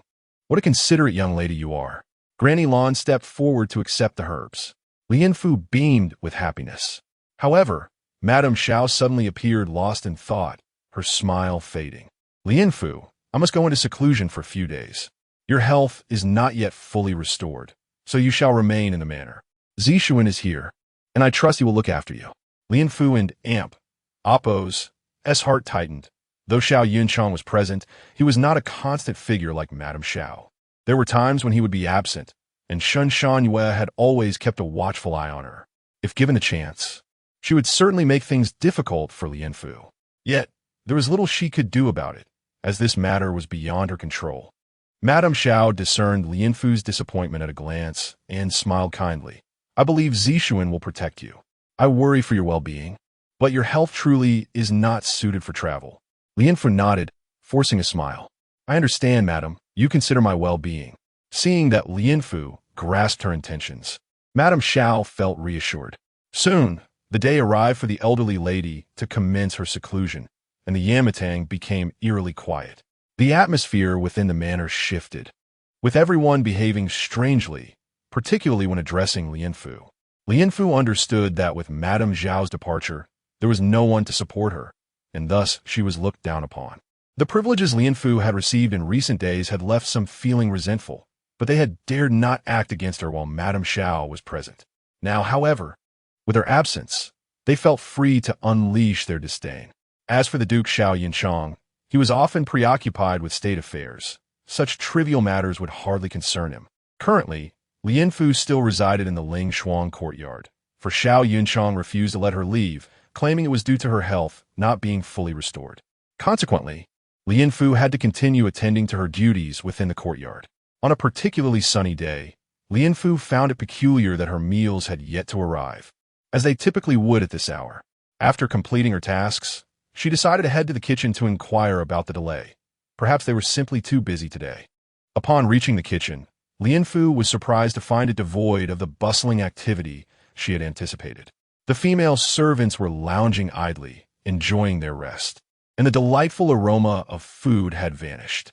Upon her arrival, the women paid her no heed, engrossed in their own conversations as if she were invisible. Realizing the gravity of the situation, Lian Fu understood that they had intentionally neglected her. She approached a few resting servants with a friendly demeanor and asked, "Excuse me, where's my meal?" One of the servants raised her eyebrows and replied, "How should I know about such matters?" Lian Fu felt a mixture of amusement and irritation at the dismissiveness. "In that case, I will simply prepare my own meal." It was well known that the manor strictly forbade servants from using fire independently. Just then, a physician appeared seemingly out of nowhere. Lian Fu coldly retorted, "Does the physician imply that I should simply starve?" The physician, maintaining an air of authority, responded, "Not at all. I merely remind you not to break the rules. It would be wiser to wait for dinner." Lian Fu realized that this ploy was deliberately orchestrated to provoke her. They truly harbored a deep-seated resentment. The young physician, despite her youth, displayed an inexplicable demeanor. Before Lian Fu could respond, a ruckus outside the kitchen drew everyone's attention. A tall, intimidating servant entered with a group of equally imposing women, all of whom cast malevolent glances at Lian Fu. The leader of the group, who Lian Fu recognized as Huayu, was a servant who had been expelled from the courtyard by Madame Xiao for her misdeeds. Despite being spared from the manor due to past kindness, she had since wielded considerable influence in the kitchen. Upon seeing Lian Fu, Huayu sneered, "What right do you, a lowly maid, have to come into the kitchen and use fire?" She had long envied Lian Fu, recalling how Madame Xiao had once shown her similar favor, but had cast her out for a mere mistake. Now, she was forced to endure hardship in the kitchen, while Lian Fu was treated with such kindness. It was a bitter pill to swallow. Lian Fu met Huayu's gaze unflinchingly. "If you all adhere to the rules, why would I need to come here to cook? If I report this to Madame Xiao, do you think she would let you off the hook?" Although Huayu harbored resentment towards Madame Xiao, she ultimately recognized her authority. Lian Fu's threat could indeed have consequences. Yet, a fleeting moment of hesitation passed as she remembered that Madame Xiao was currently absent and would be for some time, leaving Huayu in charge. With a dismissive sneer, she retorted, "What face do you have to eat? A maid who spends her days seducing the master of the manor. Huayu, I respect you as a senior and will not hold this against you," Lian Fu replied calmly. "Do you intend to take advantage of my respect for you?" Huayu rolled her eyes. "Enough of this. If you want to eat, go wash our clothes first." With that, the servants and maids watching exchanged glances, eager to see how Lian Fu would respond. Chapter 60. In justice, Lian Fu glanced out the window and noticed a pile of clothes on the ground in the kitchen courtyard, seemingly prepared in advance for today's reckoning. This promised to be quite the spectacle. With an unwavering posture, Lian Fu declared, "What authority do you possess to command me? I am still but a maidservant of the esteemed madam, and it is not your place to chastise me." Upon hearing this, Huayu screeched and raised her hand, ready to strike Lian Fu, exclaiming, "How dare you defy me, you insolent wretch!" In her time within the grand kitchen, Huayu had never faced such insubordination, save for the matron in charge, and now she found herself utterly flabbergasted.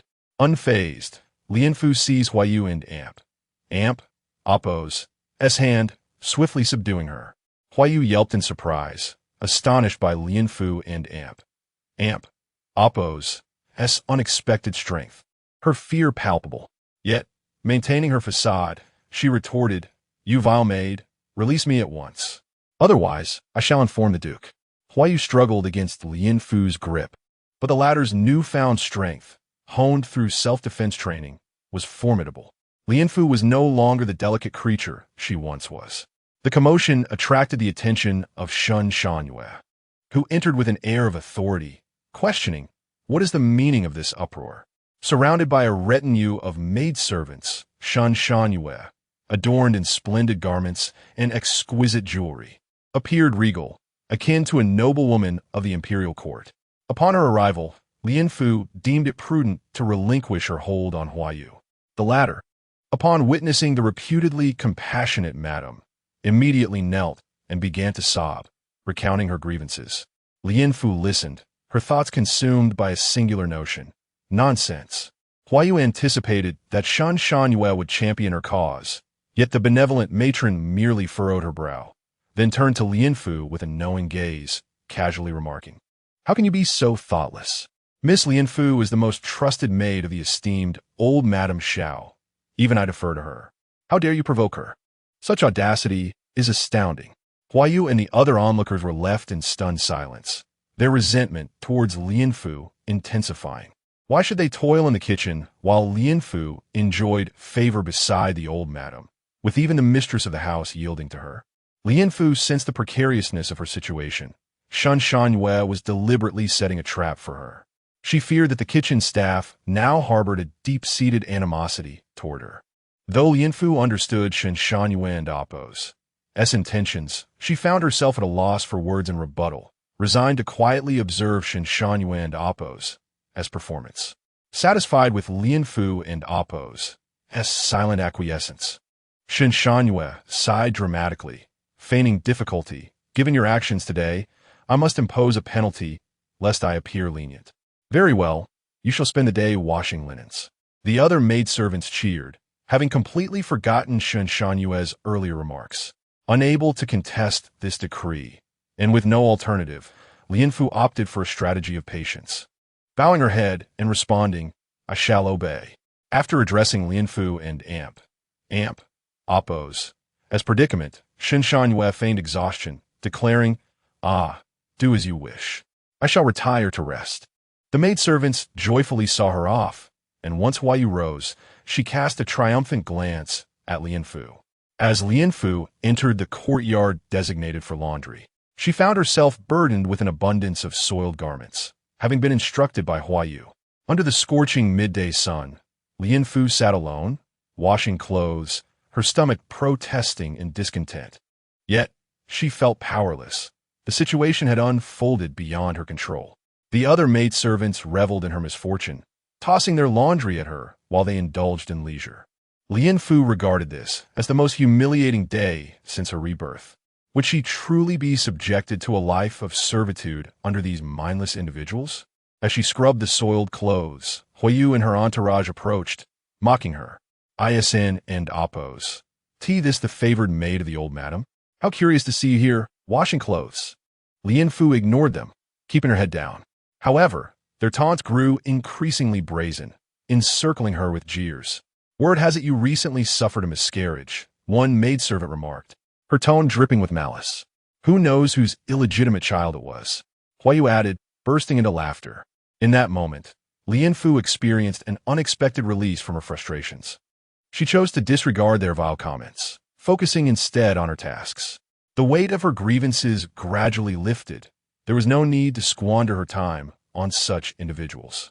Completing her work promptly would allow her a chance to rest. She recognized that the torment would not cease today. These people would continue to harass her. If she could not confront them, she would simply evade their hostility. As anticipated, her indifference diminished their interest, and after a few more insipid insults, they departed. By evening, Lian Fu finally finished the last of the laundry. Just as she prepared to stretch and rise, Qin Yun entered, carrying several garments that appeared to belong to Xiao Yinchang. Mistaking the courtyard for another, Qin Yun hesitated before entering, questioning, "What are you doing here?" Lian Fu, stretching her limbs, replied, "Don and Appo's, to even ask. I found myself in the midst of a lunatic and Appo's scheme." She recounted the day and Appo's events in detail, leaving Qin Yun astonished, her indignation palpable. "How could they treat you so?" Qin Yun exclaimed. Lian Fu shrugged and gestured toward the garments in Qin Yun's hands, saying, "Hand them over. I want to finish quickly and return for some rest." Apologetically, Qin Yun handed her the clothes, saying, I'm sorry for the delay in bringing these. Chapter 61. Indifference. Lianfu returned to Ling Shuang courtyard, her weary body dragging behind her after washing all her clothes. It seemed she had encountered a stroke of misfortune in meeting Shen Shangyue. Was there nothing else in her life besides being at odds with herself? The sky had already darkened. As Lianfu pushed the door open, she was met with an unexpected prank. Suddenly, a large bucket of water cascaded down upon her. She was drenched, her clothes clinging to her body, her hair plastered against her cheeks. With her head bowed, she vaguely discerned a wooden bucket rolling on the ground. The room was dim, lacking the flicker of candlelight, rendering her vision nearly non-existent. The figures of Hua Yu and others flashed through her mind. This was Xiao Yunchang's courtyard, a place she shouldn't have been able to enter. It seemed Hua Yu had grown to despise her so much that she dared to take the risk of coming in to torment her.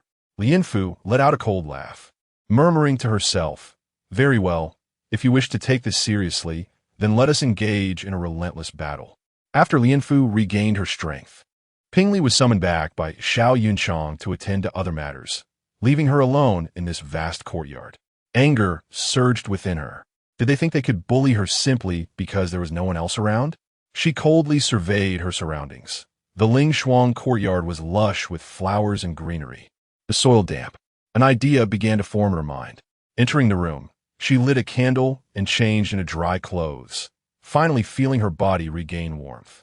She rummaged through a cupboard and found a small lidded jar. Lianfu then ventured into the courtyard, where she searched among the bushes and flowers, surprisingly uncovering a wealth of intriguing items. A cold smile graced her lips as she gazed at the jar in her hands. The night was serene, and a shadowy figure stealthily made its way toward the Heart's Desire Hall. Lianfu quietly slipped into the courtyard of Heart's Desire Hall. Noticing that the candlelight in Hua Yu's room still flickered, she crouched to Hua Yu's window, which was partially ajar, and overheard voices inside. "Hua Yu, do you think that wretched girl would dare to report us to the Duke?" A maid whispered. Hua Yu dismissed her concerns with a disdainful expression, replying, "The Duke is preoccupied with state affairs. His recent kindness towards her was merely out of respect for the old madam. What is there to fear?" The other maids, upon hearing this, found her reasoning sound, believing that Xiao Yunchang was simply acting out of obligation to the old madam.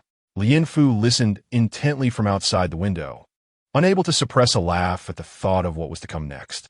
She opened the jar and, through the window, scattered its contents into the room. Snakes, various unknown insects, and even a few mice tumbled into every corner of the chamber. Just as Hua Yu was about to say something, she felt a chilling sensation at her neck. She looked up to see the maids around her frozen in terror. "What is wrong with you?" she asked, raising her hand to touch the back of her neck, feeling something cold and slimy. When she opened her palm, a collective scream erupted from those present. As the reality of the situation dawned upon them, they saw the bed and floor swarming with a multitude of snakes, insects, and mice. The maids frantically scattered in all directions, but to no avail. The creatures pursued them relentlessly. Lianfu stood outside the courtyard, stifling her laughter at their screams. The snakes were harmless. If bitten, they would only suffer a psychological blow without any real danger to their lives. Today's escapade was merely intended to teach them a lesson. They should not underestimate her. With that thought, she turned and exited the courtyard. Xiao Yunchang had been quietly attending to his affairs in the study when the piercing screams reached his ears. He frowned slightly and called for Qingyun, inquiring about the source of the commotion. Qingyun, with hands clasped, replied, "I am unaware, but I shall investigate immediately." Xiao Yunchang nodded, and Qingyun hurried off. He soon returned with news of the events. "Report, my lord. Miss Lianfu visited Heart's Desire Hall yesterday." At this, Xiao Yunchang understood that there had likely been another altercation between Lianfu and the maids. He furrowed his brow, setting down his pen as he murmured, "Why is it always Lianfu?" No sooner had he spoken than Qingyu entered, stating solemnly, "My lord, there are maids from Heart's Desire Hall seeking an audience." Suspecting it was related to the earlier incident, Xiao Yunchang rose to meet them. Qingyun brought in a chair, and Xiao Yunchang sat upright, observing the maids kneeling in the courtyard before him. "Now that the Duke is present, speak of your grievances quickly. Qin Yun said coldly. Huayu was the first to speak, her voice dripping with feigned innocence. My lord, I was on duty in the kitchen.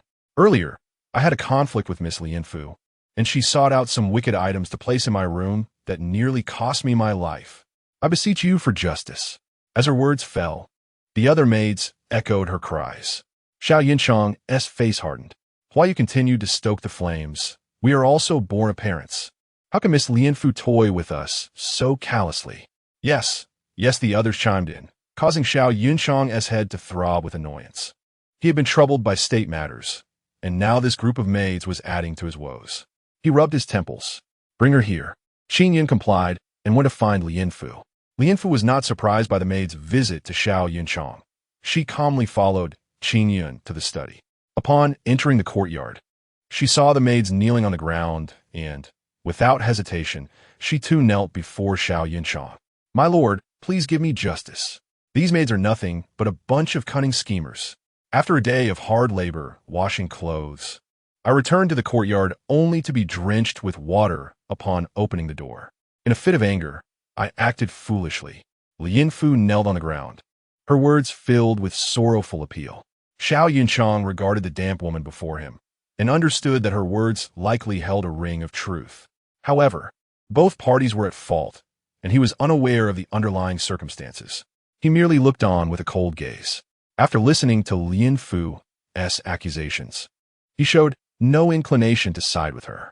He allowed her to remain kneeling, her wet hair hanging limply, a display of indifference that left everyone astonished.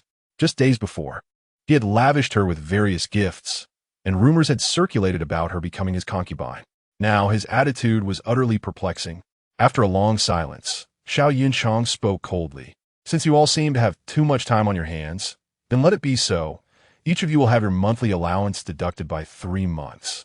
His words struck like thunder, leaving Lianfu, Huayu, and the other maids in shock. They had assumed only Lianfu would face punishment, but now it appeared they too would suffer. The maids' monthly allowances were already meager, and they had been looking forward to receiving their pay, only to find it withheld. The maids who had anticipated watching Lianfu receive punishment now hung their heads in defeat. Lianfu, too, felt as though she had been stabbed in the heart. This was her hard-earned money. Though she had received the silver and properties bestowed by Xiao Yunchang, she had not yet left the estate, and every coin was of utmost importance to her. Chapter 62. The adorable Xiao Yunchang observed Lianfu's pouting expression, finding it amusing. He turned to her and asked coldly, "What? Are you dissatisfied?" "I dare not," Lianfu replied through gritted teeth. How could she possibly be fine when so much of her wealth had vanished? She was eagerly saving that money for a significant endeavor. Lianfu resembled an aggrieved squirrel, brimming with indignation. Xiao Yunchang was entertained by her demeanor, but he chose not to tease the female lead any further. After issuing a few terse warnings, he retreated into his study. Seeing this, Qin Yun spoke on behalf of her master. "If there is nothing else, you may return. In the future, do not engage in such time-wasting matters. My lord has many affairs to attend to, and you cannot afford to burden him." Understood. The female lead and her maids bowed in response before leaving the courtyard of the male lead into Appo's study. They had assumed that their duty for the night was concluded, but Huayu was unwilling to let it go. She perceived that the relationship between the female lead and the male lead was not as everyone had speculated. Intentionally loud, she began to mock the female lead walking ahead. Some people, having aired themselves, still drag others down with them. How shameless. A few maids caught on to Huayu and Appo's insinuation and joined in. I saw her exchanging glances with Qin Yun. Perhaps they're Appo's something more between them. She probably wakes up each day plotting how to entangle herself with a man. The ladies burst into laughter. The female lead, walking ahead, absorbed every word, clenching her fists in restraint. Huayu continued, "You may not know this, but she has already slept with someone else." At this, the female lead turned and pointed at Huayu, exclaiming, "You foul-mouthed fool! Do you think everyone is as despicable as you? Stop projecting your own actions onto others." With that, she attempted to leave. However, one maid quickly obstructed Lianfu and Appo's path. "Where do you think you and Appo's going? Nothing is ever that easy." We suffered greatly last time. How could we let you off so easily? The maid and amp, Appo's expression hardened as she prepared to strike. Lian Fu, maintaining her composure, dodged. What? Do you insist on tormenting me today? I have matters to attend to and nothing further to say to you. It was wiser to avoid unnecessary conflict, especially since Shan Shanyue was watching closely. If she acted recklessly now, she would likely be the one captured and punished next. Lian Fu had even concocted a plausible excuse, likely accusing the maids of inciting a brawl. She did not wish to engage in such antics. Choosing to ignore them, she attempted to leave. Yet, Huayu, sensing her intention, swiftly positioned herself in front of Lian Fu. You think you can escape after provoking us? We will not leave until we avenge the humiliation from last time. Sisters advance. Lian Fu had already shown considerable restraint, yet they insisted on pushing her buttons. With a cold smirk, she seized one maid and pinned her against the wall, delivering a series of slaps. The sharp sounds echoed incessantly. How dare you? How could I not? She initiated it by colliding with my hand. Lian Fu retorted with confidence. The maids were left speechless, and Huayu soon regained her composure, her eyes now reflecting fear as she regarded Lian Fu. You are truly a demon. That's right. Otherwise, I would fear your continued harassment. Lian Fu shook her fist, causing the maids to scatter in retreat, leaving behind harsh words. Just wait. Without the support of the old madam, you are nothing. No matter how formidable you think you are merely a servant. When faced with someone like Madame Shan, you will be left begging for mercy. You will surely regret this. Upon hearing Shan Shanyue and Appo's name, Lian Fu and Appo's expression darkened. She was well aware of Shan Shanyue and Appo's character and knew she must safeguard herself. After the maids vanished, Lian Fu paid them little mind. She had delivered a sufficient warning today, and no one dared provoke her lightly thereafter. At the very least, she could expect a few weeks of peace. Returning to her room, she lay on her bed and retrieved a jar. Pouring its contents out revealed a pile of coins. Lian Fu counted them with a heavy heart. Each coin had been painstakingly saved, and today she had lost a significant amount. It seemed she would need to start accumulating her wealth anew. As she counted, her expression grew grim. This misfortune was entirely due to those maids. Otherwise, how could she have incurred such a fine? It was an unwarranted disaster. With a sigh, Lian Fu picked up a needle and thread. There was still work to be done. Suddenly, a knock echoed from outside. What? Madame Shan is poisoned? Lian Fu and Amp, Appo's face filled with shock as she opened the door and seized the maid, bombarding her with questions. What happened? Idon and Amp, Appo's Tino was sudden. They said Madame Shan is feeling unwell. The maid hurriedly departed. Lian Fu was taken aback, her mind racing back to events from her previous life. Had Madame Shan encountered troubles at this juncture? Her thoughts were a blur. Before long, a messenger maid arrived. The Duke requests your presence in Madame Shan and Amp, Appo's courtyard. Each word was clear, yet when combined, they left Lian Fu bewildered. What does this mean? Why does he want me to go to Shinshanhua? Connecting the dots with her past experiences, Lian Fu quickly realized this was a trap set by Shinshanhua. Being summoned now likely meant no good. A chill ran through her. Not long after, Lian Fu arrived at the courtyard. Upon entering, she found Shun Shanyue lying on the bed, looking pale and weak. Her heart sank. Could it be that she truly had been poisoned? Was Shun Shanyue capable of poisoning herself? Was it merely to rid herself of this child? Lian Fu found it hard to believe. Shun Shanyue cherished this hard-won child more than anything. As she stepped closer, she noticed Xiao Yunchang sitting there, his face dark with concern. Is the child all right? He asked slowly. Shun Shanyue sobbed softly. Father-in-law, my belly aches terribly. I fear the child may not survive. It is all my fault. As Shin Shanyue cast a hateful glance at Lian Fu upon her entrance, it seemed she bore a great grievance of betrayal. Lian Fu felt an ominous premonition. Lian Fu, even if I have wronged you in countless ways, you should not treat me so. The female lead was at a loss, unable to comprehend what Shan Shanyue was implying. However, given the reactions of Xiao Yunchang and Shun Shanyue, it was evident that this matter could not be distanced from her. The male lead felt a headache coming on as he observed this seemingly fragile girl. perplexed by how she could attract so much trouble in a single day. Now, it involved the child in Shun Shanyue and Amp, Appo's, womb. Shun Shanyue treasured this child immensely. She would never poison herself. But what motive would the female lead have to harm Shun Shanyue? From what he had observed these past few days, she did not strike him as someone who actively sought conflict. Shun Shanyue sat upright, her gaze heavy as she looked at the female lead, clutching her chest as if it might shatter at any moment. Lianfu, I acknowledge my past wrongs, but why will you not allow me and my child a chance at redemption? Chapter 63. Danger. As Shun Shanyue spoke, tears cascaded down her cheeks, her expression one of heart-wrenching sorrow as she clutched her abdomen, seemingly on the verge of despair. Lianfu was struck by a sense of foreboding. Her mind raced. Yet she remained perplexed by Shun Shanyue's intentions, unable to devise a suitable response. Lianfu, my dear sister, Shun Shanyue said gently, her tone soothing. Lianfu stiffened, crouching down to force a smile. What is your command? My dear sister Lianfu, I have never treated you poorly. Why must you respond to me in such a manner? I have always been sincere in my dealings with you. Perhaps I inadvertently offended you, prompting such actions. It is my fault. Please do not take offense. Though her demeanor radiated gentleness and understanding, her words dripped with veiled accusations towards Lianfu. Lianfu scoffed quietly. How manipulative, playing the emotional card. I do not comprehend your intentions. My lady, I have merely just arrived, the maidservant said. Upon hearing this, Shun Shanyue wept even more loudly, her eyes brimming with tears as she gazed at Xiao Yunchang.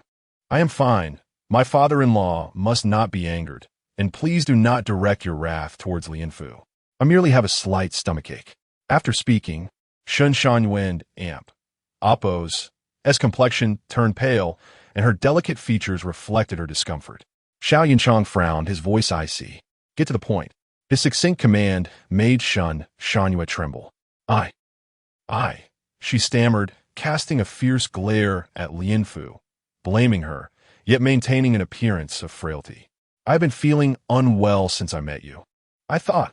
Shun Shanyue gestured discreetly to his servant. Just summon a doctor to take a look. Xiao Yunchang nodded, his gaze towards Lianfu laden with depth. Lianfu lowered her head, hesitant to respond. A wave of dread washed over her as she recalled the recent turn of events, leading her to suspect Shun Shanyue had ensnared her in a trap. Just as in her past life, she was being made to shoulder the blame for a lost child. Lianfu clenched her palms, her face growing cold.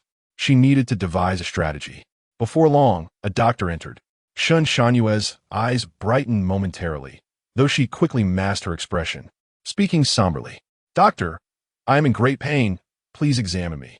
The doctor regarded Xiao Yunchang, who nodded in approval, prompting the physician to check Shun Shanyue's pulse. Lianfu stood by, her expression neutral. She understood that something was amiss with the pregnancy, and whatever the issue, it was inevitably linked to her. After examining her, the doctor turned to Xiao Yunchang and nodded. Your Grace, it appears she may be poisoned. Poisoned? Xiao Yunchang and Appo's brow furrowed. How do we remedy this? It is not difficult. A simple antidote will suffice, the doctor replied, bowing slightly, though his countenance bore a hint of concern. However, the lady's pregnancy appears unstable, likely due to the poisoning. Fortunately, it has been discovered early, and there is no grave danger. Xiao Yunchang's expression shifted subtly as he gestured for the doctor to prepare the antidote. How could she be poisoned without cause? His cold gaze fixated on Shun Shanyue, revealing no discernible emotion. Though he wished to remain uninvolved with matters of the rear courtyard, he was no fool. It was implausible that she had simply been poisoned without reason. Xiao Yunchang turned his attention to a nearby maidservant. You explain. The young maid, glancing at Shun Shanyue, approached Lianfu and pointed an accusatory finger. Master, it was she who harmed the lady. The maid and Appo's assertion was bold and unwavering, leaving Lianfu momentarily speechless. After a pause, she retorted, How can you prove it was me? Did you witness me administering poison personally? The maid continued, It was you. Our lady fell ill shortly after meeting with you. Who else could it be? Relentlessly, the maid pressed the accusation against Lianfu. With a cold laugh, Lianfu turned to Xiao Yunchang. her expression earnest. Your Grace, I assure you, I had no motive to harm the lady. While there was a misunderstanding between us in the past, we have since reconciled privately. Why would I wish to harm her? Moreover, even if I possessed such a motive, I would not choose to act right after my meeting with her. I have been in the maidservant's quarters the entire time, with no opportunity to do so. Lian Fu's words rang with sincerity and eloquence, momentarily stalling Shen Shangyue and her allies. Xiao Yinchang nodded.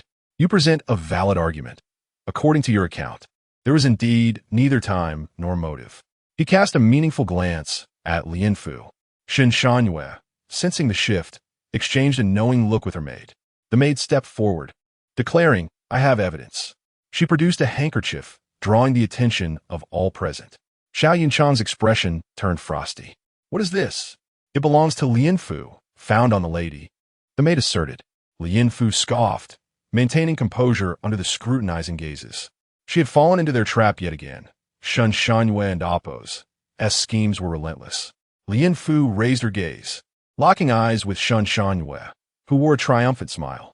An unsettling agitation stirred within Lian Fu. In her previous life, she had been ensnared by Shen Shangyue.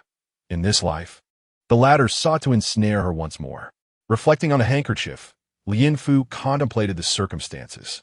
It must have been seized without her notice, likely involving the maidservants. Remembering previous incidents, Lian Fu formulated a plan. It seemed this time, evasion was impossible. Resigned, Lian Fu met Xiao Yunchang's gaze with candor. The embroidered handkerchief is indeed mine, but I'm unaware of how it came to be in the lady's possession. Her expression was earnest, devoid of pretense. Xiao Yunchang furrowed his brow. This handkerchief is yours? Yes, Lian Fu confirmed with a nod. Shen Shangyue, unable to contain herself, interjected, her voice laden with feigned vulnerability. Father-in-law, I believe dear Lian Fu must have her reasons. Surely, someone has incited her to act thus. Otherwise, how could she dare to do so? She must be under duress. Shen Shangyue leaned against Xiao Yunchang, weeping melodramatically. Lian Fu frowned and took a step back, internally astonished by Shen Shanyue's cunning. The latter and Appo's ploy not only shifted suspicion onto Lian Fu, but also cast her as a threat to the unborn child. Lian Fu stepped forward, her tone calm and measured. I did not realize when I lost my handkerchief. Perhaps it was picked up by someone who then sought to frame me. I implore your grace and the lady to investigate thoroughly and restore my innocence. Xiao Yinchang and Appo's gaze darkened. Are you suggesting someone is framing you? Lian Fu nodded, her eyes flickering towards Shen Shangyue. The latter, sensing urgency, again adopted a feigned frailty. Father-in-law, let's not dwell on this. I believe Lian Fu did not act with malice. As for the true owner of this handkerchief, I no longer wish to pursue the matter, especially since no harm has yet occurred. Shen Shanyue's words were artfully crafted, laden with insinuation. Lian Fu met her gaze, their eyes locking in a moment of tension. After a long pause, Lian Fu lowered her head. Your words are wise, my lady. She was the lady, while Lian Fu remained merely a servant. Lian Fu understood her place. Chapter 64. Exhaustion of the heart. Xiao Yunchang remained silent, his gaze lowered, deep in thought. Observing this, Shen Shangyue felt a surge of anxiety. Her plan was to sow discord between Xiao Yunchang and Lian Fu. And the thought of a woman like Lian Fu one day overshadowing her filled her with discomfort. Yet, she wondered why her previous tactics seemed ineffective against Xiao Yunchang. Suppressing her unease, Shen Shangyue smiled gently and said, Father-in-law, let us drop this matter. If we pursue it further, I fear that Sister Lian Fu and Appo's reputation may suffer. She looked at Xiao Yunchang with hopeful eyes. At this moment, even the dimmest of minds would realize that this issue was undoubtedly linked to Shen Shangyue, likely a result of her own scheming. Xiao Yunchang's gaze shifted to Lian Fu, filled with suspicion and irritation. Lian Fu, sensing the distrust emanating from the man who had just recently softened his demeanor, felt a pang in her heart and proactively stated, Since this matter concerns me, I implore the Duke to investigate. I have acted with integrity and have nothing to fear. Xiao Yunchang turned his attention away, instructing Qing Yun, fetch Qing Xian. Understood. Qing Yin replied with a bow. Such an unresolved issue was better left to professionals. After all, expertise lies in specialization. Matters of the inner household secrets could not be reported to the authorities. Should outsiders learn of them, those with ulterior motives might exploit the situation. The Shao family was but a trifling minister in the eyes of the sage, although they had recently gained favor.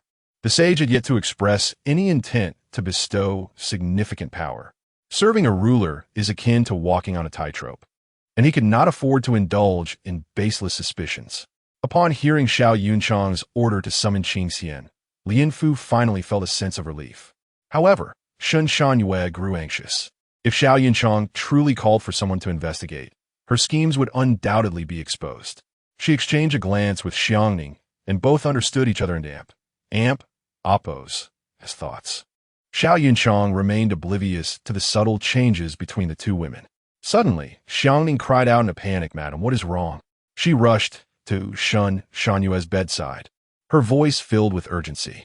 Shun Shanyue furrowed her brow, appearing on the verge of fainting, and weakly replied, "My stomach hurts." Xiao Yunchang's eyes widened in surprise, and he immediately turned to Xiangning, saying, "Hand me the embroidered handkerchief, and go find a physician." Yes. Xiangning's heart raced. Her initial plan had failed, and she reluctantly handed the handkerchief to Xiao Yunchang. Shun Shanyue observed the unfolding events with helplessness, secretly resenting Xiao Yunchang's meticulous nature. Lianfu felt a surge of joy at Xiao Yunchang's actions. This ensured that Shun Shanyue would not have the opportunity to switch the items. Before the physician arrived, Xiao Yunchang decided to remain inside, fearing further complications. Listening to Shun Shanyue's intermittent cries of pain, he was reminded of the child Lianfu once carried. What would that child be like if they were still alive? Yet, given the multitude of challenges Lianfu faced daily, it was unlikely that the child could have been saved. Soon, Xiangning returned with the physician. Xiao Yunchang felt it inappropriate to linger any longer in the crowded room, and with a slight frown, he instructed, "Everyone except the physician and the personal maidservant, please wait outside." "Yes," they all replied, retreating to the courtyard to await updates from within. Lianfu stood beneath the eaves, quietly contemplating her strategy.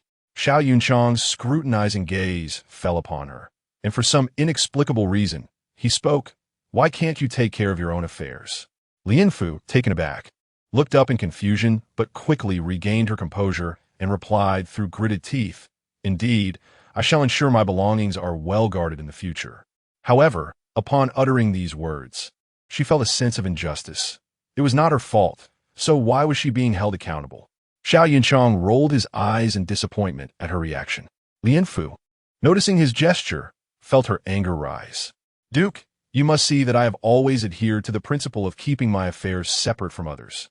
I would never engage in such reckless behavior." Her words were earnest and heartfelt.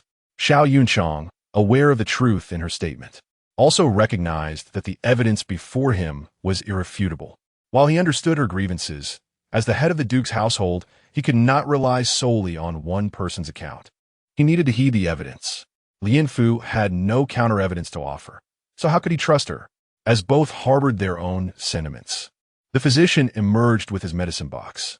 He bowed to the men present, stating, "Madam Shun and oppose, as pulse has stabilized. The Duke need not worry." "Thank you." Xiao Yunchang nodded and instructed Qingyu, "See the physician out." "Yes," Qingyu replied, bowing as he escorted the physician out of the courtyard. Xiao Yunchang entered the room, followed closely by Lianfu, who found Shun Shanyue gazing at Xiao Yunchang with tear-filled eyes, as if she had countless words to express. "Are you feeling any better now?" Xiao Yunchang inquired. "Thank you for your concern, father-in-law. I am indeed feeling much improved," Shun Shanyue replied. She had to feign well-being. Too many lies could easily be uncovered. So moderation was key. Yet, she remained discontent, for success was just within reach. And if Xiao Yunchang's people were to uncover the truth, how could she explain herself? Just as her thoughts settled, Qingyun entered, followed by Pingli, who had once served Lianfu, but was now appropriately called Qingxian. Qingxian placed the toolbox down, her demeanor cold as she bowed, saying, "I greet my master and the esteemed lady." Xiao Yunchang handed the embroidered handkerchief to Qingxian, saying, "Examine this closely. It bears poison." "Understood," Qing Xian replied, taking the handkerchief and carefully inspecting it after opening her toolbox. Shen Shangyue watched anxiously as Qing Xian examined the item, her resentment towards Lianfu intensifying. How could it be that Lianfu repeatedly escaped misfortune, while she nearly lost her unborn child? Shen Shanyue's heart raced, but she feigned calmness, gently touching her belly as she silently observed Qing Xian's investigation. Xiangning, on the other hand, remained indifferent, focused solely on repaying a debt of gratitude, regardless of whether she succeeded or not. After a short while, Qing Xian stood and reported, "Duke, the poison on this handkerchief was transferred from behind." Shen Shangyue and Oppose, as face paled. She had not anticipated that someone close to Xiao Yunchang would notice such details. Lianfu felt a surge of hope, realizing that her escape from danger was within reach, and she silently expressed her gratitude to Qing Xian. Chapter 65. Another scheme. Xiao Yunchang directed a gaze filled with suspicion toward Shen Shangyue, stating, "The matter has been clarified." Lianfu had no opportunity to engage in such activities. It is highly likely that she has been wronged by others. Shen Shangyue instinctively recoiled under his scrutinizing gaze. Xiao Yunchang noted this subtle shift, and the truth of the situation became increasingly evident to him. Judging by his previous remarks, he seemed inclined to conclude the matter here. Gasping, Shen Shangyue pressed her hand against her heart, forcing a smile as she implored, "Father-in-law, is this truly how it ends? Do you not intend to investigate further?" Xiao Yunchang's expression darkened as he questioned, "Do you wish to continue the inquiry? Did you not proclaim your disinterest in pursuing it?" Shen Shangyue hastily nodded. "Yes, I was foolish." Though unwilling to accept this outcome, it was clear that Xiao Yunchang had no desire to delve deeper. At that moment, she regretted her earlier words, but it was too late. Xiao Yunchang understood Shen Shangyue and Appo's as true feelings. She was not as innocent as she pretended. Her mind was preoccupied with jealousy and resentment, leaving little room for other thoughts. If this behavior continued unchecked, it would surely lead to chaos within a household. Were it not for her status as a woman with child, she would have been sent away with Xiao Zibo to Zhao Prefecture. Thus, with a cold tone, Xiao Yunchang commanded, "Everyone except Lianfu, please exit." "Yes," came the immediate response, and the surrounding maidservants, including Sanqing, promptly departed. The room was left with only Lianfu, Shen Shangyue, and Xiao Yunchang. Shen Shangyue, anxious and uncertain about Xiao Yunchang's approval, instinctively cradled her belly. Lianfu felt a sense of confusion, yet it was essential to address the events of the day. Xiao Yunchang fixed his gaze upon Lianfu and Shen Shangyue, warning, "Such incidents must not be presented before me again. I am aware of who is at fault today. My silence is merely a matter of maintaining face. Should this occur again, I shall not be so forgiving." Shen Shangyue remained silent, her eyes fixated on her belly. "Yes, I understand," Lianfu replied with composure, aware that she bore no blame in this matter, yet discomfort lingered in her heart. After a moment, Shen Shangyue finally spoke, "I comprehend." Fearful of being publicly shamed by Xiao Yunchang, she realized that if he were to address the matter sternly, her reputation would be irrevocably tarnished. Seeing both women respond, Xiao Yunchang stated, "I have official matters to attend to. Manage your affairs, and do not bring such sordid matters to my attention again." With that, he turned and departed. Lianfu bowed respectfully in farewell. Once he had left, Shen Shanyue's expression darkened, and she glared fiercely at Lianfu. Lianfu smirked, returning her gaze. "Why do you cling to me, madam? Do you wish to ensure the loss of your child before you relent? I advise you to reconsider your actions." Shen Shanyue clenched the blanket, gritting her teeth. "What nonsense are you spouting, Lianfu? I have always cherished my unborn child. Why would you curse me?" Lianfu replied, "I can only hope you mean what you say." Shen Shanyue forced a smile, "Of course." Lianfu nodded. "If that is the case, I shall take my leave. Please rest well, madam." With that, she turned to exit. Shen Shanyue feigned a smile as she watched Lianfu depart, but once she was gone, her smile vanished entirely. As Xiang Ning entered, she found Shen Shanyue glaring at her with a fierce intensity. "That wretched little minx!" Shen Shanyue exclaimed.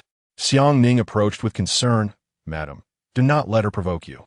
It is that cunning woman who has escaped. Shun Shanyue's anger intensified. Is it not your fault for allowing her to flee? Xiang Ming bowed low. This is all my fault. Please forgive me, madam. Feeling somewhat appeased by another's remorse, Shun Shanyue softened her tone. Get up and fetch my medicine. Yes, replied Xiang Ning. Rising to comply. In Ling Shuang courtyard, Lian Fu lay in bed, feeling an overwhelming soreness throughout her body. After enduring so much over the past few days, she felt a sense of disillusionment with certain individuals. She realized she could no longer rely on others for hope. Although Xiao Yunchang might assist her, it depended on the circumstances. Had it not been for Qing Xian resolving today and Oppo's situation, she would have faced severe repercussions from Shun Shanwei.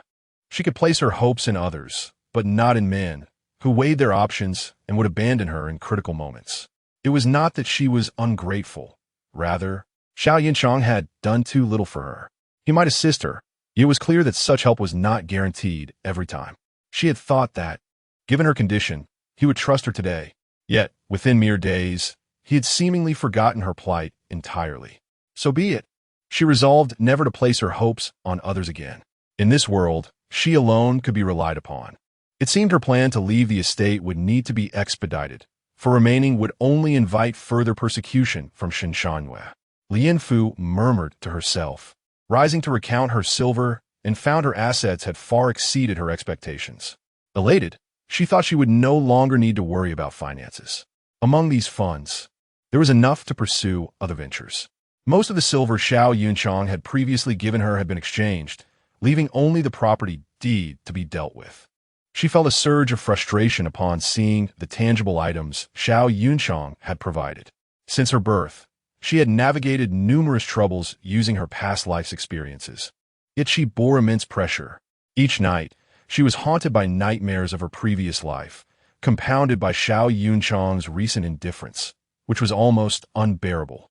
In the study, Xiao Yunchang felt a strange warmth in his ears, instinctively touching them. Remembering the common folk and Oppo's belief that warm ears indicated someone was gossiping about him, he surmised it must be Lian Fu discussing him in private, likely concerning today's events. Qingyan noticed Xiao Yunchang's unusual demeanor and asked, Sir, do you not feel well? Xiao Yunchang remained silent, merely casting a sidelong glance before returning to his work. Qingyu, however, understood, whispering, It is because of Miss Lian Fu.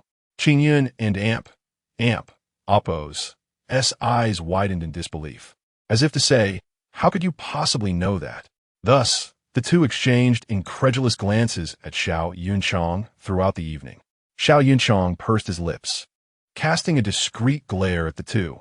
After Lian Fu finished organizing her belongings, she slipped into bed, surprisingly free of dreams that night. The ease with which she fell asleep felt like a reward for having come to certain realizations.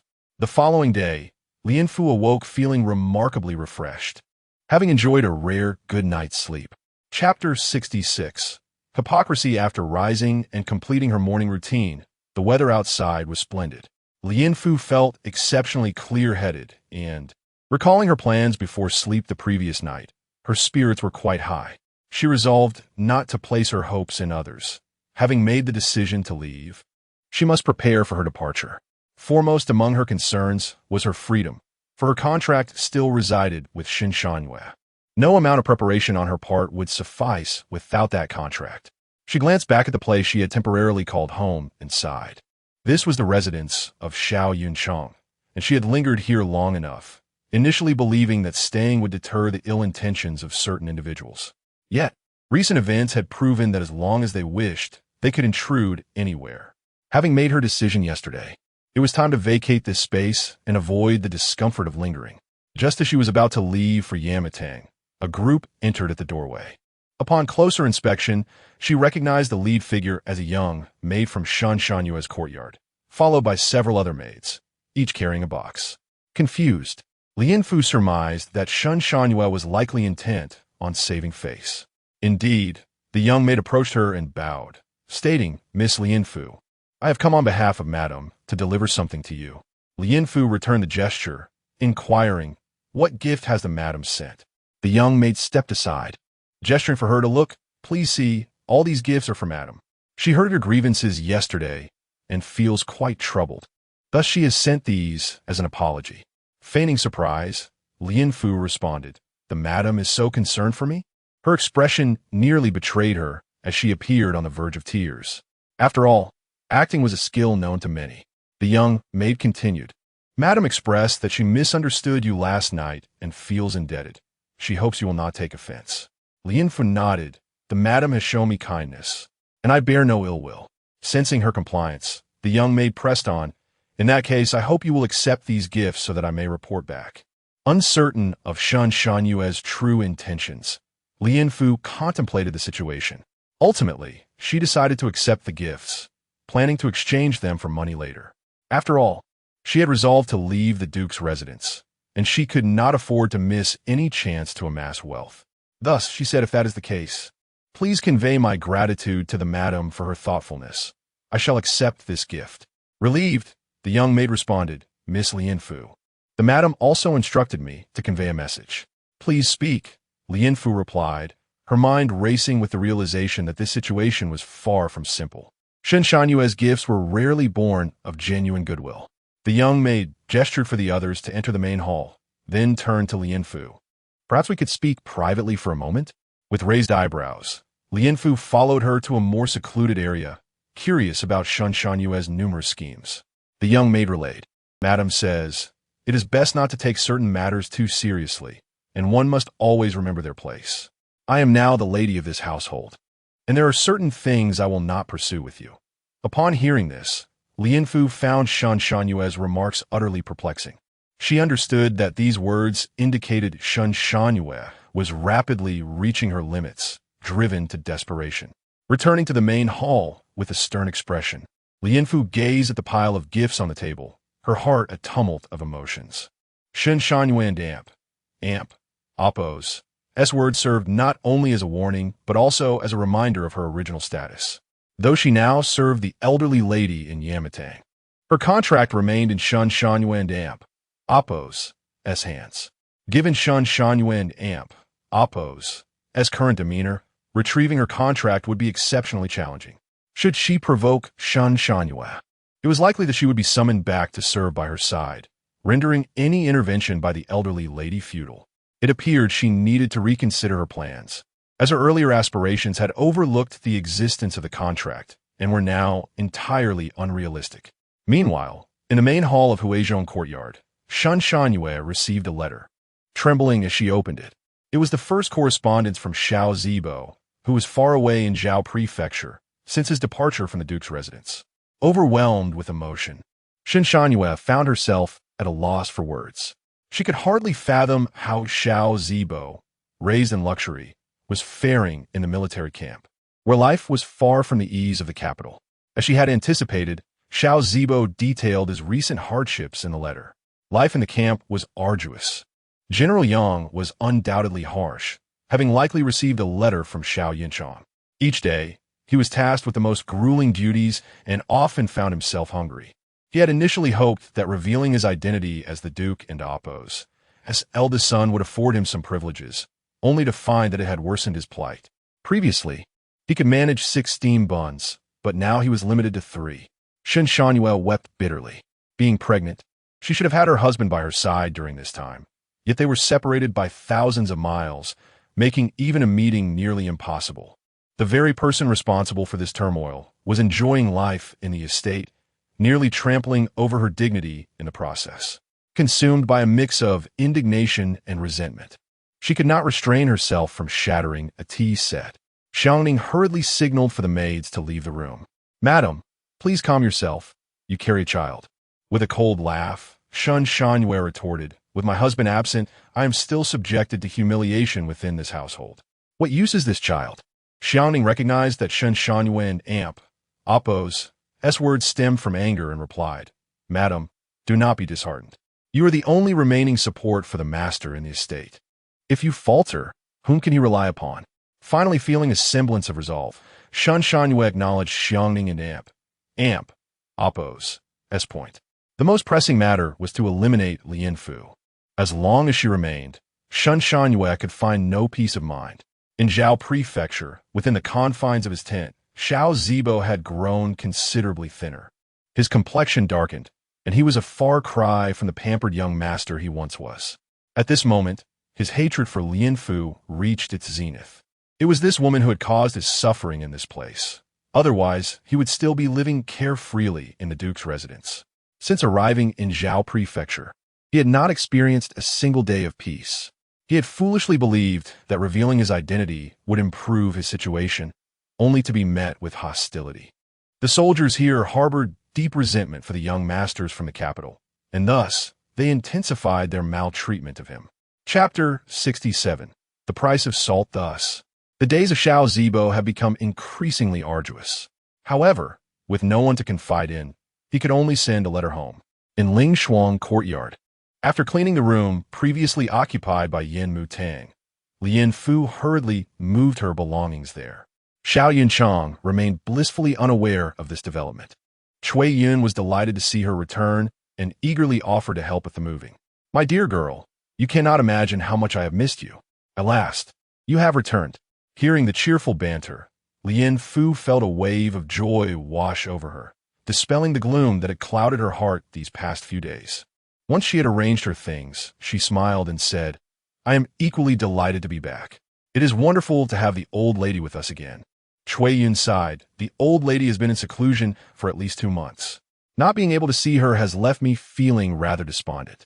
Their conversation flowed easily, passing the time pleasantly. Once Lian Fu settled back into Yin Mutang, she found herself with little to occupy her time.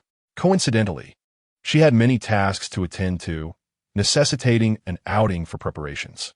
Lian Fu approached the back door, having observed the guards here for several days. Their vigilance appeared rather lax, as there were always moments when they were distracted during shift changes. Concealed in the shadows, Lian Fu patiently awaited the moment of exchange. Indeed, the guards were quite negligent. As the shift ended, they left while chatting and laughing. Lian Fu was astonished, having never encountered such laziness in her 2 lifetimes, especially within a noble household. Seizing the opportunity when the guards turned the corner, she stealthily slipped out the door. The back alley was relatively deserted, and upon her exit, no one paid her any mind. With money in her possession, Lian Fu made her way to a tailor in Appo's shop. The proprietor was an elderly gentleman, yet the garments displayed were exquisitely tailored. Upon entering, Lian Fu casually selected a handsome suit for men. Today, without any makeup, she found that the attire accentuated her elegance, rendering her appearance entirely masculine. The old gentleman, discerning in his observations, chuckled.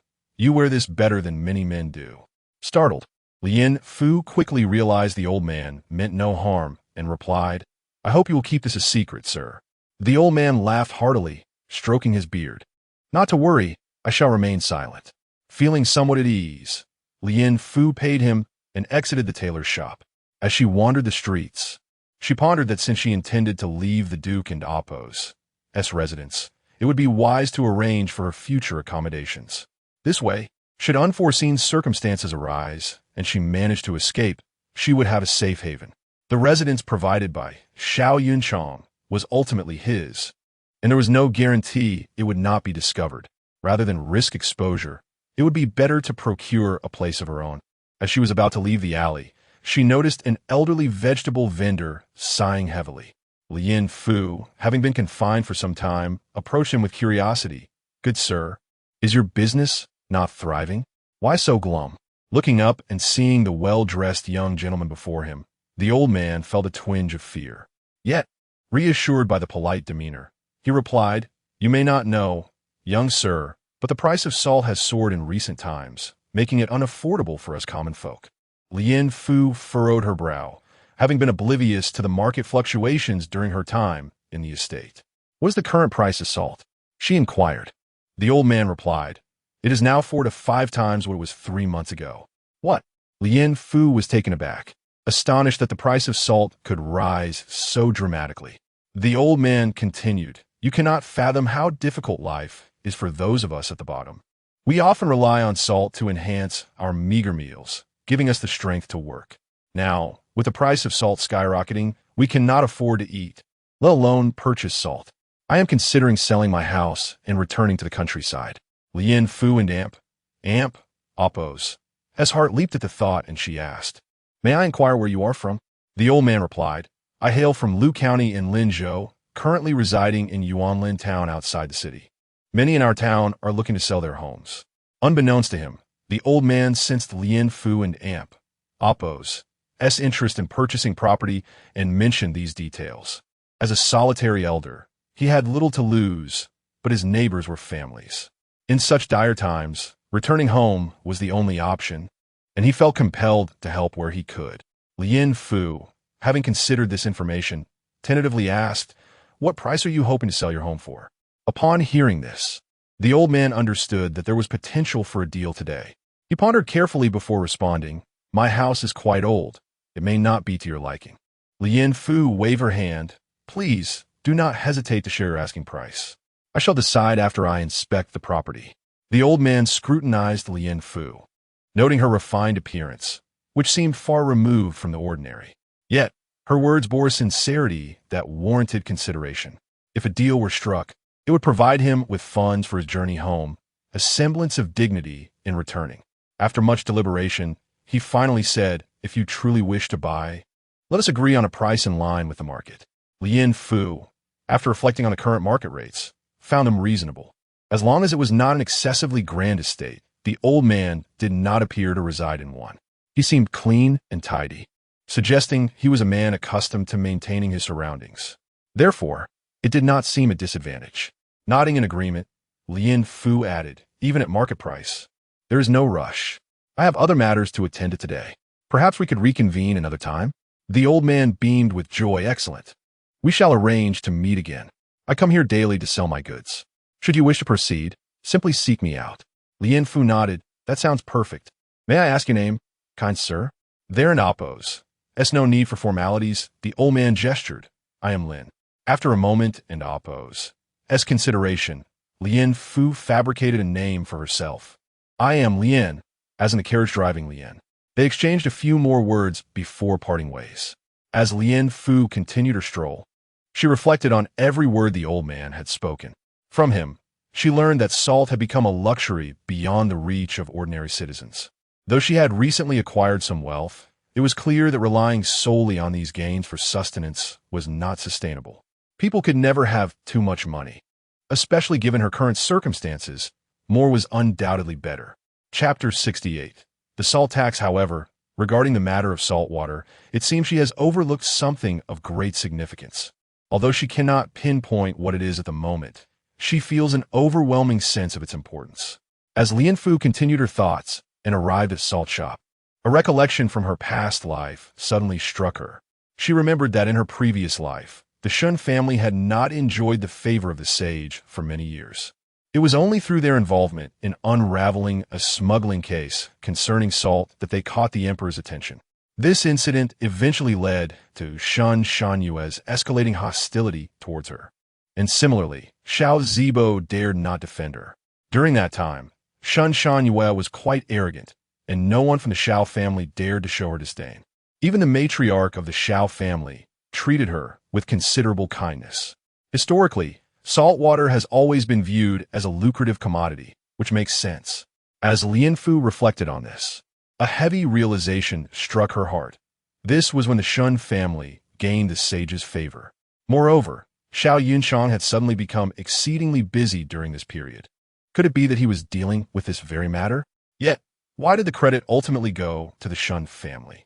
Confusion swirled in Lien Fu's mind, but she was certain that the Shun family had some hidden means. Perhaps this situation was intertwined with them, thus providing her an opportunity to approach Xiao Yunchang. With this thought, Lien Fu altered her course. It seemed imperative that she return to verify her suspicions before making any decisions. On her way back, she overheard numerous townsfolk discussing the recent fluctuations in salt prices. Most were lamenting the rising costs, indicating that salt smuggling was indeed a grave issue. Upon reaching the vicinity of the Xiao residence's back entrance, Lien Fu concealed herself for a considerable time, seizing the opportunity to slip inside when the guards changed shifts. Fortunately, upon her return to the Yamatang, no one noticed her presence, as everyone was preoccupied with their own tasks.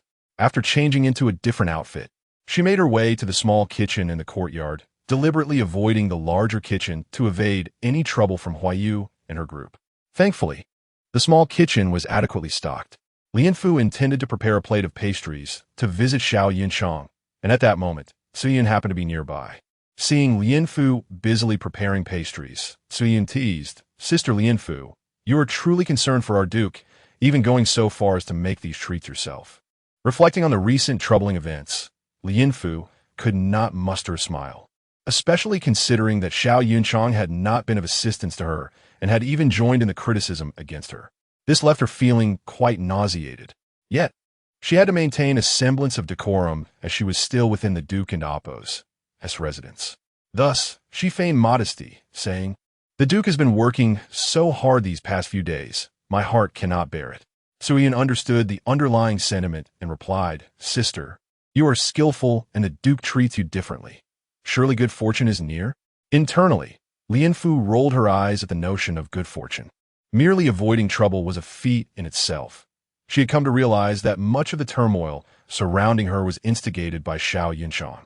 She ought to keep her distance from him, for the only individuals she could still get along with were those in Yamatang. Once outside the courtyard and away from the residence, whispers accompanied her every step, stemming from jealousy, the root of which was Xiao Yunchang.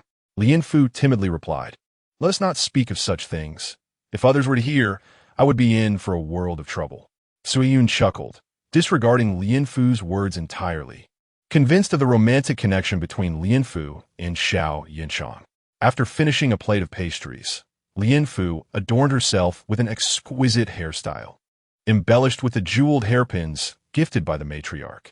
The matriarch had thoughtfully provided these items, enhancing Lianfu's beauty and charm. For the sake of her future plans, it was essential to pay a visit to Xiao Yunchang. Outside the study, Qing Yun and Qing Yu stood guard. Upon seeing Lianfu enter with a food box, they understood that today would be a treat. Previously, Lianfu had occasionally brought pastries to Xiao Yunchang, but he seldom partook. Most of the time, they remained untouched on the table. Thus, Qing Yun, eager to welcome Lianfu before she could ascend the steps, approached her. However, given that this was Xiao Yunchang and Appo's study, he composed himself and formally asked, "Miss, are you here to see the Duke?" Lianfu nodded, offering a gentle smile. "I would appreciate it if you could inform him of my arrival." Qing Yun furrowed his brow slightly, apologetically stating, "Miss, you may not be aware, but the Duke has been confined to his study for several days and has not ventured outside. If it were not for the recent events, he would likely be glued to his chair by now. It may not be convenient to relay your message." Lianfu's expression turned regretful as she replied, "I wonder what the Duke is so busy with. I have not seen him for several months." Qing Yun, feeling exasperated, decided to share the details. "It concerns the salt tax. The Duke has been quite troubled by this matter these past few days." Lianfu was taken aback, realizing her suspicions were indeed correct. This was precisely as she had conjectured. Consequently, it meant that individuals from the Shun family were also involved in the investigation alongside Xiao Yunchang. Having gathered enough information, Lianfu felt it was time to take her leave. She bowed slightly, saying, "In that case, I shall take my leave. There is no need to inform the Duke of my visit. I wish to spare him any additional worries." "Understood," Qing Yun replied, his gaze lingering on Lianfu's food box. Noticing his interest, Lianfu presented the box. "You two have worked hard on duty. Please enjoy these pastries to alleviate your boredom." Qing Yun was overjoyed, fearing Lianfu might change her mind, and swiftly accepted the offering, blushing as he expressed his gratitude. "Thank you, Miss Lianfu." After delivering the food box, Lianfu turned to leave. Qing Yun was oblivious to any missteps in his words, lost in the delight of the pastries. Remaining any longer would serve no purpose, as Xiao Yunchang continued to treat her with indifference. Lianfu had hoped that the matter concerning the child would evoke some different feelings in him, but to her dismay, things remained unchanged. Thus, it was imperative for her to distance herself from this hub of strife and focus on her own life. Staying near Xiao Yunchang, who was akin to a cold stone, would only bring her further suffering and expose her to hidden dangers. She was not destined to endure such hardships. After all, she was born of parents, even though she had never known them. Chapter 69. The Shun Mansion, Huizhong courtyard, main house. After dismissing everyone, Shun Shangyue shattered a set of teacups in a fit of rage. She berated, "The shameless little wretch actually dared to sell the gifts I bestowed upon her." Although the items she had given were not particularly precious, they were taken from her private collection, and she never expected that Lianfu would sell them. Such disregard for her dignity. If word got out, who would still hold her in esteem? A mere maid had the audacity to sell what she had graciously given. Would others not laugh at her expense? Xiangning quickly attempted to soothe her. "Madam, please temper your anger. If that wretched maid sold your gifts, others will not lay the blame at your feet." Upon hearing this, Shun Shanyue's fury intensified, her heart ablaze like glowing coals. She coldly retorted, "So, according to your reasoning, this would be beneficial for me?" Xiangning asserted, "If it were to spread, others would only say you are generous and kind to your maids, believing you could not possibly mistreat them." Shin Shanyue found some merit in this, realizing that rumors had circulated about her mistreatment of her maidservants. However, should this incident become public, it would undoubtedly alter how others perceived her. Who would still believe such baseless accusations? They were merely the ramblings of those maidservants. Yet, despite her deliberation, she struggled to suppress her indignation. After all, these items were taken from her own collection. Even if it was for the sake of appearances, the damage to her reputation would linger. How could a mere maid dare to assert herself over her? Would the other ladies and young misses still regard her with respect? Surely, others were aware of the cunning nature of those socialites in the capital. Once the gossip reached their ears, it could only lead to her being painted in a negative light. The tea on the table had grown cold, and Shan Shanyue's delicate fingers tapped against the surface. Xiangning called out, "The tea has cooled, and you maidservants have yet to serve our madam fresh tea." The maidservants outside were aware of Shun Shanyue and Amp, Oppos, as foul mood. Presenting tea at this moment could be perilous, potentially costing them their lives. The young girls in the courtyard may not know Shan Shanyue's temperament, but those who had served her since childhood were well aware. None were eager to step forward, pushing one another in a bid to avoid the task. Eventually, only one timid maid was left unaccompanied. "Do not be afraid. The madam is always reasonable. As long as you perform your duties well, she will not trouble you." One maid comforted the young girl. Yet, those surrounding knew that Shun Shanyue would not easily let this go. However, someone had to go. If no one volunteered, Shun Shanyue would surely unleash her wrath, and the consequences would be unpredictable. The young maid, feeling helpless, had only been on duty in this courtyard for a few days and was isolated. She could only timidly carry the tea inside, trembling as she carefully placed the cup on the table, respectfully saying, "Madam, please enjoy your tea."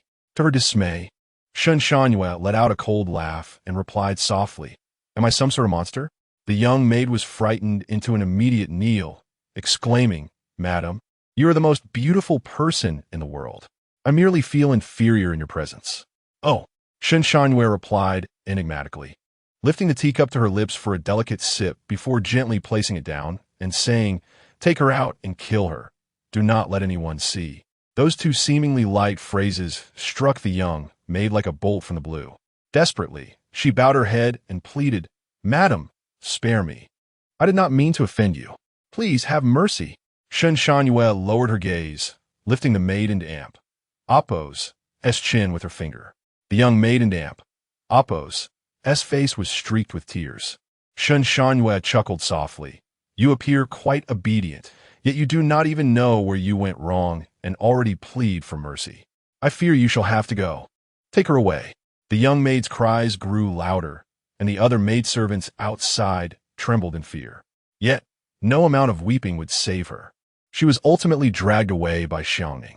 What she had anticipated as simply a beating turned out to be a matter of life and death. It was her first and last realization that the seemingly benevolent madam before her was, in fact, a malicious entity. Following the eerie silence in the room, Shun Shanyue lifted her lips in a chilling smile. It appeared that it was time to return home. She caressed her gently rounded belly, reflecting on how Yin had passed, and that Xiangning appeared rather unreliable. What if she were to turn against her in the future? At that moment, Xiangning returned, her hand stained with still fresh blood. Upon seeing Shun Shanyue, She hid her hands behind her back and bowed, saying, "Madam, the matter has been dealt with. No one will know, so do not worry." Although Shan Shanhua harbored doubts, she acknowledged that Xiangning still served her, and thus offered a gentle smile. "Thank you for your hard work. Please tidy up and summon Lian Fu. I wish for her to accompany me back to the Shen mansion." "Understood," Xiangning replied before departing. Shan Shanhua's lips curled into a cold smile. This time, she would ensure that the wretched little maid received her due punishment. In recent days, she had been unable to deal with her at the Duke's residence, but now, returning to the Shen mansion would be different. Once there, Xiao Yinchang's reach would not extend so far, and her father would certainly not approve. Moreover, Lian Fu was still her personal maid, with her in her grasp. She had no fear of Lian Fu refusing to come. In the Yimu Hall on the west side was Lian Fu and Appo's room. Unbeknownst to her, she was unaware of Shan Shanhua and Appo's intentions, and was engrossed in counting her winnings from recent gambling ventures. Gazing at the number she had written down, she felt as though she were in a dream. Just as she was lost in thought, a shadow flickered at the doorway. Lian Fu looked up to see Xiangning standing at the entrance. "Miss, what brings you here?" Xiangning walked in gracefully, smiling. "Lian Fu, I come on the madam's orders to summon you." Lian Fu's brow furrowed slightly, confused about Shan Shanhua's latest scheme, and inquired, "What does the madam want?" Xiangning and Appo's face lit up with delight. "The madam wishes to return to the Shen mansion for a visit, and has specifically asked for you to accompany her." Lian Fu was taken aback. Shan Shanhua was returning to the Shen mansion, and she wanted to bring her along? Memories of her days spent in the Shen mansion flooded her mind, leaving her feeling cold all over. There, she had only known beatings and mistreatment, never having enjoyed a moment of peace. Now, Shan Shanhua spoke of taking her back. What could this mean? Was she seeking revenge for the past few days? A torrent of questions raced through Lian Fu's mind, leaving her anxious. Chapter 70. The carriage. After careful consideration, Lian Fu decided to accompany Shan Shanhua back for a visit. She turned to Xiangning and said, "Since the lady is returning home, I shall accompany her. However, may I inquire when the lady intends to depart?" Xiangning replied, "The lady will be leaving tomorrow. Prepare yourself early, lest the lady be kept waiting." Lian Fu nodded in acknowledgement. After receiving Lian Fu's response, Xiangning returned to report. Nonetheless, Lian Fu felt a twinge of anxiety about returning to the Shen residence, uncertain of what Shan Shanhua had in store for her. Nevertheless, she resolved to treat this visit as a family reunion, for there were friends in the Shen household with whom she had shared pleasant times. As she pondered this, a bittersweet feeling washed over her. Ever since she followed Shan Shanhua to the Duke's residence, she had not seen those dear friends, and she was left wondering how they were faring now. The following day, at noon, outside the Duke and Appo's residence, the heat was particularly oppressive, with the sun blazing like a glaring orb. Upon arriving, Lian Fu saw Shan Shanhua waiting at the entrance, appearing as though she had been waiting for quite some time. Upon noticing Lian Fu, Shan Shanhua playfully chided, "Did you not sleep well last night? You have arrived quite late." Lian Fu felt speechless at this remark, as it was only moments before their departure that Xiangning had informed her. She bowed slightly and said, "Please forgive me, my lady, for my tardiness." Given the circumstances, she had no choice but to accept her fate. Shan Shanhua replied, "I would not hold it against you. Please rise." With that, she turned and descended the steps towards the carriage, accompanied by the waiting maidservants. However, Lian Fu noticed several bundles left on the ground, and it was clear that this was Shan Shanhua's intent. She likely expected Lian Fu to carry these items. Indeed, just as Lian Fu finished her thoughts, Shan Shanhua turned back, seemingly just noticing the packages, and scolded her maidservants, "You foolish servants, how could you forget these things?" The maidservants hurriedly bowed and offered apologies. It showed no inclination to retrieve the items. One maidservant holding an umbrella for Shan Shanhua ventured, "My lady, if I may be so bold, since everyone has been waiting for Miss Lian Fu for so long, why not let her handle this?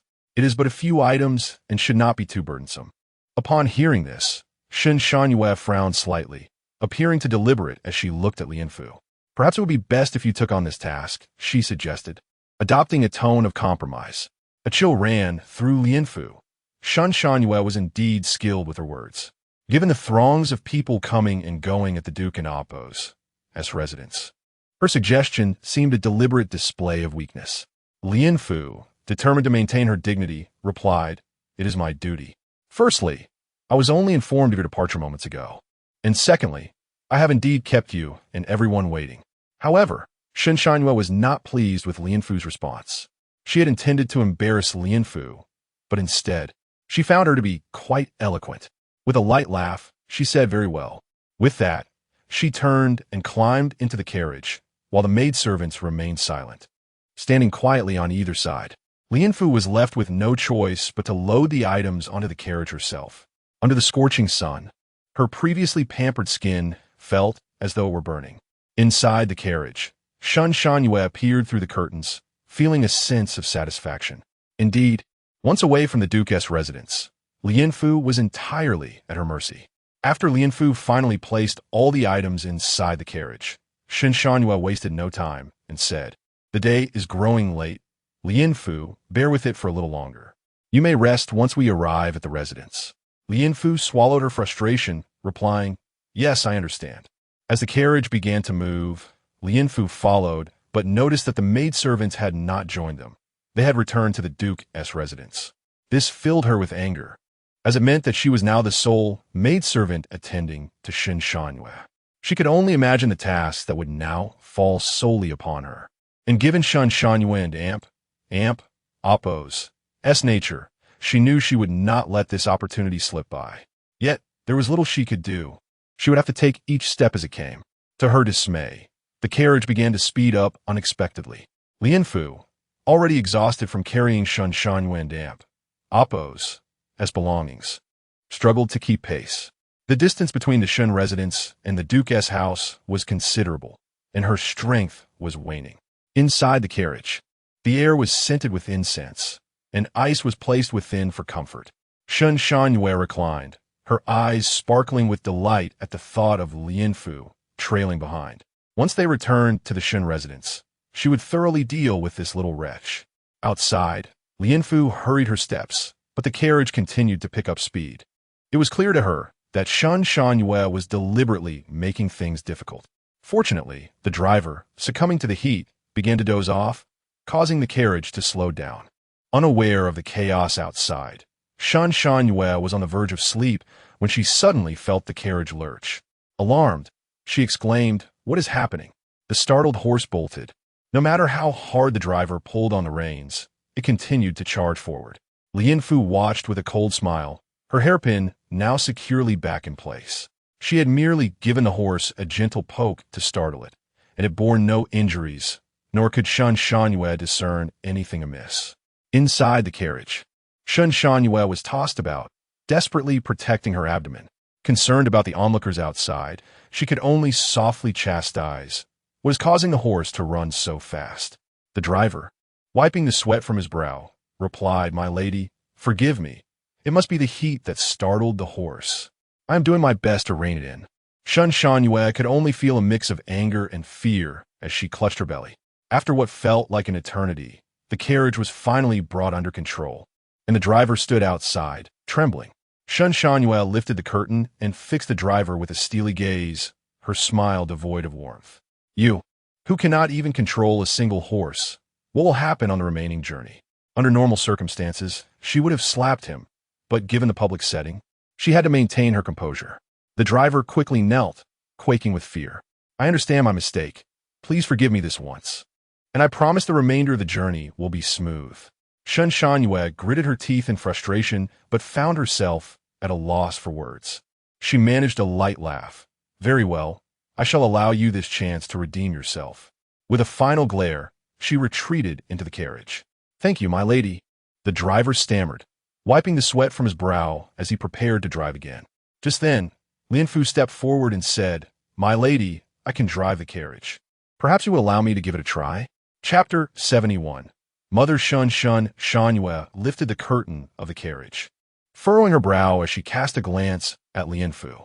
With a playful yet gentle huff, she remarked, "Very well, let it be you. However, should the carriage not be driven properly, I shall be quite displeased." Lian Fu, with unwavering confidence, responded with a bright smile, "I assure you, I shall manage splendidly, my lady." Shen Shangyue chuckled softly, dismissing the curtain once more. The scene appeared rather peculiar to onlookers. Undeterred by Shen Shangyue's reaction, Lianfu approached the driver's seat and settled herself down, while the coachman shifted aside, providing ample space for her. Without pretense, she took her seat, grasped the reins, and commenced driving the carriage. Throughout the journey, no untoward incidents occurred. Lianfu skillfully maneuvered the carriage, both steady and swift, leaving Shen Shangyue pondering how she might later critique her performance. To her surprise, Lianfu proved quite adept, compelling Shen Shangyue to swallow her initial grievances. Upon arriving at the Shen residence, Shen Mu had already received news and stood at the entrance, eagerly awaiting her daughter. Resplendent in her finery, adorned with gold and silver, and sporting an intricately styled coiffure embellished with precious jewels, Shen Mu exuded vitality. Thanks to her meticulous self-care, she appeared hardly older than Shen Shangyue. As soon as she spotted the carriage from the Duke's residence, her excitement was palpable, and she descended the steps with alacrity. Lianfu brought the carriage to a steady halt, and, upon seeing Shen Mu, instinctively flinched. After all, Shen Mu, having spent years in the inner chambers, was a formidable figure herself. Most of Shen Shangyue's cunning had been imparted through Shen Mu's teachings.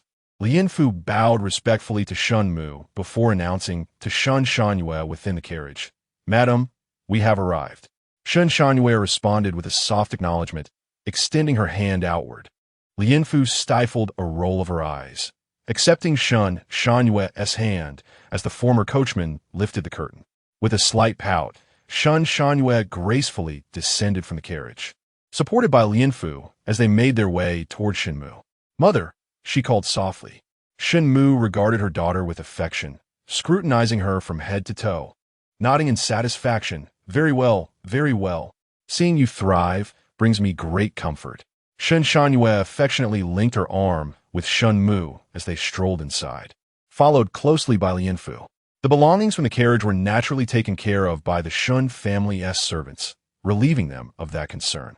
The mother and daughter exchanged light-hearted banter as they made their way to the flower hall. "Mother, where is father?" Shen Shangyue inquired, puzzled. "Oh, you," Shen Mu chided playfully. "The moment you return, you seek out your father. He has been quite busy these past few days, but he knows you well. He has prepared your favorite pastries and jewelry."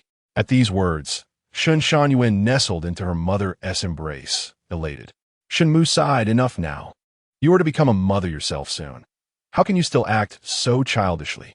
Shen Shangyue merely huffed, indulging in her affectionate antics. Shen Mu, though exasperated, had no recourse. She adored her daughter dearly. However, her gaze shifted to Lianfu, who stood nearby, scrutinizing her. When Shen Shangyue married, Lianfu was merely a child. It was evident even then that she possessed rare beauty. After years apart, Lianfu had blossomed into an enchanting presence, evoking a sense of serenity and freshness. Yet, such beauty would be acceptable in an ordinary household, but being so close to her daughter raised concerns. Shen Mu understood the nature of Xiao Zibo. He was a man driven by desire. Shen Shangyue's beauty mirrored her mother's. Through diligent care, the resemblance between the two was still discernible. Lianfu sensed the scrutiny from Shen Mu and felt a twinge of apprehension, uncertain of Shen Mu and Appo's intentions. "Lianfu," Shen Mu called softly. Lianfu bowed in response. "I am here." Shen Mu assessed her visage closely. "You have accompanied my daughter for several years now, have you not?" "Indeed," Lianfu replied. "You have become increasingly radiant," Shen Mu remarked. "Should you serve my daughter diligently, you may be rewarded in due course. You have become an integral part of her life. Do not entertain any inappropriate thoughts." Lianfu, alarmed, declared, "I would never, my lady. I have always prioritized my duties to the madam. I would never harbor any disloyalty." Shen Mu nodded approvingly. "Very well. You may take your leave for now." "Yes, my lady," Lianfu complied, rising to exit. She had no intention of lingering, and this suited her just fine. From the conversation between mother and daughter, she gleaned a vital piece of information. Shen Shangyue's father, Shen Jingyan, had been preoccupied lately. likely due to matters concerning the salt tax. Upon returning to the Shun residence, everything appeared vastly different from her recollections. As Lian Fu wandered outside the flower hall, she encountered her former colleague, Lan Yi, who had also served at the Shun residence. Wanted to greet her, Lian Fu was taken aback as Lan Yi walked past her as though she were invisible. Perplexed, Lian Fu approached, calling out Lan Yi. Lan Yi halted, annoyance evident in her tone. Haven and Amp, Oppos, you gone to enjoy a life of luxury with a madam? What brings you here? Detecting an undercurrent in her words, Lian Fu felt a bit embarrassed and attempted to shift the conversation. I returned today to visit my family. How have you been? Lan Yi scoffed. I cannot compare to you. I'm still doing what I was meant to do. Lian Fu felt a surge of indignation. She had been nothing but kind, bewildered by Lan Yi's bitterness. Yet, considering their past camaraderie, she replied, I am still serving at the Duke's residence, just as before. Lan Yi regarded her with disdain and retorted, what are you pretending for? Everyone knows you are there to become a concubine. Now that you live well, why flaunt it here? Lian Fu was taken aback, unable to fathom how she had boasted. Amusement mingled with her anger. She had not anticipated that the time away from the Shun residence would alter not just her surroundings, but also her relationships. But soon, she realized that perhaps Lan Yi had never changed. She had always been this way. Seeing Lian Fu's silence, Lan Yi took it as confirmation of her assumptions, saying, Farewell, Lian Fu. I have matters to attend to and cannot linger here. With that, she strode past Lian Fu, departing without further ado. After processing the encounter, Lian Fu felt no sorrow. She continued her solitary exploration. Eventually, she arrived at the Shun residence's back garden, where vibrant flowers bloomed, and her earlier gloom began to dissipate. Spotting the nearby rockery, she suddenly recalled hiding some banknotes behind it just before leaving the Shun residence. Inside the flower hall, Shun Mu felt a sense of unease regarding Lian Fu, thinking to herself, you must keep a close watch on that girl. She does not strike me as an easy one to manage. Shun Shanwen nodded, reassuring her mother, do not worry, mother. I am well aware of her nature. This impudent girl will not have the chance to cause a stir under my watch. No matter how capable Lian Fu may be, she was still merely a maid in Shun Shanyue's service, incapable of creating any significant turbulence. Yet, Shen Mu remained unconvinced, cautioning, do not let your guard down. Maintain control over her contract. If she proves difficult to manage, consider selling her off to ensure your peace. Chapter 72. The assistant Shun Shanwen nodded with satisfaction, assuring her mother, do not worry, mother. I intend to ensure that the contract of that wretched girl remains firmly in my grasp, leaving her no chance to rise. Upon seeing her daughter's confident demeanor, Shen Mu felt a sense of relief and inquired, Isn't there still in Gue by your side? Why didn't she return with you this time?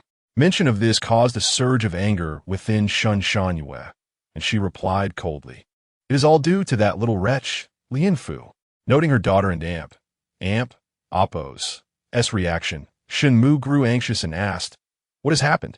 Overcome by her emotions, Shun Shanyue could no longer contain herself, and tears streamed down her face like pearls spilling from a broken string as she recounted the series of grievances she had endured in recent days. After listening, Shen Mu slammed her hand on the table and exclaimed, the Xiao family has truly gone too far. And that Lian Fu, how dare she treat you this way? What a scourge. While Shen Mu longed to avenge her daughter, the Shun family was no match for the Xiao family at present, and despite her dissatisfaction, she could do little. She offered comfort, saying, do not be afraid, my dear.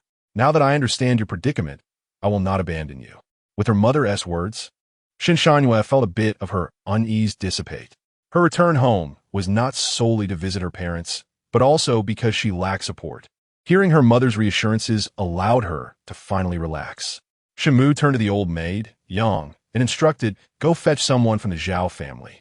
Yang understood the directive and stepped outside. Upon hearing her mother's request for the Zhao family, Shun Shanyue's heart swelled with triumph. Shortly thereafter, Yang returned, accompanied by an elderly woman with graying hair. The old woman greeted, I pay my respects to you, madam. No need for such formalities. Shen Mu waved her off and turned to Shun Shanyue, saying, this is Zhao Mama. You know her. Of course, Shun Shanyue replied, fully aware of Zhao Mama's capabilities. She was a crucial aide to Shen Mu, known for her unwavering decisiveness and efficiency, adept at managing troublesome individuals without drawing attention. Shen Mu addressed Zhao Mama. Given that my daughter is currently isolated and without support, I wish for you to assist her. Will you do this? Zhao Mama immediately knelt, sincerity in her voice. I am willing. If Madam trusts me, I shall devote myself entirely to serving Mississippi. Shen Shanyue was taken aback by her mother and Amp Appo's willingness to part with Zhao Mama. Seeing her daughter and Appo's astonishment, Shen Mu chuckled. Why are you so surprised, my child? Are you not pleased? Hearing her mother and Appo's words nearly brought Shen Shanyue to tears. Truly, her mother was the one who cared for her the most. Choking back her emotion, she said, Mother, what will you do without Zhao Mama by your side? Before Shen Mu could respond, Yang reassured, Do not worry, Mississippi. I will take good care of Madam and ensure you have no lingering concerns. Yang and Appo's words elicited laughter from everyone present. Lien Fu, having received the silver note from the rockery, waited outside the flower hall for Shen Shanyue. Soon, the doors opened, and Shen Shanyue emerged with her mother, followed closely by Zhao Mama. Lien Fu recognized Zhao Mama, aware of her ruthless methods, which Shen Shanyue had often emulated in the inner quarters. As Lien Fu approached to assist Shen Shanyue, she was cautious, fearing any misstep. Upon reaching the carriage, Zhao Mama, still in tow, witnessed Shen Shanyue and Appo's spirited demeanor, which only heightened her unease. Just as Zhao Mama was about to help Shen Shanyue into the carriage, she reprimanded. How do you serve Madam? You lack sincerity in your assistance. What if Madam were to fall? Lien Fu quickly replied, I acknowledge my fault. Please forgive me. Zhao Mama snorted, her piercing gaze fixed on Lien Fu as if to bore a hole through her. If you admit your mistake sincerely, I shall not pursue this further. However, you shall be fined a month and Appo's wages, and we will consider this matter resolved. Lien Fu dared not object, accepting her misfortune. I understand. I accept the punishment, and I will serve Madam diligently in the future. Shen Shanyue, relishing the situation, gently said, Do not be upset, Lien Fu. Zhao Mama is only concerned for my well-being. Do not hold a grudge against her. Lien Fu kept her head bowed, aware that the two were merely conspiring against her. Nevertheless, she thought, once they returned to the Duke's residence, she would be assigned to Yama Hall and could avoid them as much as possible. Resolving this in her mind, Lien Fu replied, I dare not. Zhao Mama is also doing this for Madam and Appo's sake. That's right, Shen Shanyue remarked meaningfully before allowing Zhao Mama to help her into the carriage. After some contemplation, Lien Fu added, Madam, I am aware of my clumsiness and fear that I may cause you trouble. I request to ride in the carriage back to the residence, if you would allow it. Before she could finish, Shen Shanyue and Appo's cold voice came from within the carriage. Granted. Lien Fu exhaled in relief. Shen Shanyue had not intended for her join, but Lien Fu and Appo's perceptiveness had spared her the trouble of devising a means to dismiss her. Upon returning to the Duke and Appo's residence, Lien Fu learned that Xiao Yunchang was once again absent from the house, as she overheard the maids discussing his recent departure. After escorting Shen Shanyue back to Huizhong Courtyard, Lien Fu stated, Madam, I still have tasks to complete in Yama Hall. I shall return now. If you need anything, please send word, and I will come at once. Lien Fu felt she could not remain by Shen Shanyue and Appo's side for even a moment longer. Noticing Zhao Mama and Appo's puzzled expression, Shen Shanyue leaned in to whisper a few words, prompting Zhao Mama to fix Lien Fu with a predatory gaze. Lien Fu felt a shiver run down her spine under Zhao Mama and Appo's scrutiny, and after a prolonged silence, Shen Shanyue finally said, Very well, you may return. Lien Fu felt as if she had been granted a reprieve, her heart lightening. Thank you, madam. I take my leave. Shen Shanyue contemplated her strategy, knowing that Lien Fu was still within the same residence, and with her contract in hand, there was no way she could escape. The following day, Shen Shanyue received a letter from the Zhao military camp. In it, Xiao Zibo lamented the insufficiency of funds and the inadequacy of his clothing. Shun Shangyue clutched her mouth, weeping bitterly, for she had sensed that Xiao Zibo was struggling in the harsh life of the military. A once pampered young master, how could he endure such hardship? Turning to Xiangning, she instructed, "Take 300 taels from my private treasury to send to the elder." As for clothing, before she could finish, Zhao Mama interjected, "Call for Lianfu." Confused, Shun Shanhua looked at Zhao Mama, who explained, "Madam, since the elder is in military, it would be fitting for her to personally sew the clothing, lest she loiter about in Yama Hall all day." Upon hearing this, a malicious smile crept onto Shun Shanhua and Appo's lips as she declared, "Xiangning, since Lianfu wishes to remain in Yama Hall, let her sew 300 pieces of winter clothing as her contribution to the military." "Understood," Xiangning replied before departing. In Yama Hall, Lianfu remained blissfully unaware of the unfolding plans. It was not until Xiangning entered that she frowned, puzzled by what Shun Shanhua intended to do next. Chapter 73. The corpse. Xiangning performed a courteous bow and said, "Miss Lianfu, my lady has sent me to inform you that she entrusts you with the task of preparing 300 pieces of warm clothing for the army. You must work tirelessly day and night." Anger surged within Lianfu, yet she managed to temper her irritation and replied, "Yes, I shall do my utmost." With that, the servant returned to report back. Lianfu bowed, and, once Xiangning had departed, she made her way to the storeroom of the manor. Time was of the essence. Since Shun Shanhua had sent someone to summon her, it was evident that she had resolved to assign this task to Lianfu alone. Therefore, she could not afford to be careless. Upon arriving at the storeroom, she encountered a middle-aged man named Chun, who managed the place. Lianfu greeted him, saying, "Manager Chun, I have come on behalf of the madam to collect cotton fabric." Without even lifting his eyelids, Chun responded lazily, "Help yourself." Lianfu, feeling helpless, recognized that she was dealing with a man of shallow character and swallowed her indignation, proceeding to gather the materials herself. The entire estate was aware that Lianfu was not favored by the madam, nor by the duke himself. Such a person would hardly lend assistance, let alone offer help. As a result of this lack of support, Lianfu struggled greatly in her task. After much effort, she finally transported the materials to Yinmu Hall, only to find that night had fallen. In the dim light, she lit a candle and surveyed the scattered fabric and cotton, a headache forming as she thought of the torment Shin Shanhua and her companion, Granny Zhao, inflicted upon her. Yet, this was preferable to waiting anxiously for Shun Shanhua to make her move. Sighing, Lianfu decided to step outside for some fresh air. Unbeknownst to her, she found herself in a secluded little garden at the corner of the Duke's residence, a place seldom visited that provided a moment of tranquil reflection. Seating herself in a small pavilion, she glanced around, her brow furrowing slightly as she detected an unusual odor in the air, something akin to decay. In her previous life, she had honed her keen sense of smell to guard against Shun Shanhua's potential poisonings. This scent was unmistakable. It was the smell of rotting flesh. Rising, she followed the source of the odor, growing increasingly anxious as she approached a well not far away. It seemed the stench was emanating from that very spot. As she drew closer, the foulness intensified.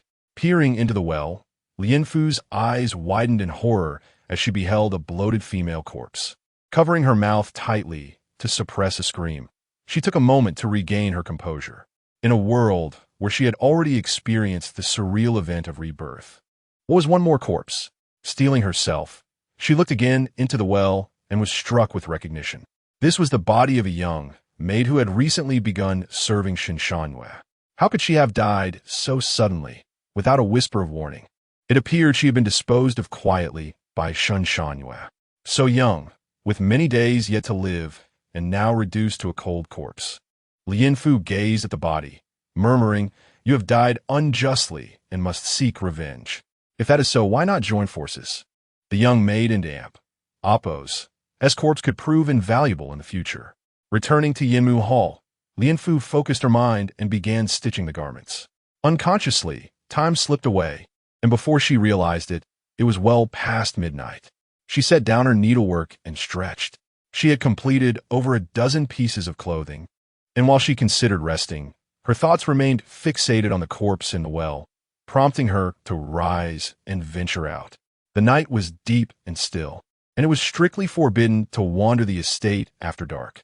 Thus, Lianfu felt relatively safe from encounters, as she merely needed to avoid the patrolling servants. As she exited Yinmu Hall, she heard voices nearby and quickly concealed herself among the bushes. The voices grew closer. "That little garden has been increasingly foul lately," said one servant. "Indeed," the other agreed. "We should avoid that area from now on." "Absolutely," the first servant concurred. "It's far too unpleasant, and no one ever goes there." Once they had moved away, Lianfu emerged, realizing that with the temperature fluctuations of day and night, the corpse would likely have begun to decompose significantly. Taking advantage of the cover of night, she stealthily made her way to the little garden. Despite the tranquility of the hour, a sense of fear lingered within her. Even after her rebirth, she still needed to cultivate her courage. Gathering her resolve, Lianfu approached the well, reaching out to touch the corpse. It had been floating for some time now, making it easy for her to grasp. The young maid, despite her small stature, possessed a surprising weight. Lianfu had been attempting to enhance her physical strength, but it had not proven very effective. Suddenly, she heard a noise not far off. Panic surged within her. Had she been discovered? She quickly returned the corpse to the water and ducked into the thicket to hide. As she anxiously waited, she overheard another voice, impatiently declaring, "Why would we go over there? It stinks to high heaven. Don't you worry about getting the smell all over you?" "True enough," the other replied. "There's really no one around anyway. Let us move on." As the footsteps faded, Lianfu sighed in relief, thankful that no one had ventured into the garden. Otherwise, the corpse might have been uncovered. Emerging from her hiding spot, she returned to the well, speaking softly to the corpse. "I am here to help you. You must not cause any trouble." With that, she rolled up her sleeves and got to work. This time, she felt an unexpected surge of strength, and the weight of the corpse seemed to lighten considerably. At last, she managed to drag the body out of the well and placed it on the ground. Under the moonlight, she slowly examined the face of the corpse. The prolonged exposure to water had caused it to become pale and bloated. In the water, it appeared unremarkable, but once out, it took on an eerie and ghastly countenance beneath the moon and Apos' glow. Doubt crept in her mind. Where could she hide such a body without it being discovered? Given the sweltering heat of the day, it wouldn't be long before someone stumbled upon it. After much contemplation, she concluded that there was only one suitable hiding place within the Duke and Apos' estate. Resolute, Lianfu hoisted the body onto her back and made her way toward the back gate of the Duke and Apos' residence, the exit typically used by the servants. There, aside from delivery personnel, only the night watch servants would be present. With a nearby refuse area, the air was far from pleasant, ensuring that few would venture there. Arriving at the garbage dump, Lianfu placed the body in a nearby bamboo grove, covering it with leaves. Chapter 74.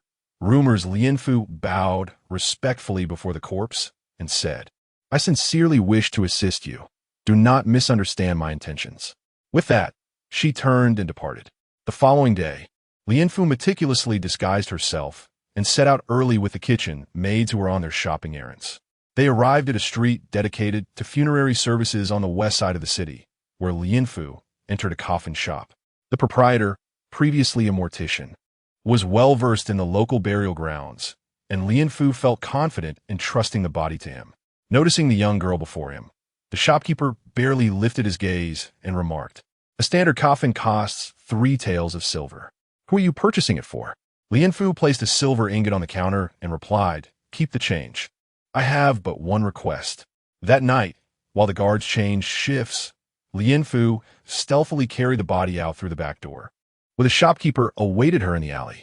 He was a man of discretion, recognizing Lianfu's noble status, yet aware that some matters were best left unspoken.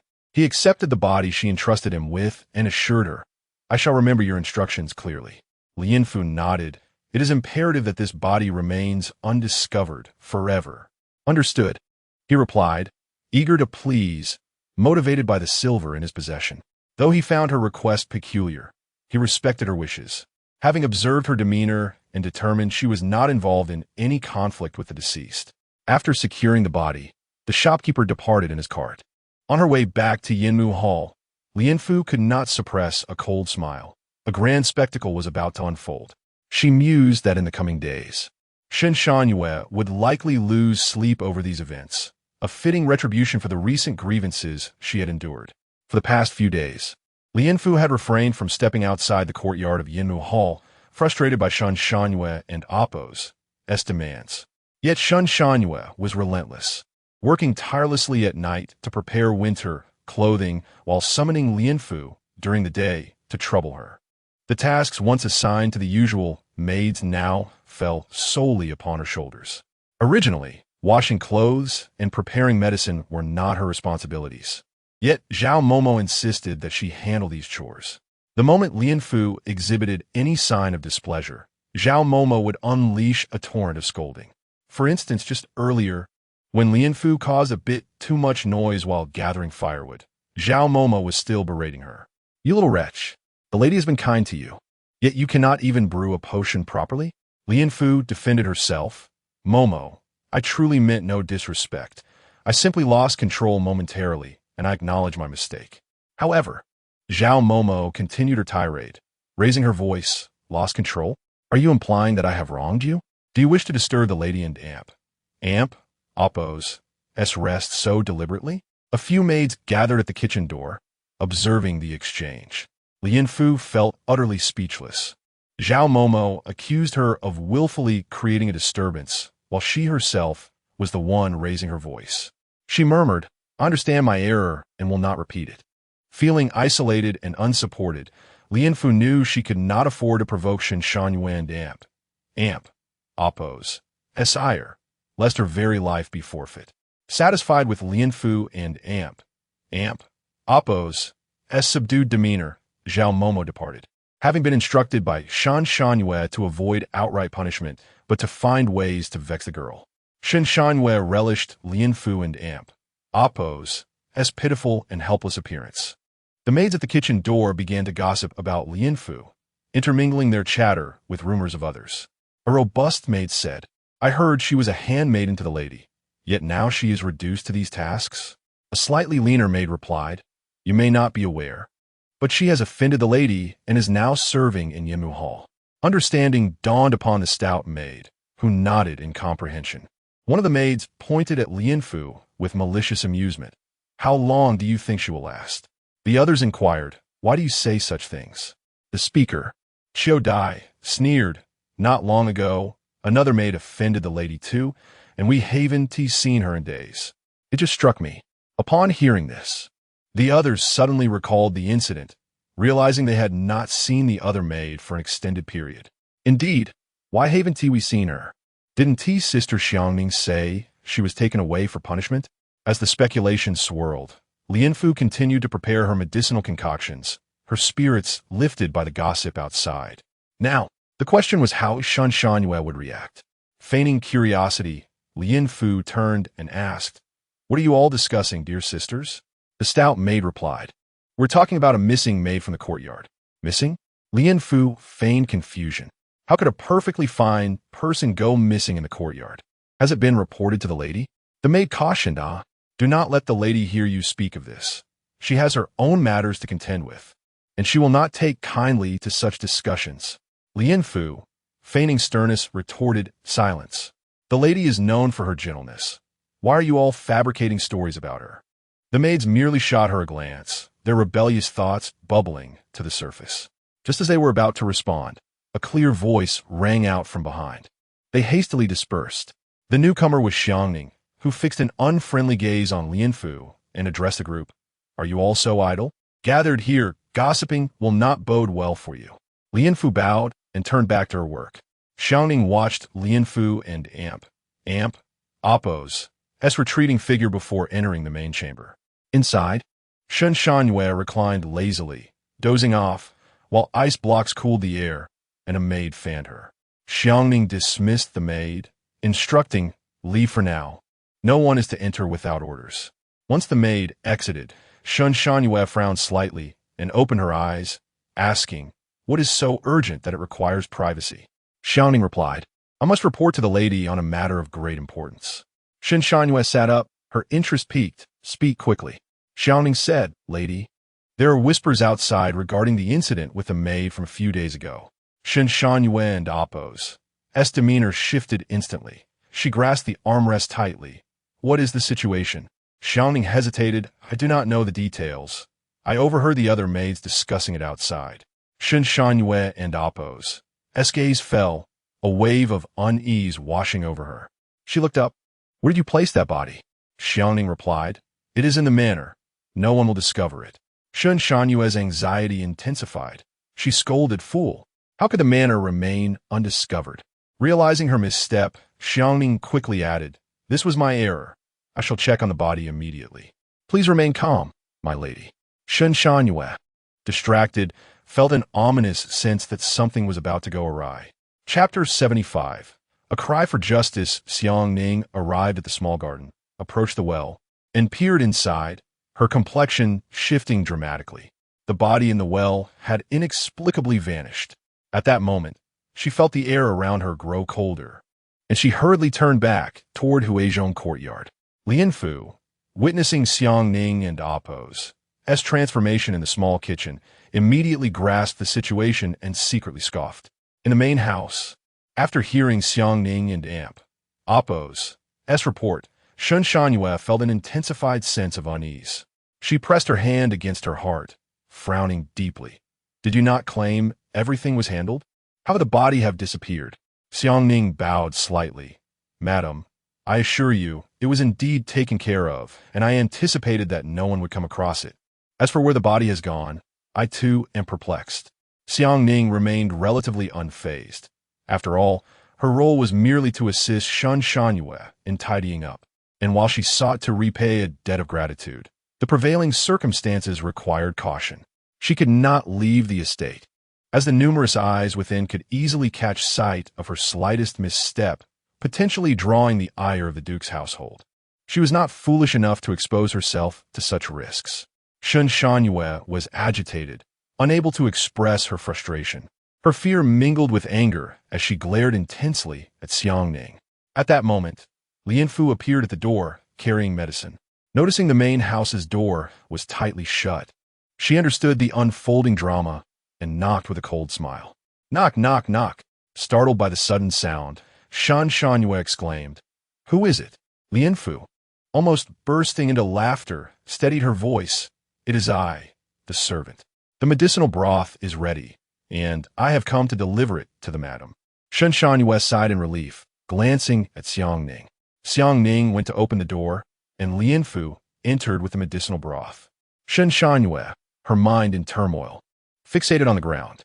Lianfu approached, saying, "Madam, please take your medicine." However, Shen Shanyue seemed oblivious, her gaze still locked on the floor. Lianfu furrowed her brow. Given Shen Shanyue's willingness to engage in such nefarious deeds, why was she now gripped by fear? Seeing Shen Shanyue's dazed state, Xiang Ning stepped forward. "Madam, Lianfu has brought you your medicinal broth." Only then did Shen Shanyue snap back to reality, smiling weakly. "You may set it down." Lianfu, concerned, asked, "Madam, are you unwell? Should I fetch a doctor for you?" Shen Shanyue replied gently, "No need, I am fine." Zhao Mama, having returned from her errand, observed Lianfu and Xiang Ning with suspicion. Shen Shanyue, understanding the unspoken tension, instructed, "You two may leave for now." "Yes."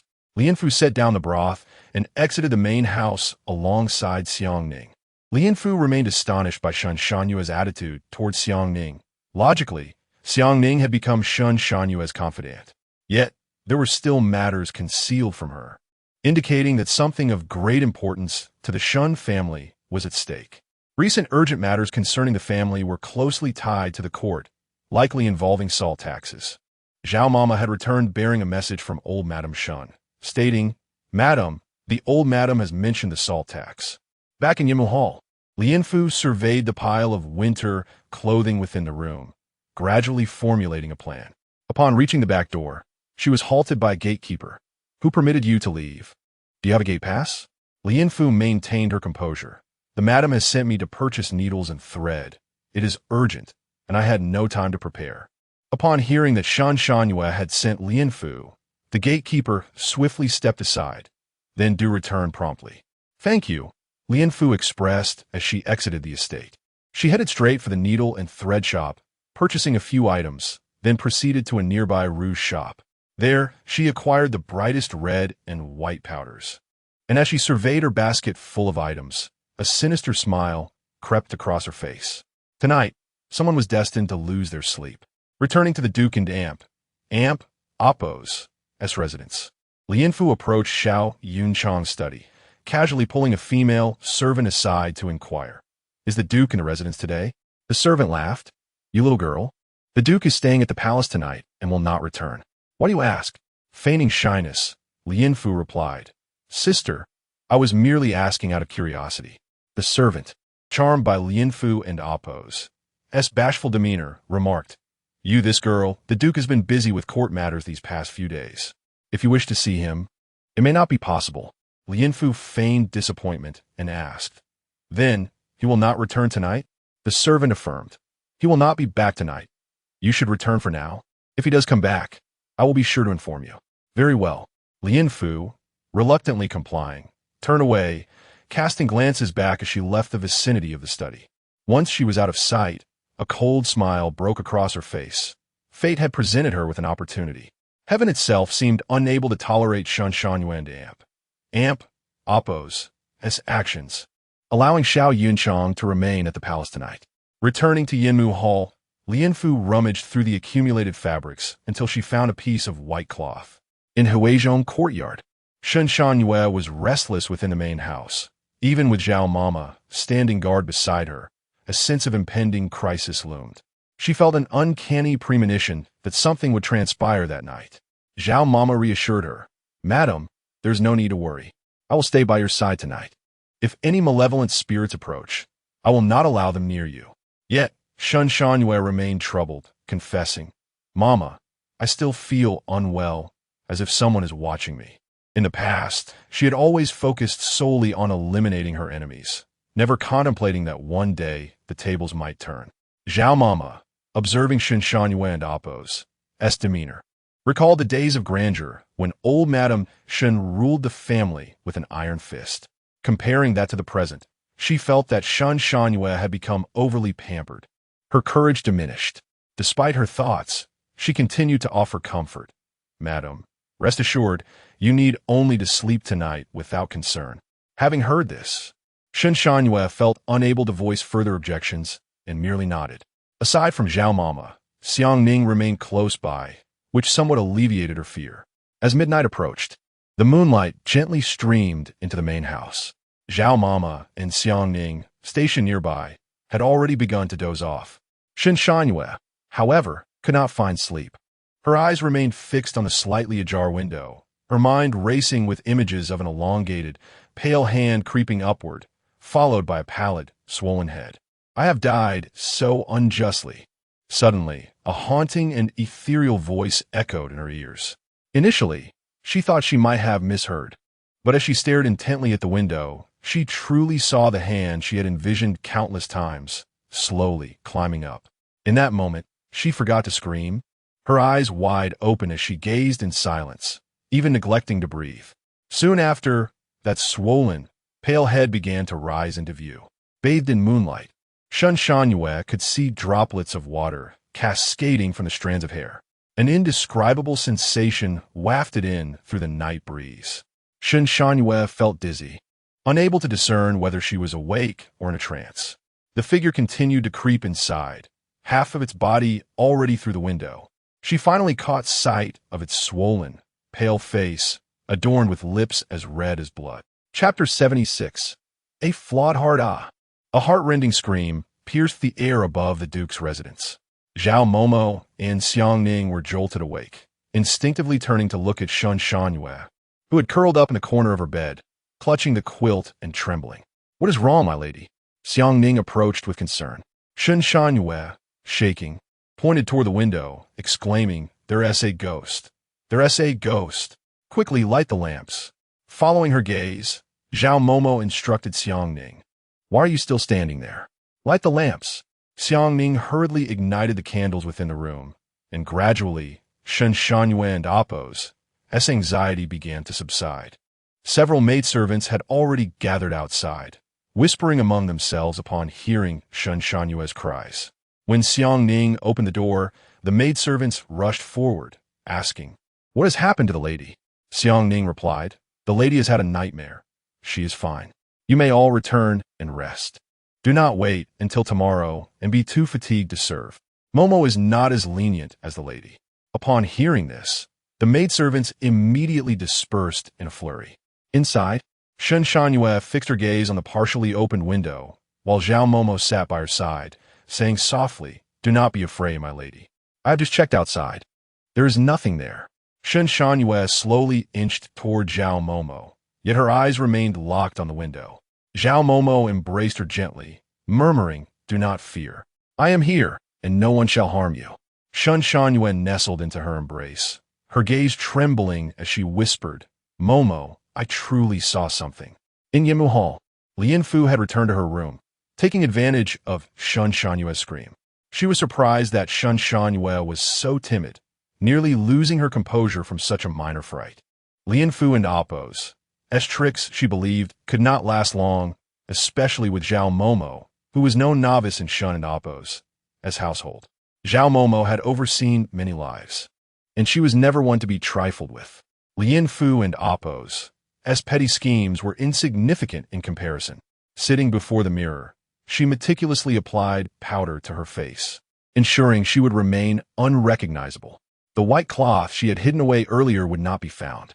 In Huizhong courtyard, within the main quarters, Shen Shanyue leaned against Zhao Momo, her expression vacant.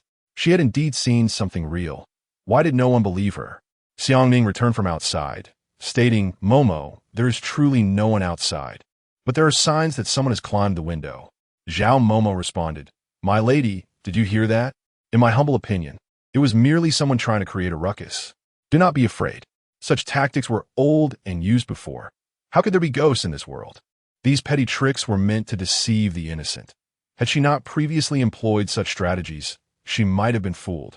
Were there truly spirits? Why had none come to confront her after all she had done?" Upon hearing this, Shen Shanyue asked, "Momo, do you genuinely believe this?" Zhao Momo nodded. "My lady has been under my watch since childhood. When have I ever deceived you?" Shen Shanyue felt somewhat reassured, yet unease lingered in her heart. If it was merely a ruse, why do we not see the perpetrator? Zhao Momo chuckled. "My lady, do you think thieves would allow themselves to be easily seen?" Shen Shanyue and Appo's cheeks flushed as she changed the subject. "When will you catch this person?" Zhao Momo narrowed her eyes, stating coldly, "My lady need only wait a moment. I shall surely apprehend this troublemaker and seek justice for you. For now, you should rest." "Very well. Thank you, Momo," Shen Shanyue replied, gently extricating herself from Zhao Momo and Appo's embrace and lying quietly on the bed. Zhao Momo tucked her in and turned to Xiang Ning, saying, "You stay and take good care of the lady." "Yes," Xiang Ning bowed. Just as Zhao Momo was about to exit, Shen Shanyue called out again, "Momo, it must be her."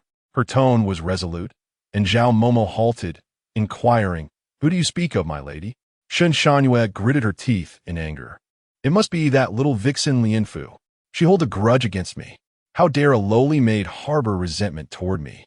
It dawned on her that Lian Fu could indeed be the source of her troubles. Zhao Momo, recalling the history between Shen Shanyue and Lian Fu, became increasingly convinced of Lian Fu's involvement. "Do not worry, my lady. I will take people to investigate. If it is indeed that little vixen, I shall ensure she does not escape." Upon hearing this, Shen Shanyue said, "That would be splendid. Please go at once." In Yinmu Hall, Lian Fu had already fallen asleep, peacefully entering the realm of dreams. Knowing someone would undoubtedly come looking for her, she chose to rest up, ensuring she would not appear too alert and arouse suspicion. She wondered when they would arrive. Suddenly, a loud crash jolted her from her slumber. She sat up, wide-eyed, as several figures burst into the dim room. "Who goes there?" Lian Fu demanded, feigning composure. "Light the lamps." Zhao Momo and Appo's voice rang out in the room. Quickly, the darkness began to dissipate as the lamps were lit. Lian Fu, finally seeing the situation, noted that Zhao Momo had entered with several strong maidservants, her eyes glaring fiercely. Lian Fu rose to greet them, pretending to be bewildered. What brings you here at this hour? Momo? Zhao Momo replied curtly. The lady has lost a piece of jewelry, and I am here on her orders to search. Lianfu blinked in feigned confusion. How could the lady and Oppo's lost item possibly be with me? Zhao Momo, keenly aware of Lianfu and Oppo's demeanor, grew increasingly convinced that she was involved in the matter. Do not take offense, young lady. The lady is unaware of who the thief is, hence the search involves all the maidservants. However, Lianfu feigned panic, saying, Momo, I have remained in Yimu Hall all day without stepping outside. How could anything of mine be here? You are welcome to look. I have kept all my fabrics and garments neatly in this room. Lianfu secretly smirked. It seemed Shen Shangyue was destined to be her sworn enemy. Shen Shangyue was likely outside, startled and furious, too afraid to act, daring to engage in such antics without the courage to face the consequences. Had she known this would happen, she would have acted differently from the start. Zhao Momo, hearing Shen Shangyue and Oppo's claims, was further convinced of Lianfu and Oppo's involvement, sneering, What is this? It is merely a search. Are you suggesting you have taken something? Lianfu immediately feigned an expression of alarm. Momo, do not speak carelessly. Such accusations could lead to severe consequences for me. Zhao Momo merely laughed coldly and beckoned the maidservants. Search thoroughly. Leave no corner unchecked. Yes. The maidservants responded in unison, scattering to begin their search. Lianfu pretended to resist, but ultimately stood helplessly by, her eyes glistening with unshed tears. Seeing Lianfu's distress, Zhao Momo felt even more assured that if they could catch this little vixen in her misdeeds, she would be dealt with swiftly. Chapter 77. Concern after a brief moment. The room was in disarray, and the maids returned empty-handed, casting timid glances at Granny Zhao. Granny Zhao shot a disdainful glare at the maids, but soon found herself in disbelief. It was utterly inconceivable, clearly. Only she could devise such a trick to deal with Shen Shangyue. Lianfu, looking pitiable, asked, Granny, have you found anything? Granny Zhao, both furious and agitated, restrained her voice. If you haven't found anything, it doesn't mean you are innocent. It must be you little wretch, who hid it. As she spoke, she approached Lianfu to grab her. You will come with me to see the madam, Granny Zhao declared menacingly. Lianfu, unable to evade, cried out, I will not see the madam.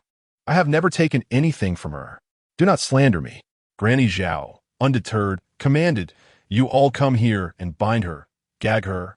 Do not let her disturb the tranquility of the manor. Lianfu was alarmed. Was this going to end badly? Stop. Just as the maids were about to restrain Lianfu, a cold male voice echoed from the doorway, causing everyone to halt and turn towards the entrance. Qingyun stepped inside, sword at his waist, his gaze icy as he surveyed the room.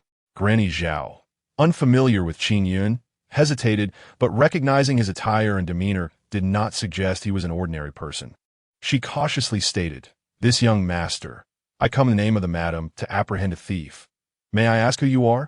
Upon hearing this, Lianfu fell to her knees, tears in her eyes. Guardian, I have not stolen anything from the madam. Qingyun quickly grasped the situation and replied, I am Qingyun, the guard by the duke's side. You gather here in the dead of night for such nonsense?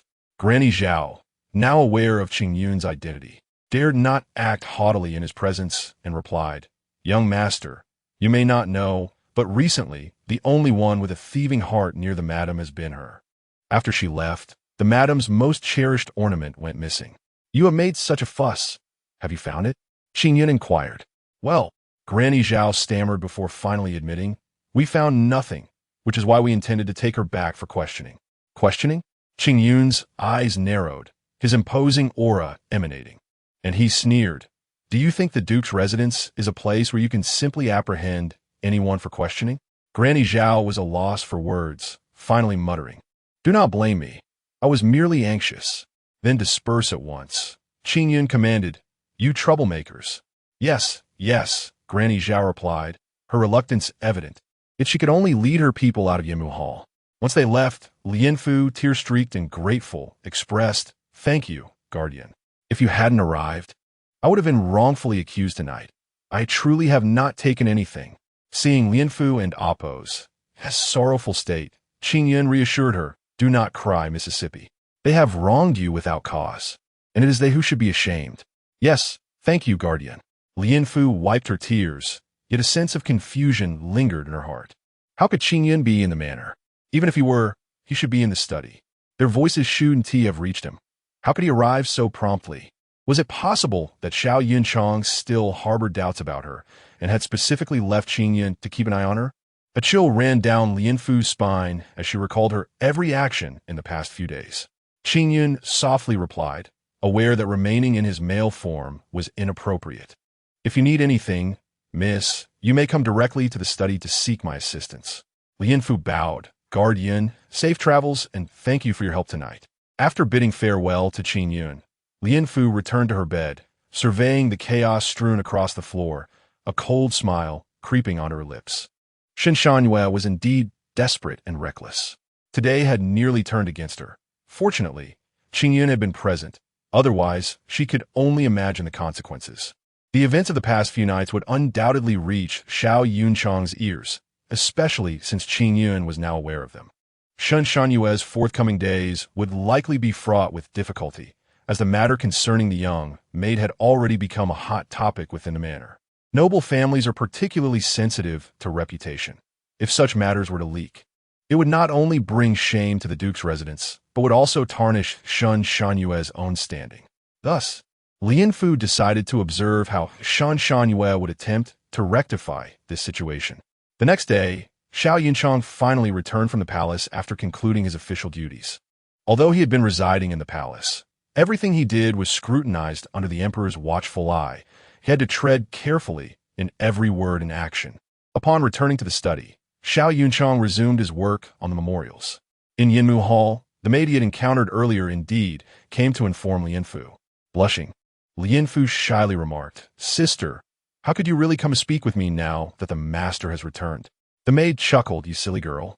Did we not agree on this? The master is currently in the study reviewing memorials." Lianfu nodded shyly, "Thank you, sister." The maid laughed softly and departed. Lianfu entered the small kitchen, personally preparing several dishes for Xiao Yunchang's breakfast. She intended to add a little more fire to ensure the meal was sufficiently warm. Knowing that Xiao Yunchang disliked extravagant displays, she opted for simple, homely fare. In the study, Xiao Yunchang was busy with his work, occasionally feeling hunger pangs but too engrossed to notice. Qingyun and Qingyu exchanged glances, sharing a moment of silent understanding. Lianfu emerged from Yinmu Hall with a food box, the enticing aroma wafting through the air. Upon entering the courtyard of the study, Qingyun and Qingyu immediately caught the delightful scent. Approaching the entrance, Qingyun and Appo's face brightened as he exclaimed, "Miss Lianfu." Lianfu greeted him from afar. Inside the study, Xiao Yunchang paused in his writing, glancing toward Qingyu. Qingyu clasped his hands, stating, "Master, it sounds like Miss Lianfu has arrived." Xiao Yunchang frowned but resumed his writing. Lianfu entered, bowing respectfully. "Master, I have brought you breakfast." Xiao Yunchang lifted his gaze. "Who permitted you to deliver this?"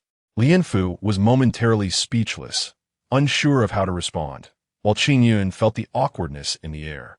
"Master, I heard you have been busy with official matters these past few days, so I thought to personally prepare some food for you," Lianfu explained. Upon hearing this, Xiao Yunchang's expression softened slightly. "Then let me have a taste." "Yes." Lianfu arranged the contents of the food box on the table.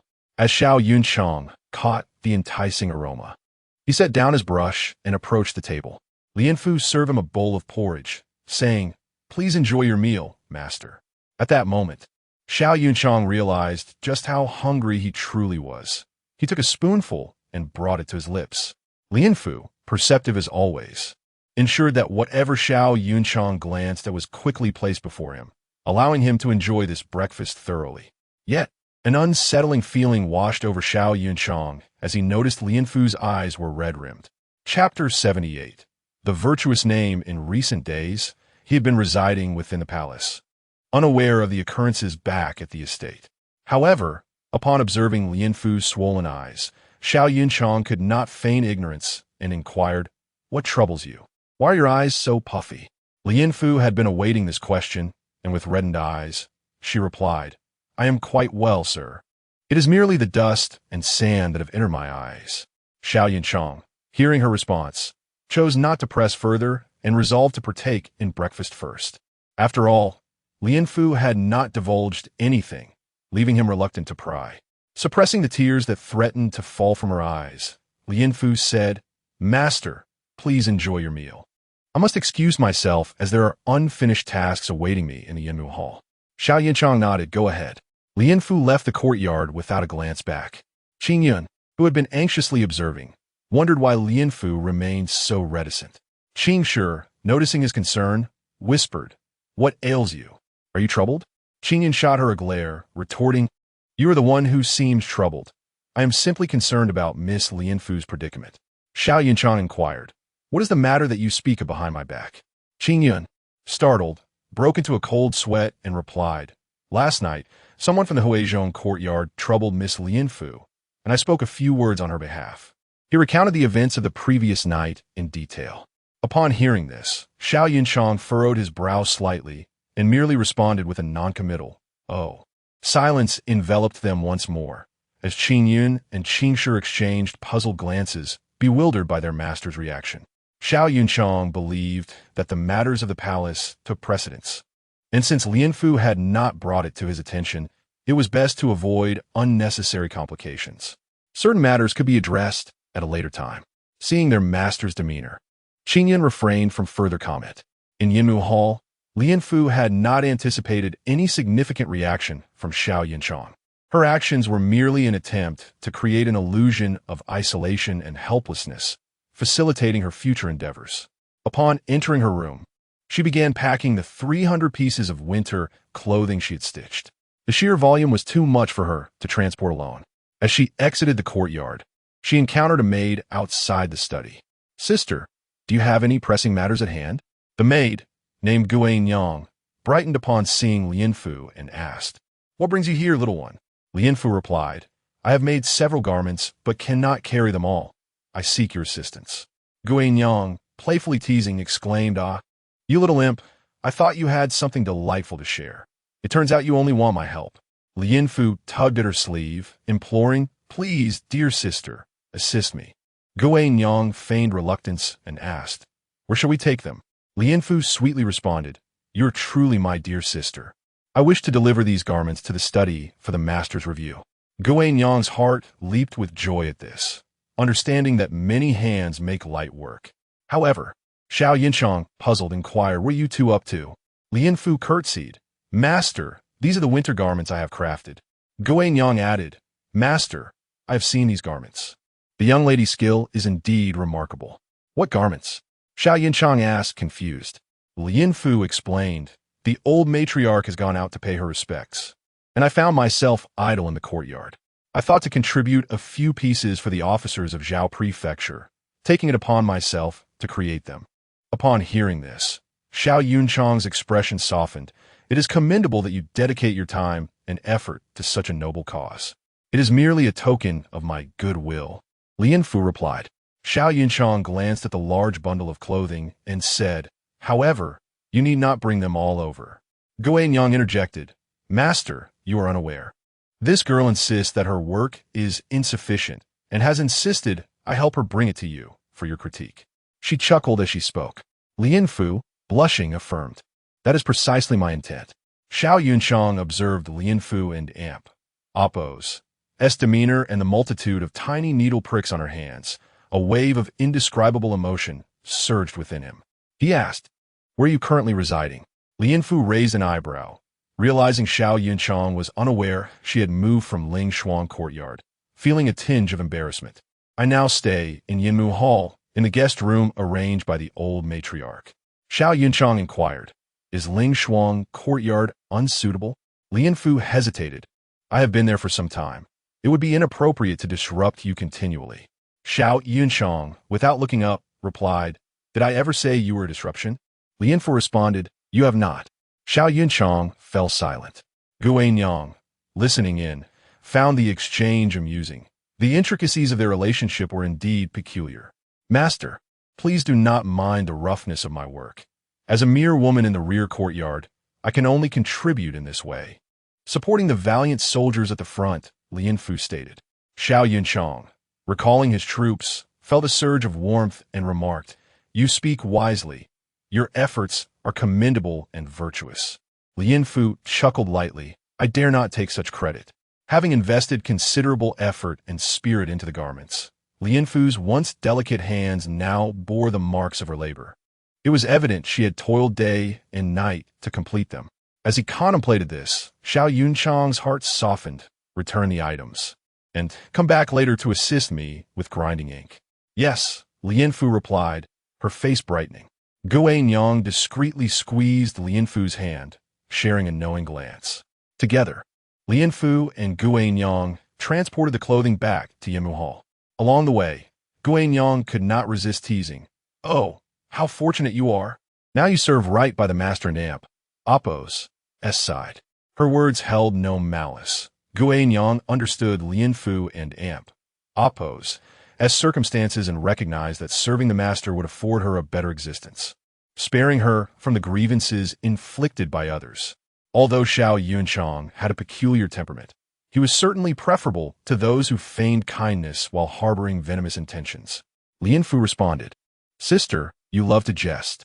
As they moved the garments into Yinmu Hall, Guan Yang marveled at the sheer volume of clothing, admiring Lien Fu's diligence.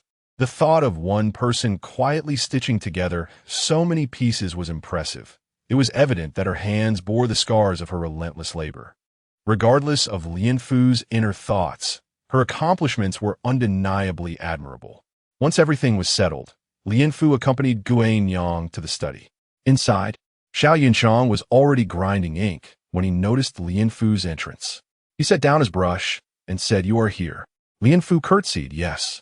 As she stood beside him, grinding ink, she embodied a serene presence amidst the tranquil passage of time.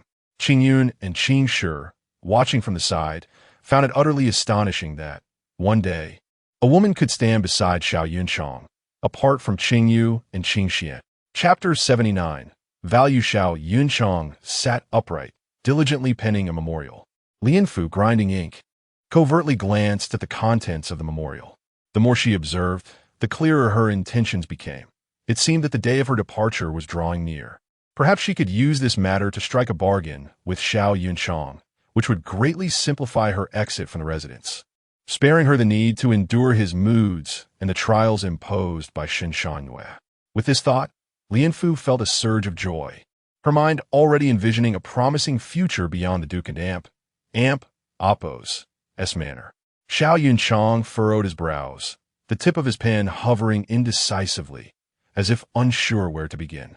After some mental preparation, Lien Fu spoke, Master, the other day while accompanying the purchasing sisters out of the manor, I overheard that the current price of salt is exceedingly high. Is that so? Xiao Yunchang turned his gaze to Lien Fu, intrigued by her words. He, too, was troubled by pressing matters, and a brief conversation could serve as a welcome respite, allowing him to hear what this woman had to say. Lien Fu casually replied, I heard it from an old man selling vegetables when I left the manor. He mentioned that many in his village are considering selling their homes to return to their hometowns. Does that imply that the prices have escalated beyond what the common people can bear? Xiao Yunchang inquired. Lien Fu nodded, furrowing her brow in thought. Indeed, the old man himself expressed a desire to return. Xiao Yunchang lowered his gaze, contemplating the veracity of Lien Fu and Amp Appo's words. They had previously overlooked the insights of the common folk, focusing instead on historical accounts. In hindsight, this approach was a grave misstep. They should have begun their inquiries among the populace from the outset. After a moment of reflection, Xiao Yunchang turned to Qing Yu and instructed, Immediately inform Lord Zheng of the Ministry of Works to come here for dinner this evening. Qing Yu bowed in acknowledgement, departing with a newfound respect for Lien Fu. It was remarkable how her casual remarks had illuminated a matter that had troubled Xiao Yunchang for days. She was indeed an astute individual. Xiao Yunchang regarded Lien Fu with growing curiosity, surprised by her unexpected wisdom. He had previously thought her merely a naive victim of circumstance. Could it be that everything thus far had simply been a fade? Truly, she was an intriguing woman. Lien Fu sensed Xiao Yunchang's scrutinizing gaze and realized that her plan was halfway to fruition. She continued, "Master, I also overheard some salt merchants discussing that a noble family is secretly trafficking salt. Is that so?" Xiao Yinchang responded, intrigued. Lien Fu affirmed, "Indeed. They are not only undercutting prices, but also forcing salt merchants to raise their prices due to dwindling profits." This information was a fabrication of her own, derived from the knowledge she had gleaned in her previous life when Shan Shanyue and Appo's father had investigated such matters. Little did she know it would prove useful now. Upon hearing this, Xiao Yunchang's brow furrowed in concern.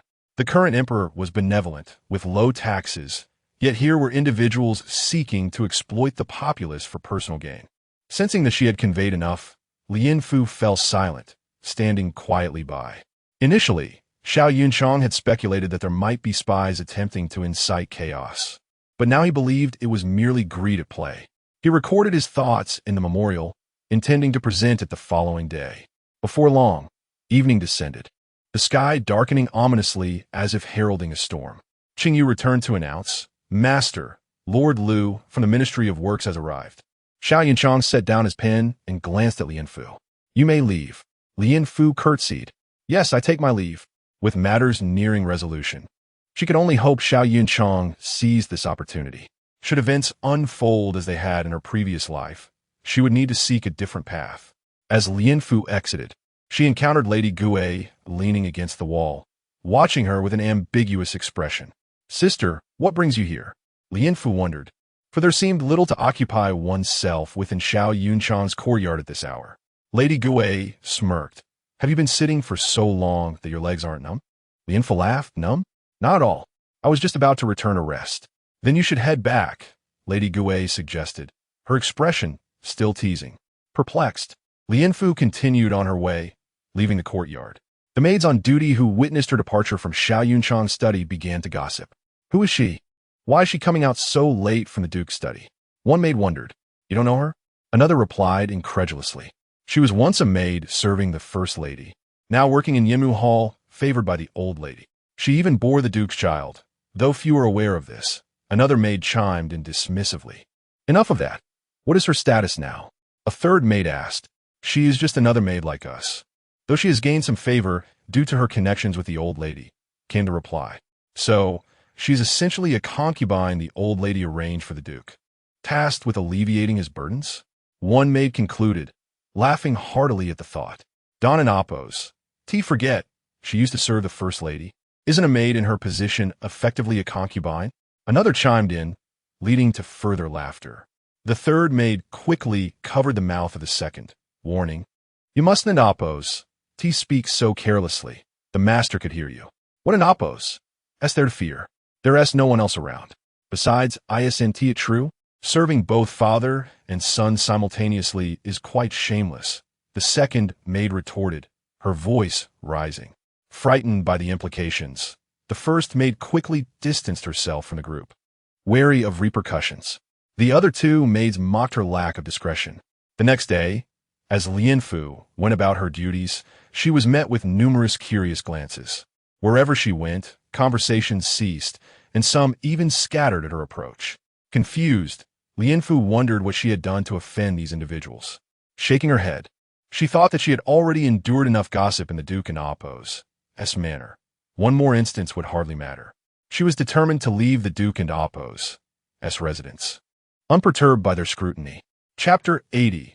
Absence. Ren Fu, bearing the scrutinizing gazes of the maids and matrons within the manor, wearily returned to Yinmu Hall. Upon entering, she was greeted by Tsuyun, who was perched on the threshold, anxiously watching her approach.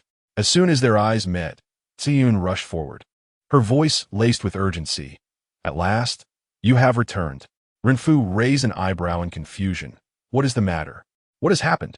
Tsuyun puffed up her cheeks in indignation. "Those maids outside have tongues like daggers. How could they dare to slander you in such a manner?" Ren Fu's bewilderment deepened. What on earth was going on? Noticing her perplexity, Tsuyun exclaimed, "You truly do not know? The word on the street is that you are the paramour of the Duke and the Lord." Tsuyun and damp. Appo's bluntness struck Ren Fu like a thunderclap, leaving her both astonished and furious. It was likely that Xiao Yunchang remained oblivious to such gossip. Had he known, he would not permit such unfounded rumors to fester. Yet, in the grander scheme of her future plans, this matter held little weight. It was merely a tarnished reputation. Outside the confines of the manor, who truly cared for such frivolous distinctions? Seeing Renfu's nonchalance, Suiyun implored, "How can you be so calm? Are you not concerned about what they might spread? A young woman's reputation is of paramount importance." Renfu smiled lightly. Unconcerned in this world, one cannot always maintain a pristine existence. If one cannot silence the tongues of others, it is best to disregard them. With a resigned sigh, Suiyun acknowledged Renfu's stance, recognizing that her true character was known to herself. That night, Qingyu arrived at Yinmu Hall and knocked on Renfu and Appo's door. Just as Renfu intended to extinguish the candle and retire for the night, she heard the commotion and went to open the door. Upon seeing Qingyu, she expressed her surprise. "Guard you, what brings you here at such a late hour?" Qingyu clasped his hands respectfully. "Miss Renfu, my master has sent for you to discuss matters." Startled, Renfu replied, "Very well, guard you. Please allow me a moment to change into another outfit." Qingyu nodded. "Take your time. I shall await you outside."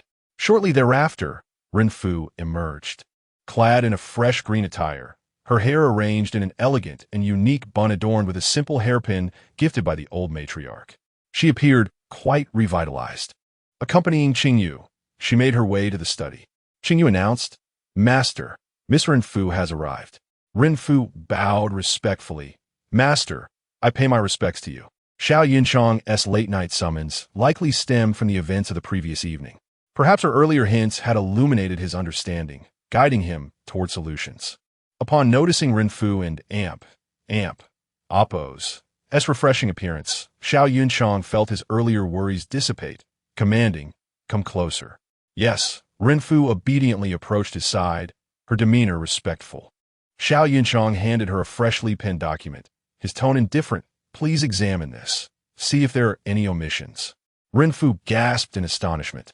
"But I'm merely a lowly maid. How could I possibly offer insight?" "Just look," he insisted. Reluctantly, Renfu accepted the document and began to scrutinize it carefully.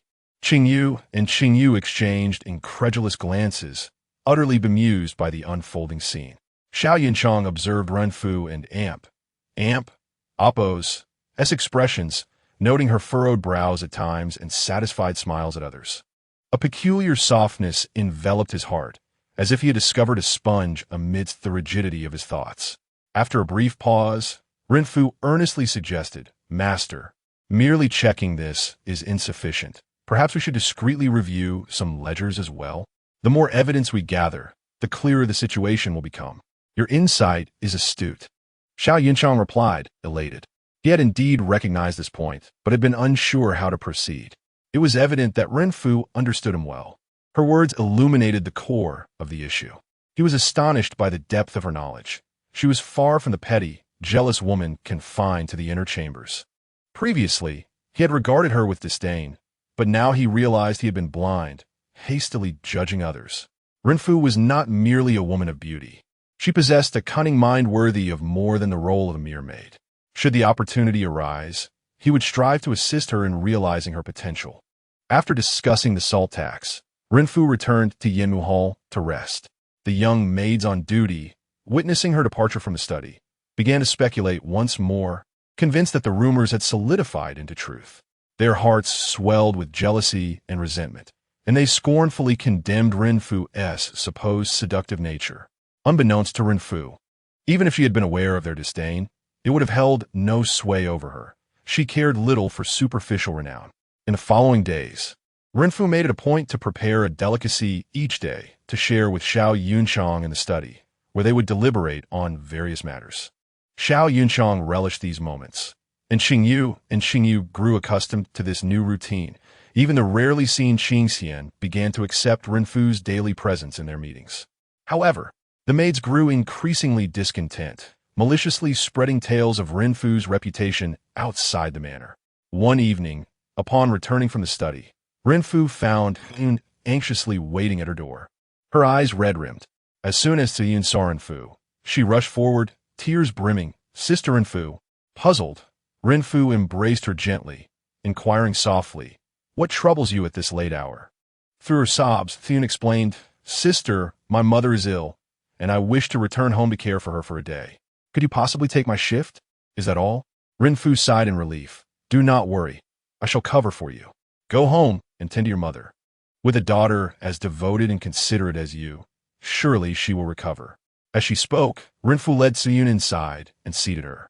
Turning back to retrieve a pouch from beneath her pillow, she produced 2 silver ingots. Chapter 81. Flattery. Renfu handed the silver to Suyun, saying, Take this back and take good care of your mother. This silver is merely a token of my goodwill. There is no need to return it. You need not worry about the household duties. I will handle them for you. With the silver in hand, Suyun, overwhelmed by emotion, threw herself into Renfu's embrace, weeping, Sister, why are you so good to me? Renfu comforted her. Do not question it. Simply focus on caring for your mother. Suyun, upon hearing this, was rendered speechless with tears. The following night, Renfu went to keep watch over Suyun and did not visit the study to seek out Xiao Yunchang. Inside the study, Xiao Yunchang felt an inexplicable void. Typically, at this hour, the room would be filled with conversation, yet today it was unusually quiet. Qing Yun and Qing Yu appeared listless, sensing the night's oppressive silence. Qing Yun lowered his head, muttering, There are no snacks for Miss Renfu today. His words were not born of greed for her treats, but rather an unease with the peculiar stillness, which cast a shadow over his master. Xiao Yunchang lifted his gaze to the barren space atop the desk, feeling a vague discomfort. For days, he had been preoccupied with official matters, neglecting even the incense that would usually be lit. When Renfu was present, she always took it upon herself to ignite the incense, and sometimes she would even bring him an assortment of snacks. Shaking his head, he pondered his own feelings. For reasons unknown, thoughts of Renfu frequently crossed his mind, recalling her gentle demeanor as she ground ink and offered insights. Her methods of resolution seemed to render her a uniquely significant presence in his life. Why was this so? It appeared he was growing increasingly reliant on her, and he could not fathom the reason. The next day, after concluding her watch, Renfu returned to her room in Yinmu Hall, carefully counting the savings she had accumulated recently. Upon reaching halfway, her face blossomed with joy. The total, including what Xiao Yunchang had given her, had surpassed her wildest expectations. With such a sum, she would be able to live comfortably for the rest of her days without needing to work. As she daydreamed about a bright future, she heard footsteps approaching outside her door. Hastily, she concealed her belongings. Miss Renfu called a maid from outside. Renfu opened the door to find Qiujia standing there. Is there something you need? Renfu inquired. The maid bowed and replied, Miss, the lady requests your presence to serve her. Renfu nodded. Very well, I shall go shortly. You may return. She found it odd that it was not Xiangning delivering the message today. In Huizhong courtyard, Shen Shanyue reclined on a soft couch and smiled warmly upon seeing Renfu. What have you been busy with these past few days? Renfu, wishing to avoid provoking Shen Shanyue, observed that neither Zhao Mama nor Xiangning was present, and thus responded obediently. Since finishing the winter clothing, I have remained in Yinmu Hall to handle tasks. The Duke occasionally summons me for inquiries. Shen Shanyue raised an eyebrow, intrigued. What does he inquire about? Renfu replied, He asks about your recent pregnancy status. It is merely these pressing matters. Shen Shanyue smiled broadly, believing that Xiao Yunchang and Appo's attitude toward her and Xiao Zibo had shifted for the better. Has the Duke mentioned anything? Renfu, maintaining her composure, responded, The Duke said that the eldest master is doing well in the military camp and will return soon. Shen Shanyue and Appo's spirits soared at this news. Understanding what mattered most to her, Renfu added, Your complexion seems to be improving these days. You are truly a beauty unmatched, even by the ladies of the palace. At this, Shen Shanyue blushed with pleasure, retorting, You cheeky girl, you have never seen the palace ladies. How can you say such things? Renfu chuckled. I have not seen them, but in my eyes, your beauty surpasses theirs by far. Oh dear, you little minx, Shen Shanyue laughed, feigning annoyance. Do not speak such things too freely. It would not be well received. Renfu regarded Shen Shanyue and Appo's words as mere flattery, knowing her fondness for such praise. Shen Shanyue, feeling buoyed by the compliments from Renfu, found their interactions transformed from previous animosity to newfound comfort. Renfu knelt beside Shen Shanyue's couch, massaging her legs. Observing her obedient demeanor brought Shen Shanyue a sense of satisfaction. Reaching for her hairpin, she adorned Renfu's hair with a valuable jade pin, exclaiming, "What a good girl you are! This simple hairdo will not do. Consider this jade pin a reward." Surprised by the unexpected favor, Renfu knelt and bowed her head. "I am grateful for your kindness, my lady." Though Shen Shanyue had her flaws, one of her redeeming qualities was her generosity, often bestowing valuable gifts upon her servants. Renfu estimated that the pin alone was worth over 60 taels of silver. Receiving the gift, Renfu devoted herself even more diligently to serving Shen Shanyue, who was growing drowsy with contentment. Just then, a servant from the kitchen entered with medicine. Renfu took it and said, "My lady, allow me to serve you your medicine." Shen Shanyue, rarely in good spirits, pouted, "This medicine is bitter. I do not wish to drink it." Renfu gently urged, "My lady, good medicine is often bitter. For the sake of your child, please endure it." As she spoke, she cooled a spoonful and brought it to Shen Shanyue's lips. This scene appeared quite peculiar to those aware of their relationship. Reluctantly, Shen Shanyue complied, grimacing as the bitter concoction met her taste buds, exclaiming, "It is too bitter." Renfu reassured her, "Once you finish the medicine, I will bring you a sweet treat to ease the bitterness." Shen Shanyue nodded, accepting spoonful after spoonful of the potion. A small maid in the kitchen, bowing her head, felt a sense of dread at the unfolding scene. Had she not heard that the lady and Miss Renfu and Appo's relationship was strained? How could it be so amicable now? As Renfu concluded serving Shen Shanyue and helped her to bed, she returned to Yemu Hall. Upon exiting the courtyard, she noticed the peculiar glances directed her way, stirring confusion within her. Had she truly done anything out of the ordinary? Back in her quarters, Renfu sought out Tsun, presenting her with a jade pin gifted by Shen Shanyue. "If you go out later, take this. We shall share the proceeds equally. You will receive 30%. Suyun's eyes widened in astonishment at the exquisite quality of the pin. "Such a fine piece, and you're giving it away?" Chapter 82. Sobering up, Lianfu said nothing, and Suyun could only sigh inwardly. Yet, it was understandable. Lianfu had once served beside the First Lady and now shone as a favored figure beside the old lady. What peculiar treasures had she not encountered? Such a bracelet, to them, was a gem, but to Lianfu, it was likely of little significance.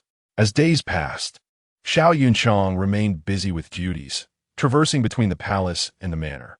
Noticing their toil, the sage hosted a banquet in the palace to reward them.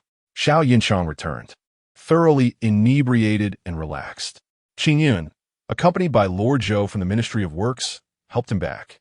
Like Xiao Yunchang, Lord Zhou was still a young bachelor. It was rare for Xiao Yunchang to drink so heavily. The last occasion was quite some time ago. Having spent the last few days preoccupied with official matters and neglecting his health, Qingyun genuinely worried for his well-being. After assisting Lord Zhou in bringing Xiao Yunchang back to the study, he collapsed onto the bed, immediately clamoring for solitude, revealing a stark contrast to his usual demeanor. He muttered drowsily, "No need for you to attend to me. All of you leave." Lord Zhou frowned, questioning, "Is this how your master returns, every day? You do not keep anyone by his side?" Qingyun replied, "He only behaves this way when intoxicated." "Never mind. Hurry and prepare a hangover soup for your master." "Yes," Qingyun responded, stepping outside. However, once he reached the courtyard, he remembered that his master never consumed the hangover soup made by Guanyang, nor did he accept the kitcheness offerings. He glanced at his hands, feeling increasingly uncertain.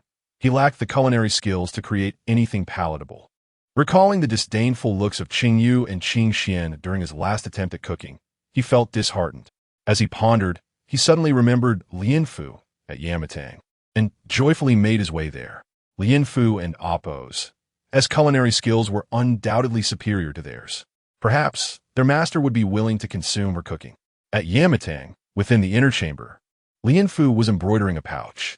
For the past few days, she had been waking up halfway through her sleep, unable to rest well. Finding a task to occupy herself was better than tossing and turning through sleepless nights. Knock, knock, knock. Miss Lianfu, came Qing Yun's voice from outside. She rose to open the door, greeted by Qing Yun's apologetic expression. Miss Lianfu, the master is drunk, and I am incapable of brewing the hangover soup. Could I trouble you to assist us? Lianfu raised an eyebrow in confusion. Where is Sister Guanyan? Qing Yun, maintaining his composure, rubbed his nose and replied. She has gone to bed. Besides, your skills are far superior. I am truly sorry to disturb you at this late hour, but I must ask for your help. Seeing no alternative, Lianfu agreed. Very well, but wait a moment. It will take a bit of time for me to prepare. Qing Yun's face brightened, and he eagerly followed Lianfu to the kitchen. Since the old lady had gone out to pay her respects, this small kitchen had remained in use for quite some time, lacking available ingredients. However, a few eggs and some flour remained, sufficient for preparing a hangover soup. Seeing Lianfu gather the eggs and flour, Qing Yun remarked, Can these few eggs really make a hangover soup? Lianfu cracked the eggs, stating, Of course. Just watch how I do it. Rest assured, I will not neglect your master. Trusting her, Qing Yun stood aside, quietly observing Lianfu at work. Xiao Yunchang had likely consumed more than just wine at the palace that evening. He must have eaten a substantial amount as well. Thus, the hangover soup would aid in his digestion and prevent any discomfort.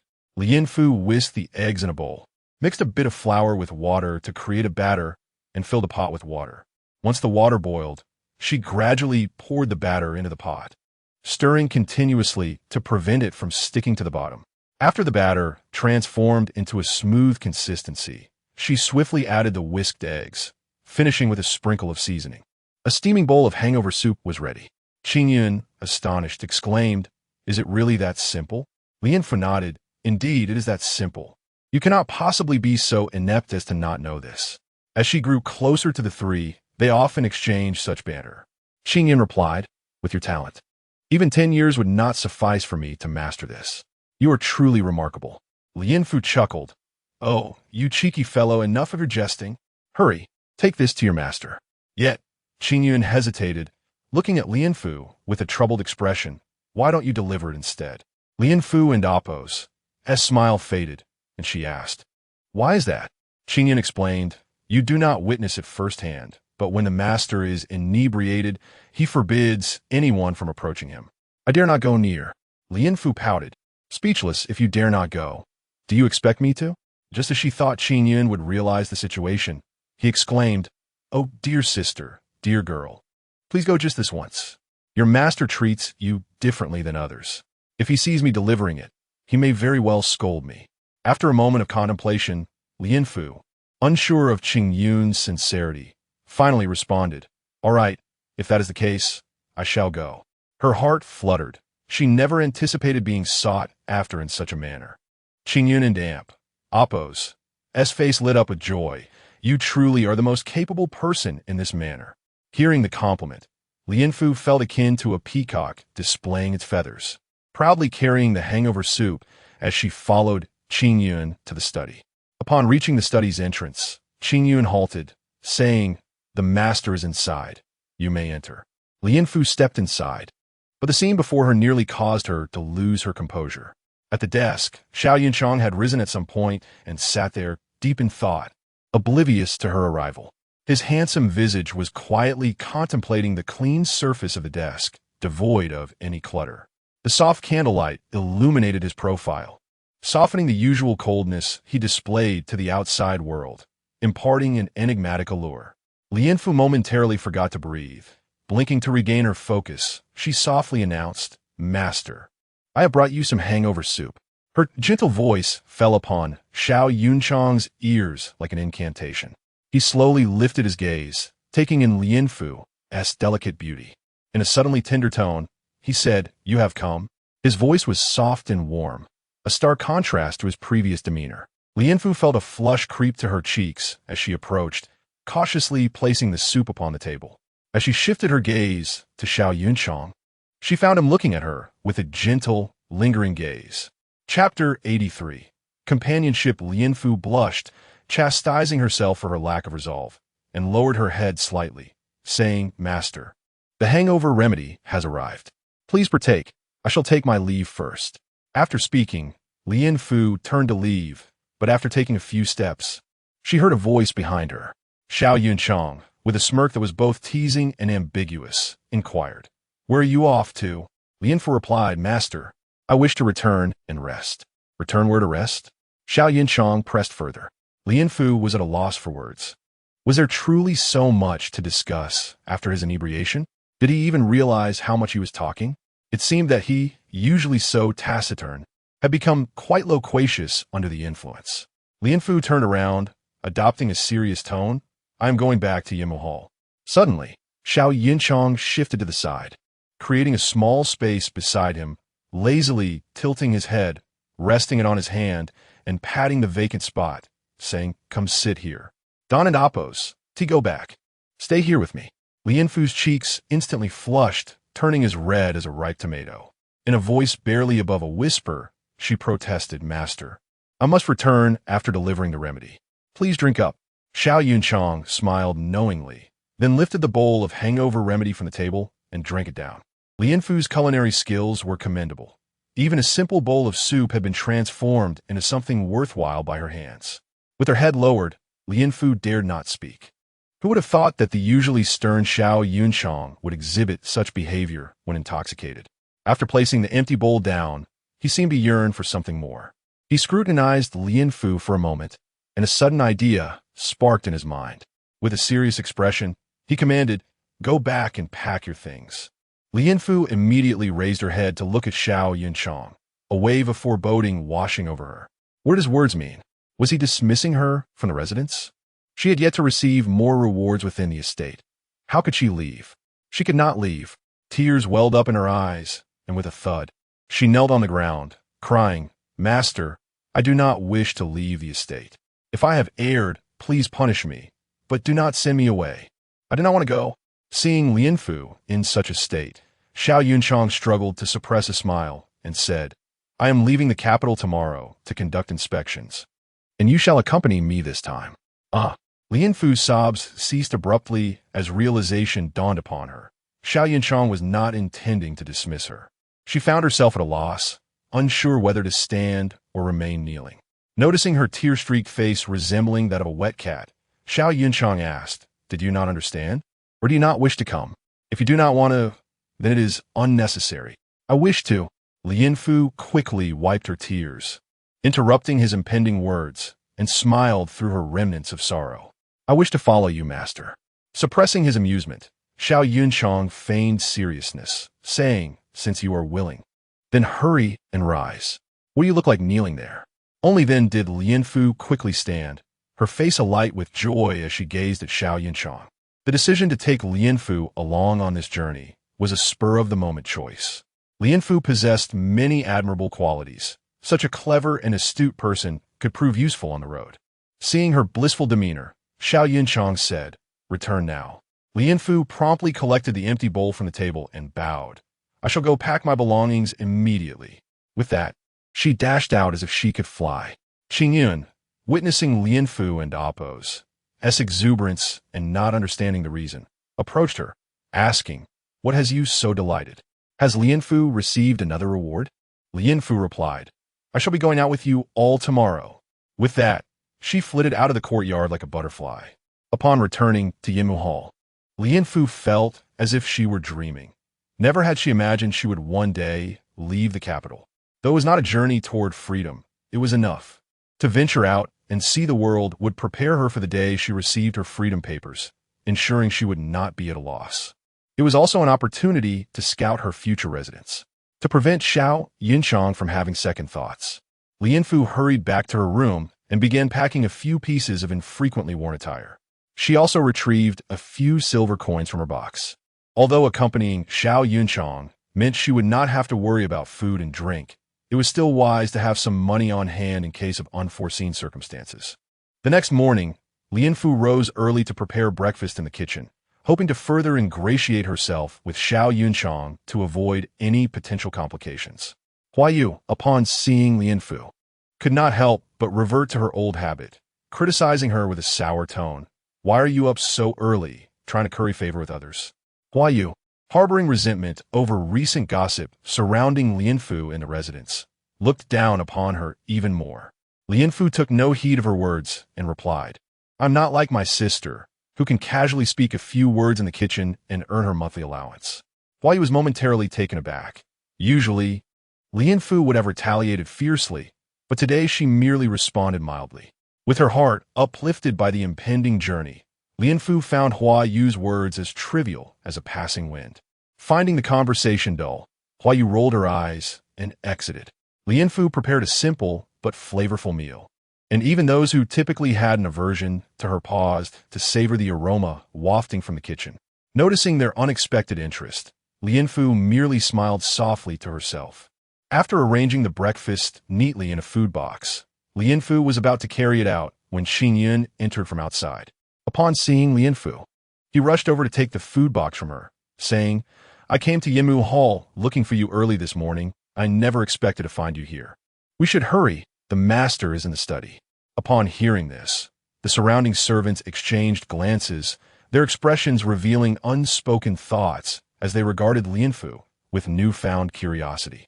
Lianfu smiled and replied, "Please give me the food box, Qingyun. I'll carry it myself." Qingyun insisted, "Let me do it. The master will scold me if he knows." His vague statement left others to speculate about Lianfu's standing with Xiao Yunchang, leading them to assume her position in the master's eyes must be quite elevated. The female servants exchanged glances, silently deciding to keep their distance from Lianfu in the future, lest they inadvertently offend her. Lianfu, having heard this, left the kitchen alongside Qingyun. What Qingyun had just said was entirely fabricated. Xiao Yunchang had never made such comments. Qingyun merely sought to alleviate Lianfu's burden by inventing these words to counter the ill intentions of the female servants. Upon reaching the study, Xiao Yunchang sat upright at his desk. Lianfu approached, greeting him and placing the breakfast on the table. Qingyun stood by, nearly drooling at the sight. Xiao Yunchang gazed at the breakfast before him, modest yet fragrant, and felt a refreshing sense of novelty. Lianfu said, "I have prepared your meal." Xiao Yunchang nodded. As Lianfu served the dishes, Xiao Yunchang began to eat, savoring each mouthful with an air of noble elegance. He was not typically one to indulge in food, yet today he devoured the breakfast with surprising enthusiasm. Qingyun could only watch in bewilderment at this peculiar scene. Chapter 84. The Beauty After Breakfast. Xiao Yunchang instructed Qingyu, who remained in the residence, to be observant and to send a letter immediately should any important matters arise. Qingyu responded with a respectful gesture. At that moment, Qingyun entered from outside, announcing, Master Yang has arrived." No sooner had Qingyun spoken than a figure darted through the door. "Zishuan," a clear yet somewhat youthful voice rang out. Everyone turned towards the source of the sound to behold a young gentleman clad in a red robe, adorned with a jade crown, radiating nobility and exuberance with every movement. This individual was someone Lianfu had only heard of in her past life. He was the young master of General Yang's household, named Yang Yuheng, who was merely 18 years old, cherished at home, and indulging in poetic pursuits and revelry. Though General Yang was strict with him, ensuring he balanced pleasure with proficiency in the 6 arts. Upon seeing him, Xiao Yunchang frowned and remarked, "Such lack of decorum." By virtue of their familial hierarchy, Yang Yuheng ought to address Xiao Yunchang as brother, yet he was a rather unruly character. Yang Yuheng let out a light huff, then turned his head to observe Lianfu closely, exclaiming, "Oh, how come I've never seen this sister before?" He then turned back to Xiao Yunchang, inquiring, "When did you hide away such a beauty from your brother?" Xiao Yunchang pinched the bridge of his nose and replied, "This is but a handmaiden accompanying your sister-in-law. She seldom appears and is currently attending to my mother. She is to accompany me on my outing today." Yang Yuheng nodded, his eyes sparkling with admiration. Xiao Yunchang then directed Lianfu, "Go prepare some tea." Lianfu bowed in acquiescence. After she departed, Yang Yuheng's gaze lingered on her. Xiao Yunchang cleared his throat, prompting Yang Yuheng to snap back to the present. With a playful grin, Yang Yuheng leaned over the desk, teasing, "Brother, to keep such a girl by your side and not let me know, are you intentionally hiding her from me?" Xiao Yunchang remained unfazed, replying, "Do not speculate recklessly. There is nothing of the sort. Sit properly. Yang Yuheng, pouting in response, complied but inwardly doubted Xiao Yunchang and Amp, Oppo's words. When Lien Fu returned with the tea, Yang Yuheng's gaze fixated upon her, and he mischievously remarked, "Sister, with such ethereal beauty, it would be a pity for you to serve here. Why not let me redeem your freedom and take you out to become a true celestial being?" Lien Fu's heart raced, and she instinctively glanced at Xiao Yunchang before responding. "It is already a blessing for me to serve by the master's side. I dare not dream of more." Yang Yuheng continued to smile. Just as he was about to speak again, when Xiao Yunchang and Amp, Oppo's slight cough interrupted him. Yang Yuheng immediately protested, "Brother, what is this? Am I not allowed to speak?" Xiao Yunchang pursed his lips, warning, "If you continue to prattle, you shall not be welcome next time." Yang Yuheng relented, muttering under his breath, "What a miser." Lien Fu bowed and said, "I take my leave." Xiao Yunchang nodded in acknowledgement. After Lien Fu exited the study, she returned to Yinmu Hall, checking the hidden stash of silver. Feeling relieved, this was her lifeline, and she could not afford to lose it. With her bundle in hand, she settled in the garden. Thinking that Xiao Yunchang would be occupied for a while, it would not hurt to wait a bit. As she lost herself in thought, laughter echoed from the direction of the Huizhong courtyard, starkly contrasting with the usual tranquil atmosphere. The handmaids tasked with tending the garden had gathered in a cluster, chatting animatedly. Lien Fu approached and inquired, "Why is it so noisy in the madam's courtyard?" A younger maid replied, "You haven't heard? Granny Zhao has recently brought in a renowned itinerant doctor to care for the madam during her pregnancy." An itinerant doctor? Shen Shanyue truly knew how to stir things up, inviting anyone she could find. It seemed that the Shun family placed significant importance on this pregnancy. Based on her past experiences, the Shen family likely believed that after the salt tax, they could rise to prominence. They intended to leverage this child's birth to manipulate the Xiao family, a truly shameless maneuver. Who knew how Shun Fu, that blockhead, had uncovered the truth? In the study, noticing that the day was wearing on, Xiao Yunchang turned to the incessantly chattering Yang Yuheng. "You ought to return. I have been ordered by the sage to conduct research in another county today." Yang Yuheng pouted in dissatisfaction. "You've been busy for days. How can you rush me?" Xiao Yunchang, feeling a headache coming on from Yang Yuheng and Oppo's incessant chatter, stood up and declared, "We shall converse when I return. Not today. If I delay even a moment longer, it will be too late." With a crestfallen expression, Yang Yuheng acquiesced. "Very well." The two exited the study together, where Lien Fu had already returned from the garden and was seated beneath a nearby tree. Yang Yuheng, spotting her, bounded over and playfully tapped her shoulder. "Sister, why are you sitting here?" Lien Fu frowned, and noticing her disgruntled demeanor, Yang Yuheng poked her puffed-up cheeks, teasing, "You look just like a pufferfish." Xiao Yunchang, overhearing this, could not help but smile slightly. Yang Yuheng turned to see Xiao Yunchang and Oppo's expression and, unable to contain his laughter, exclaimed, "Oh, I thought my brother was immune to laughter." Upon hearing this, Xiao Yunchang instantly wiped the smile from his face.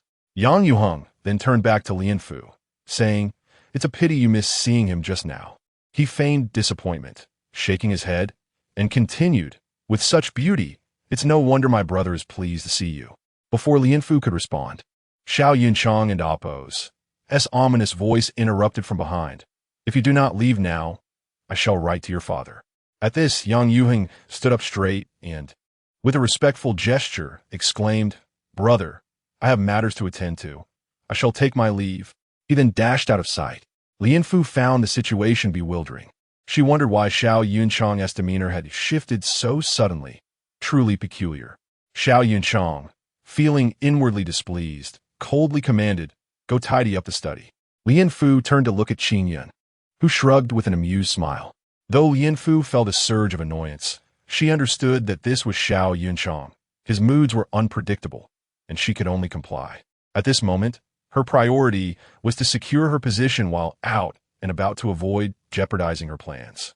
Upon entering the study, she found Guan Yang tidying up inside. Upon seeing Lien Fu, she smiled knowingly. "You're quite fortunate to accompany the master outside." Lien Fu forced a smile, replying, "Sister, please do not tease. My role is not one of leisure, Guanyang retorted. It's a blessing to accompany the master. I have served in the study for so long without being taken out. Lianfu busily collected her belongings as Guanyang continued. The master never brings anyone along. Perhaps he truly intends to take you out for a respite. Lianfu, feeling a flush of embarrassment, covered her face and said, Sister, please stop. The master is going out on business, not for leisure. Guanyang merely smiled knowingly, her heart clear as glass. It was evident that their outing was not solely for official matters. With this thought, Guanyang and Appo's amusement only deepened. Chapter 85. Pleading for mercy. After Ling Fu had gathered the items needed by Xiao Yunchang, she followed him out of the residence. Due to the words of the wandering physician, Shen Shangyue was surrounded by maids and matrons as she roamed about, fortuitously arriving at the main entrance of the duke's residence. From a distance, she spotted Ling Fu and Xiao Yunchang standing together, their burdens in tow, and immediately sensed something amiss. Where is Ling Fu accompanying the duke? She asked, replying to the madam. The duke is going to inspect the outer county and has specifically requested her presence, Xiang Ning replied. Upon hearing this, Shen Shangyue turned and glared at Xiang Ning, then fixed an intense gaze on Ling Fu, her heart filled with dissatisfaction. How could a mere servant like Ling Fu accompany Xiao Yunchang? A strange jealousy surged within her as she quickly approached Xiao Yunchang. Ling Fu felt a chill run down her spine and turned to see Shen Shangyue approaching with an air of resentment. Uncertain of Shen Shangyue's intentions, she bowed respectfully, saying, I greet the madam. Shen Shangyue completely ignored Ling Fu and addressed Xiao Yunchang directly. I pay my respects to the duke. Xiao Yunchang furrowed his brows and said, Why are you out of the courtyard? It was the physician's advice. They said this would be beneficial for nurturing the child in my womb, Shen Shangyue replied. Xiao Yunchang merely grunted in response and fell silent. Shen Shangyue, however, scrutinized Ling Fu and remarked, I heard the duke is going to inspect the outer county. Why is he only accompanied by such an inept maid? Ling Fu's heart sank at her words. Shen Shangyue understood that Ling Fu was no longer on her side. If Xiao Yunchang needed to keep a woman by his side, why couldn't it be someone from her household? Given Xiao Yunchang's recent behavior, he likely had no aversion to the presence of women. This presented a perfect opportunity to place a spy by his side. Perhaps this could even be leveraged to convince Xiao Yunchang to reinstate Xiao Zibo. I trust the people around the old lady, Xiao Yunchang stated. But the duke does not know this girl. She is served by my side, and I know her best, Shen Shangyue countered. She paused, then pushed Xiang Ning forward. Why not let Xiang Ning accompany you? She is clever and resourceful. Her intentions were transparent, and anyone could discern Shen Shangyue and Appo's as thoughts. Ling Fu interjected, Madam, you mentioned I am clumsy, and Xiang Ning is capable. If she leaves, who will take care of you? Shen Shangyue smiled. You and Granny Zhao will manage, silly girl. Upon hearing this, Ling Fu realized Shen Shangyue's true intentions and replied, Madam, your words are misguided. I fear I may not care for you well. It is better for me to stay with the duke. Xiao Yunchang, overhearing, let out a subtle smile. Shen Shangyue, however, was not easily dissuaded. Just as she was about to speak, Xiao Yunchang interrupted, It is getting late. Let us depart. Shen Shangyue could only begrudgingly fall silent, casting a resentful glance at Ling Fu. Ling Fu reassured her, Madam, do not worry. I will seize the opportunity in the coming days to speak a few kind words. Perhaps the duke will allow the elder brother to return, so your little gentleman can meet his father. At this, Shen Shangyue's chest heaved with anger, and had it not been for Xiao Yunchang's presence, she might have struck Ling Fu. Ling Fu sat in the carriage alongside Xiao Yunchang, while Qingyun drove from outside. Once inside the carriage, Ling Fu's curious eyes darted around. The interior was filled with fragrant incense and adorned with a tea set. Prepare the tea, Xiao Yunchang instructed. Ling Fu responded affirmatively, but found herself unable to lift the teacup. Embarrassed, she looked at Xiao Yunchang and said, I cannot lift it. Xiao Yunchang sighed, no matter. There is no need to brew tea. Ling Fu smiled awkwardly, recalling tales of noble families using magnets embedded in teacups to prevent spills while traveling. She had only heard of this before and was surprised to see it now. As she silently observed the lavish decorations within the carriage, Her heart brimmed with envy, especially when she noticed bits of gold inlaid on the tea table and oppos as corners. Surely, even a tiny piece could fetch a fortune.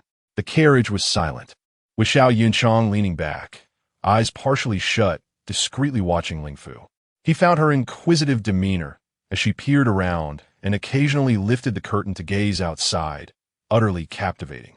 He could not help but compare her lively and graceful presence now to the more subdued persona he had encountered in the inner chambers.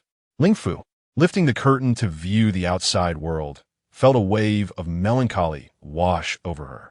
Why must women be confined to the inner quarters for their entire lives? After all, they were human too. If only women could venture outside like men. Though the current emperor was benevolent, he had never introduced new policies to change this state of affairs. While she had always been aware of the capital S splendor, her previous ventures had never allowed her to stray far, remaining close to the Duke's residence. Now, however, she was fortunate to discover the vastness of the world beyond and the novelty of its wonders. As they passed a lantern shop, Ling Fu's eyes brightened. "Guardian, did you see that exquisite lantern over there?" she exclaimed. Xing Yun, relishing the outing, replied, "Indeed, it is quite remarkable." Before he could finish, Ling Fu continued, "What about Tianbao Pavilion over there? Is it filled with treasures?" Xing Yun chuckled. "You may not know, but that is the most famous pastry shop in the capital." "Such a charming name.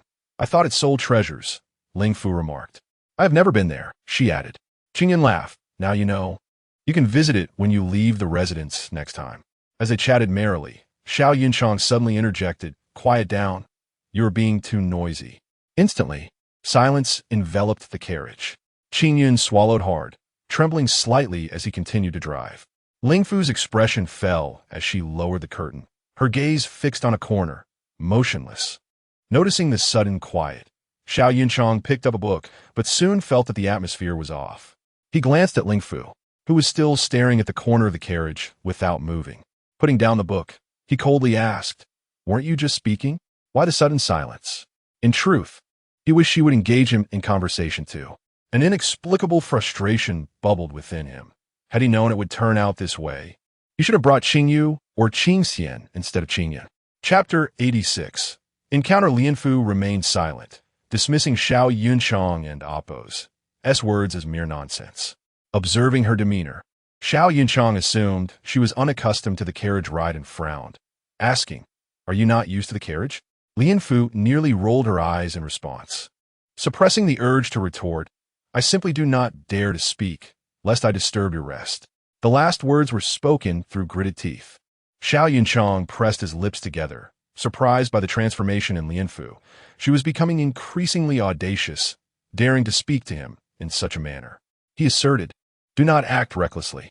Lien Fu turned her head away, replying, "I would not dare." Xiao Yunchang felt a mix of helplessness and incredulity. Her boldness had grown, and she now spoke to him without a hint of reverence. After traveling 10 miles outside the city, Xiao Yunchang noticed Lien Fu's continued listlessness, which stirred a sense of guilt within him. He was uncertain why he had reacted so impulsively earlier, realizing now that he had been overly rash. He called out to Qingyan outside the carriage, "Stop, let's take a break." "Yes," Qingyan replied, halting the carriage. Lifting the curtain, he found Lien Fu awkwardly seated, staring at the corner. Xiao Yunchang disembarked first, and upon turning to see Lien Fu still inside, he coldly asked, "Are you not coming down? Do you wish for me to invite you?" Without turning, Lien Fu muttered, "I would not dare. I will come down myself." Xiao Yunchang had no further retort and urged, "Then hurry and get down." Qingyun stood by, attempting to minimize his presence ever since his master had raised his voice. Lien Fu remained silent thereafter, and the atmosphere grew oddly tense. Xiao Yunchang found a stone to sit upon. Only then did Lien Fu gingerly descend from the carriage, realizing her backside was quite uncomfortable. Having been in a huff with Xiao Yunchang, she had remained seated in one position for too long, resulting in a sore lower body.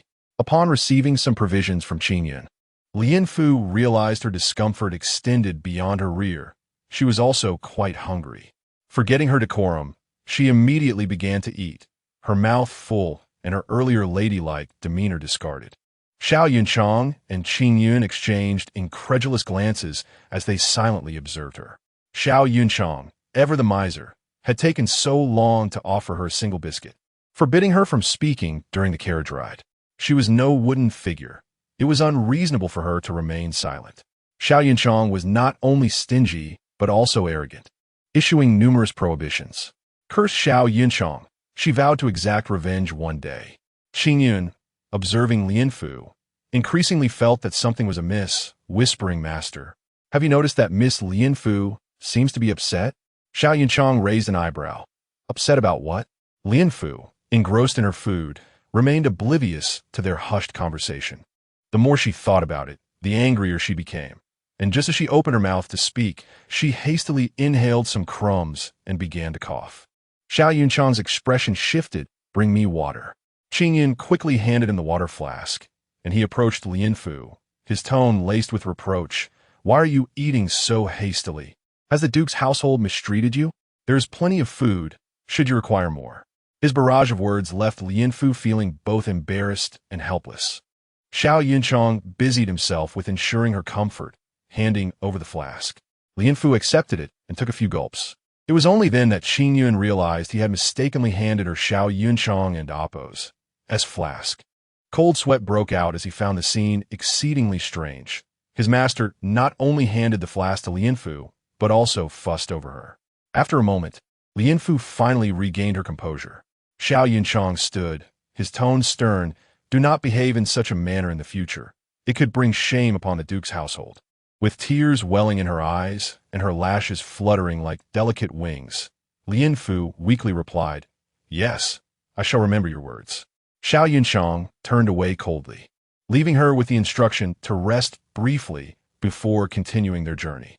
With her head bowed and cheeks flushed, Lianfu sought refuge against a large tree, seeking solace from the midday heat. The coolness made her drowsy, and her eyelids grew heavy. She glanced toward Xiao Yunchang and Qing Yun, who were engaged in quiet conversation, deciding it wise to take a moment to rest her eyes. Just as she drifted into a comfortable slumber, she felt an icy, slithery sensation on her calf. Startled, she opened her eyes to find herself face to face with a pair of beady green eyes. A snake was coiling around her leg, standing upright to observe her. "Ah!" Lianfu screamed. Xiao Yunchang had been monitoring her closely and dashed over upon hearing her cry. Lianfu looked at him in terror, on the verge of tears. Recognizing it was a snake, Xiao Yunchang swiftly dispatched it with a hidden weapon. Trembling, Lianfu nearly fainted. Her fear of snakes, instilled by Shan Shanyue's actions, overwhelmed her. Once Qing Yun removed the snake's corpse, Lianfu exhaled in relief, as if she had narrowly escaped a disaster. Xiao Yunchang furrowed his brow, concern evident in his voice. "Were you bitten? Do you feel unwell?" Lianfu shook her head, her eyes brimming with tears. Qing Yun reassured him, "Master, do not worry. It was a harmless snake." Upon hearing this, Xiao Yunchang finally relaxed. Seeing her on the brink of tears, he pursed his lips and lifted her into his arms. This shocked not only Lianfu, but also Qing Yun, who wondered if the world had turned upside down or if his master had been possessed. Lianfu protested, "Master, please put me down. I can walk." Xiao Yunchang remained silent, carrying her to the carriage, and sternly remarked, "If you are unharmed, why did you appear as if you were about to cry?" With no words to offer, Lianfu kept her head down, her face aflame. Yet she stubbornly insisted, "I have done many tasks. I would not cry." Xiao Yunchang, witnessing her defiance, felt an unfamiliar surge of anger. Uncertain whether it was due to her earlier fright or her refusal to admit her fear, Lianfu continued to explain, "It was a sudden incident. I was merely startled. But I'm perfectly fine. Having worked for many years, my body is truly unharmed." Xiao Yunchang, growing increasingly irate, interrupted, "Be quiet." He realized that Lianfu had been excessively talkative since they departed, and he questioned why she could not simply remain silent given the circumstances. Chapter 87. Identity After Such an Incident. Xiao Yunchang pondered for a moment and ultimately decided that continuing their journey was of paramount importance. The day was drawing to a close, and given the events that had transpired, camping in the wilderness was no longer an option. Casting a glance at Lianfu, who was busy arguing with him. He turned and commanded, "We must prioritize our travel. We shall discuss the remaining matters upon our arrival." Qing Yun, regaining his composure, cupped his hands and replied, "Understood." Lien Fu shifted further into the carriage, and upon Xiao Yunchang's entry, he noticed her curled up in a small corner. With a tight-lipped expression, he coldly stated, "If you do not wish to ride in the carriage, you may exit."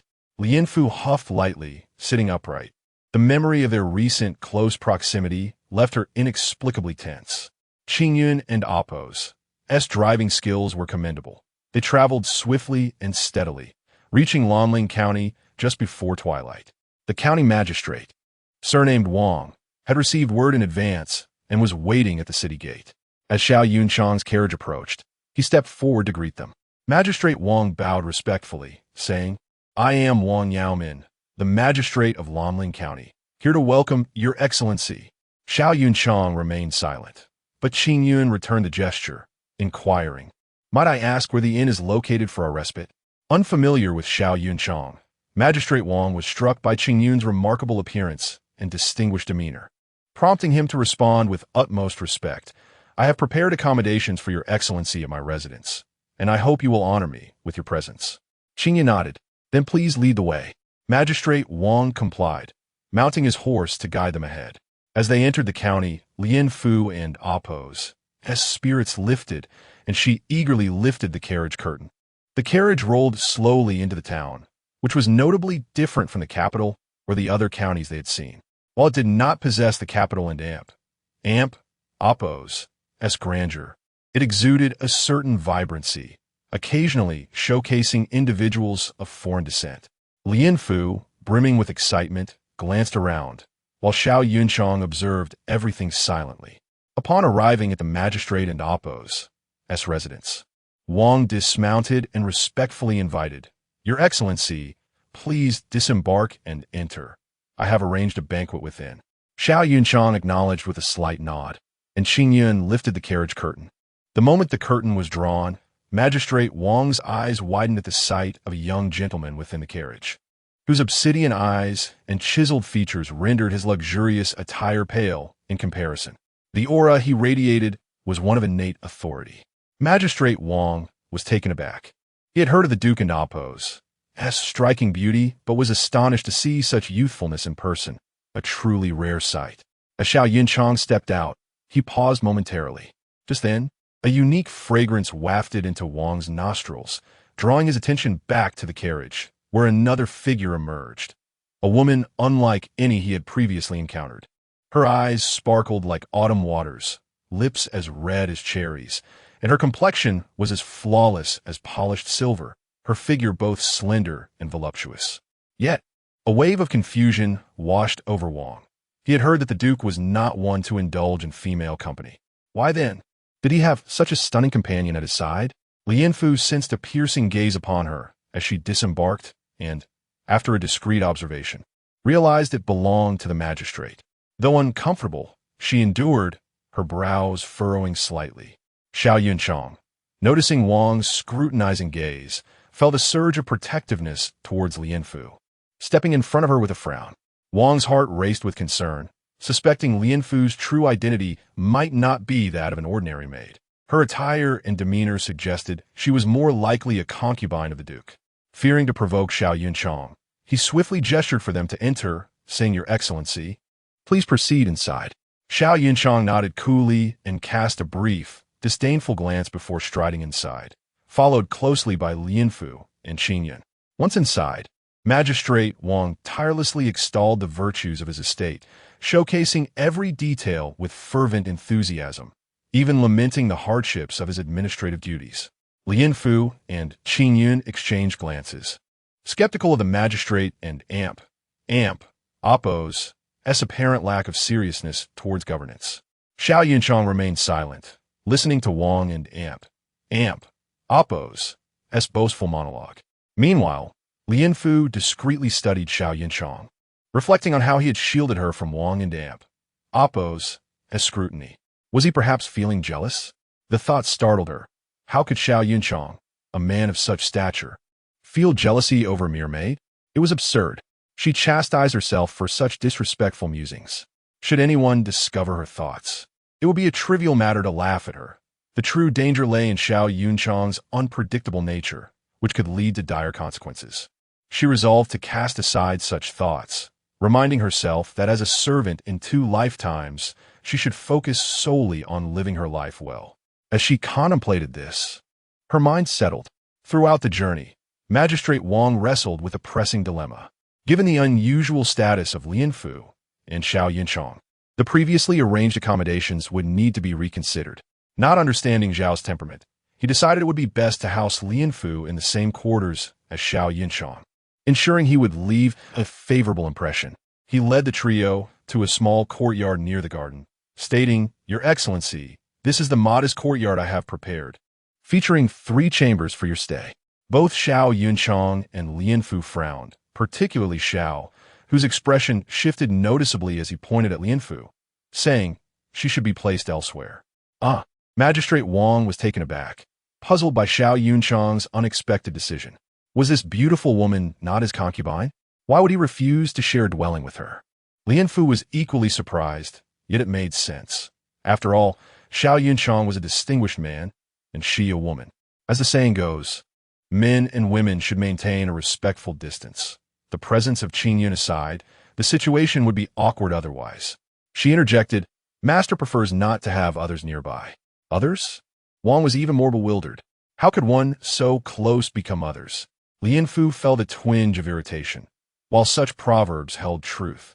Xiao Yunchang could have clarified matters with a simple statement.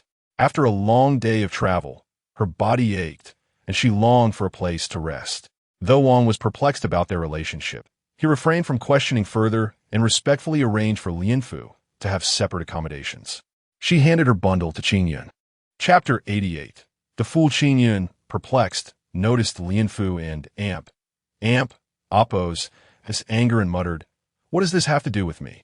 After placing her bundle down, Lianfu returned to the original courtyard to seek out Xiao Yunchang and his companions. Wang County Magistrate, with a meaningful smile, said, "Your Grace, I have prepared a fine feast in the hall. Please come in." Lianfu's stomach had long been rumbling with hunger. Upon hearing this, the men furrowed their brows and followed the magistrate to the floral hall where a round table was set, surrounded by several beautiful maidservants. Wang County Magistrate beckoned. "Please take a seat, everyone." Xiao Yunchang sat down with a furrowed brow, but hesitated to pick up his chopsticks. The magistrate, confused, inquired, "Is your Grace dissatisfied?" He glanced at the dishes on the table. Smoked duck, a medley of birds, squirrel fish, and imperial chicken. All were delicacies that Xiao Yunchang would typically overlook. Even the wine held by the maidservant was the renowned Han Tan fragrance. Xiao Yunchang was known for his frugality and would never indulge in such extravagance. Unaware of this, Wang County Magistrate assumed Xiao Yunchang merely found the offerings beneath his notice, instantly breaking into a cold sweat. Had he known, he would have taken him out for a meal instead. Now, it seemed his carefully arranged feast was simply ordinary fare to someone of Xiao Yunchang and Appo's stature, accustomed to the finest delicacies in the capital. The more he pondered, the more despondent he felt. The atmosphere grew increasingly awkward as Xiao Yunchang remained silent. Lianfu, famished, stared wide-eyed at the sumptuous spread before her. Though her lips and hands remained still, her mind was already envisioning herself devouring a chicken leg. Noticing the magistrate and Appo's apprehensive expression, Qingyun took the initiative to speak. "Sir, my master is not one to endorse extravagance. Your current display is somewhat excessive." Wang County Magistrate paused, and his trepidation dissipated. He immediately apologized. "This is all my fault. I hope your Grace will forgive me." Xiao Yunchang sighed and replied, "Since it is done, let's eat. But this cannot be a regular occurrence." "Yes." Wang County Magistrate incessantly wiped the cold sweat from his brow, repeatedly agreeing. Just as he was about to sit down, Xiao Yunchang spoke again, directing his gaze at Lianfu. "You may eat in your room. I have matters to discuss with the magistrate." Lianfu and Appo's fantasy shattered. Her lips pursed in a near-crying expression as she rose, understood. Seeing her distress, Xiao Yunchang turned to Wang County Magistrate and asked, "Might you send a few maidservants to bring some dishes to her courtyard?" Pointing at Lianfu, The magistrate followed his gaze and smiled. Of course, that can be arranged. Upon hearing this, Lian Fu and Appo's sorrow dissipated instantly. This was even better. Once back in her courtyard, with the door closed, who would care how she indulged? She swallowed hard. Moments later, Lian Fu set a table for herself, filled with the very dishes she had admired in the floral hall. Now, she was elated, never expecting Xiao Yunchang would have those dishes brought to her. Meanwhile, Wang County Magistrate was distraught, although the remaining dishes were to his liking.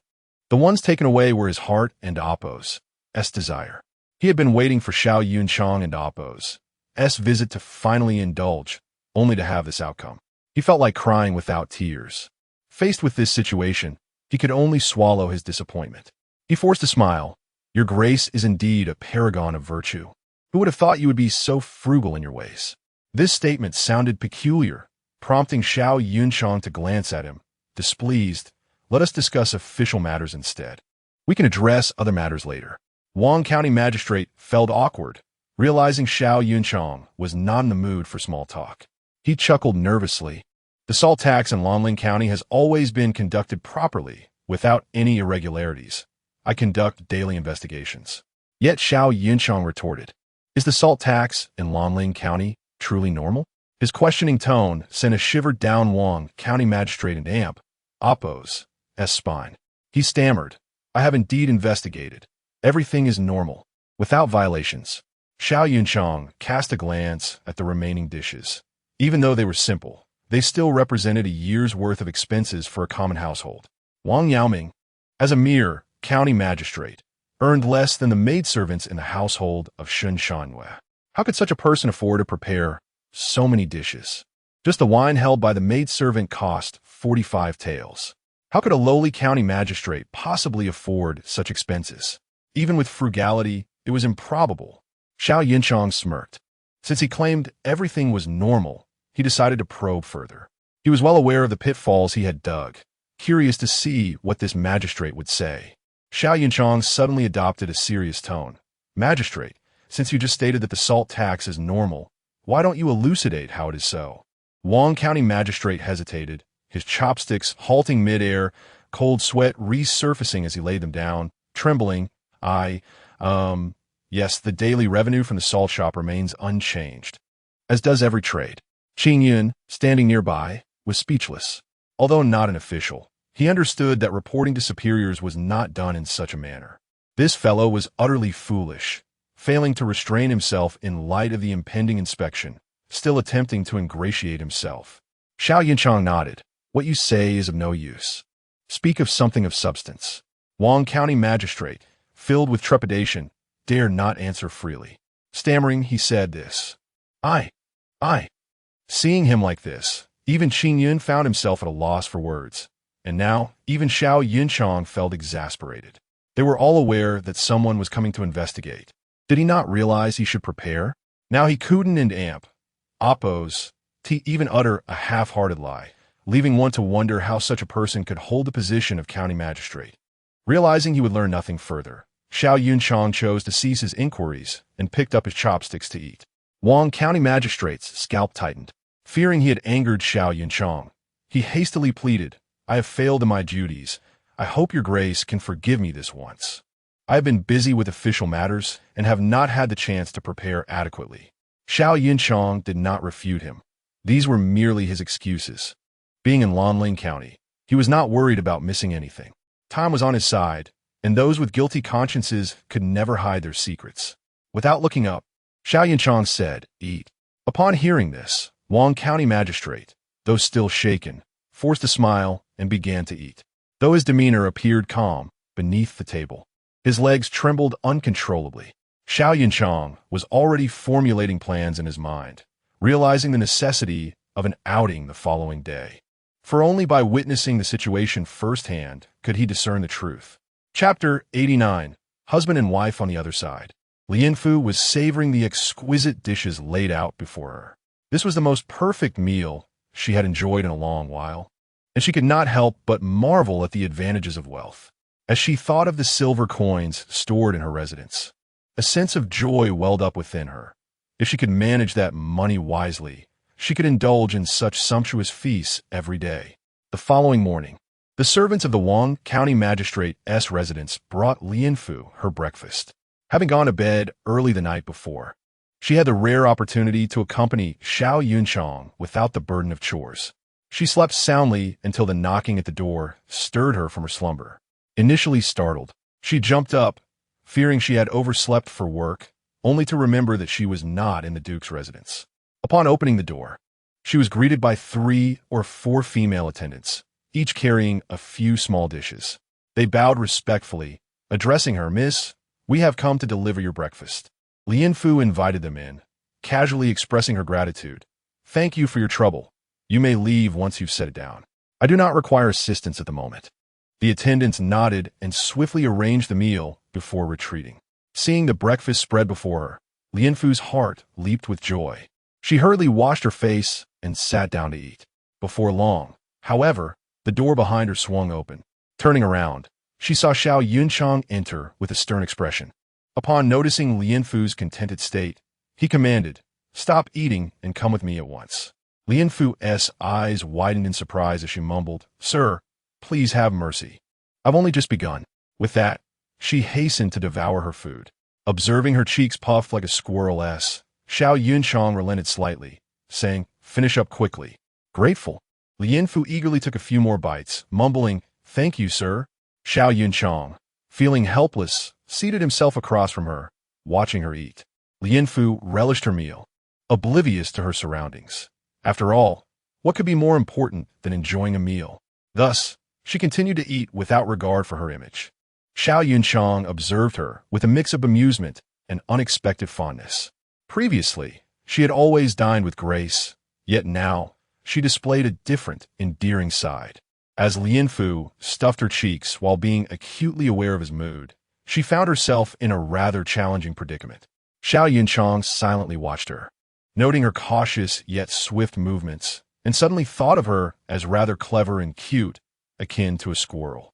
Startled by this absurd notion, he stood up and said coldly, "Hurry up, we have only a short while."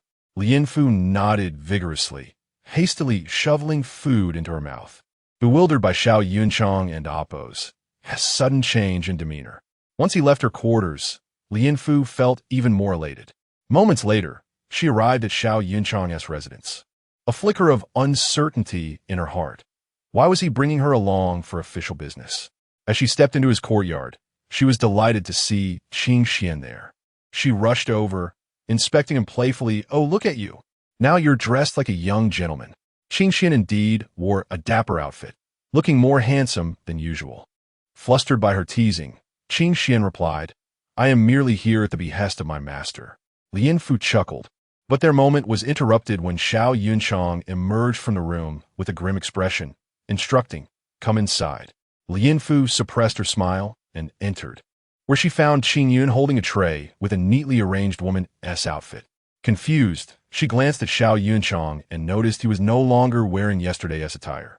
His current outfit resembled the one on the tray. "Quickly, put this on," Xiao Yunchang commanded. Lianfu, bewildered, replied understood. She took the tray and returned to her room to change. The outfit was a white embroidered skirt, and she rummaged through her jewelry to find matching accessories. However, she grew increasingly perplexed. What was Xiao Yunchang planning? This attire was unlike anything she had worn previously and seemed inappropriate for her.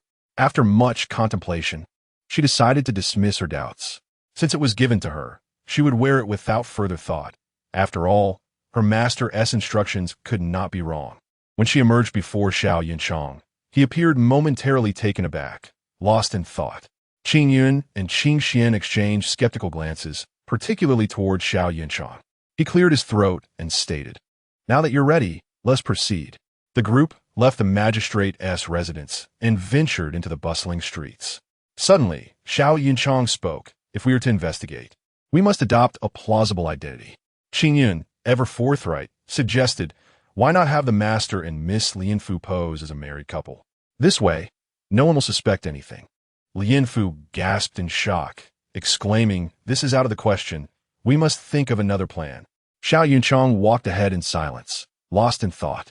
Lianfu felt a growing dread. How could she pretend to be married to Xiao Yunchang? The very idea unsettled her. After a moment, Xiao Yunchang spoke softly. I believe this plan is feasible. Lian Fu's heart sank, and she shot a glare at Qing Yun, who merely smiled apologetically, having suggested the idea offhandedly. Qing Xin added, I too believe this plan is sensible. It will prevent anyone from easily doubting our identities. With little choice left, Lian Fu acquiesced, realizing that they had made their decision. As Xiao Yunchang walked ahead, he unexpectedly seemed to be in better spirits. Noticing Lian Fu trailing behind, he said, if we are to pretend to be married, let us do it convincingly. Come walk beside me. Lian Fu felt a wave of discomfort wash over her, hesitantly moving to his side. Xiao Yunchang smirked, seemingly pleased. Lian Fu felt a strange sensation, as if everything about the situation was awkward. They halted before a salt merchant in Appo's shop, where Xiao Yunchang gestured, after you, my dear. Lian Fu nearly faltered at the term my dear. She looked at Xiao Yunchang and managed a strained smile, responding, you too, my husband. His heart fluttered at her calling him husband, and together they entered the shop. Lian Fu was still reeling from his earlier address, her heart inexplicably racing, and her cheeks flushed.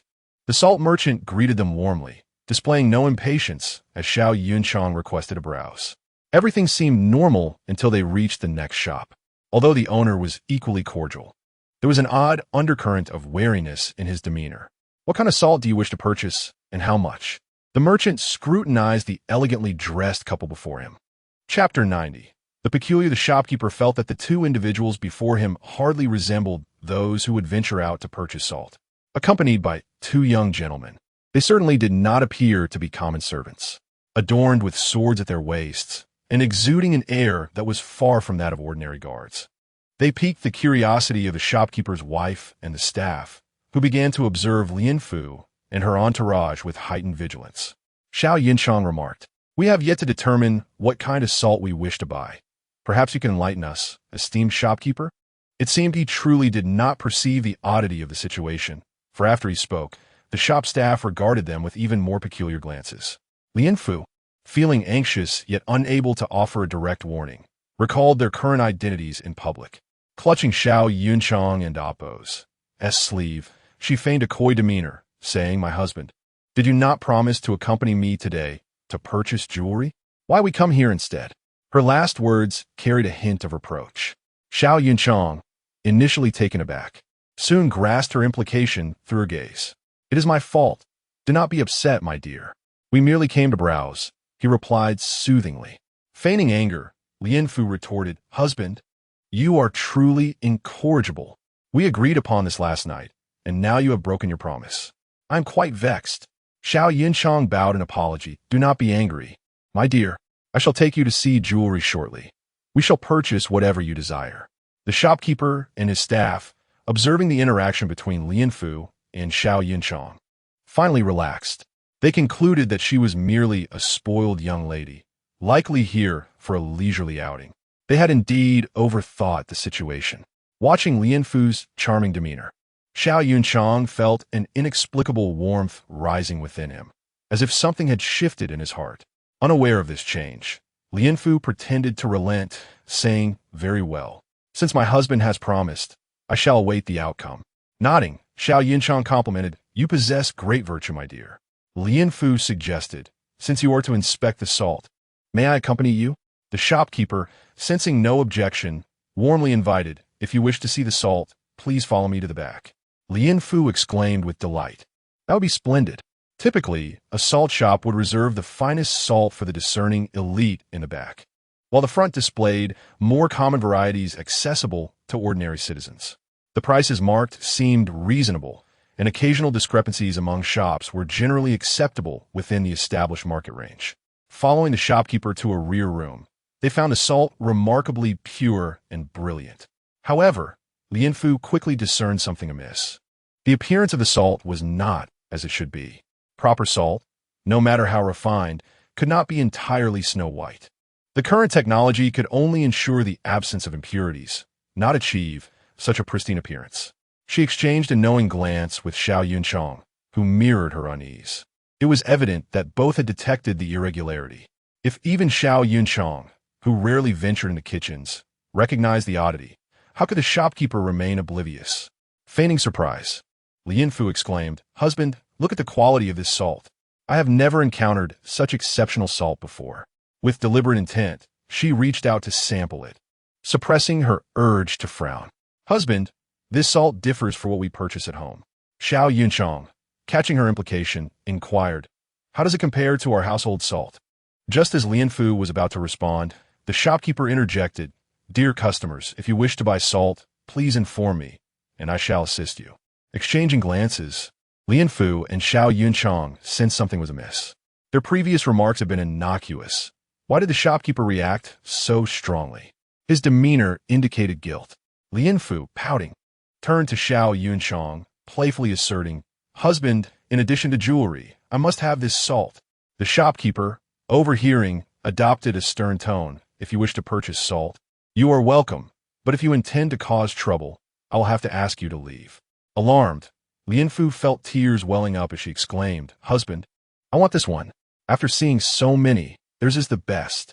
Let us discard the salt at home and take this." Though her outburst seemed unreasonable, the shopkeeper felt a measure of relief. Xiao Yunchong, following Lianfu's lead, tenderly grasped her hand and said gently, "Very well, let us take this one." "Shopkeeper, is it still possible to make a purchase?" The shopkeeper, reassured, smiled, "Of course. How much would you like, esteemed guests?" Lianfu pondered for a moment, then tugged at Xiao Yunchong's sleeve, pleading, "Husband, let us buy 3 pounds to take home." Seeing her earnestness, Xiao Yunchong replied, "Agreed. We reside nearby, so we can procure more whenever we need." The shopkeeper, hearing this, felt a wave of relief wash over him. Such a loving couple could not possibly be agents of the court. Otherwise, they would not waste time here. As Lianfu noticed Xiao Yunchong's unwavering gaze, she blushed and turned away, mindful of their public surroundings, and bashfully said, "Husband, we are still outside." Finally returning to reality, Xiao Yunchong cleared his throat, his ears tinged with crimson. Qing Yun and Qing Xian, observing from the side, felt as if they had stumbled upon a scene from a romantic tale. Moments later, the shopkeeper handed a bag of salt to Qing Yun. After settling the payment, they exited the salt shop, their hearts still racing. It was clear that the shopkeeper had received prior warnings and was wary of patrons. They had narrowly escaped exposure, thanks to Lianfu's quick thinking and Xiao Yunchong's seamless cooperation.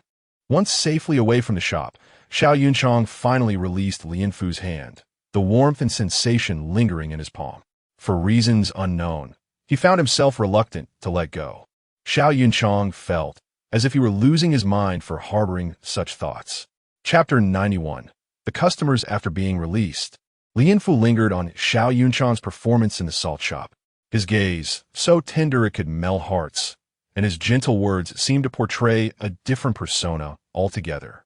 Yet, she quickly regained her composure, realizing that it was merely an act to deal with the situation at hand, nothing more than a fade for the sake of interest. She resolved not to waste time on such sentimental indulgences again.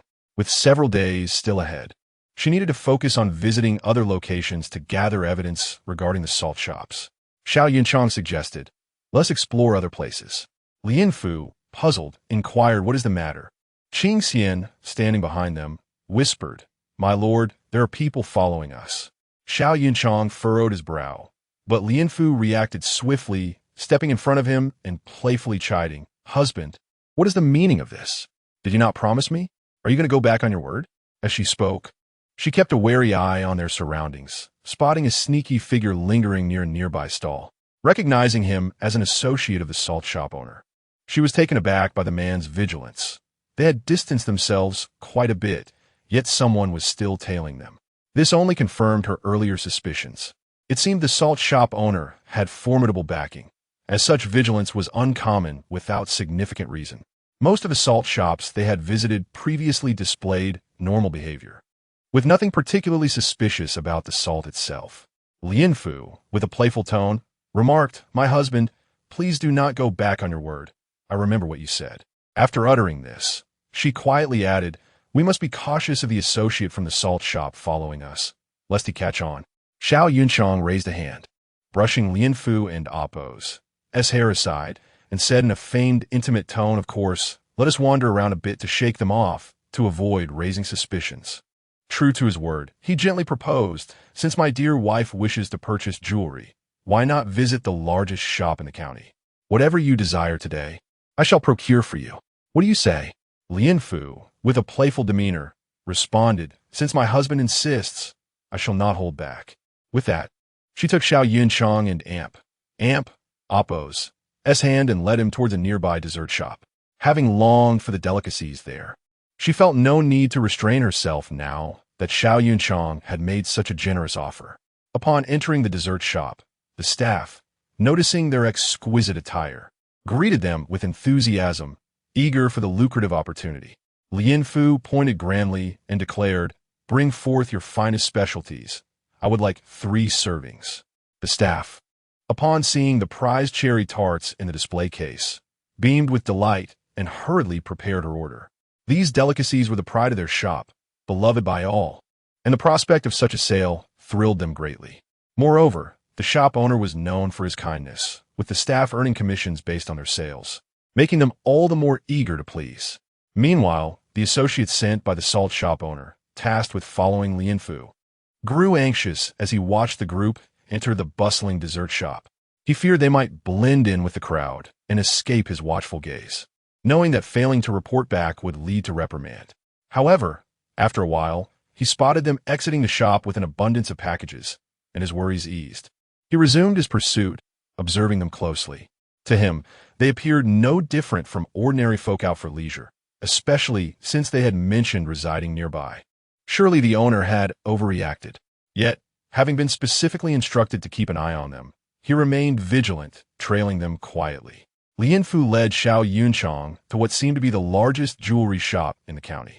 As they entered, Xiao Yunchang felt a flutter of anxiety, sensing that his wallet might soon be in jeopardy. The female attendant at the jewelry shop greeted Lian Fu with effusive praise. "Oh, what a charming young lady. You have come to the right place. Our shop boasts treasures not found in Lanling County." Lian Fu's eyes sparkled with delight as she surveyed the array of jewelry, feeling she had indeed found a treasure trove filled with exquisite pieces not available in the capital. The attendant guided her to the counter, softly inquiring, "Dear lady, what type of jewelry catches your fancy?" Lian Fu replied with a smile, "I shall browse for now. If I find something I like, I will ask for your assistance in packaging it. Please go about your duties." The attendant, unfazed, responded warmly, "Very well, feel free to call me if you need anything." As the attendant stepped away, Lian Fu felt as if she had entered paradise, surrounded by a dazzling array of treasures. Xiao Yunchang, upon entering, saw her flitting about like a butterfly, eager to explore every piece. His anxiety about his finances intensified, but he reminded himself to play his part, knowing he could afford such indulgences. After all, how much could she possibly spend? As he pondered, he followed Lian Fu's enthusiastic exploration. Meanwhile, the attendants in the shop welcomed Xiao Yunchang, recognizing his attire and deducing his status. One remarked, "Sir, it is rare to see someone so devoted to accompany his wife on a jewelry shopping spree. Such affection is hard to find even in the surrounding villages." Hearing this compliment, Xiao Yunchang felt a strange sense of happiness swell within him, a subtle smile tugging at the corners of his mouth. Behind them, Qing Yun and Qing Xian felt their arms growing weary. They had never felt so fatigued. Even when tasked with overnight missions, they had only felt mildly challenged.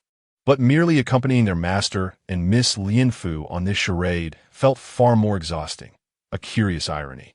Eventually, Lian Fu emerged with an armful of jewelry, beaming with joy as she approached Xiao Yunchang, sweetly urging, "Husband, please go settle the bill.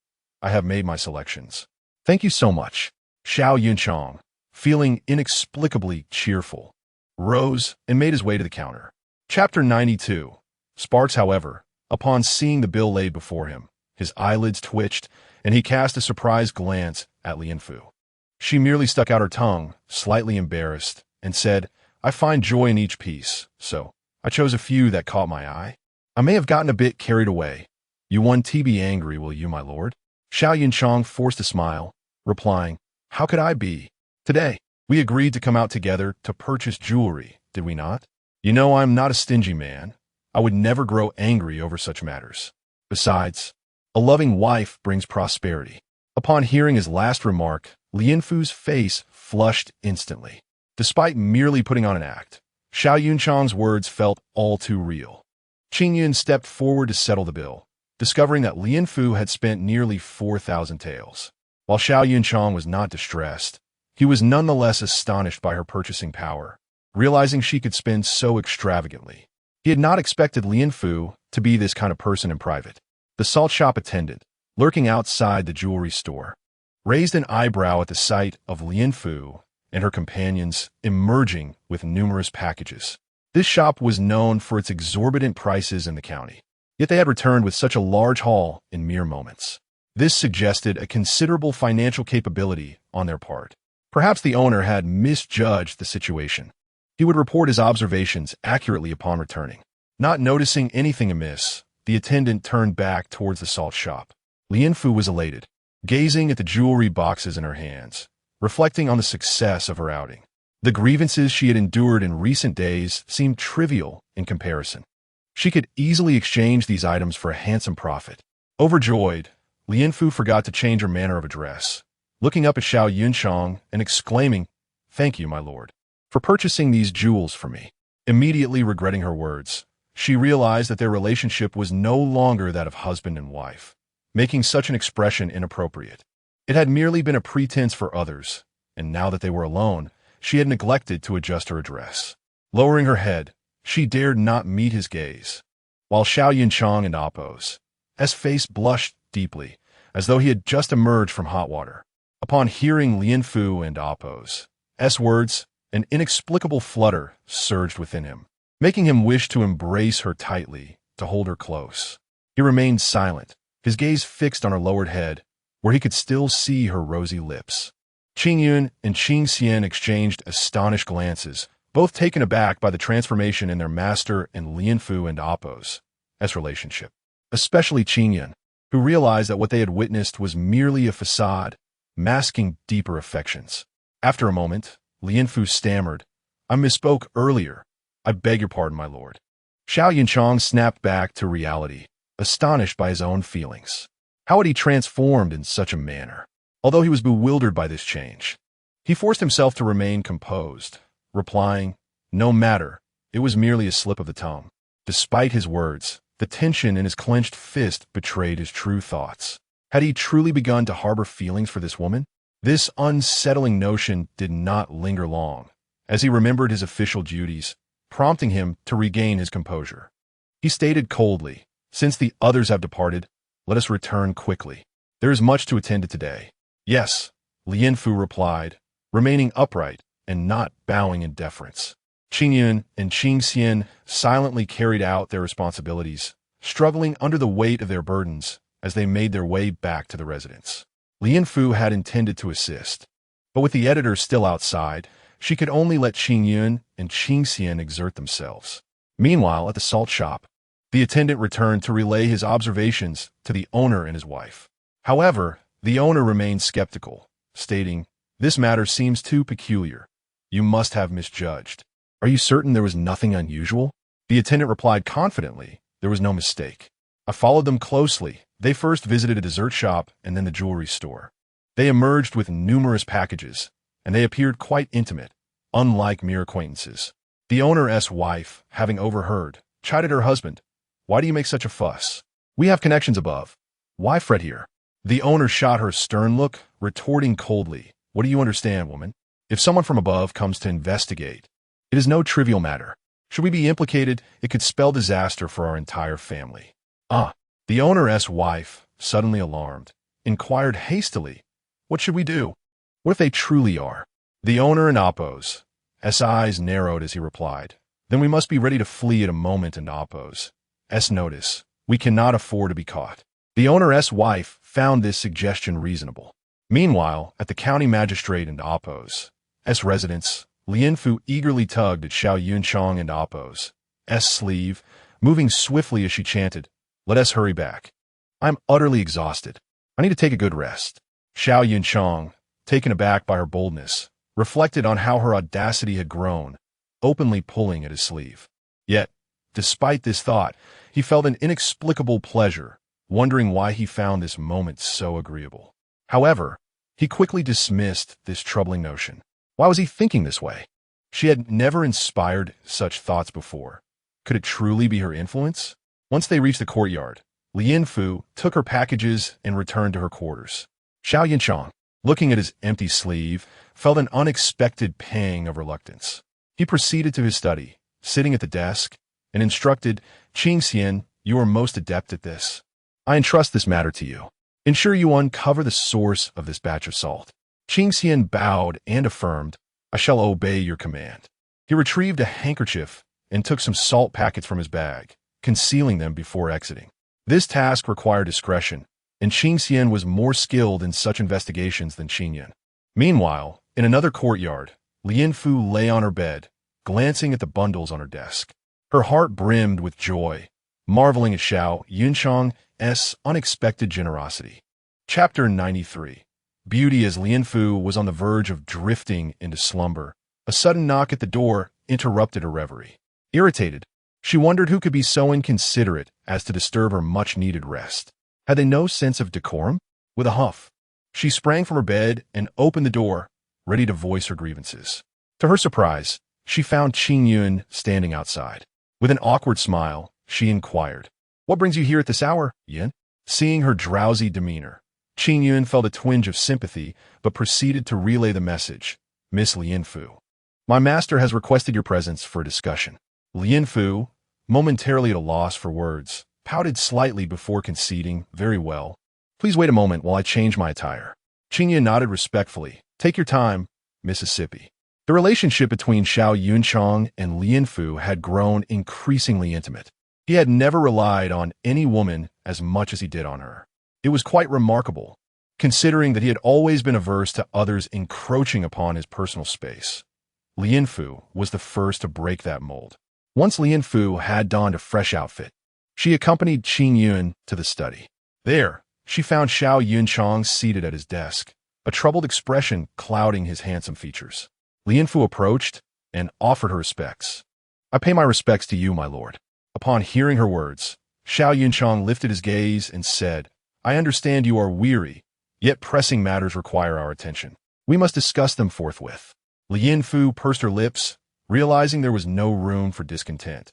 She had no choice but to muster her resolve and remain alert. Rising to her feet, she declared, If my lord is troubled, it is my duty to alleviate your burdens. Xiao Yunchang nodded towards Qing Yun, instructing, Fetch a stool. At once, Qing Yun replied, his demeanor calm and composed, although his thoughts were elsewhere. It was evident that his master treated Lian Fu with a unique regard. No one else received such preferential treatment. After serving Xiao Yunchang for so long, he suspected that his master had developed feelings for Lian Fu, even if he had yet to acknowledge it himself. As a subordinate, Qing Yun felt it prudent to remain silent and observe, as long as no significant issues arose. Once Qing Yun returned with the stool, Lian Fu took a seat and prepared to listen to Xiao Yunchang and Appo's concerns. He rubbed his temples and posed a question. What thoughts do you have regarding the salt shops we visited today? After a moment of contemplation, Lian Fu replied, I believe the owner of the salt shop is backed by someone in the government. Otherwise, he would not resort to selling counterfeit salt. I am certain that someone attempted to bring this matter to light, but their voices were silenced. Xiao Yunchang found her reasoning compelling. It was implausible that no whispers of this scandal had circulated. The most likely scenario was that the owner was indeed protected by someone in power, rendering those who sought justice powerless to act. Observing Lian Fu's earnest demeanor, Xiao Yunchang felt a sense of admiration. She possessed a level of insight that transcended that of the common folk in the manor or the capital, making her seem almost too remarkable for her station as a mere maid. Just as he prepared to respond, Qing Yun discreetly gestured to him. Frowning, Xiao Yunchang turned his attention to the window. Lian Fu quickly grasped the situation. Someone outside was eavesdropping. In a playful tone, she exclaimed, Why is my husband still in the study at such a late hour? I hardly ever get to see him. The eavesdropper, sent by County Magistrate Wang, was acutely aware that failure to report back could spell disaster for him, hence his vigilance. After lingering for what felt like an eternity without any significant developments, he finally heard the soft voice of a maid. How peculiar. Was this new arrival merely a figurehead? Why else would a lady be lingering in the study at this hour? Perhaps this was just a display of authority by a newly appointed official, hoping to curry favor with their superior. Realizing the listener remained, Lien Fu continued, feigning irritation. My dear husband must not be cross. I have never been so carefree in a manner before. You must draw me a portrait. Otherwise, I shall be quite upset. Xiao Yunchang chuckled inwardly, amused by Lien Fu and Oppo's antics. He responded smoothly, if Yang Zimo is displeased, it is but a portrait. My wife is beautiful. I shall surely capture her likeness perfectly. Her laughter rang out like chimes. And Qing Yun remained vigilant, wary of any movements from outside. He had grown accustomed to such scenarios, knowing that whenever he accompanied his master, they would invariably encounter eavesdroppers. These individuals were nothing more than parasites of the court, their salaries exorbitant while they continued to exploit the common folk.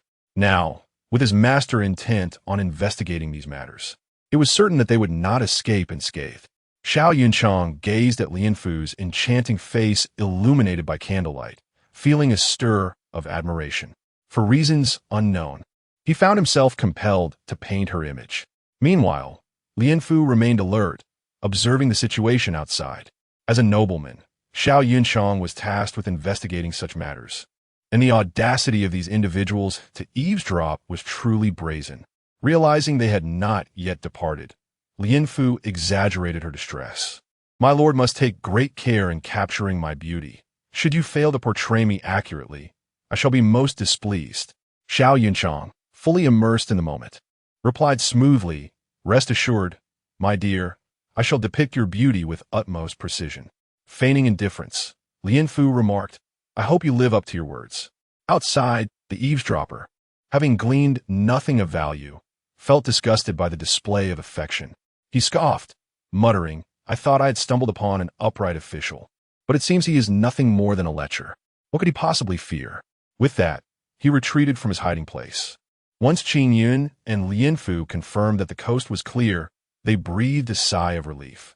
Lien Fu returned to her previous position, eager to continue their conversation. However, upon looking up, she noticed Xiao Yunchang observing her with an unusual expression. Raising an eyebrow, she inquired, my lord, what is it? Nothing, Xiao Yunchang sighed. It is getting late. You should return now. We shall discuss this further another day. Ah, Lien Fu replied, puzzled. Chapter 94. Empty words. Men are indeed capable of changing their hearts in an instant. Just moments ago, they were engaged in pleasant conversation, and now he has chosen to depart. It is quite perplexing. However, having received his directive, Lien Fu felt it inappropriate to voice further objections and thus took her leave. Upon returning to her chamber, she realized her exhaustion. As soon as she reclined on the bed, drowsiness overtook her. The following morning, Lien Fu was awakened by Qing Yun and Oppo's gentle call. Qing Yun did not enter the room directly, but instead stood at the door, calling her name. Lien Fu, still in a haze, responded drowsily. She then heard Qing Yun inform her, Lien Fu, the master has business to attend to today, and I must accompany him. You should remain in the courtyard and keep yourself occupied. Startled by Qing Yun's words, Lien Fu sat up abruptly, suppressing her excitement as she asked, You and the master are going out? When will you return? Qing Yun replied, I am uncertain, but it should not be long. In any case, you should stay in the courtyard for the next few days until we return. Very well, you may go without worry. I will remain here in one and Oppo's. Wander off, Lien Fu responded eagerly. Upon hearing her assurance, Qing Yun said, Then we shall set off now. Lien Fu was elated, repeatedly urging them to depart. Today, she would not have to endure the torment of Xiao Yunchang and could finally enjoy a leisurely day within the estate. As there was little else to occupy her time, being associated with Xiao Yunchang, the household staff would not treat her unfavorably. After refreshing herself, Lien Fu ventured out to explore the surroundings. The county magistrate's residence, while not as grand as the duke's estate, still bore the mark of care from the women of the household. It appeared quite orderly. The garden was adorned with numerous flowers, and as Lien Fu admired each bloom, her spirits lifted with every glance. To her surprise, the seemingly elderly magistrate Wang possessed quite an appreciation for flora, cultivating such a splendid array of blossoms, a rarity indeed. Having seen many exquisite plants at the Duke's estate, Lianfu found the flowers here even more enchanting. Though she lacked expertise in botany, she sensed that these blossoms were far more precious than those found in the capital. While she was engrossed in her floral observations, Magistrate Wang approached her. Unaware of Lianfu and Appo's true identity, he had gathered from his servant and Appo's report the previous day that her relationship with Xiao Yunchang was likely more profound than he had initially assumed. Lianfu did not resemble Xiao Yunchang and Appo's concubine. Her demeanor and attire suggested she was no ordinary woman. Presumably, she must be a favored consort of Xiao Yunchang. Given his affection for her, she was certainly no common courtesan. Thus, upon meeting Lianfu, he respectfully inquired after her well-being. Lianfu returned the greeting, stating, "I am troubled today and dared to venture out to admire the flourishing blossoms in the garden." Aware that her earlier performance in the study might have reached Magistrate Wang's ears, she resolved to maintain her fade. Magistrate Wang smiled. "I have no duties today. I am curious about what burdens the lady carries." Lianfu feigned distress. Her lovely face creased with worry. "It is nothing but the matter of my lord. After much persuasion, he finally took me out, yet now he has departed to seek his own amusements." She acted petulantly, pouting. "Tell me, should I not be vexed by this? He promised to accompany me, yet here he goes off to entertain himself." Magistrate Wang, upon hearing this, sought to reassure her. "Do not be upset, my lady. If you are displeased, it may not be such a bad idea to enjoy an outing on your own. I wonder why the Duke has chosen to go alone." A cold smile flickered within Lianfu. She understood Magistrate Wang's intent to pry further. Playing the innocent, she replied, "It is merely the old matron at home, who persistently presses us to find a proper wife for my lord." What a convoluted statement. Although Magistrate Wang had little interest in such matters, he found himself drawn into the conversation. Lianfu continued coyly, "What else is there to say? It is precisely because of these pressures that my lord has ventured out. If he were not troubled, why would he leave me behind?" Magistrate Wang frowned, coming to the conclusion that Xiao Yunchang was rather inept, allowing trivial matters to drive him away. Not long ago, he had been intimidated by Xiao Yunchang, losing sleep over him. In retrospect, he realized he had overreacted. Unable to extract any further information from Lianfu, he changed the subject. Why not take a stroll outside? Although it lacks the vibrancy of the capital, there's still many delights to be found. Lianfu furrowed her brow, appearing hesitant. Believing she was merely concerned about venturing alone, Magistrate Wang suggested, "If you feel uncomfortable going out alone, I can send a maid to accompany you." Lianfu smiled and shook her head. "No need for that. How could I impose? I went out with my lord yesterday, and I am familiar with the area." Magistrate Wang nodded. "In that case, I shall take my leave." Lianfu watched his retreating figure, deep in thought. This man indeed harbored ulterior motives. Xiao Yunchang had barely been gone when he rushed to extract information from her. Did he truly believe her to be an ordinary person? Thankfully, she was clever enough to reveal nothing, or she might have been ensnared in his schemes. Feeling somewhat bored lingering in the estate, Lianfu decided to venture outside for a stroll. As Magistrate Wang had mentioned, while it could not compare to the capital, there were indeed plenty of delights to be had. However, upon touching her rather empty purse, she felt a twinge of disappointment. She was reluctant to spend her own money. If only Xiao Yunchang were present, she would not have to dip into her own funds. Though she had brought some money, it was limited, and she needed to be frugal. Should any unforeseen circumstances arise in the future, it would be wise to have some savings.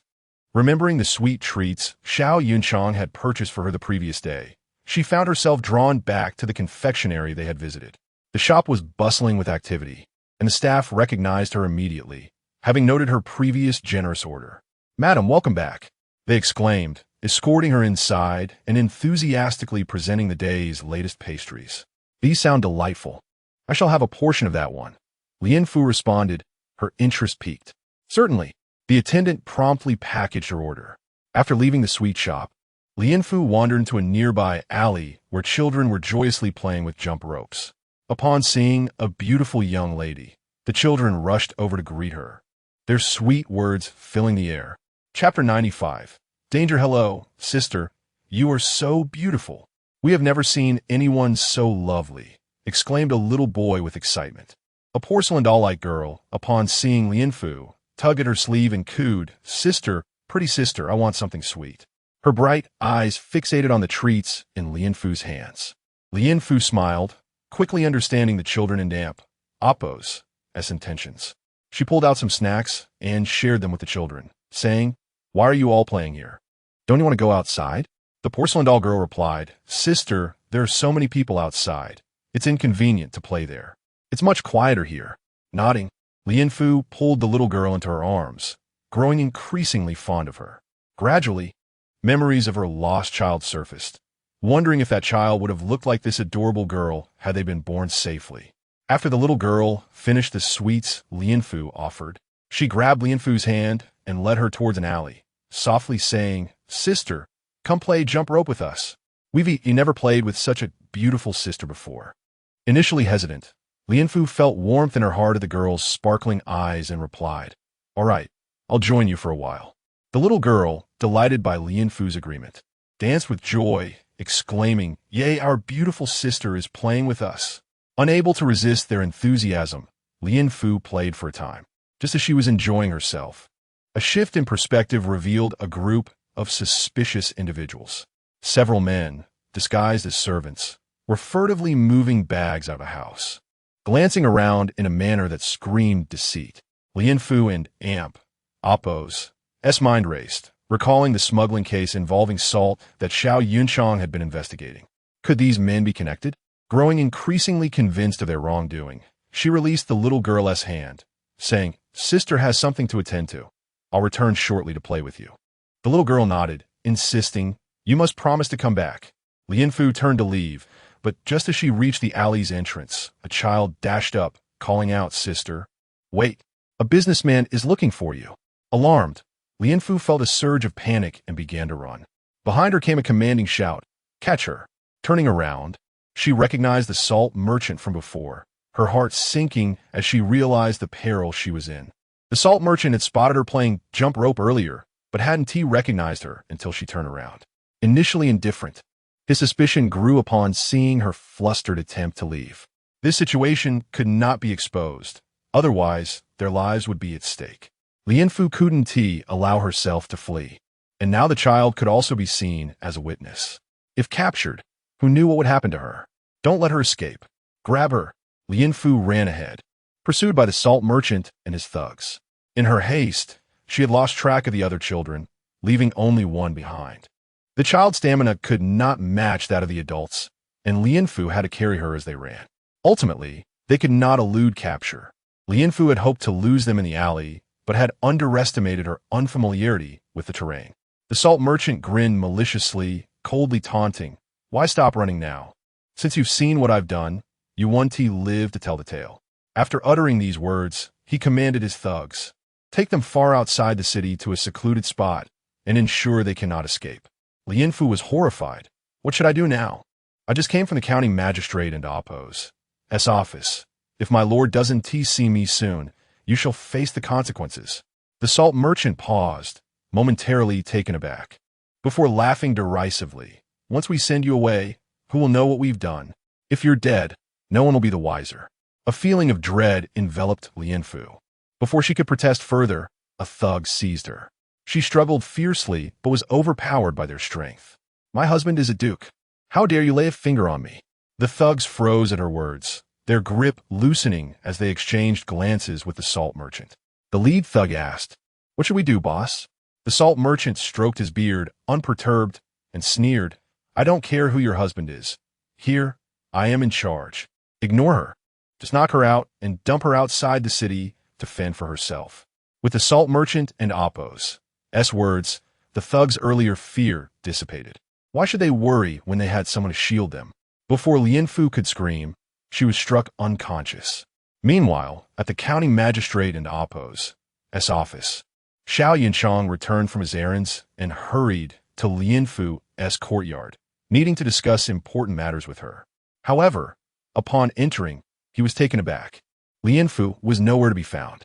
The room was eerily quiet, devoid of her presence. "Qingyun," Xiao Yunchang called out, feeling an inexplicable anxiety. He summoned Qingyun, asking, "Where is Lianfu?" Qingyan had just returned from outside and replied, "I inquired with County Magistrate Wang. He said Miss Lianfu left in the morning." Xiao Yinchang turned to Qingyan, their eyes locking in alarm as they both exclaimed, "This is bad." Just then, County Magistrate Wang entered, noticing Xiao Yinchang's distress. He approached, asking, "What troubles you, Duke? Feel free to share. I can assist." Xiao Yinchang immediately replied, "I need you to spare me a few men." Qingyan clarified, "Our other master is missing. We kindly ask you to lend us a few people to help search." Magistrate Wang, unimpressed, thought it was merely a servant, though somewhat attractive. Not worth the effort to mobilize so many resources. However, he feigned compliance, saying, "Very well. I will arrange for some men to assist you immediately." Chapter 96. The disappearance. Qingyan, accompanied by the personnel dispatched by County Magistrate Wang, scoured the bustling streets in search of answers. The bystanders, unaware of the unfolding situation, were filled with trepidation. A compassionate old woman approached Qingyan, inquiring, "Young master, what is happening? Is war imminent?" In an era where common folk lived with perpetual anxiety, any hint of disturbance incited their fears. Qingyan reassured her, "No, dear lady, that is not the case." Hearing this, the old woman exhaled in relief. Recalling Lianfu's striking beauty, Qingyan speculated that someone must have seen her. Thus he asked the old woman, "Might you have encountered a woman of extraordinary appearance, adorned in attire and jewelry unlike that of ordinary folk?" However, Qingyan and Appo's description was somewhat vague, leading the old woman to envision Lianfu in exotic garb. After scrutinizing Qingyan, she pondered before responding, "Indeed, I did see a remarkable young lady, dressed as if she were from a wealthy family." Joy illuminated Qingyan and Appo's face as he exclaimed, "That is her. Do you know where she has gone?" Suddenly distressed, the old woman replied, "Alas, it seems she has been abducted. I was the only one nearby who witnessed it, but I did not dare intervene, as I did not recognize her." She gestured towards an alley across the street, saying, "It was down that very alley." Regret etched across her features. Qingyan clasped his hands in gratitude, saying, "Thank you, kind lady." Upon returning to the county magistrate's residence, Xiao Yunchang was seated at his desk, composing a letter. He sensed that the matter was far from simple and considered sending a missive to summon reinforcements. Without concern for formalities, Qingyan burst into the room, declaring, "Master, someone has seen Miss Lianfu being abducted, right in 10 Steps Alley." Xiao Yunchang sprang to his feet, urgency overtaking him. "We must go there immediately." Qingyan had already prepared a steed, and as Xiao Yunchang mounted and took the reins, they galloped towards 10 Steps Alley. Qingyan followed closely, dismounting at the old woman's stall and saying, "Dear lady, would you accompany me to identify the location?" The old woman, ever warm-hearted, readily agreed and followed Qingyan into the alley. Xiao Yunchang, filled with restless anxiety, noticed the doors on either side of the alley were ajar, suggesting habitation. He approached each door, knocking, but none opened in response. Just as confusion set in, the old woman's voice interrupted, "Young master, do not knock. There is no one living inside." Turning to see her, Qingyan explained, "This is the lady who witnessed Miss Lianfu and Appo's abduction." Xiao Yunchang inquired, "Why are there no residents here? The houses appear well maintained." The old woman replied, "These homes have been leased by Boss Chun." "Who is Boss Chun?" Xiao Yunchang asked, bewildered. The old woman responded, "You two must be new here. Boss Chun owns the salt shop on the west side of the city." The two exchanged glances, recalling their previous visit without inquiring about the owner's name. The situation was indeed connected to this individual. "I saw that young lady playing with several children when I last encountered her," the old woman continued. The implication was clear, along with Lianfu. Several children had also been taken. This was a matter of life and death, requiring immediate action. "Thank you, dear lady," Xiao Yunchang said earnestly. The old woman dismissed his gratitude, saying, "What is there to thank? If I do not help, I shall never find peace." Qingyan escorted the old woman out, while Xiao Yunchang rode back and forth through the alley, hoping to find any clue. However, the alley had been entirely claimed by Boss Chun. Silence enveloped the area, devoid of any signs of life. Just then, he sensed his horse becoming restless. Dismounting, he saw something beneath its hooves. Upon closer inspection, he discovered it was the phoenix hairpin he had purchased for Lianfu the previous day. He examined the pin closely, confirming it was unmistakably Lianfu's. They had dressed so similarly that Boss Chun likely had not realized anything amiss. It seemed Lianfu had encountered trouble while playing with the children, leading to her abduction, likely a desperate attempt to silence her. Panic surged within Xiao Yunchong. He had been away for too long, and now he had finally reached this place. Unaware of Lianfu and Appo's as fate. Qingyun, return and inform Wang to send more personnel. This is a matter of utmost urgency, not just for Lianfu, but for others as well. Should there be any negligence, I shall hold you accountable. Yes, Qingyun replied, bowing respectfully. Meanwhile, Lianfu gradually regained consciousness in a pitch-dark space, the air thick with a musty, decaying odor. She had no idea where she was. The sound of crying filled her ears, and upon focusing, she discerned a faint light, enough to reveal several children bound alongside her. She reached behind, feeling a stone pillar against her back. The children in Appo's cries had diminished, and Lianfu heard one lament. I want to go home. I miss my parents. Responding gently, she said, Children, do you hear me? Save your strength, do not cry. I am here with you, and someone will come to rescue us. One porcelain doll-like girl replied, Sister, will you talk to us? We are scared. Lianfu softly agreed, yes. Let us converse to ease our fears. Just then, a cold gust brushed across Lianfu and Appo's face, causing her hair to stand on end. What now? Do you wish to speak with me as well? She thought, taking a moment to scrutinize her surroundings. Before losing consciousness, she had imagined the inn house mentioned by the boss was a tomb, but it appeared they were merely in a residence. Observing her surroundings, Lianfu noticed a shard of porcelain not far from her feet. Elated, she saw the children also fixated on the fragment. Fortunately, it was within reach. She extended her leg and managed to grasp it. However, being bound made it difficult. With her agility, she used her foot to maneuver the shard closer to the pillar. After considerable effort, she finally secured the piece. The children cheered. Sister is so amazing. Lianfu cautioned them, Be quiet. There may be someone outside. They fell silent. Lianfu attempted to use the shard to cut through her bonds, but the rope was too thick and the porcelain fragment was ineffective.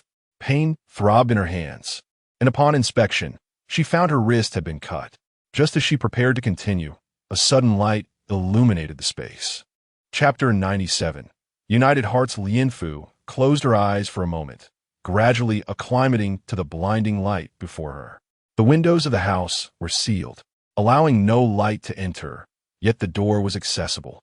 She initially believed that the salt shop owner's men had discovered their attempted escape.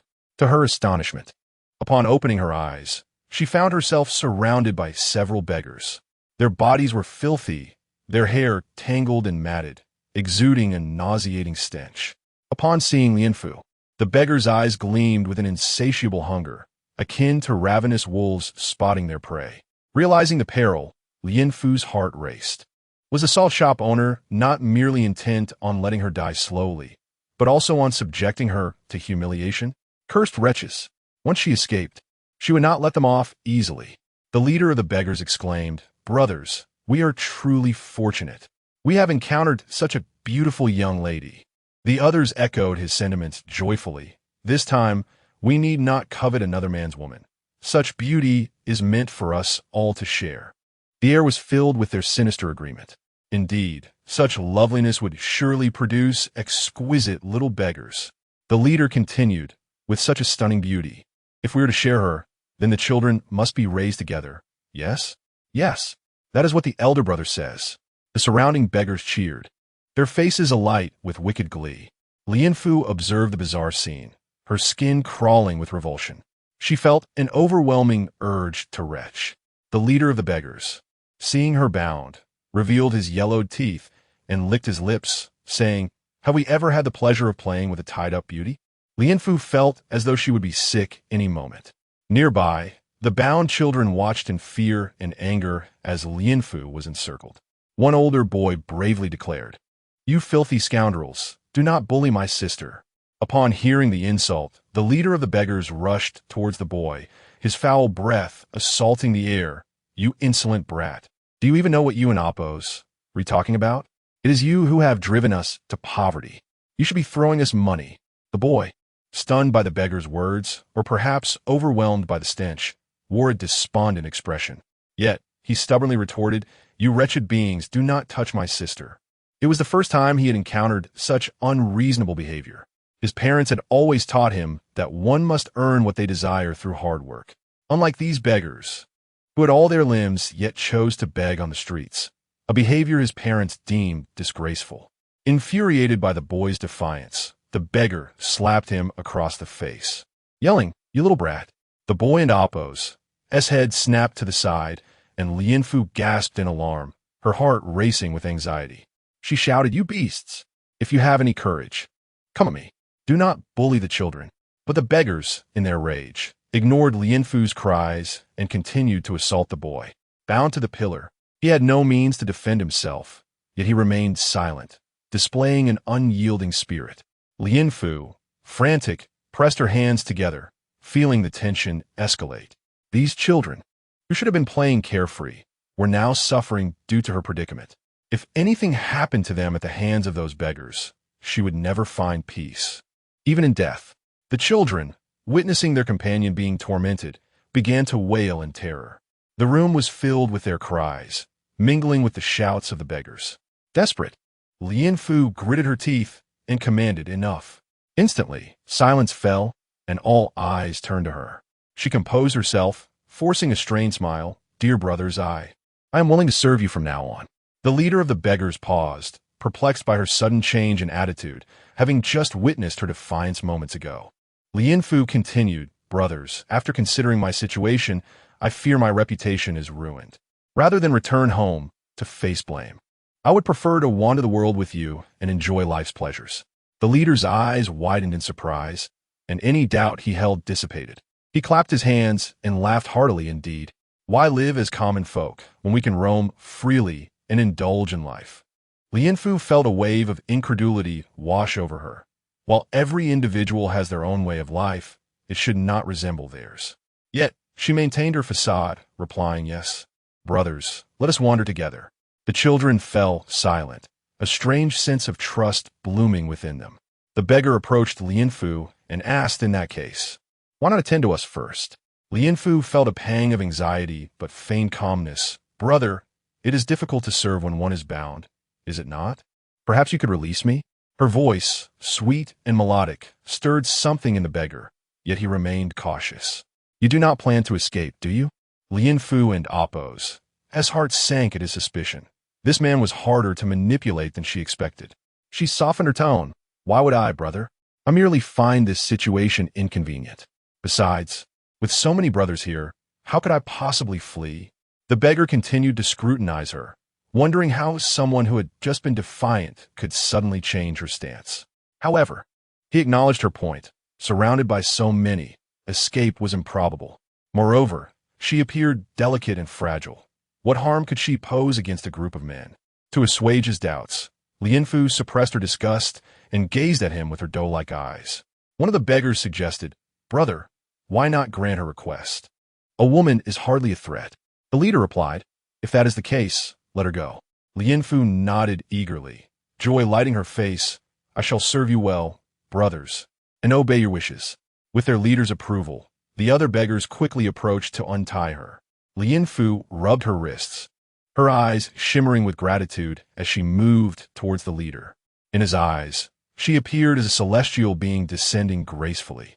He licked his lips, wishing to seize her at that very moment. The other beggars shared his sentiments. Lianfu clenched the shard of broken porcelain in her hand. Chapter 98. Urgency enduring the foul stench. Lianfu approached the beggar and draped her arm over his neck. Immersed in Lianfu's gentle demeanor, the beggar remained oblivious to her transformation. Just as he reached out to touch her waist, Lianfu's voice, cold and mocking, whispered in his ear, "Tell your men to leave, or I shall take your life." A chill met his artery, jolting the beggar from his daze. Trembling, he glanced down to find a shard of porcelain pressed against his throat. "Miss, please, do not act rashly. he implored. The other beggars, witnessing Lianfu and Appo's demeanor, were momentarily stunned, frozen in place, hesitant to make a move. Release those children at once, or I shall end his life, Lianfu commanded. These men had become akin to desperate fugitives. She was uncertain if her threat would hold weight. The captive beggar, filled with fear and anger, could only order quickly, free the children. Heeding their leader's command, the beggars hurried to untie the children. The liberated kids, anxious for Lianfu's safety, were urged by her, "You must leave now. It's safer with your families." The boy who had been beaten protested, "Sister, what about you? What will you do after we leave?" Lianfu reassured him with a smile, "Do not worry for me. I have my ways." Meanwhile, the captive beggar grew anxious, asserting, "You cannot leave. You must stay and bear our children." A wave of revulsion washed over Lianfu as she replied, "That is only natural. As long as you honor your word and release the children, I shall agree to remain with you." The beggars, relieved by her words, hastily ushered the children away. "You ungrateful little ones! Hurry and do not hinder our affairs." Lianfu stifled her fear and urged, "Children, go now. Find your parents for safety." The clever children grasped the underlying meaning of her words and replied, "Sister, do not worry. We will return home. Please take care." With a sigh of relief, Lianfu knew she could act freely once the children were safe. However, she did not release the beggar, declaring, "Let me leave, or I will not spare her." The captive beggar, flustered, retorted, "Why do you not keep your promise? We have sent the children away as agreed." Lianfu scoffed. "What honor or morality is there to discuss with beasts such as you? You were never virtuous, yet you dare speak of promises?" The leader beggar, realizing Lianfu was not easily cowed, shouted, "You worthless fools, why do you not rescue me?" The beggars exchanged uncertain glances, hesitating, for Lianfu was evidently formidable. If they advanced recklessly, their lives could be forfeit. As the tension escalated, the captive beggar, realizing the gravity of the situation, pleaded, "I promise you, let her go, and I will not perish." Feeling a slight sense of calm, Lianfu began to lead the beggar outside. "Stop!" At that moment, an older beggar spoke quietly. The group turned to him, and he gazed at the captive beggar. "You must understand, our leader, how much we have endured over the years." The captive beggar's eyes widened in shock as he beheld his former brother. Simultaneously, children who had fled from the haunted house rushed into the streets. Xiao Yunchang, noticing them, stepped forward to intercept. The children, desperate, cried out, "Sir, please let us pass. We must rescue someone." Instantly, Xiao Yunchang recalled Lianfu, who had been abducted alongside him, and urgently inquired, "Where is she? I must go save her." The children, inexplicably trusting him, exclaimed, "At the haunted house on the outskirts of the West City." Xiao Yunchang instructed, "You must return to your parents first. I will rescue her." With that, he mounted his horse, followed closely by Qin Yun and a group of men. In that moment, Xiao Yunchang recognized the depth of his feelings. He genuinely worried for Lianfu, not for any other reason but that a life was at stake. Qin Yun, despite his best efforts, found it inexplicably difficult to keep pace with Xiao Yunchang, as if the horse beneath him possessed extraordinary speed. Xiao Yunchang's sole focus was to reach Lianfu quickly. She was a delicate woman who trembled at the thought of harming even a chicken. Faced with such peril, had it not been for the children, he might still be unaware of Lianfu and Appo's his current plight. Her ability to send the children back signified a pivotal change in circumstances, though whether it was for better or worse remained uncertain.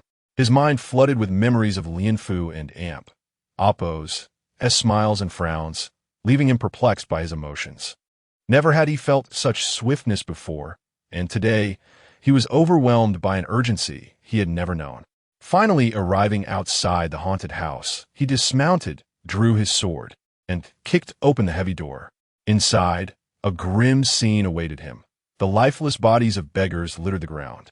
Lianfu's clothing was tattered, her face streaked with tears. A beggar lunged forward, intent on attacking. With red-rimmed eyes, the male warrior raised his sword and struck down upon the beggar's head. The beggar, stunned and disbelieving, fell lifeless to the floor. Lianfu sat crumpled on the ground, her gaze vacant as she murmured, "So many. So many lives. Xiao Yunchang's heart ached at the sight. He draped his cloak over her, meeting her gaze with determination. I am here. No one will harm you now. Gradually, Lian Fu returned to reality, tears spilling from her eyes as she whispered, Sir, you have come. Xiao Yunchang nodded in affirmation, while Qin Yun hesitated at the threshold. Sir, you truly came? Lian Fu asked, her voice trembling. I have truly come. I will not allow anyone to hurt you, he vowed. As Lian Fu seemed to come to a realization, she smiled faintly. Sir, so many lives? Xiao Yunchang's heart broke at her brokenness, overwhelmed by her disheveled state. How could this be? Just yesterday, they had strolled together, her spirit vibrant, and now she appeared so lifeless, unable to bear the sight of her sorrowful smile. Xiao Yunchang enveloped her in his arms, holding her tightly, as if fearing she might vanish. Sir, I feel so weary, Lian Fu murmured softly. He struggled to articulate his emotions, replying, Rest now. It will be all right soon. With a gentle hum, Lian Fu gradually succumbed to sleep within his embrace. Xiao Yunchang lifted her, wrapping his cloak tightly around her fragile form. Chapter 99. Comfort Qin Yun had somehow procured a carriage, and Xiao Yunchang gently placed Lian Fu inside. Within the confines of the carriage, Lian Fu's slumber was restless. She would occasionally whimper in her sleep. Xiao Yunchang's brow remained furrowed the entire time, for he had arrived too late, allowing Lian Fu to endure such suffering.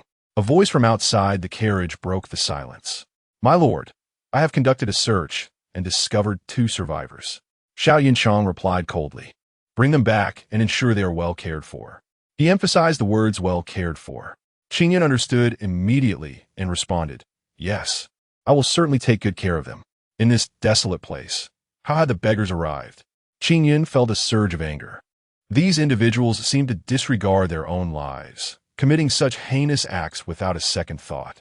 Lian Fu, who was normally like a ray of sunshine, now appeared as a withered flower. He could scarcely imagine what she had endured.